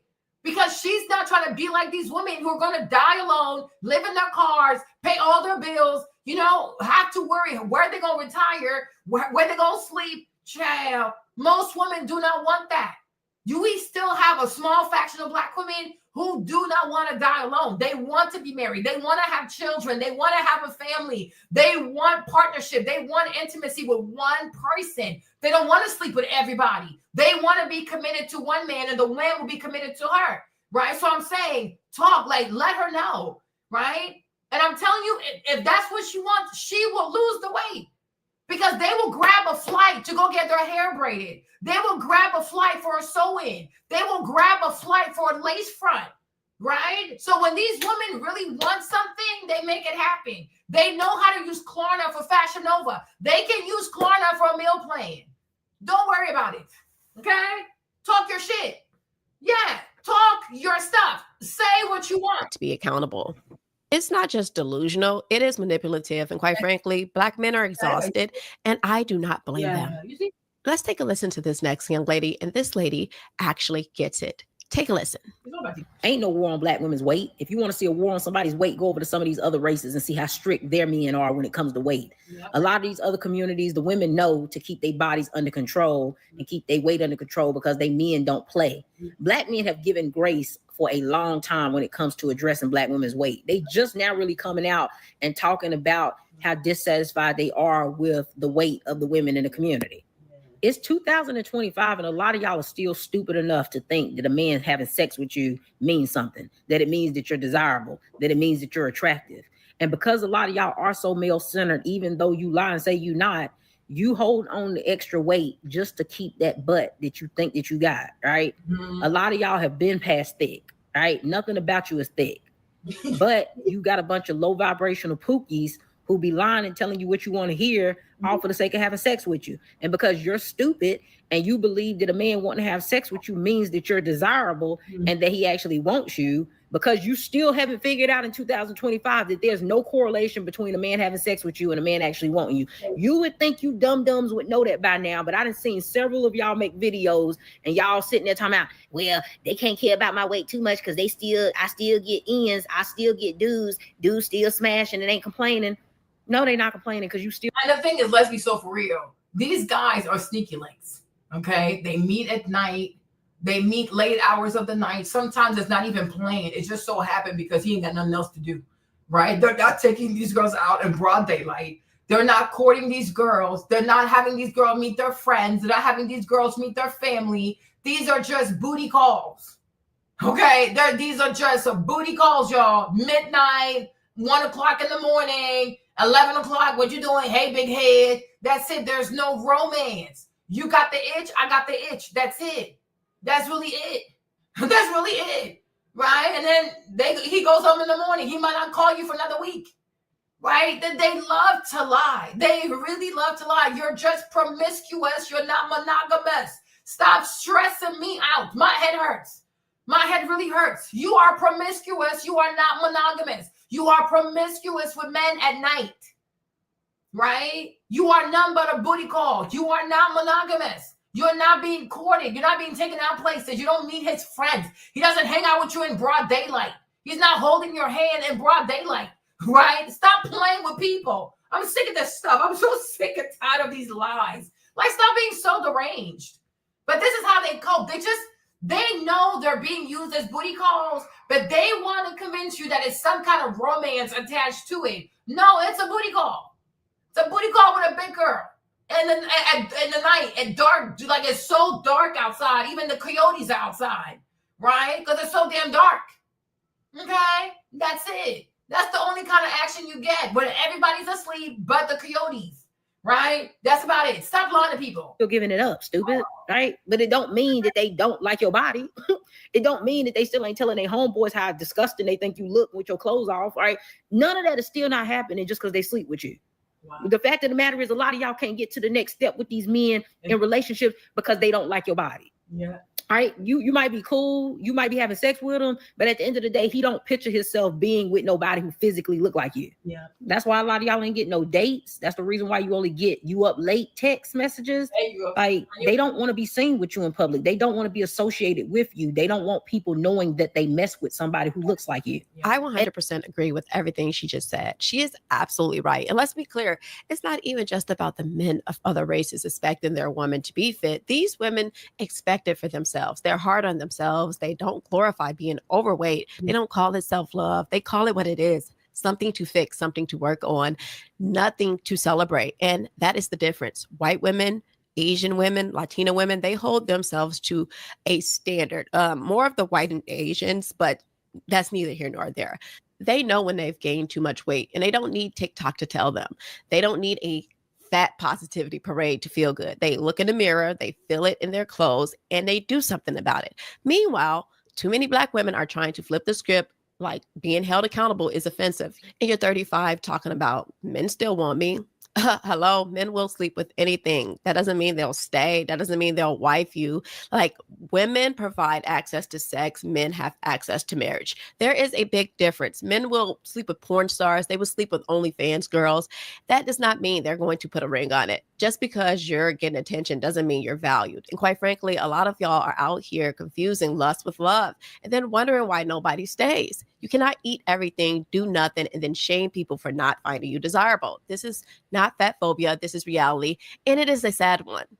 And I know what you guys are going to say next. Well, they have access to Whole Foods. They have access to Trader Joe's. Yes, because they choose to live in neighborhoods where health is prioritized. They buy homes near places on purpose. It is called standards. Meanwhile, y'all are living in food deserts surrounded by corner stores and Popeyes, and then using that as an excuse.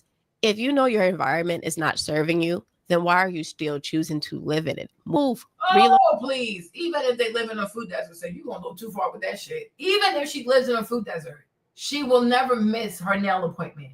And sometimes the nail appointment might be 45 minutes away from where she lives because she likes a certain way for her nails to be done. She likes her coffin nails a certain way to be filed. She wants a certain kind of design, right? So she might live 30, 45 minutes away from her nail appointment. She going to find a way to get there. She going to be on time. Okay? She wants her hair done. If she has to catch a flight or get on a Greyhound, she going to do it.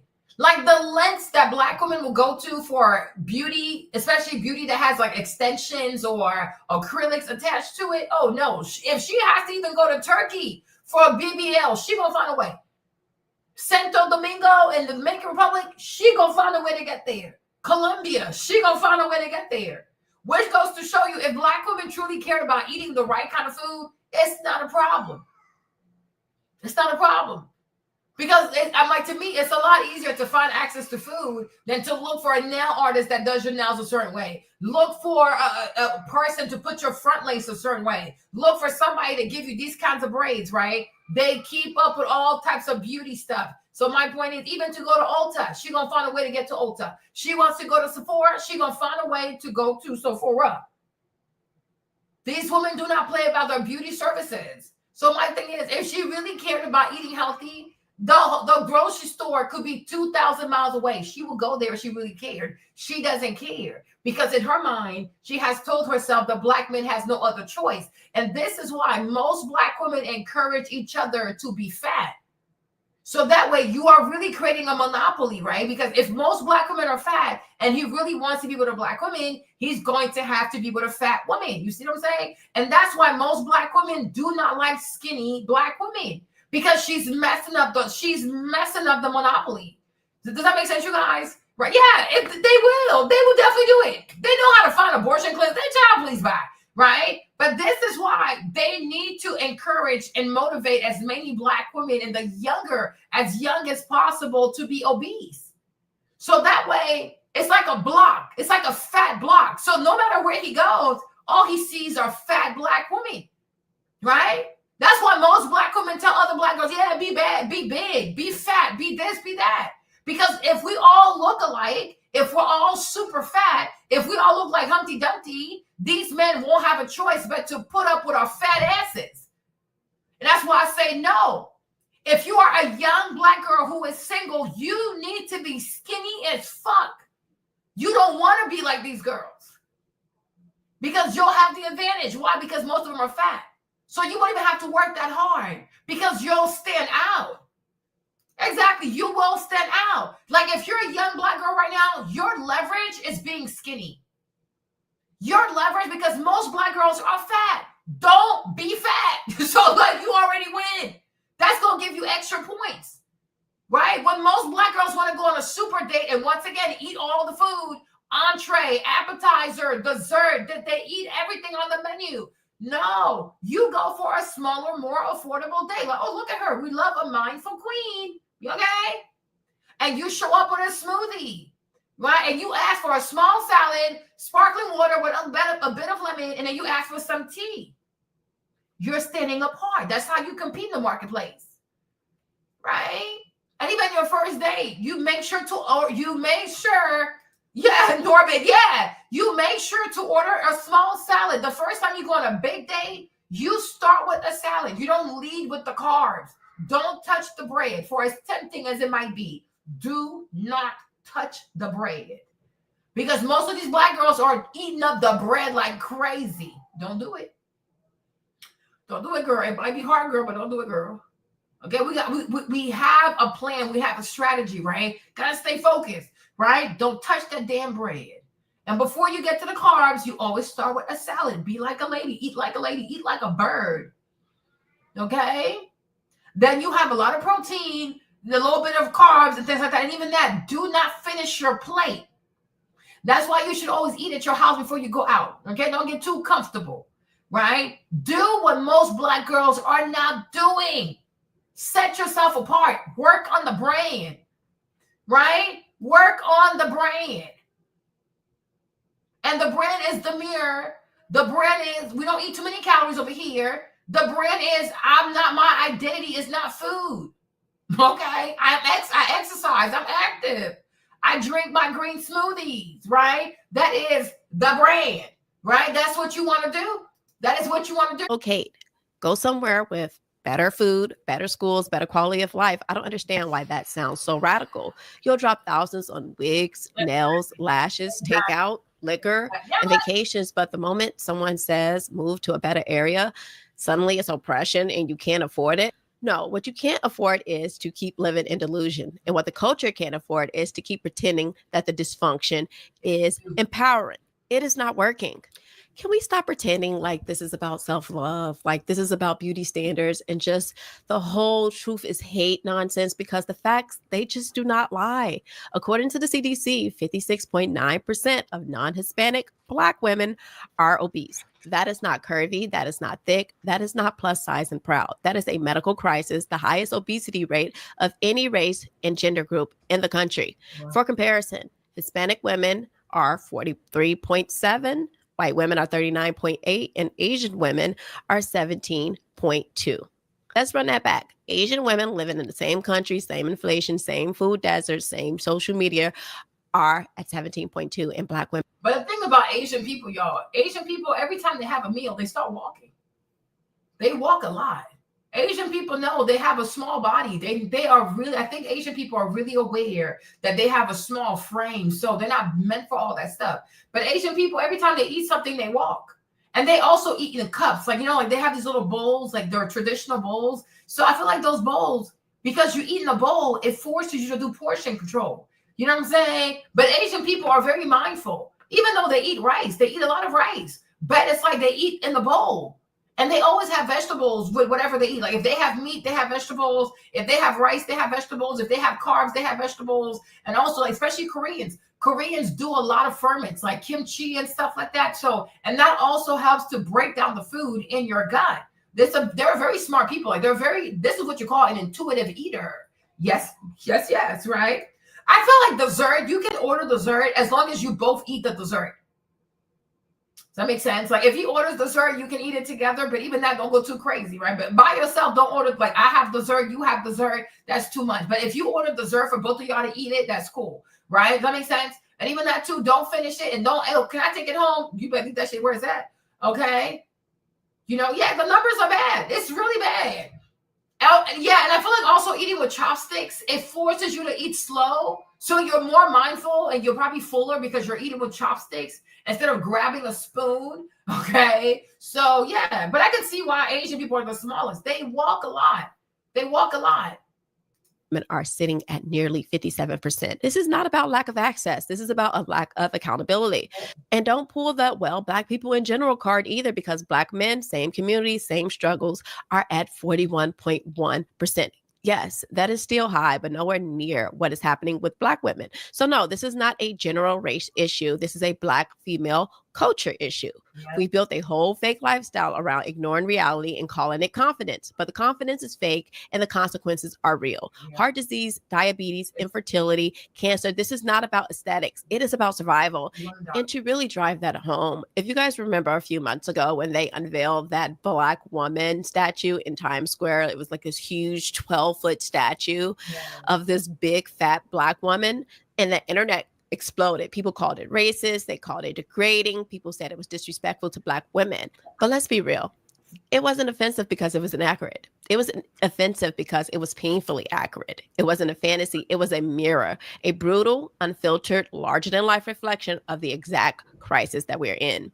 That statue didn't lie. It exposed the lie. It represented what far too many Black women have become: obese, unapologetic, and delusional about the damage. Yep. And what's even more dangerous than the obesity itself is the obsession with defending it, protecting, and celebrating it. Yep. No other group of women is out here glorifying dysfunction like this. None.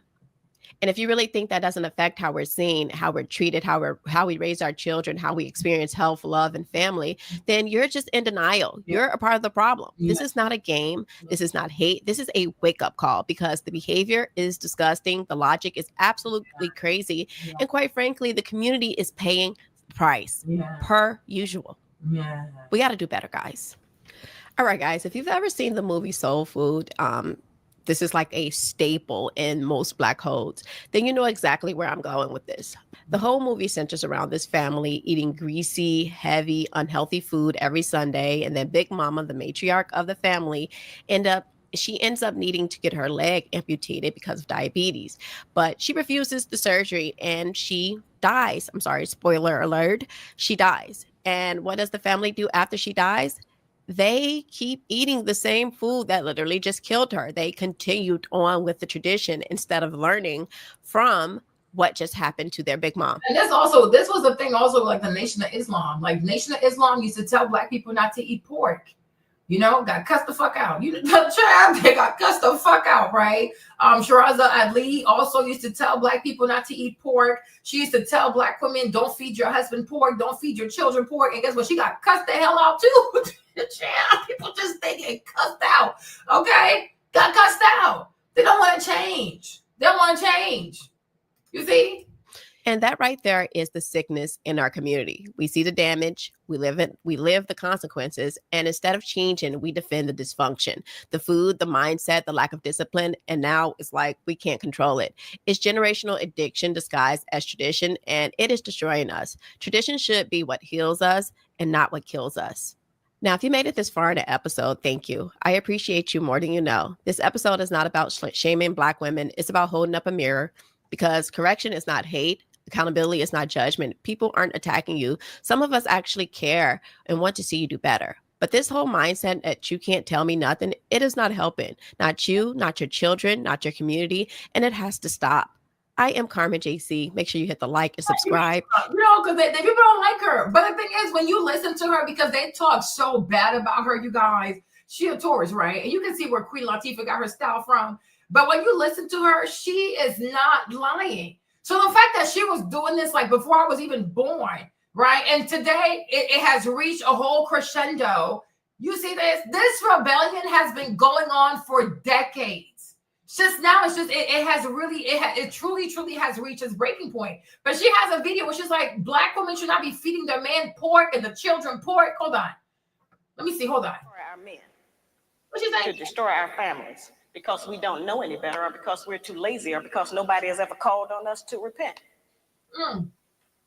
And so then that led me to the study. And so as I was going along, initially I was keeping up with names and addresses and all of those things for that so-called research that they talk about. And then I found out that we didn't have a control group. There was not one set of Negroes that I could point at and say, well, these particular Negroes over here, they didn't suffer from the psychological trauma of slavery, so we don't have to deal with that. I found out that all of us had the same problems, and that we were not as different as we think we are. We are all doing the same things. We're all practicing the same patterns of behavior. A pattern is something that people follow because they think it's the right way to go. And you know also who cussed her out also? Inyala Vincent. Inyala used to look up to her, and then I guess because she kept calling out Black women, Inyala also got pissed off. So she cussed her out, and that's how she built her following. Like, yeah, she crazy. She hates Black women. She hates herself. Inyala was one of those people, right? And today, even Inyala said, well, I wash my hands. I don't want to deal with Black women no more, right? But Inyala was part of that rebellious group of Black women. And guess what happened to her? She's not married. She was raising kids of her own. Her daughter died. I think her daughter committed suicide. One day, she found her daughter's journal. Her daughter wrote in the journal that she hated her guts, okay? Inyala went broke, even though she's a lawyer. She was out here homeless. Clock that. It took Oprah to buy her a house. It took Oprah to get her back on her feet. Highly educated Black woman. How'd you end up homeless? Right? In the streets with nowhere to sleep. Okay? But she was one of those people too. Hold on. We have been doing it and approving that behavior between each other because we think, well, this is just how you do it. We have not represented our own ideas. We have not had anyone to represent our own ideas to us. The only place we have learned about how to be a woman or how a man is to be a man is on television. We haven't had that kind of a chance to study ourselves. The white woman has been the only woman we've had an opportunity to study every day of our life on television, in every magazine we ever picked up, in every newspaper, on every radio. She's been the only model we have had. And if we think that that's not important, then we need to, look at that again.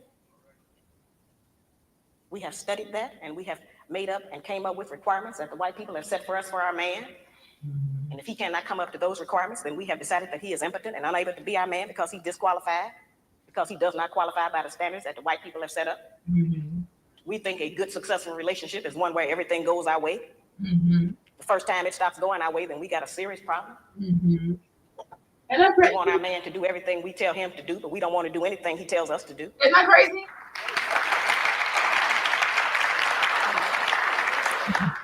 Yeah, it's hard language. And all of our so-called educated class together have never come up with an agenda that brought the people together to try to improve their condition like the Black Man's Guide. Not a one of them have ever had a program that got all of the Black people talking, got all of them out. Made everybody decide to make a comment, whether they wanted to or not. People are compelled to testify all over the country. I can't walk the street.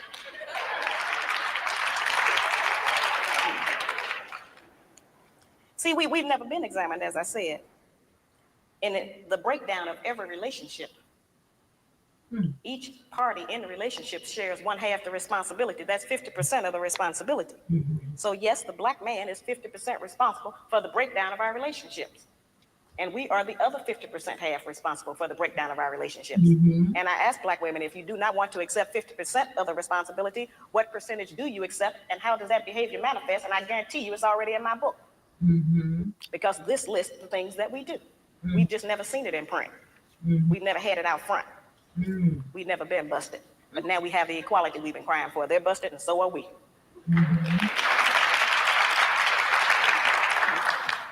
I teach that slavery tampered with nature. When I say that slavery tampered with nature, I mean that a major rite of passage for every male mammal is to provide and protect for a female and her young. Now, certainly we know that the Black man has been denied that opportunity. He has not been allowed to qualify to protect his woman or provide for them. They have told us that the only provision that the Black man is qualified to give us is one of money. And we have made finance the major focus of our relationships with them. If you didn't know any better, you guys, if you close your eyes and you couldn't see the video, wouldn't you think that she's talking about Black women today? Isn't that crazy? Isn't that crazy? I'm like, if you didn't know any better, you would think this was on TikTok somewhere. This video is like from like 1992 or something like that. It's an old video. It's like it's almost like 40 years old, right? Like you see, this is really sad. This is really sad. We have made the one thing that most of them don't even have be the criteria. We have been taught that if they do not give us money, that we are not to even allow them to be a father to their child. We have been taught that if he does not give us money, then he is not qualified to tell us what to do. We have been taught that if he does not give us money, that he doesn't have any rights in the home. It's whoever is making the money who has the rights. That's not our system. The Black man provides more in a Black home than just financial support. He provides direction, guidance, gratification, fulfillment, and discipline for our children.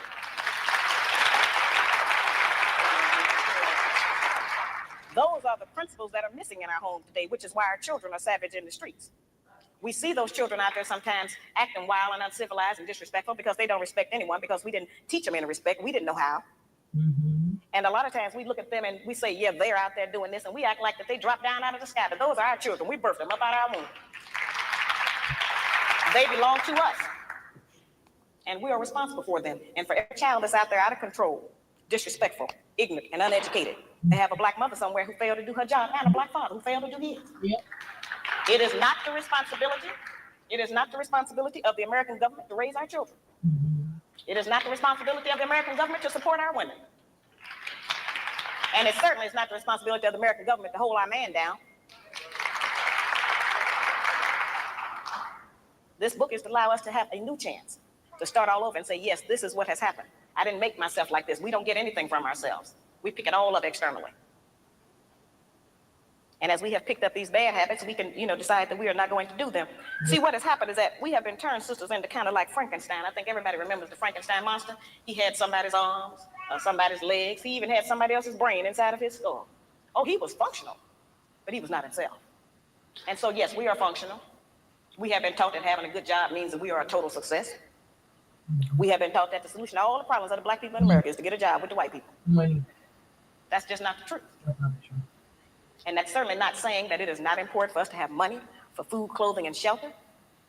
And it's not saying that we as black women are not strong. I'm here today to represent some of that monumental strength we say we have.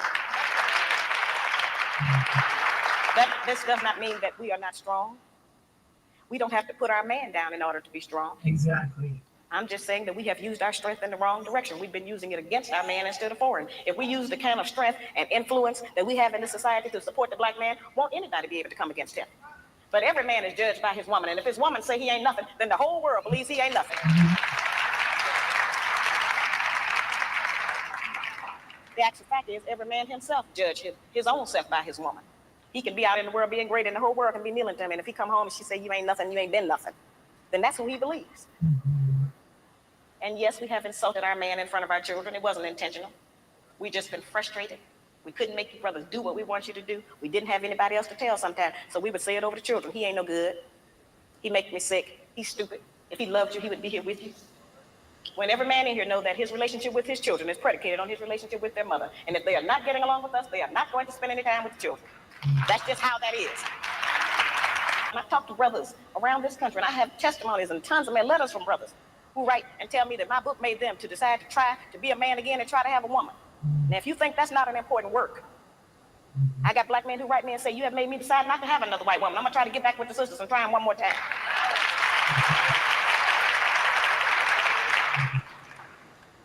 See, nobody is going to give us this information. They have us standing around sometime and pointing at brothers and saying, yeah, that's them over there. They ain't no good. They doing this and that and the other, and it's all negative. And they have us thinking that the black man is gonna die and we gonna live on. But that's not how it's going to go. No one died together. There is still one monolith in the black community, and that's that it still takes a man and a woman to make a baby. So if the black man dies, we all die. And I don't want to die. I want to live. I want my children and my grandchildren and whatever else is coming after Shahrazad, I want that to live. But we are not on the path of life. We're on the path of destruction. Yeah. Learning how to get along has to be taught by force. Slavery was taught by force. We didn't volunteer for that. They made us do that. They forced us to do that. And that's how we're going to have to learn how to reunify. It's going to have to be done by force. Of course, yeah. We're going to have to make ourselves try to deal with each other. And that's very difficult. And it certainly takes a great deal of self-control and love for your nation at large. It's the greatest form of unselfishness. And you see, and this is why white liberals have built the Oprahs of the world. They have built the Alice Walkers of the world. They have built the Inyala Vanzant of the world. Because when you have black women like her who speak on unity, accountability, and things like that, everybody got to do their part so this could actually work, right? Women like her are going to be gaslit. They're going to be shadow banned. They're going to be insulted and things like that. And then they elevate, like especially Hollywood, like white liberals. They'd love to promote black lesbians who pretend to be in love with men, a lot of them are lesbians, right? That's how it goes, right? But this is why there's so much dysfunction today, because everything is an echo chamber. It's only one voice. There's only ever one voice. You would think white America is going to allow someone like her to have a voice that's just as loud as Oprah Winfrey? So people can, okay, do I want to go here? Do I want to go there? No, they only give you Oprah. Right, and she's rich, and she has a big house, and she got big cars, and she's a boss chick, and she has Stedman. But Stedman, if we care to be honest, he is somewhat emasculated, right? But it's intentional. The dysfunction is intentional, and the dysfunction is financed by white liberal America. And that's why there's never an opposing voice to whatever the mainstream message is, because they need all these black women to be brainwashed.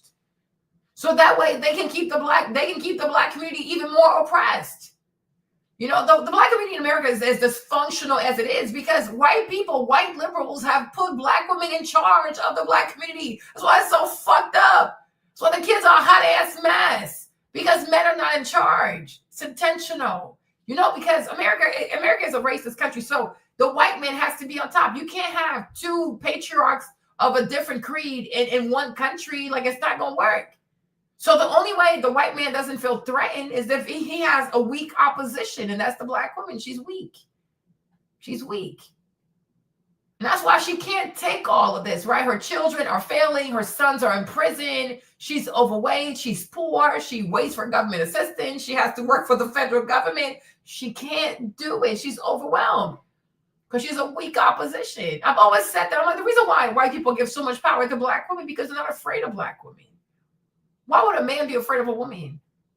When you see all the wars that white men have fought, like Julius Caesar, Alexander, William, you know, you name it, all these Romanovs and all these Bolshevik people. Like, if you know the wars that white people have fought, why would they ever be scared of a woman? Even Joan of Arc, they burnt her ass. You ever study the story of Joan of Arc in France? They burnt her. Like, after she helped these white men out, they burned her at the stake. So if a white man decides to put a woman in charge of a community that he used to enslave, that he used to own as slaves, then you know he's up to no good, right? He wants to control that community because he can never have the black man truly rival his patriarchy and his control. So you need a weak black community. And that's why you put women in charge.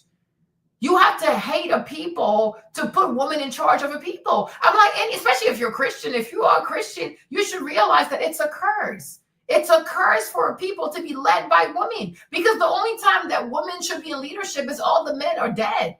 Like, you only have little boys left, right? They get the little boys, little babies. They can't do much. So the women have to take charge. They don't have a choice until the little boys become of age that they can take the place of their fathers and lead and protect their mothers, protect their sisters, protect their wives. But no people should be led by women.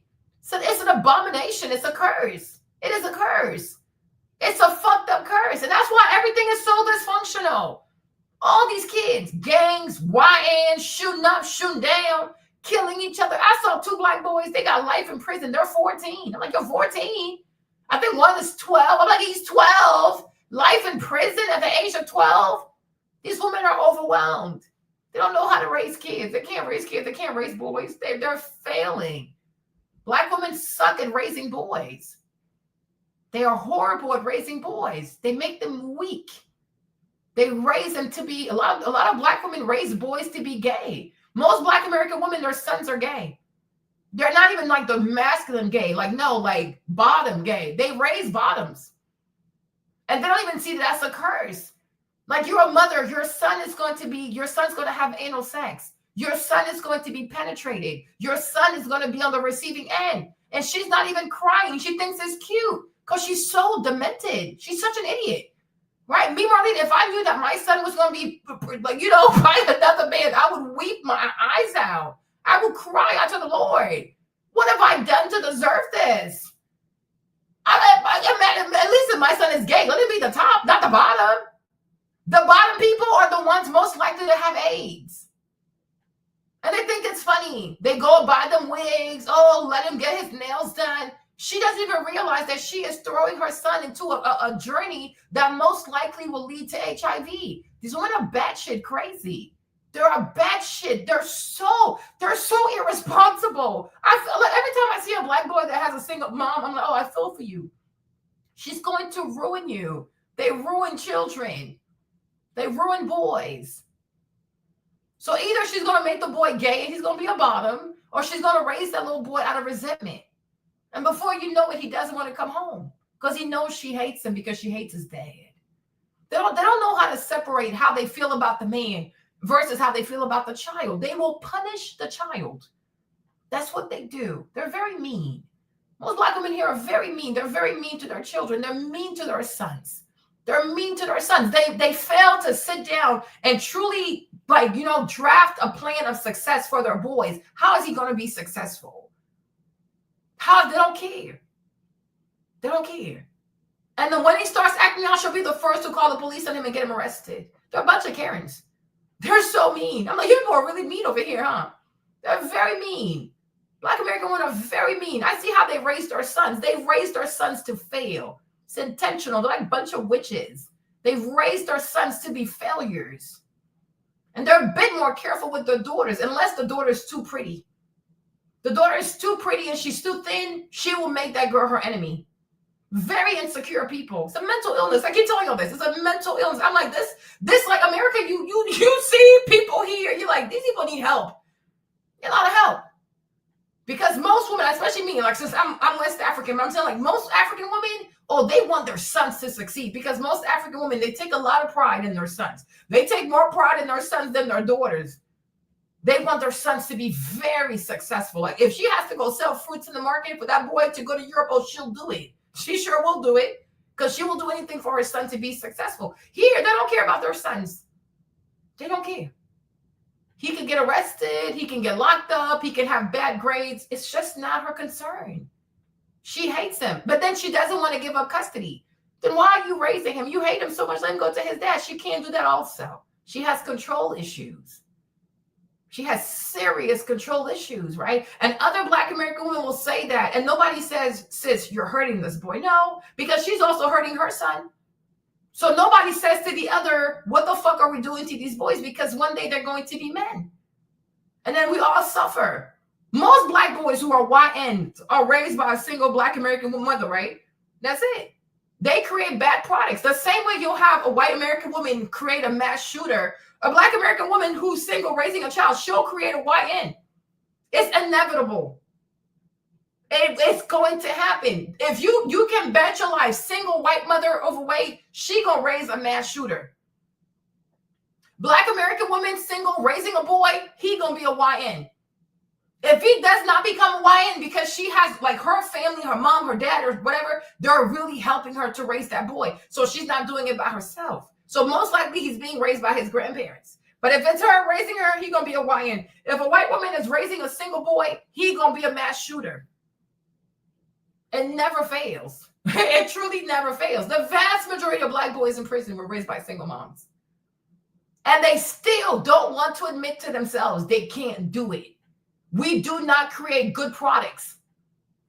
13 years, like me, sometimes even 13 years, free education, taxpayers will pay for everything. And the Black woman will turn out a criminal. Like, that's crazy, huh? She's given everything, free housing, healthcare, free school, and she will still turn out a criminal. And yet she thinks there's nothing wrong with her. I did everything I could. Like what, sleep? Right? But you see, this is a country where people lie to people, and people lie to women. A lot of women here are mediocre. And it's really sad how they can't raise children. You'll see a woman in a village who has no education. Her child won't even be a thief. But yet this woman has nothing. She's in a village, she sleeps in a hut, but her child doesn't steal. You'll come to America, a woman is on welfare. She has free housing, free food, EBT. Her children are thieves. She's not even capable of putting values in her children. How mediocre. There has to be like an exchange program, right? Where they bring more women from the village over here. They just take these women and they ship them to the village because that's where they need to be. They're not fit to be in a civilized society. They're not fit, because if taxpayers are paying for you to live, for you to eat, and for your child to have free school until high school, the least you can do is raise a decent, law-abiding human being. They don't even have to be a straight-A student. Just raise a decent child. They're not capable. And they still want you to believe, well, I'm a strong Black woman. You are a joke of a mother. You are a joke. And if more Black fathers could take these women to court and take their sons, we will see the crime rate go down. Black women raise criminals. And you can quote me on that. They raise criminals. You can look at the numbers. All these Black boys who are incarcerated, the vast majority come from single mother households. Also, many of them have learning disabilities. And many times they know this. They never got the boys the help they needed to have help with those things because she's completely neglectful. She doesn't care. She does not care. She doesn't care. Society doesn't hold her accountable, but God will hold you accountable, because these children, when you die, you're going to have to give God an account of how you raised your kids. And if your son murdered somebody, when you die, you're going to have to give God an account of why your child killed someone. Because that child, if your child goes and murders someone, it's also on your head, because you raised a child that did not value human life. You are responsible. You are responsible. You are responsible. If you don't want to raise that boy, give him back to his dad. Let the child go with his father. So at least if he becomes a failure, we'll blame the man. But why hold on to a baby you don't want to raise? Right? This is crazy to me. Yeah, exactly. All she cares about is child support. So from the daddy, she wants child support. From taxpayers, she wants all the benefits, and she is still going to give a horrible product. The child's going to be a failure. And he's going to kill people. He's going to rob people. He's going to mug people. He's going to assault people, right? And then the sad thing is every Black person pays for that, because if one Black person does something bad, it's an indictment on everybody. If one Black teenager does something bad, it becomes an indictment on all Black teenagers. Carmelo Anthony, right? He is paying because there are a bunch of YNs out there doing foolishness. So they think, okay, he must be one also, right? You see? You see? And that's the real thing. That's the real concern here, because anybody who sees these numbers, anybody with an ounce of heart and an ounce of humility, when you see the numbers of young Black males who are incarcerated, you be like, but something is wrong. Something is wrong. Why would I want to be a single mom? Why would I want to raise my child? What is so different about you that you can guarantee that as a single mom raising a Black boy, your child's going to be successful? Why? Thousands and hundreds of thousands, if not millions of Black women, single Black women raising kids have failed before you. The road is paved with failure. So what makes you think you're going to be different? It's just a false sense of pride, false sense of ego. That's it. Because she's going to fail. Because a boy needs a father. A boy needs male role models. No, she's going to have her girlfriends. They're going to talk like girls. They're going to be around here naked, twerk. And then the boy, he starts having these weird ass, it's just weird. It's really weird. That's what they do. And they don't see anything wrong with that. Their sons go to prison every day, go to prison every weekend. They get locked up. They're catching life in prison. Look at Remy Ma. Murder charges, homicide, double homicide, triple manslaughter. It's like, what the fuck? It's an epidemic, huh? So many Black boys in prison for murder. Where did you learn that it was okay to kill people? Where did you learn that a human life had no value? In the household with his mother. And many of these boys, had they gone with their fathers, it probably would have turned out like this. Because they would have been better able to control their feelings. They would have better control of their emotions. But they're quick to kill because they're emotional boys. They are incredibly emotional. They're so emotional. They'll kill for anything. Shoes, bags, a street sign, gang color. They're like women. They fight and they kill over trivial shit. They're not men because they are completely deprived of a male environment. So they don't know what a man will actually do. They're thinking and they think wrong, and it's extremely violent.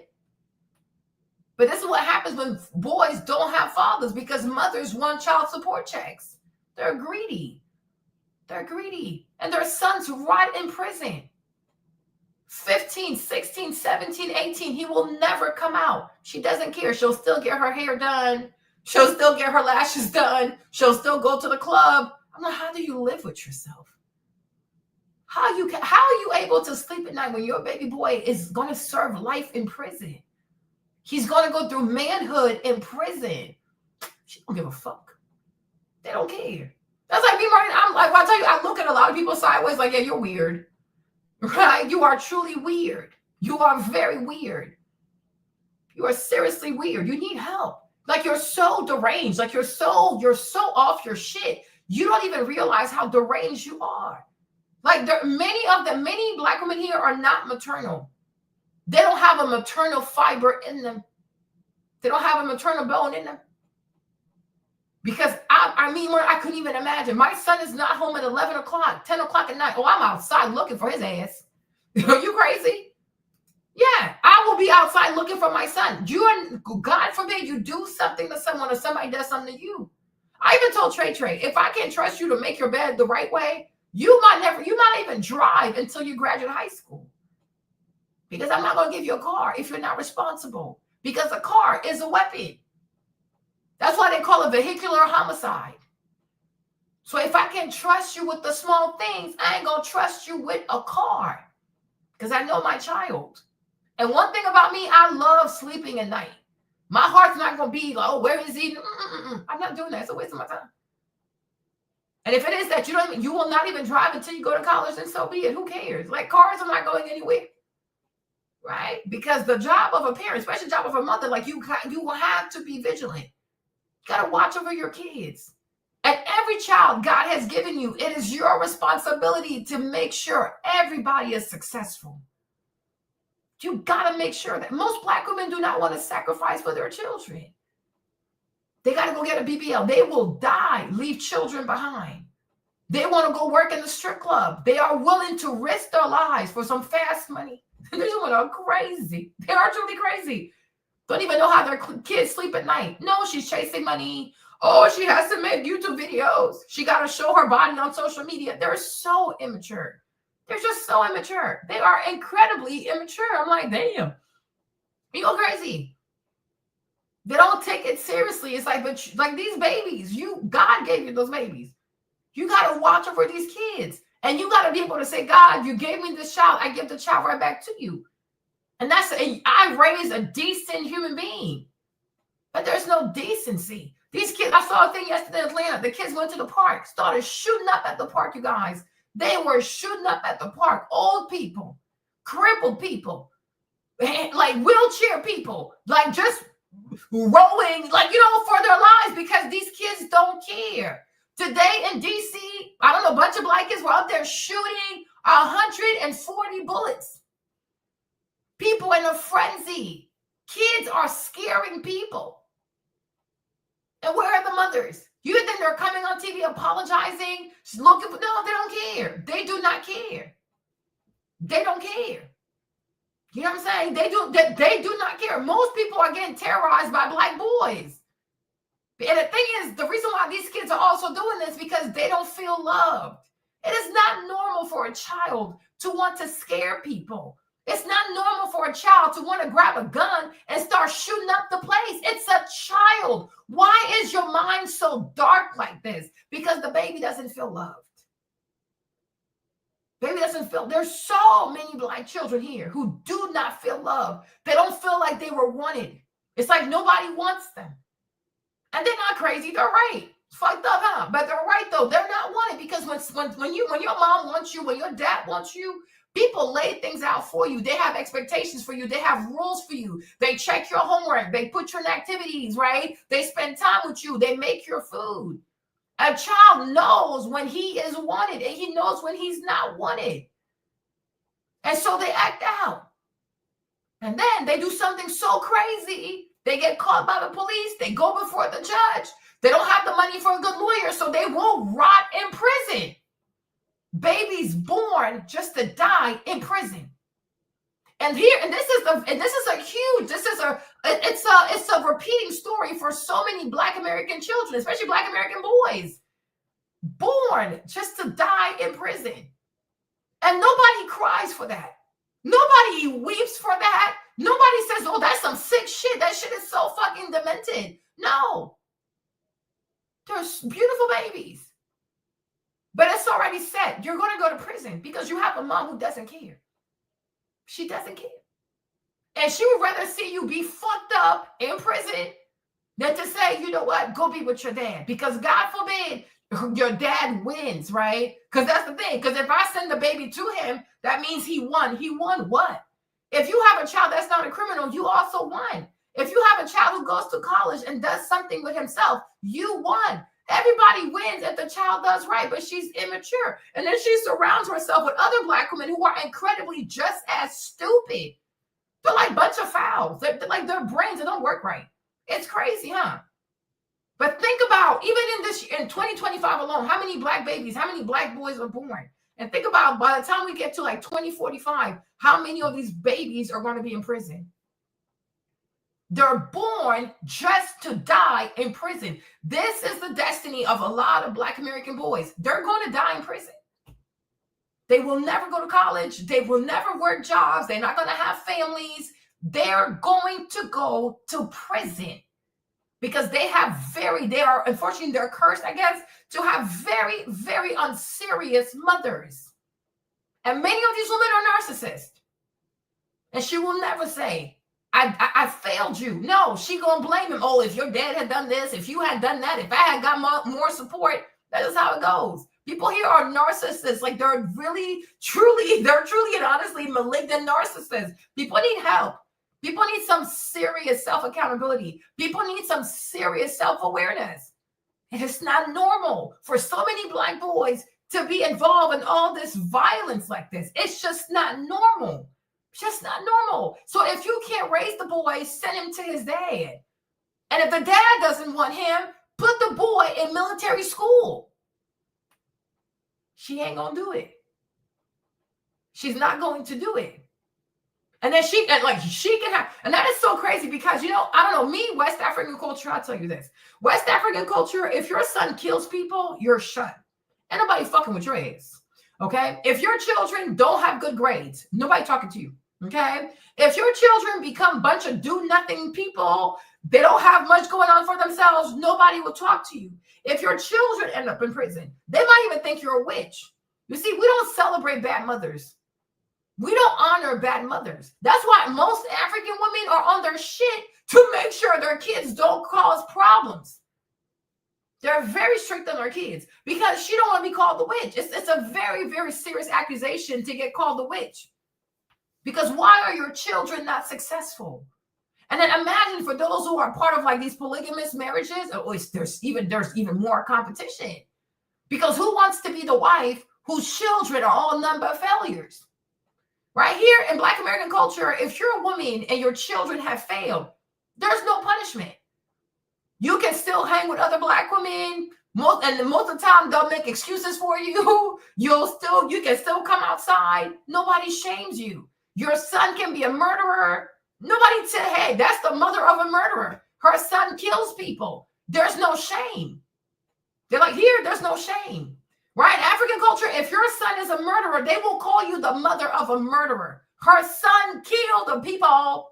So the lady won't even come outside. She'll just stay in the house. Or she'll do stuff when nobody can see her. Here, there's no shame.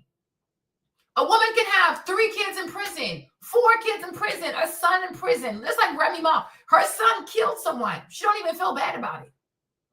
That she wants to fight the man's daughter on the court steps. It's like, oh, you're crazy. Your son killed someone. You should be asking for forgiveness. No. She thinks it's perfectly normal for her son to kill somebody. And the young lady, she's upset because her dad is dead, and now you're gaslighting her, and now you want to fight her. Like, you see, right? And that's why I do agree. People say, oh, like, we're not African. I'm like, yeah, you kind of are, right? That's what nobody's saying, you're African, right? And it shows. Because if you were, you would understand, right? Like, this is not acceptable behavior. Because how is it that you live here, you have free housing, you have welfare, you have health care, you have free education, you have a school bus, and your son turns out to be a murderer? Right? Whereas like an African woman, she'll live in poverty, she'll sell fruits and shit at the market, and one day her son becomes a doctor when she never had government assistance. She never had free school. Like, she had to work at the market. Sometimes even beg people to pay her back her money, right? But her sons will be successful people. Your son is in prison. So you're right. Because if you had the African culture thing, we would not be here, right? You wouldn't have a thing called YN culture. Because these kids will be getting spanked in the streets. You will see mothers out here with belts just beating the dog shit out of these kids. You ain't never gonna steal again. And they're gonna make you stand on your knees and beg for forgiveness. And if you have to go clean that store, you're gonna go clean that store. Because I'm not gonna raise a thief. Right? Like, you see what I'm trying to say? So I'm like, yeah, it's a real thing, and it's like it's not a problem, right? But I'm like, with like my culture, for example, it is not conceivable that your son is gonna go kill somebody. Because you will get on your knees and beg that family for forgiveness. Like, this is insane. And if I have to be your slave, I'll be your slave because I cannot believe my son did such a thing. Right? But here, there's no shame. As boy can kill people. And most of the time, they kill other Black people. They kill other Black teenagers. And she doesn't even feel like she needs to extend an apology like, sis, I'm sorry for what my son did. And even though the law is not going to hold me responsible, but I am responsible because I've raised somebody who took the life of your son. That is crazy. She will never apologize to that family. She will never say sorry to that family. No, she will get her hair done. She will get her makeup done. She's going to go outside. People will still talk to her. People are going to celebrate her. It's like nothing is wrong. Like it's another day of, I guess, people killing other people that look like him. I'm like, this is some crazy shit.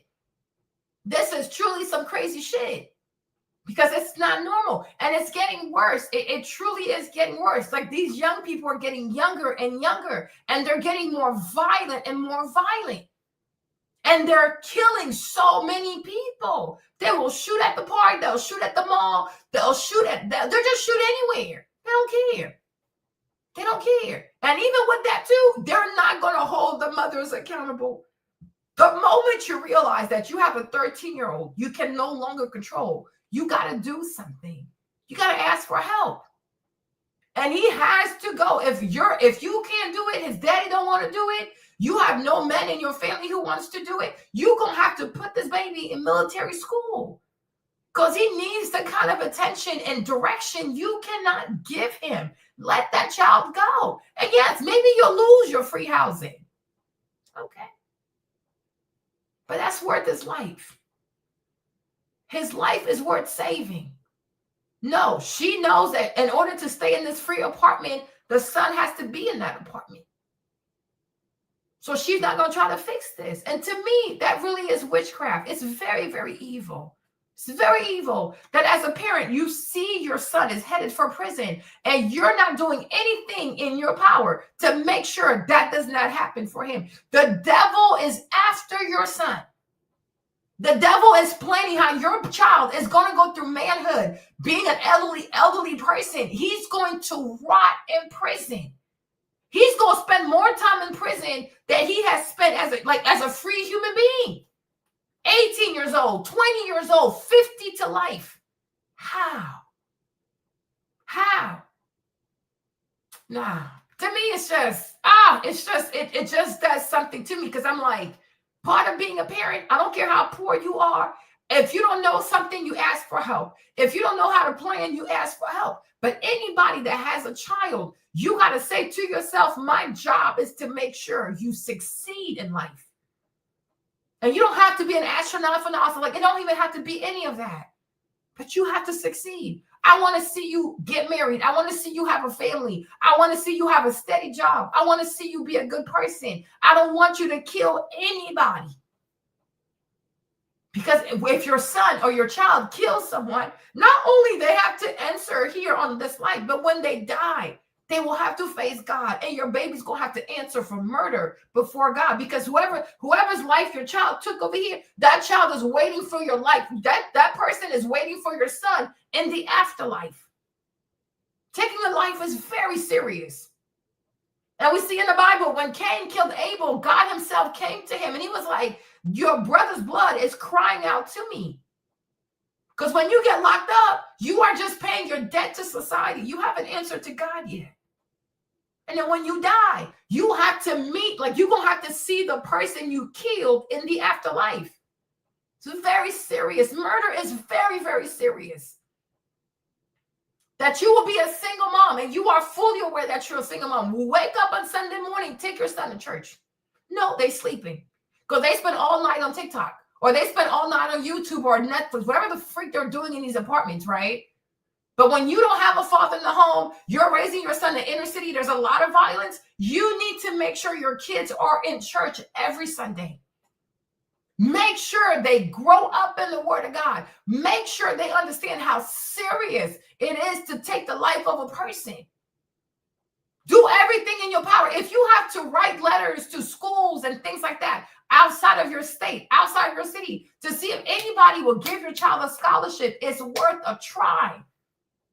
You got to give everything you have to make sure your son does not end up in prison. It is not a place for a human being.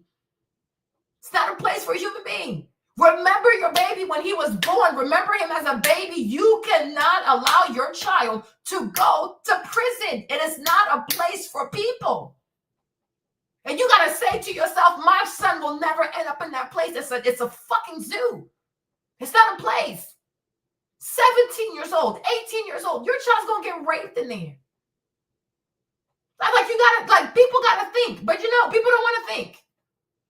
And people are still encouraged to say, oh, the black woman is the least protected. That gotta be a joke, right? It's a sick ass joke. It's a sick joke. The most unprotected people out here are black children. People don't give a fuck about their future. People don't give a fuck about their grades. People don't give a fuck about their academics. People don't even give a fuck about what goes on in school. People don't care if they have reading disabilities and things like that. People don't care about their self-esteem. People don't care about how these kids actually feel about themselves. People don't care. But when you look at the black people who are getting the heaviest sentences, the longest sentences, it's mostly black boys, it's black teenagers. 20 to life, 50 to life. Most people dying out here is black babies. It's not black women. They don't lead in homicide. They don't lead in homicidal death. Like, no, it's black children.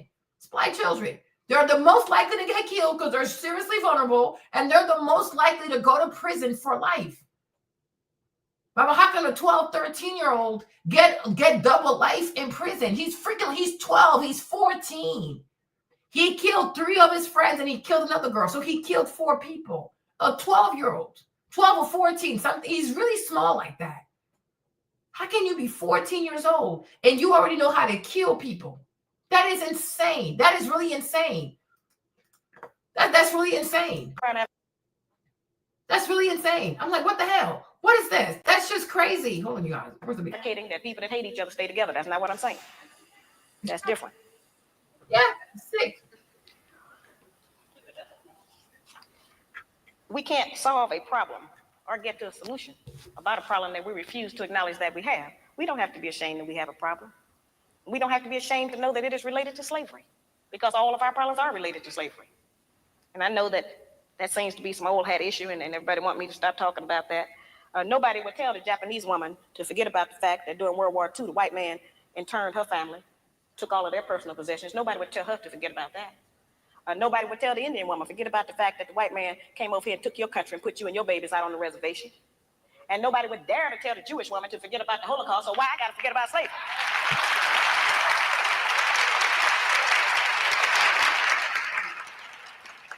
See, the Japanese and the Indian and the Jewish woman got behind their men, and they had some very terrible histories also. But because they got behind their men and supported them and worked with them, those people are successful today. They own property, they have businesses, they got great land here and abroad. You know, they have stocks, bonds, whatever America has to offer, they own part of that. They are in a position to make decisions because they have some ownership. It's only been the black man and the black woman who didn't reunite after a terrible time. And so today we are splintered. We don't have very much. We practice envy and jealousy. You know, they taught us a lot of bad habits that we practice against each other. If we practice everything we practice against each other, against the white man, they'd have been killed out of America. Most of that stuff we reserve for our own kind, and that's wrong. We have had that rumor that we are the backbone of the black nation because it has served to make us think we were better than the black man. We have walked around and wore that as some kind of a sacred garment. And our men have had to struggle up under the already preconceived notion that they wasn't no good. We have always heard that the black man leaves us. He walks out on us. He don't love his children. He won't take care of his family. He beat his women. He do a lot of horrible things. This book goes back to try to examine what are some of the possible contributing causes. What happened before he left? And the sad thing is, it's like when people talk like that about black men, it's like you really don't think that a black boy also feels like you're talking about him. He thinks you're talking about him. If you say his daddy is not a good person, so he's also not a good person, because children understand, I'm half mommy, I'm half daddy. So if all bad things are daddy, it's like telling a person that half of you is God and half of you is Satan. You know what I mean? It's like, what? Okay, so I'm like, how are these kids, how are these little boys not going to have some level of self-hate? Because if you tell someone the other side of you is no good, is lazy, is bad, is horrible, this, like, you only have the negative things to say about his dad, do you not see that you're also talking about him? So you think you can talk bad about his dad, but somehow he's going to be empowered to believe that he's good? No, he's not going to believe it himself. He's not going to believe it himself. That's why I say a lot of these young boys who are out here doing this, because they do not feel loved and they don't love themselves, because everything they hear about being a black boy is bad. And I feel like you hear a thing long enough, you start acting out on it. If people keep saying there's nothing good in you, there's nothing good about you, what do you want? Well, okay, like, okay, I guess you're right. I guess you're right. And that's why no matter what, no matter how mad you are or how, however you feel, you should always speak life into people. Because it's better to leave people with some hope, right? Believe that, it's worth being a good person. It's worth trying to be a good person. It's worth believing in yourself. Because when people have hope, they're less likely to throw their lives away, right? But a lot of people, a lot of women are not careful how they speak around little boys. Because they're so accustomed to demeaning men, degrading men, talking bad about men. But he's a little boy. He's listening. He knows he's also a black man to be. But if all he hears are bad things about black men, how do you not want this little boy to be deranged? If all you keep hearing is you're a monster, your dad's a monster, your dad is a monster, you're going to start to do monster things because that's all you hear. We got to speak good things, right? But you see, like even here, like, because me, people, Marlene, because you have a son. Yeah, I have sons. You're right. But it's important for black boys to hear positive things as well. Like, are you okay? How would you feel if all you heard about you was just bad? You wouldn't feel good. You wouldn't feel good. But when you're a narcissist, it doesn't feel good, but you'll turn around and do it to somebody else. So if you know that it's important for you to hear good things about yourself, then you have to realize that it's important for a black boy to also hear good things about himself because he also has a self-esteem we got to build. He has a sense of self-worth we have to build. He has a sense of self-love we have to build. Black boys also need to be built up positively. Right? That you're going to be somebody great. You're going to make it. Big things are going to happen for you. You're a sweet boy. Right? How many black boys get up every day and they're told that they're handsome or you're beautiful, you're a good baby, good things are going to happen to you. You're very, very smart. Mommy sees you going places, Damn, I really do. Right? They don't hear that shit. They get yelled at, they get cussed out, they get called the N-word. How can you do that to a child? Because black women have normalized being mean to children. Because they're the only ones who matter. Their pain matters more than anybody. They suffer more than anybody. They carry the weight of the world more. Oh, shut up. No, you don't. Shut up. You're average. Shut up. Really, really be quiet. You don't suffer more than a child. Because you most likely have both your parents. But this baby, he doesn't see his other dad. He doesn't see his other parent. He barely sees his dad. Sometimes he's in a household. Every sibling has a different dad. And she will never say to herself, I wonder how that affects my kids. Everybody has a different dad. You think that's normal? But somehow she's still the victim. It's like she's still the one that's being hurt. I'm like, this is batshit crazy. But most of the time, most likely you and your siblings have the same dad. But you've made sure to give every child of yours a different father. And you never stop for a second and ask yourself, I wonder how it makes them feel. Right? And would they ever be to really connect like that if they have different, this one, his dad comes to get him. This dad, his dad never shows up for him. This one over here is, it's a toss. That's not okay for children. Children need stability. They don't just need stability, but they also need a schedule. They need to know what to expect. But many black children do not know what to expect. And that's not okay because children can experience pediatric depression. A lot of black children are depressed. A lot of black children are really sad. They are truly sad, but they keep a happy face because, hey, I don't want to bother mommy because, she's a narcissist. Right? But so many black children are sad. So many black children have pediatric depression. And it's really sad because I can't think about like you're in your mother's womb for 9 months and you have no idea how she's about to fuck up your life. Like even if I had a choice, I wouldn't decide to come here. Like, why bring me here to make me suffer? You selfish bitch. Like, why are you even like this? But like you're in your mother's womb, you have no idea. But it's nothing but bullshit that awaits you.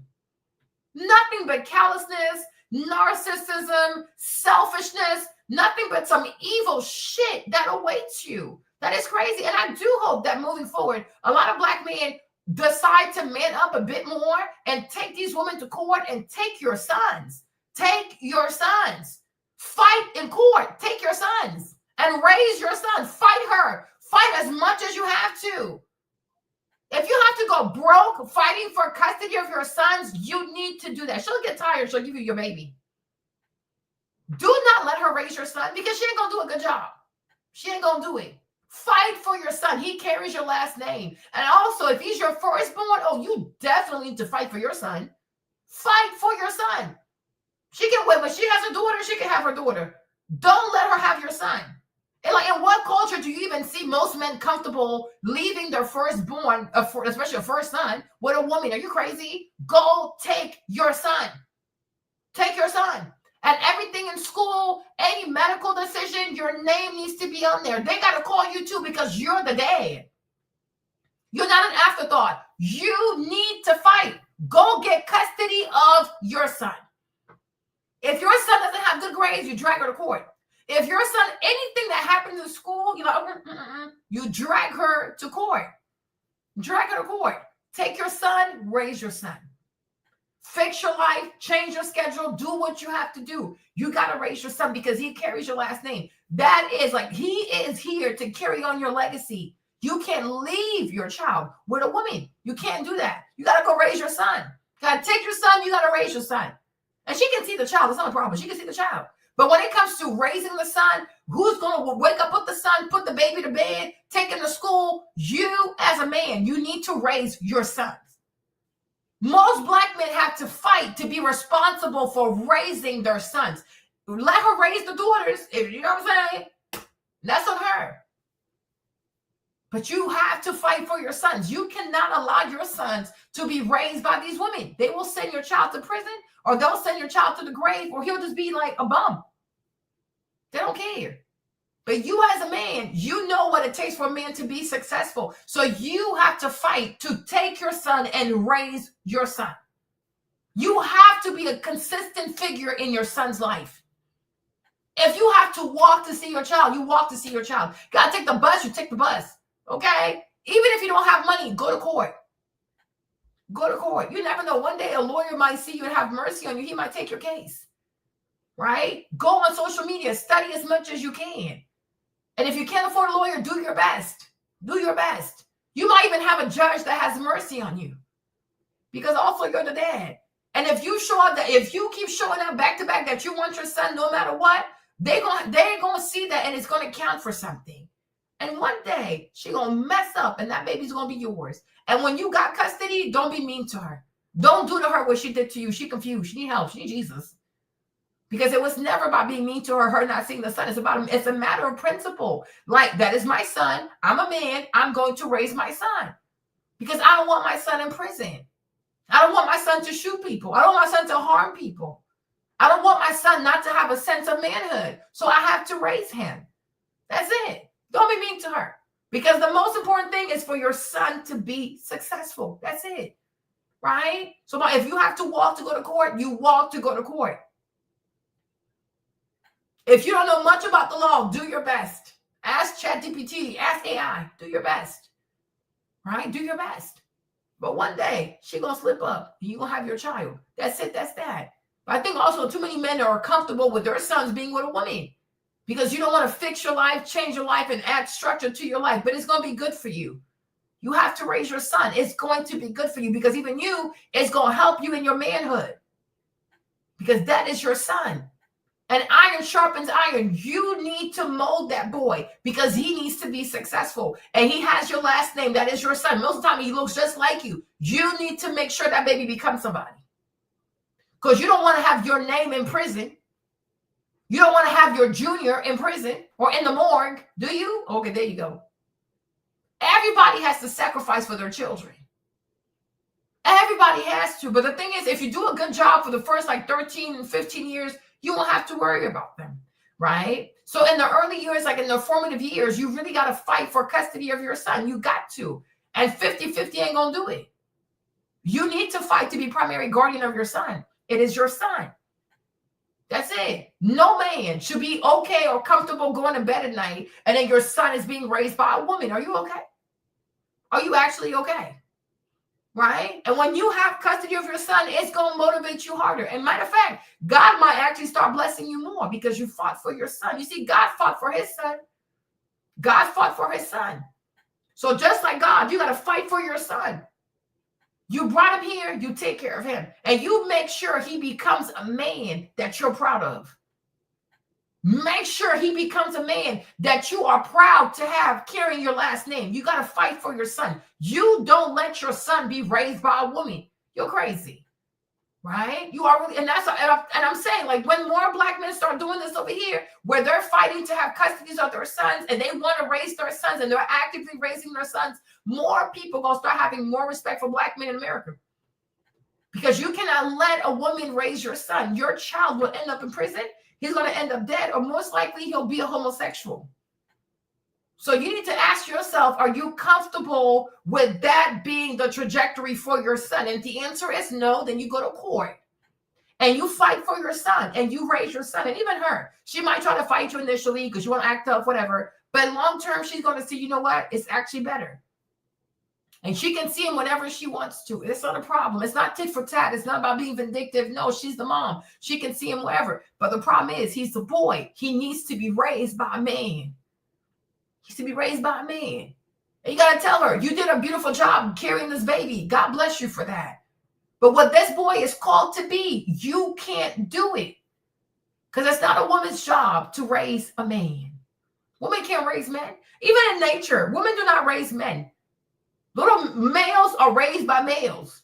When you study elephants, for example, elephants, they will take the little boys and they take the male elephants will take the little boys. They take them somewhere for a long time and then they bring them back.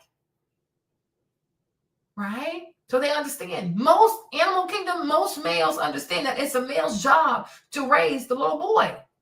He can't learn that with his mom. He'll stay with her for a while because he needs the breast milk, but then after that, he got to go be a man. Got to know how to hunt. You got to know how to have a family one day, how to have his own tribe one day. And a woman can't teach him that. The man have to teach him that.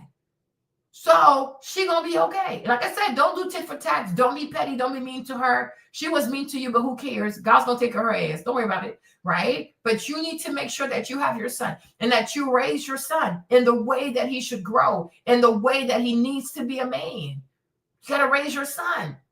She'll cry, she'll scream, but one day she'll say thank you.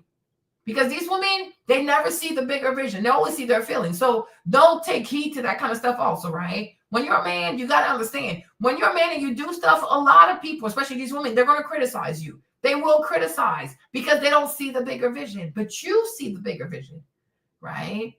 Because you don't want your son to end up dead. You don't want your son in prison. And you do, I mean, if you can... Some people might be born gay, but I feel like some people, they're gay because of nurturing, right? And you don't want that.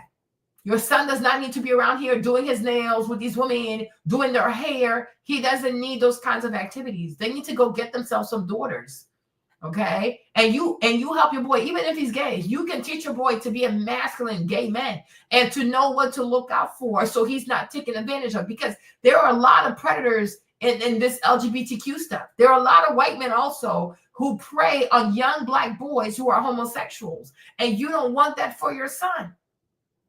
Just like Walter. Walter, he was gay, but he told his dad. And his dad said, okay, so now I'm going to teach you how to fight. So that's why Walter is really big like that. Because his dad made sure he knew how to fight. So if he's gay, if he thinks he's gay or he knows he's gay, that could be a thing. I don't know. But it's like he needs you so that he's not taken advantage of, because there are a lot of predators, especially white men. There are a lot of sexual predators in this whole homosexual scene. A lot of sick people there. So he needs to know how to stand up for himself. He needs to know you don't just sleep with everybody, because a lot of people are very evil, right? So either way, my point is a son needs his father, and the father has to be a consistent figure in his life. Way more, I mean, like not when he's a baby, but when he gets to a certain age, the father has to be way more consistent in his life than his mother. Because he needs that. He needs that. And he needs, like, if you have brothers and things like that, he needs to be around those people too, right? So that he knows it's okay to be a man. There's no such thing as toxic masculinity, right? Being a traditional man does not make you toxic, like this kind of weird babble we hear out here. He needs to know it's okay to be masculine. It's okay to not want to wear nail polish. Like, it's okay to do things that men have done traditionally. And that does not make you toxic, a toxic male. It doesn't make you toxic. It makes you traditional, right? He needs to know that. Because if it's just his mom and her female friends and social media, a young boy can think everything about him that makes him a boy is evil. Because that's what they're doing now. If you're a boy, you are inherently evil unless you allow girls to walk all over you. Unless you allow girls to tell you who to be, how to think. No, that's a lie. They're evil. Because why do they want to change you? Okay? They're evil because why do they hate everything that traditionally is what makes a man? Right? So no, it's a lot of sick gaslighting out here, and you cannot allow your son to go through that. Also, let's say you're a married woman and you have sons as well. You cannot be around women that only speak negatively about men. Because most likely they hate your son. So I can't be around you. You don't like men. And me, I have 3 sons. So, you know what I'm saying? It's not going to work. So if you're a woman and all you do is talk bad about men, there's no reason for us to be friends because I have sons. And I never want my sons to hear you talk like that. So I can't have you in my life. Okay? Because anybody, any gender is capable of doing evil. But this weird obsession with just the male gender always doing evil is kind of weird to me. There are women who kill. There are women who kill their children. There are women who steal. We have female prisons for a reason. Because many women also are criminals. It's not just men. Okay? There are women who have there's a woman recently, she murdered her 7-year-old. Another Indian lady, she drowned her baby because she didn't want to share custody. So there's evil across both genders. But this weird obsession with just focusing on the male gender being the most evil gender of it all. No, I'm not doing that. You're weird. You are truly weird. So no, I'm not going to talk to you, right? So if you have sons and you love your sons, you got to stay away from misandry. You got to stay away from that. Got to stay away from that. What happened? Something happened. The black man is just not bad by nature. The brothers love their children as much as any other man. Every man loves his baby. They keep wanting to tell us that our man don't even love his children. He's not a mother, though. He's a father. He's not going to have the same kind of connection to the cub that we have. We can't expect that. We keep wanting a man to act like a woman. He can't act like no woman. Praise be to Allah.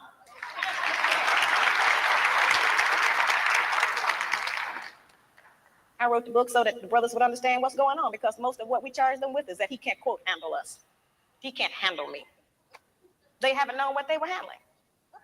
They didn't have that information. The book is really a book that puts the black man on point because it tells him what he has allowed to happen to his woman and his children. And he can never again say he didn't know what was going on because I have told him. See, it's never been an issue about whether or not the book is true or not, brother. The issue has been that I was not supposed to tell. But that's the missing information. And I was willing to come out here and go through whatever was going to be required if it was going to reunite some of our people. If we can get 1 or 2 black families in every town to start functioning differently, Amen. To make a better man and a better woman, then this campaign is worth it. It's worth it for our entire nation. I didn't just donate money to Marva Collins School because this is my hometown, or because I wanted to put it in my mother's name. But we must have our own black schools to educate our own children.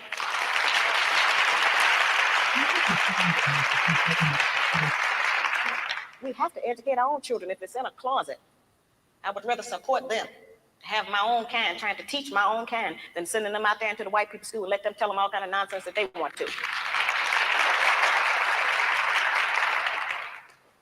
It's a very serious situation.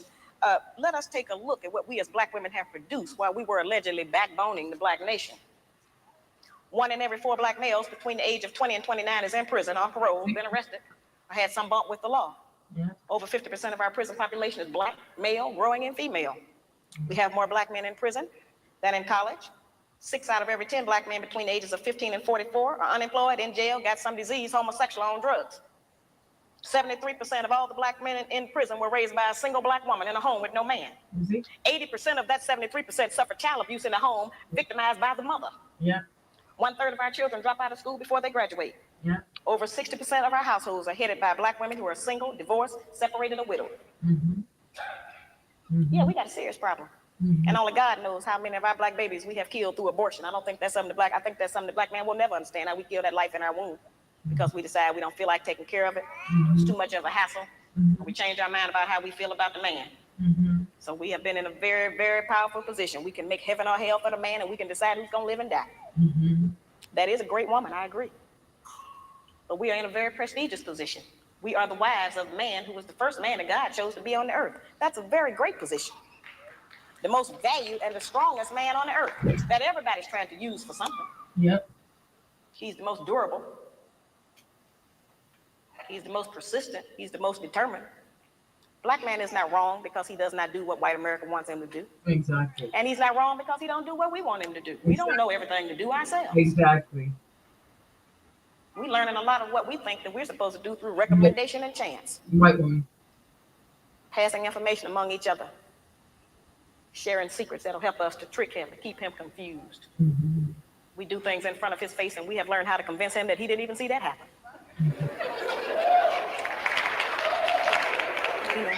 Just serious situations. This is the first platform black man has ever had to air his grievances about the black woman, because nobody would ever listen to him. They listen to us. But we have had many complaints. Many of them may be true, but they have complaints against us too. They've just been too cool to deal with it like that. And then God sent Sister Shahrazad and said, we're going to deal with it now. History can't be complete without dealing with it. We cannot let the history live and die and record that we were all right and they were all wrong, because that's just not the way it is. It's not true. Yeah. We are good people, but we are both going to be a good people. And I hear, women around the country tell me, say, well, you have insulted black womanhood. And now anybody from any foreign country or anybody who picks your book up is going to think that all black women are like that. That's impossible. Everything I list in the book is visual and audible. You can see it or you can hear it. So if you don't see it or hear it, it ain't there. But if you see it and hear it, which you will, it's present. So there's no danger that somebody's going to look at one of us and think we are doing the things that I describe in the book.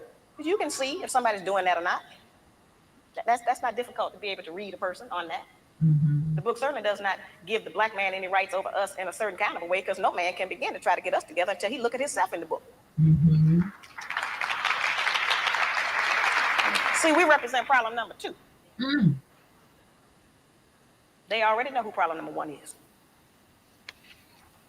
Now, I know that many of us have heard a lot about, allegedly, as I said, about how much money I'm supposed to be making. I have to mention that because that's what they mention in all of the newspapers around the country. It's the weirdest thing I ever heard of. One article in Emerge magazine, before I left day before yesterday, I come out of Boston, I went back to Philadelphia, and somebody asked me a copy of an article out of Emerge magazine. And the magazine said that they were still getting letters about my book, but that they had decided not to print anything else about it because they had decided that my book had made enough money. So I called the editors up. I told my secretary, I said, get him on the telephone. So I asked him, I said, that was a very ridiculous and ignorant remark to make, brother, since you don't know what the book sells for or how many have sold any of that. I say, plus, why don't some of you black people get together, go tell IBM and Adidas and Nike and Reebok that they made enough money? Those are the people robbing our people. I said, go down there and tell Xerox they made enough money and see what they say. I have security, mostly, not because of black women. We ain't gonna do nothing but fuss. I have security because of black men. The book puts the black man on point. They get hysterical, they go into denial, they jump the seats, charge down the aisles, you'd be surprised. So it's not the black woman that this book is upset, because many of our black men don't want to take responsibility for their families. Many of them, not just because of financial reasons, many of them have accepted so much of the hype in the media that they don't know what it would be like to be in charge. They got doubt. They have fear. They are afraid that they will fail. We're all afraid of failure. The major tool that was used against us during slavery was the implication of fear. We have to get past that fear. Our men have to stop being scared to say, yes, I'm the head of the house. They need to know that every woman want to know her limitations with her man. Any woman that can do a man any kind of way and have her way with him and say anything she wants to him, she ain't gonna want him in a minute. We have to know what the black line is. I had did an interview the other day from a newspaper out of Baltimore. Anyway, so they had brought down the camera crew and stuff, and so they were trying to interview me. So, of course, they got on that favorite part of the book, that everybody deal with. And so he asked me, I ever been slapped in the mouth? So I told him, I say, well, this book is not an autobiography, first of all. I said, and secondly, I said, I don't get that far out of control. I say, since that's how it's described, it's very easy to keep that from happening. Just don't do that. So I said, I don't do that. I don't talk like that. I said, I can tell by his tone of voice when it's time to stop talking.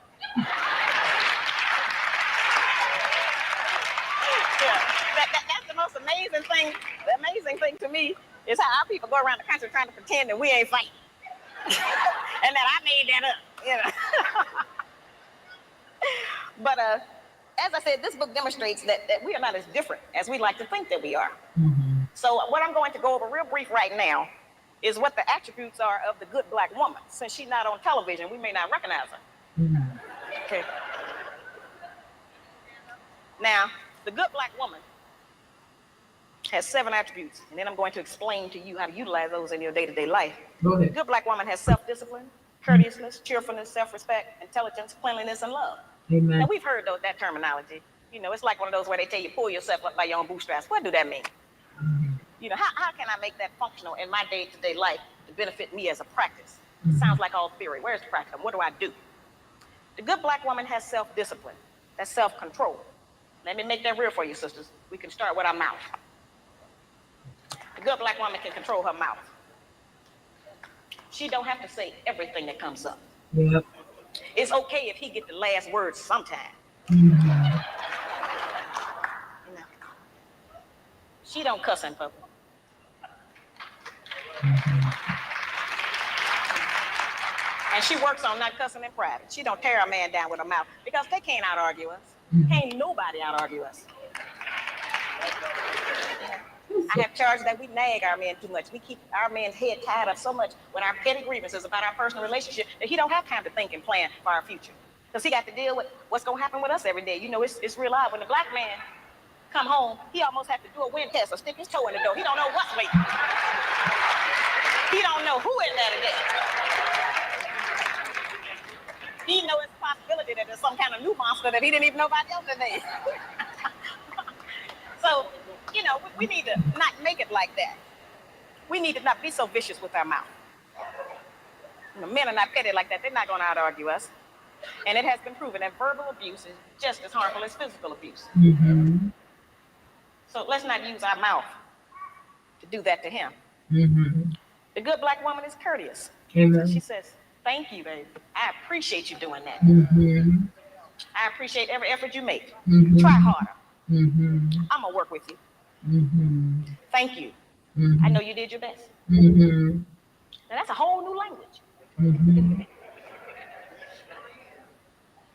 But just to say that during the course of the day, every day, with the man that you're trying to be with or want to be with, will make our life easier. It feels good. We can't get it if we don't give it. We keep wanting them to give us and do something for us that we refuse to do and give to them. Mm-hmm. It don't work like that. Mm-hmm. A good black woman has self-respect.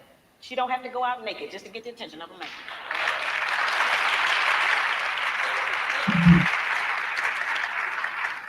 I have sisters all over the country, and they come up to me after the lectures, and they'll be talking to me, and they'll say, well, you know, all he think about is sex. All he think about is my body. I say, why don't you show him something else? And then here's the really good one. They'll come up and they'll have on a weave. They have on false eyelashes, another whole face, false fingernails, and all of that. And then they'll say, but I'm looking for a real man. I swear, if you didn't know any better, you would think this lady was like, she did this yesterday, right? The weave, the lashes, the fake nails. I'm like, we are still going through that today. That is crazy. It's real deep. I say, why? What you want a real man for? The good black woman can pull a dress down without thinking that it devalues her. She doesn't have to use her body because she has so many other good attributes about herself to get the attention of a man. We can take the sisters in a position to take all of the charge and sexual energy out of the black community by just dressing differently. Yeah. We have the power and control over that. That don't stop you from being beautiful. Yeah. You know, that don't stop you from getting a man. Mm-hmm. And it certainly puts things on the right perspective so some other judgments can be made other than physical. It don't take no knowledge, wisdom, and understanding to have a sexual reaction. That's the most base. We spend less time doing that than anything else we do. So, you know, that doesn't always have to be the forefront issue. We know we are capable of that. Mm-hmm. The good black woman has intelligence, meaning that she knows how to behave properly in the streets. She's not in the wrong place. Some of our women don't know what else to do other than go to the bar. They need some activities. Some of our women thinking that staying home on the weekend is some kind of sin. Mm-hmm. Some of our women think that If they don't have a new outfit to wear every day, that they go self-destruct. Mm-hmm. You know, we have a lot of just that kind of nonsense going. Every time we buy new outfits and clothes or whatever, all we're doing is sending money out of our community. We don't own no clothing store. Mm-hmm. If the white man closed the shoe factory, we'd all be here barefooted tonight. Mm-hmm. We don't own no shoe factories. You know, very base things that we don't own, that we put our money into and demand, we have to have them. A lot of times our men look at us and know that he ain't never gonna be able to make enough money to give us all of the things we say we want. Mm-hmm. And don't no man want to be with a woman who he constantly got to deny her the things that she says she wants. Yeah. And that represents failure to him, to have to always, you know, not be able to provide us with what we ask for. Mm-hmm. One of the ways we can do that is to start being satisfied with less. Yeah. You know, the good black woman is clean. Now that's a hard one. The good black. Oh, this video is over. All right, you guys. Okay. Tomorrow we will pick up. Because it's like this one it's a 3-part series, I think so, right? But I'm like, if you didn't know any better, you would think she was talking about modern women. And it's like, no, she was not. She was talking about the women over time. Because hold on. There are a lot of videos about this weight thing, you know. There are a lot of videos about the weight thing. So I'm like, tomorrow we can continue this conversation, but it's really sad. It's really, really sad, right? But hopefully some you guys, a few of y'all, you learned something today, right? So you need to, you know, if you have to change your diet, clean your diet, just do it. Just do it. Okay? You got to do it. It's uncomfortable. It's hard. It's different. I mean, I don't think it's hard. It's just tedious. It's very, very different, but it's not impossible. Okay? It is not impossible. And also, like I said, you don't have to eat a regular dinner every night. You can just do a smoothie and be done with that. You can also do OMAD. OMAD is just 1 meal a day, where you eat all your calories in 1 meal, but you should still be in a caloric deficit so you can make sure that you lose the weight. Okay? But hopefully I'll see y'all tomorrow. But tomorrow I got to walk tomorrow. Got to walk. I'm walking tomorrow. I have my fitness class because I'm going Tuesday, Thursday, and Saturday so I can get a break in between. But I will try to see you guys tomorrow. If I don't, this video is like 9 hours. So hopefully you should enjoy the video. Okay. So love you guys. Some of y'all are asleep. So hopefully you watched the replay and you enjoyed the replay. But I will try to come outside tomorrow. If I don't come outside, then it'll be on Wednesday. Okay. Because yes, Val. Yeah, and I'm gonna share some of her videos. Because it's like, listen, to those who actually want to win, I think Mother Shiraza, I like her a lot. Because she's my kind of person. Like, I don't get offended. She's my kind of person. Because what she's saying is factual. It's really factual. It's okay. It really is okay to be honest, right? But I'm like, if you are serious about being married, and I'm like, because to me, I don't know. I mean, because whether it's like it's you, Val, or it's Brittany, you know what I mean? Regina is good now, but, you know, I don't want y'all to be by yourself. Because this life, it wasn't meant to be done by you. This life is too hard. Like, you're not meant to do life by yourself. Like, I don't want that for you. And therefore, you can't listen to crazy people. Okay? You cannot listen to crazy people. You have to really say to yourself, I want to be a traditional Black woman. Like, I want to have it. Like, I want my life to be easy. And in life, it's not that when you're married, there's never any problems, but it's a lot easier to do life as a couple than to do life by yourself, because then you do everything by yourself. And that's very stressful. That's just too much. But it's just exhausting. It really is exhausting. Like, no, I don't have to. Right. So like I said, and I feel like maybe one day we'll do another video also as like how you should think about dating. Like I said, you got to think about dating as like building a brand. Got to think about dating as building a brand. And how is and you don't want to have a Black woman brand. You want to have a brand that is specific to you, right? You see what everybody out here is not doing. Hey, Brittany, you see what everybody out here is not doing, right? You got to say, okay, so if I was to start a business, how will my business be better, right? And it's by doing stuff that your competitors are not doing. I think we all know the basic stuff of business, but I think maybe some people don't think of dating as like, I'm running a business, but it's like, yes, you are. You are running a business and you're hoping to catch, you're hoping to get someone that is the best bachelor that you can get. And I want that for you. Like, Val, Brittany, I really want that for you guys, right? But I'm like, you need to think, you got to think like a business owner. And think about the kind of customer you want. Do you want people who are always asking for coupon codes and things like that? Or do you want customers like, yeah, this service is so amazing, whatever the price is, I'm paying for it. That got to be your mindset. That really has to be your mindset. So it's not just your clothes. That's what I don't like about Ashley, because Ashley, she focuses too much on clothes, even though it does matter, because that's how you show up in the world. But the most powerful thing is going to be your mindset, because you need to show that you sat by yourself and you thought about these things, so that when somebody's asking you questions, it just flows. Like, oh wow, like she's not just making the stuff up. I can tell that she spent a lot of time thinking about her answer. Right. So then people going to take you more seriously. Oh, like, what kind of family do you want to have? You know, how do you see yourself being a wife? Like, what does being a wife mean to you? What does a husband mean to you? Or how do you know being okay with compromise? Like, understand, like, you know what? I might have my perspective, but I'm always open to seeing what somebody else has to say. And if they have a better answer than I do, and I'm open to that, because ultimately all I want is to win. Right. So I would love for it to be my way, but if my way is not the best way, let me know kindly. But hey, whatever way it takes for us to win, I can truly support that, and I'll be a good sport. You see what I'm saying? That's how you gotta think, right? You know what I mean? You got to think like that. Like living a life of gratitude, like you said, living a life of gratitude, right? Where you're not always saying, I want this, I want that, I want. Like, you know, it's okay to save. It's okay to build. It's okay to have investments. Like, I want to have investments. I want to have savings. I want to have this, and that. So we understand that you are okay with, hey, we can't buy this today, or we might have to wait a year or whatever before we can get X, Y, and Z. Like, yeah, it's no problem. Right? Yeah. So that's what I'm saying. Like, you gotta think like that. Like, you gotta think, like, you have to think, I'm building a brand. And it's not combative, it's not aggressive.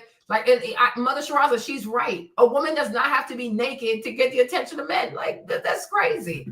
You can be fully dressed, because it really is about your mind, and it's really about the conversation. Like, if you have great conversation, people are gonna like you, because talking to you is really refreshing. Like, you want to be someone that has great conversation, right? Great conversation. You're into fitness. You are very mindful. And also you got to have a few recipes, but we'll talk about that too. But you got to have a few recipes, like a few things that you know how to cook. And then you just build from that, right? So maybe you start with like good 5 recipes that you can do really well. Then you'll have like 10, then you'll have 15, then you'll have 20. It's okay, cool. Like, she can cook also. We could just, you know, go get some groceries. Like, you enjoy. And I told y'all, you got to romanticize grocery shopping. I told you that already, right? Like, stuff like that. It will set you apart. I feel like we got to have a business class on this, right? We really do. But then it's like, oh, I get it. You got to have a different brand. You got to have a different brand. You don't argue for the sake of arguing. You don't try to have the last one. Like, you're so different. It's like, wow, she's very mature. That's crazy. And I had a young lady today, because I left her a comment because she was trimming someone's hair and she didn't do a good job. And I told her, oh, when you trim someone, you really have to go in there. And she was like, oh, thank you for letting me know. I went on your page, but you didn't have any tutorials. So if you know anyone, I would love for you to send me videos so I can learn. I was like, damn. Even I was taken aback. She didn't snap back. She didn't yell. She didn't cuss me out. Like, girl, I know what I'm doing. She's like, okay. You got very shy and anxious. You need that. But I do feel like if you say to yourself, I need to work on a business, like, you're going to be better at not being shy and anxious, because it takes practice. It takes a lot of practice, right? But you can do it, Brittany. Like, you really can do it. You can practice with yourself. Like, you can have like mock conversation with just yourself. Right? But you can really do it. You can really do it. How do you think actors become somebody else? In this movie, they're playing this one person. In the next movie, they're playing another character, right? If you practice with yourself, you can become more confident talking, expressing yourself, and things like that. It's not a problem. It really is not a problem. But you need to say to yourself, what is my brand? Like, in this dating scene, who am I? And you can't just be another Black girl, because they don't ruin the name. Hey, Mimi, right? They've ruined the name, y'all. These girls have ruined the brand. So you cannot lead with I'm a Black woman, because in people's head, it's a lot of negative things that come to mind. So you can't lead with that. They've destroyed the brand. So when it comes to dating, you have to ask yourself, what is your brand? You see how like Nike has a logo, right? Just do it. Who else? Adidas has a logo. Like, all these big brands, they always have a logo, right? When you look at Walmart, they'll say always low prices, right? So maybe what you can do, Brittany, like, think about, or anybody else, you can think about 10 major American brands and ask yourself, what is their logo? So Nike is just do it. Walmart is always low prices. I don't know.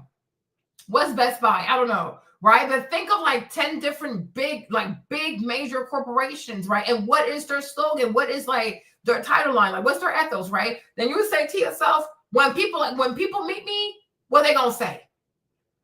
Right. Just like Nike, okay, just do it. Always low prices. Or, you know,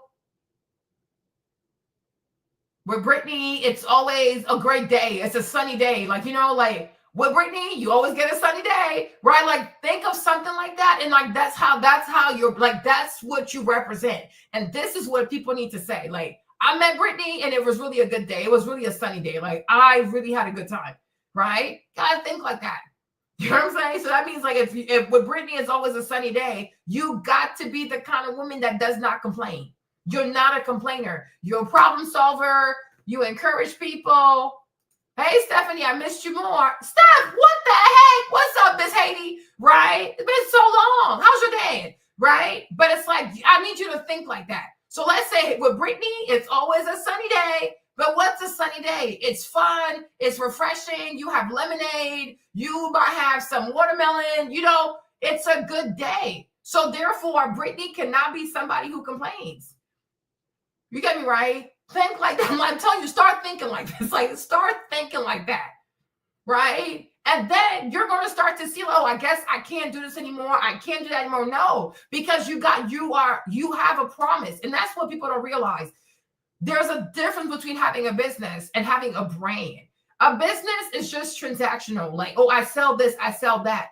A brand has a promise to it, right? So when you go to Walmart, always low prices, right? Amazon, it might be next day delivery, something crazy. Like, I don't know, right? With Nike, it's just do it. With Chick-fil-A, it's always eat more chicken, whatever it is, right? But they don't do the whole like, they don't do the whole meat stuff, right? So think about that. So I'm saying like your brand, if it's with Britney, it's always a sunny day, right? You gotta start thinking about what does that look like? What is a sunny day?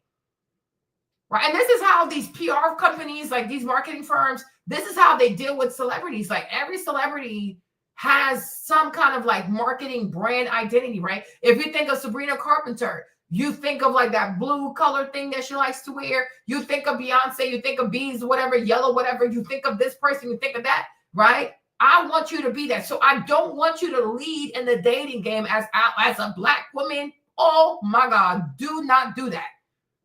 Because Black women today, they have ruined the brand, y'all. The brand is ruined, okay? It's just bad. It's bad business. It's like being a Zionist. It's just bad business, right? You got to have your personal brand. And that's the Britney brand. That's the Val brand. That's the, that's the this brand. That's the Janet brand. You got to have your own brand. And it has nothing to do with being a Black woman. It has to be with Britney. It's a sunny day, okay? Makes sense? Like, that's the way it has to be. Hold on. Let me see if I can see it. Hold on. Oh, Lord, hold on. Because I had watched this girl, and it was like, she was really good at this. I'm like, oh, you're really good. But she really explained the whole, was it this one? No. Yeah, okay, let me play. It's not long. So I think I'm going to share this video, so it's going to make sense, right? Hold on. If this image reminds you of McDonald's and this one of Coca-Cola, congrats. You've just experienced semiotic branding. Semiotic branding is a connection between colors, words, or symbols and a product. It's how brands influence our emotions, identity, and culture. Big industries often shape our habits, and we end up buying what's been marketed to us the most. But we already know the tricks of big corporations. It's way more impressive when a celebrity... You see how they say we already know the tricks of big corporations? So you can also say to yourself, men are probably saying to themselves, we know the trick of most women is that when they're in the dating phase, they're very nice, they're very sweet until you get serious or you try to propose and you get married, then she becomes a whole demon, right? So do men expect most women to do a whole switcheroo? Most likely. So therefore, how are you going to position yourself that people don't feel like, is this her just being nice because we're dating and she wants me to, you know what I'm saying? How are you going to make sure that people, like most men, don't expect you to do a whole switcheroo? Like, are you sure that's your persona? Are you sure that's really you? Girl, don't switch up on me now, right? Because it could be that a lot of guys have dated girls and they've had really bad results. So now it's like, yeah, you're nice, but I'm kind of scared. Which I can kind of see that. I can see how some men today are kind of scared. Like, okay, you're too much. Like, I don't know. Because people out here are crazy, right? So think like that. Think. You got to think, okay? You got to think hard. singer, or influencer uses this to become more than just a name, a symbol. For example, here's an easy one. That's obviously Billie Eilish, and the chances are higher that you guess it than not. Which singer am I thinking about now? I don't know. And now, you may recognize this as Charlie XCX. Yeah. The color and the font that have nothing in common still gave away the person you associate it with. But semiotic branding works in far more detailed ways than shown in these examples. It's not just about colors and fonts. It affects our subconscious so much that even the smallest detail helps us distinguish one brand from another. For instance, which side reminds you of Lana Del Rey and which one of Sabrina Carpenter? Easy. Lana's edit is on the right and Sabrina's is on the left. Both sides have love letters, heart-shaped cookies, red lipstick, and kisses. Okay. Still, you're probably more likely to associate the clean, sweet vibe with Sabrina and the dark, vintage, romantic look with Lana. Is this making sense, though? You getting this? Is it making sense? Right? You need to think about your brand in this dating space. Think about your brand. Like, think about your brand. Think about your value proposition. Y'all, it is real. I'm like, this is no different than business. You know, it really is not, right? And this wasn't just by chance. Lana has carefully crafted her image as the ultimate femme fatale, channeling vintage aesthetics to complement her music's themes of complex emotions and turbulent relationships. Okay. Sabrina, on the other hand, embraces a sweeter, more provocative persona. Even though they may look similar at first glance, fans can always tell the difference between them. And that's because their personal brands are worlds apart. It's not just about their personalities. You see? So think about when you say a Black woman in a dating space, think of, and it's like, listen, you don't even have to say it. I'm saying it, but you don't got to say it right. But let's say you have a journal, you're using your iPad, right? If you were a man, or even as a woman, but if you were a man, when you hear a Black woman, especially a Black woman in the dating space, what comes to mind? And just be extremely blunt, like be crazy blunt. And you'll see exactly what I mean. And you'll see why you cannot afford to position yourself as a Black woman in the dating game. Oh, it's a hell no, because people have PTSD. A lot of men have PTSD, right? So like now it's like, okay, now that I know what it means to brand yourself as a Black woman in the dating space, what is the Brittany brand going to be like in the dating space? You see what I'm saying? Right? You see? And that's how you have a contrast between Lana and Sabrina, right? But I think it's a lot because Lana that's the typical Black woman, and I'm like, Sabrina is like more of what you want to be, right? She's not so serious. She ain't so damn serious. It's about the images they've carefully created, connecting with the emotions of their audiences. Mm-hmm. Here are the top 3 ways celebrities use semiotic branding to stand out and become pop culture icons. It might seem like a small detail, but having a signature hairstyle is actually a super powerful tool in personal branding. Why? Because it's one of the key things that makes someone instantly recognizable. That said, there's a difference in how male and female pop stars use their hair. For men, it's usually about style and fitting into the bigger picture of their brand. For women, though, hair is much more than just a style choice. Take Billie Eilish, for example. Her hair has been a marker for every What do you call it again? Semiotic. Okay. major shift in her music career. Her journey shows us just how powerful a hairstyle can be in representing an artist's creative evolution. When she launched her debut album, Billie introduced bold and original hair looks. With her second album, Happier Than Ever, Billie switched to an elegant blonde, embracing a vintage, old Hollywood look inspired by Marilyn Monroe and other pop culture icons. This look symbolized Billie's growth as an artist, showing maturity and artistic sophistication. For the latest album, she decided to go for a natural vibe, celebrating authenticity. It's almost like she hit that don't care phase, and embracing individuality became more important than trying to be perfect. Okay, but you wouldn't want a brand like Billie Eilish because that doesn't give romance. Like, that gives bromance. Like, no. She would go more, she was like a stud lesbian. I think that would be good. No. Throughout history, many singers and actors have used their hair to establish a signature look that evolves with their career. Marilyn Monroe, for example, made her platinum blonde locks a defining feature of her iconic image, symbolizing her transformation from a girl next door to a pop culture legend. Sia became instantly recognizable through her distinctive hairstyle, covering her face with a giant platinum blonde bob, focusing more on her music than her identity, which became a major part of her brand.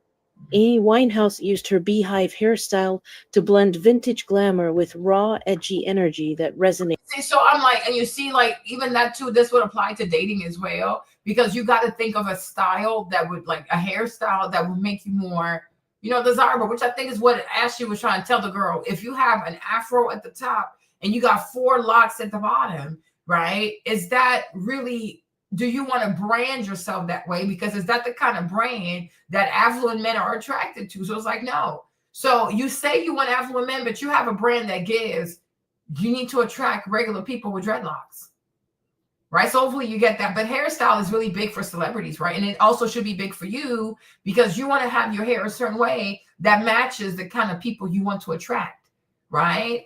Like, if not to be offensive, right? But we know if most Black girls have a very, very stiff wig, it's usually like, oh, she wants to attract the white man, right? Like things like that, okay? With her soulful music. Just like with their hair, celebrities often choose specific colors that resonate with their persona, emotions, or the genre they represent. Think of Olivia's signature purple or Taylor's bold red. These colors have almost become extensions of their personalities and are synonymous with the emotional depth and power in their music. Another example is Sabrina Carpenter, who often uses soft baby blue to ground her retro aesthetic and styling. Sabrina's evolution in style is also reflected in the shift. Style matters. Style really does matter. So you got to handle that right. So you might also want to look at your clothes and be like, do I really want to wear this shit? Okay. From bold, vibrant colors to softer, pastel tones. This change wasn't just about fashion. It was about aligning her image with her evolving music and brand. So you got to align your image with what you want. Okay. Now look, I even typed it in, I typed this in DeepSeek also. I said, how can a young woman in her mid-20s use semiotic branding to position herself in the dating pool to attract the most eligible men with affluence or a great promising future, right? So it says, using semiotic branding, y'all see this? Let me make it bigger, okay? It says, using semiotic branding to position yourself in the dating pool requires thoughtful curation of signs, symbols, and narratives that align with the values and the lifestyle of your target audience. The mains, okay? Here is a strategic, authentic approach grounded in semiotics.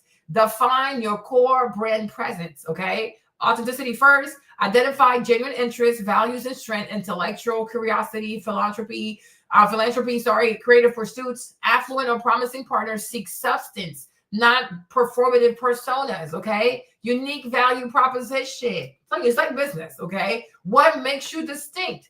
For example, a tech innovator passionate about Renaissance art, okay? A sustainability advocate with a love for alpine hiking. Ooh, interesting. You see, that's what I'm saying. Actually, don't go deep enough, right? Visual semiotic, crafting your image, appearance, quality over labels. Opt for timeless, well-tailored pieces, a wool blazer, silk blouse over flashy logos. Affluent signals subtly, fabric, cashmere, linen, craftsmanship, and fit.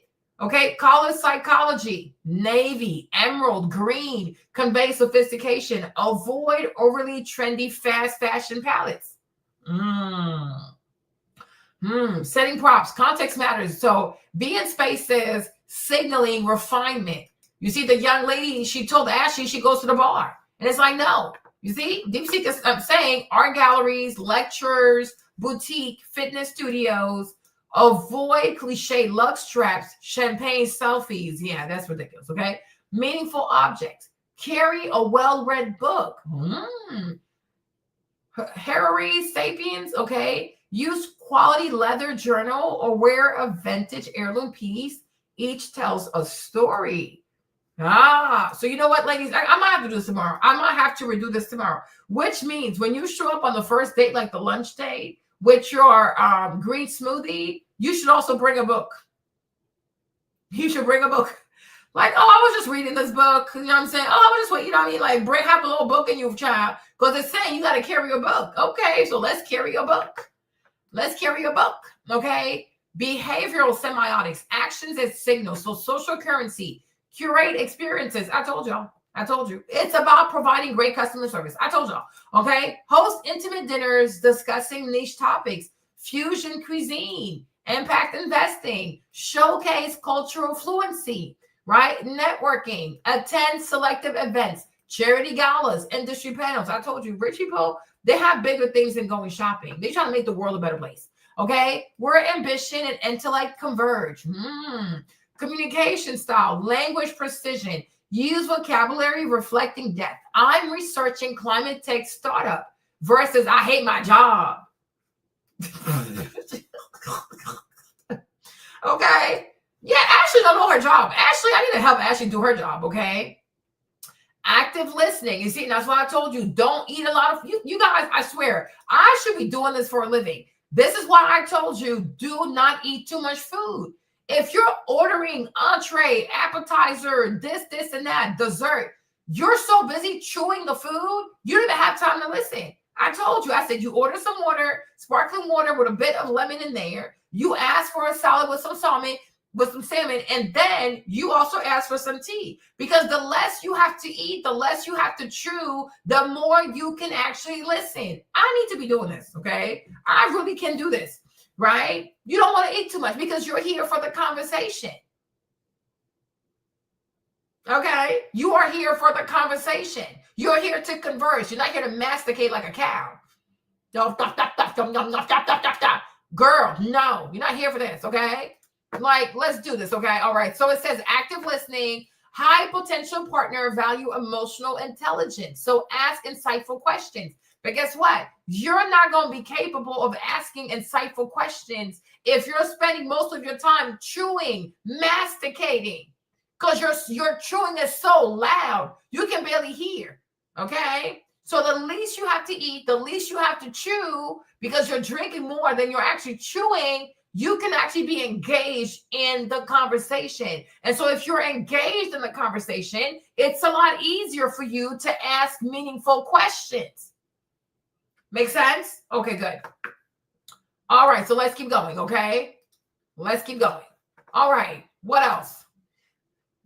Digital semiotics. Optimize your online presence. Did I not tell you this?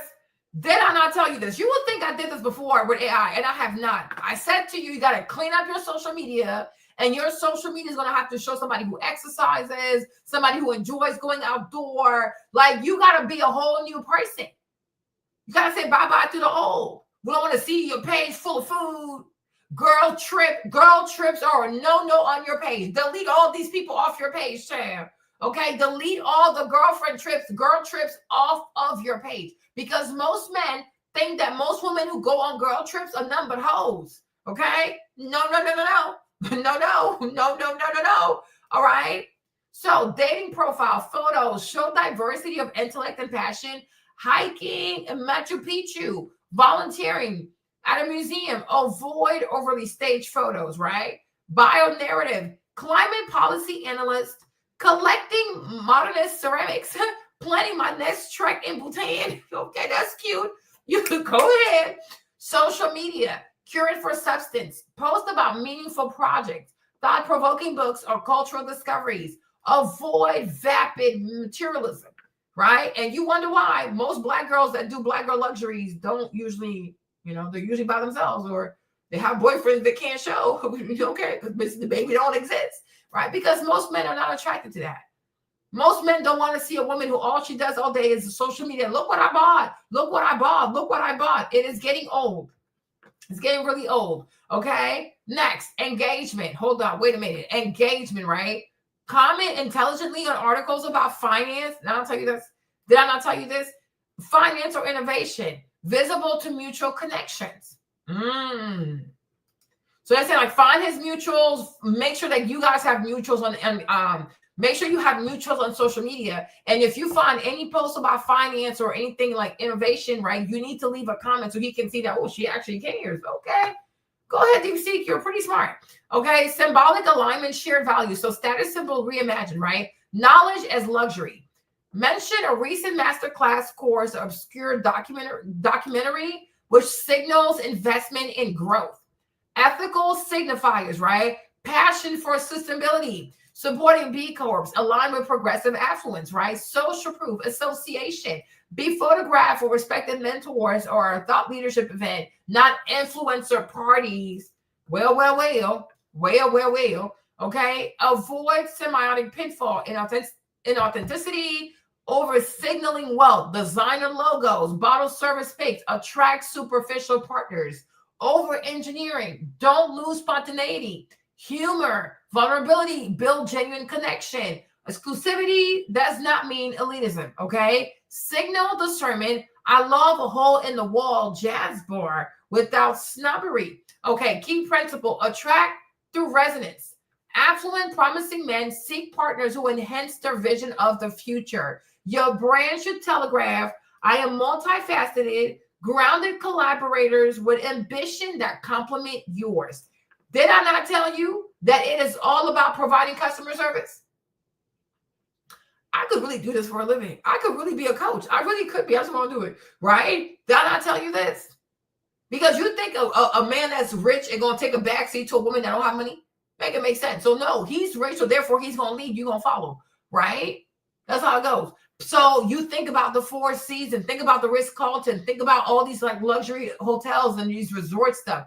All they do is cater to wealthy people, make them feel at home, make them feel comfortable, make them feel like all the money they paid was worth it. It was worth every penny. It was worth it. It was worth every single penny. That's how you need to think, okay? Now let's keep going, okay? What else we got? Example archetype. The cultivated innovator, visuals, minimalist elegance, carries the economist, behaviors, volunteers at TEDx, speaks 2 languages, okay? Digital, LinkedIn posts about Web3 ethics, Instagram features a ceramic studio visit, right? This approach filters for partners who value ambition, authenticity, and shared cultural codes. Remember, the goal isn't to perform a role, but to strategically amplify your truest self to resonate with the right person. Okay. All right. So maybe tomorrow we can do more of this. Okay. Right. But you have AI to help you. So you should do it. But I'm like, the more you think about it as like marketing, branding yourself so you can attract who you want to attract, because it's really branding. This ain't no different than starting a business. Okay. And the goal of this business is to find the best husband possible. Right. So how do I have to brand myself? And that's a lot of things, how you dress, how you think, what you read, where you go, who you see, how you conduct yourself, what you post on social media, what you are commenting on social media, right? All that you show like, wow, like this is the brand, right? And you know, people will spend a lot of money to buy into a brand that they believe is high value. The only sad thing is that this current time, not like 90s and before, but I'm like in these current moments, right? The Black woman brand is not a good brand. So that's why you cannot lead into as a Black woman in the dating space. No, you cannot lead with that. You got to separate yourself from the sisterhood. Got to separate yourself from the Black, you got to be your own person. And then you have to think about, what is my brand? And it better look like it on TikTok. It better look like it on Instagram. It better look like it with what you're doing and what you're posting about. Right, you guys? That makes sense? Okay, good. So do it because, and you can also do it yourself, right? You can type whatever font you want to type. But the keyword here is semiotic branding, okay? So that's what you want to work on. So you can study it. I'm sure they have videos about that on YouTube or even TikTok, whatever, right? But you should get a notebook, or you should start a notebook on your iPad, right? And when you have your iPad, you should start a whole journal. Like, I'm going to work on my brand as a young woman dating in my mid-20s and my early 30s, right? So that I can attract the person that I want. And I think you'll have good results. And you might actually discover a lot about yourself, right? You might even, I actually like baking. Well, there you go. That needs to be part of your brand. If you are a Black woman, and if you're a woman and you enjoy cooking, that needs to be part of your brand, right? Lead with that. Right? You maybe like your third date or something could be a picnic where you actually bring your food, because that is part of your brand, right? That is part of your brand. Exercise is part of your brand. So one of the dates could be like go and do some kind of fitness exercise, right? You got to be different. You know, you got to offer something different. Most girls want to go to the restaurant and order everything on the menu. You'll just cook the food and show up. And it's going to be so damn good, right? That makes sense, right? Or you can actually book a cooking class and y'all can go somewhere and actually cook, right? Like there are other things, but going somewhere and just stuffing your face with food, right? And even nowadays too, like most people want experiences, right? At the store over here at the restaurant, people are looking for experiences. People don't want to do the same old, right? It could even be like you could have one day that's actually a treasure hunt where you probably rent bikes and then you just ride your bikes throughout the city and you try to discover new places in the city, right? And then you rate those places, right? Like think of stuff that's really, really different. Let me see. Let me ask Deep Secret real quick, right? Hold on. What do you think of, hold on. What do you think, oh Lord, of a treasure hunt around the city as we ride our bikes and taste new food and rate the food? Okay. Let me see what it says. Hold on. Let's see what Deep Secret is saying. Hold on. Right? But I think of stuff that's actually really, really different.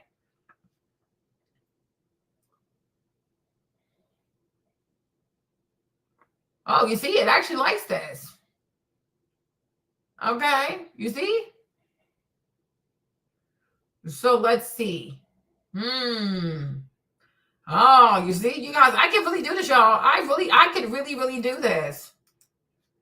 Okay. So what is it saying? What is it saying? It says, okay, what a fantastic idea. Combining a treasure hunt, biking, food tasting, rating creates a memorable, multi-layered date experience that subtly signals creativity, curiosity, and a playful spirit. Qualities I'll highlight attractive to ambitious cultured partner. Here's how to elevate it for maximum appeal. Ooh, yes. Why this works for attracting high-value partners. Shows intelligence and creativity. Designing clues requires wit and cultural knowledge.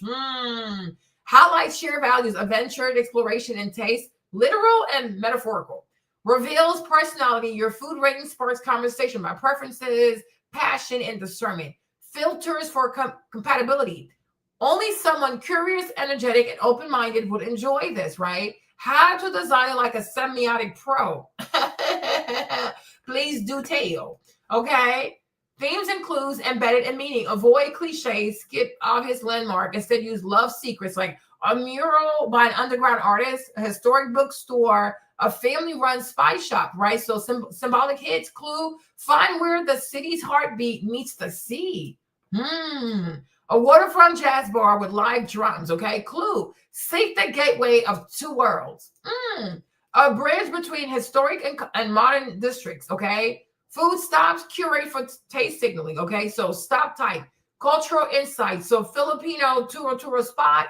Persian ice cream cafe. So what it signals? Appreciation for authenticity. Sophistication. Natural wine bar. Farm to table testing menu. Discernment and quality over hype. Playfulness. Gourmet donut shop. Fusion tacos. So that's joy, openness to novelty. Okay. Rating system. Score each stop from 1 to 10 on flavor, ambiance, and soul, emotional resonance. Why? Reveals your value. So I gave those dumplings a 9 for soul. The owner's story made them taste deeper. 3, biking route. Semiotic for space. So symbolism pedal through neighborhoods that tell a story. So industrial area through it, and then you go to an art district, and then you go to the waterfront. So progress, creativity, and freedom. Practical touch. Rent premium e-bikes. Signals practicality and comfort over quality. Number 4, the treasure finale, right? Not literal gold, a shared experience, sunset picnic with a bottle of a small batch of sparkling cider, handmade ceramics from a local artist, wrap it up as a prize. Gesture, the real treasure was seeing you light up when you try that miso caramel. Wumpty wump wump wump. I like this, okay? And then what's next? How this attracts ambitious, affluent partners. Demonstrate emotional intelligence. You design experiences, not just consume them. signals cultural capital, knowledge of hidden gems versus generic luxury, create instant connection. Shared discovery builds intimacy faster than dinner small talk. Filters effectively. Low effort people won't commit. Okay. Those who do value creativity and adventure.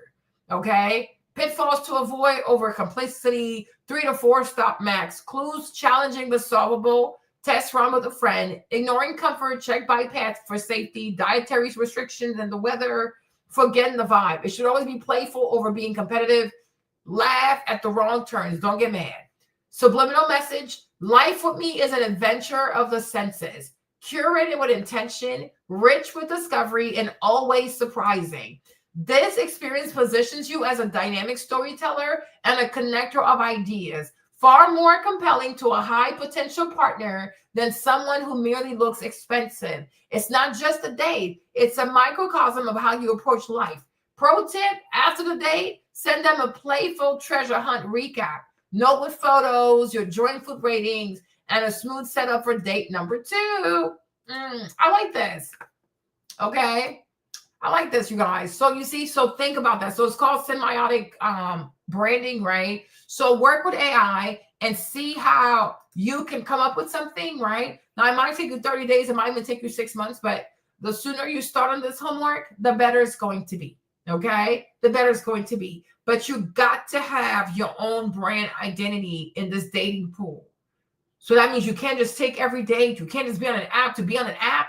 You can't just wear whatever. You can't just post whatever. Okay. You have to be very mindful and you have to curate a brand for yourself that truly stands out from other people. So when most girls want to go shopping, you don't go shopping. When most want to go to the restaurant and stuff their face with food, you rather be outside and experience the food, right? And try a little bit of everything, right? When most girls don't want to get wet, they don't want to run, you don't mind riding a bike through the city. Like, I'm down for whatever. Like, it's cool. Okay, let's do it, right? You want to be that kind of person, okay? So I love y'all. Now it's time for me to go to sleep, okay? Because I got to work out tomorrow. But I hope you enjoyed the video, okay? Love you guys, and I will see you. If not tomorrow, I will be outside on Wednesday, okay? Love you. Bizoo, bizoo. Gots to go. She's tired, all right? Bye, my peoples.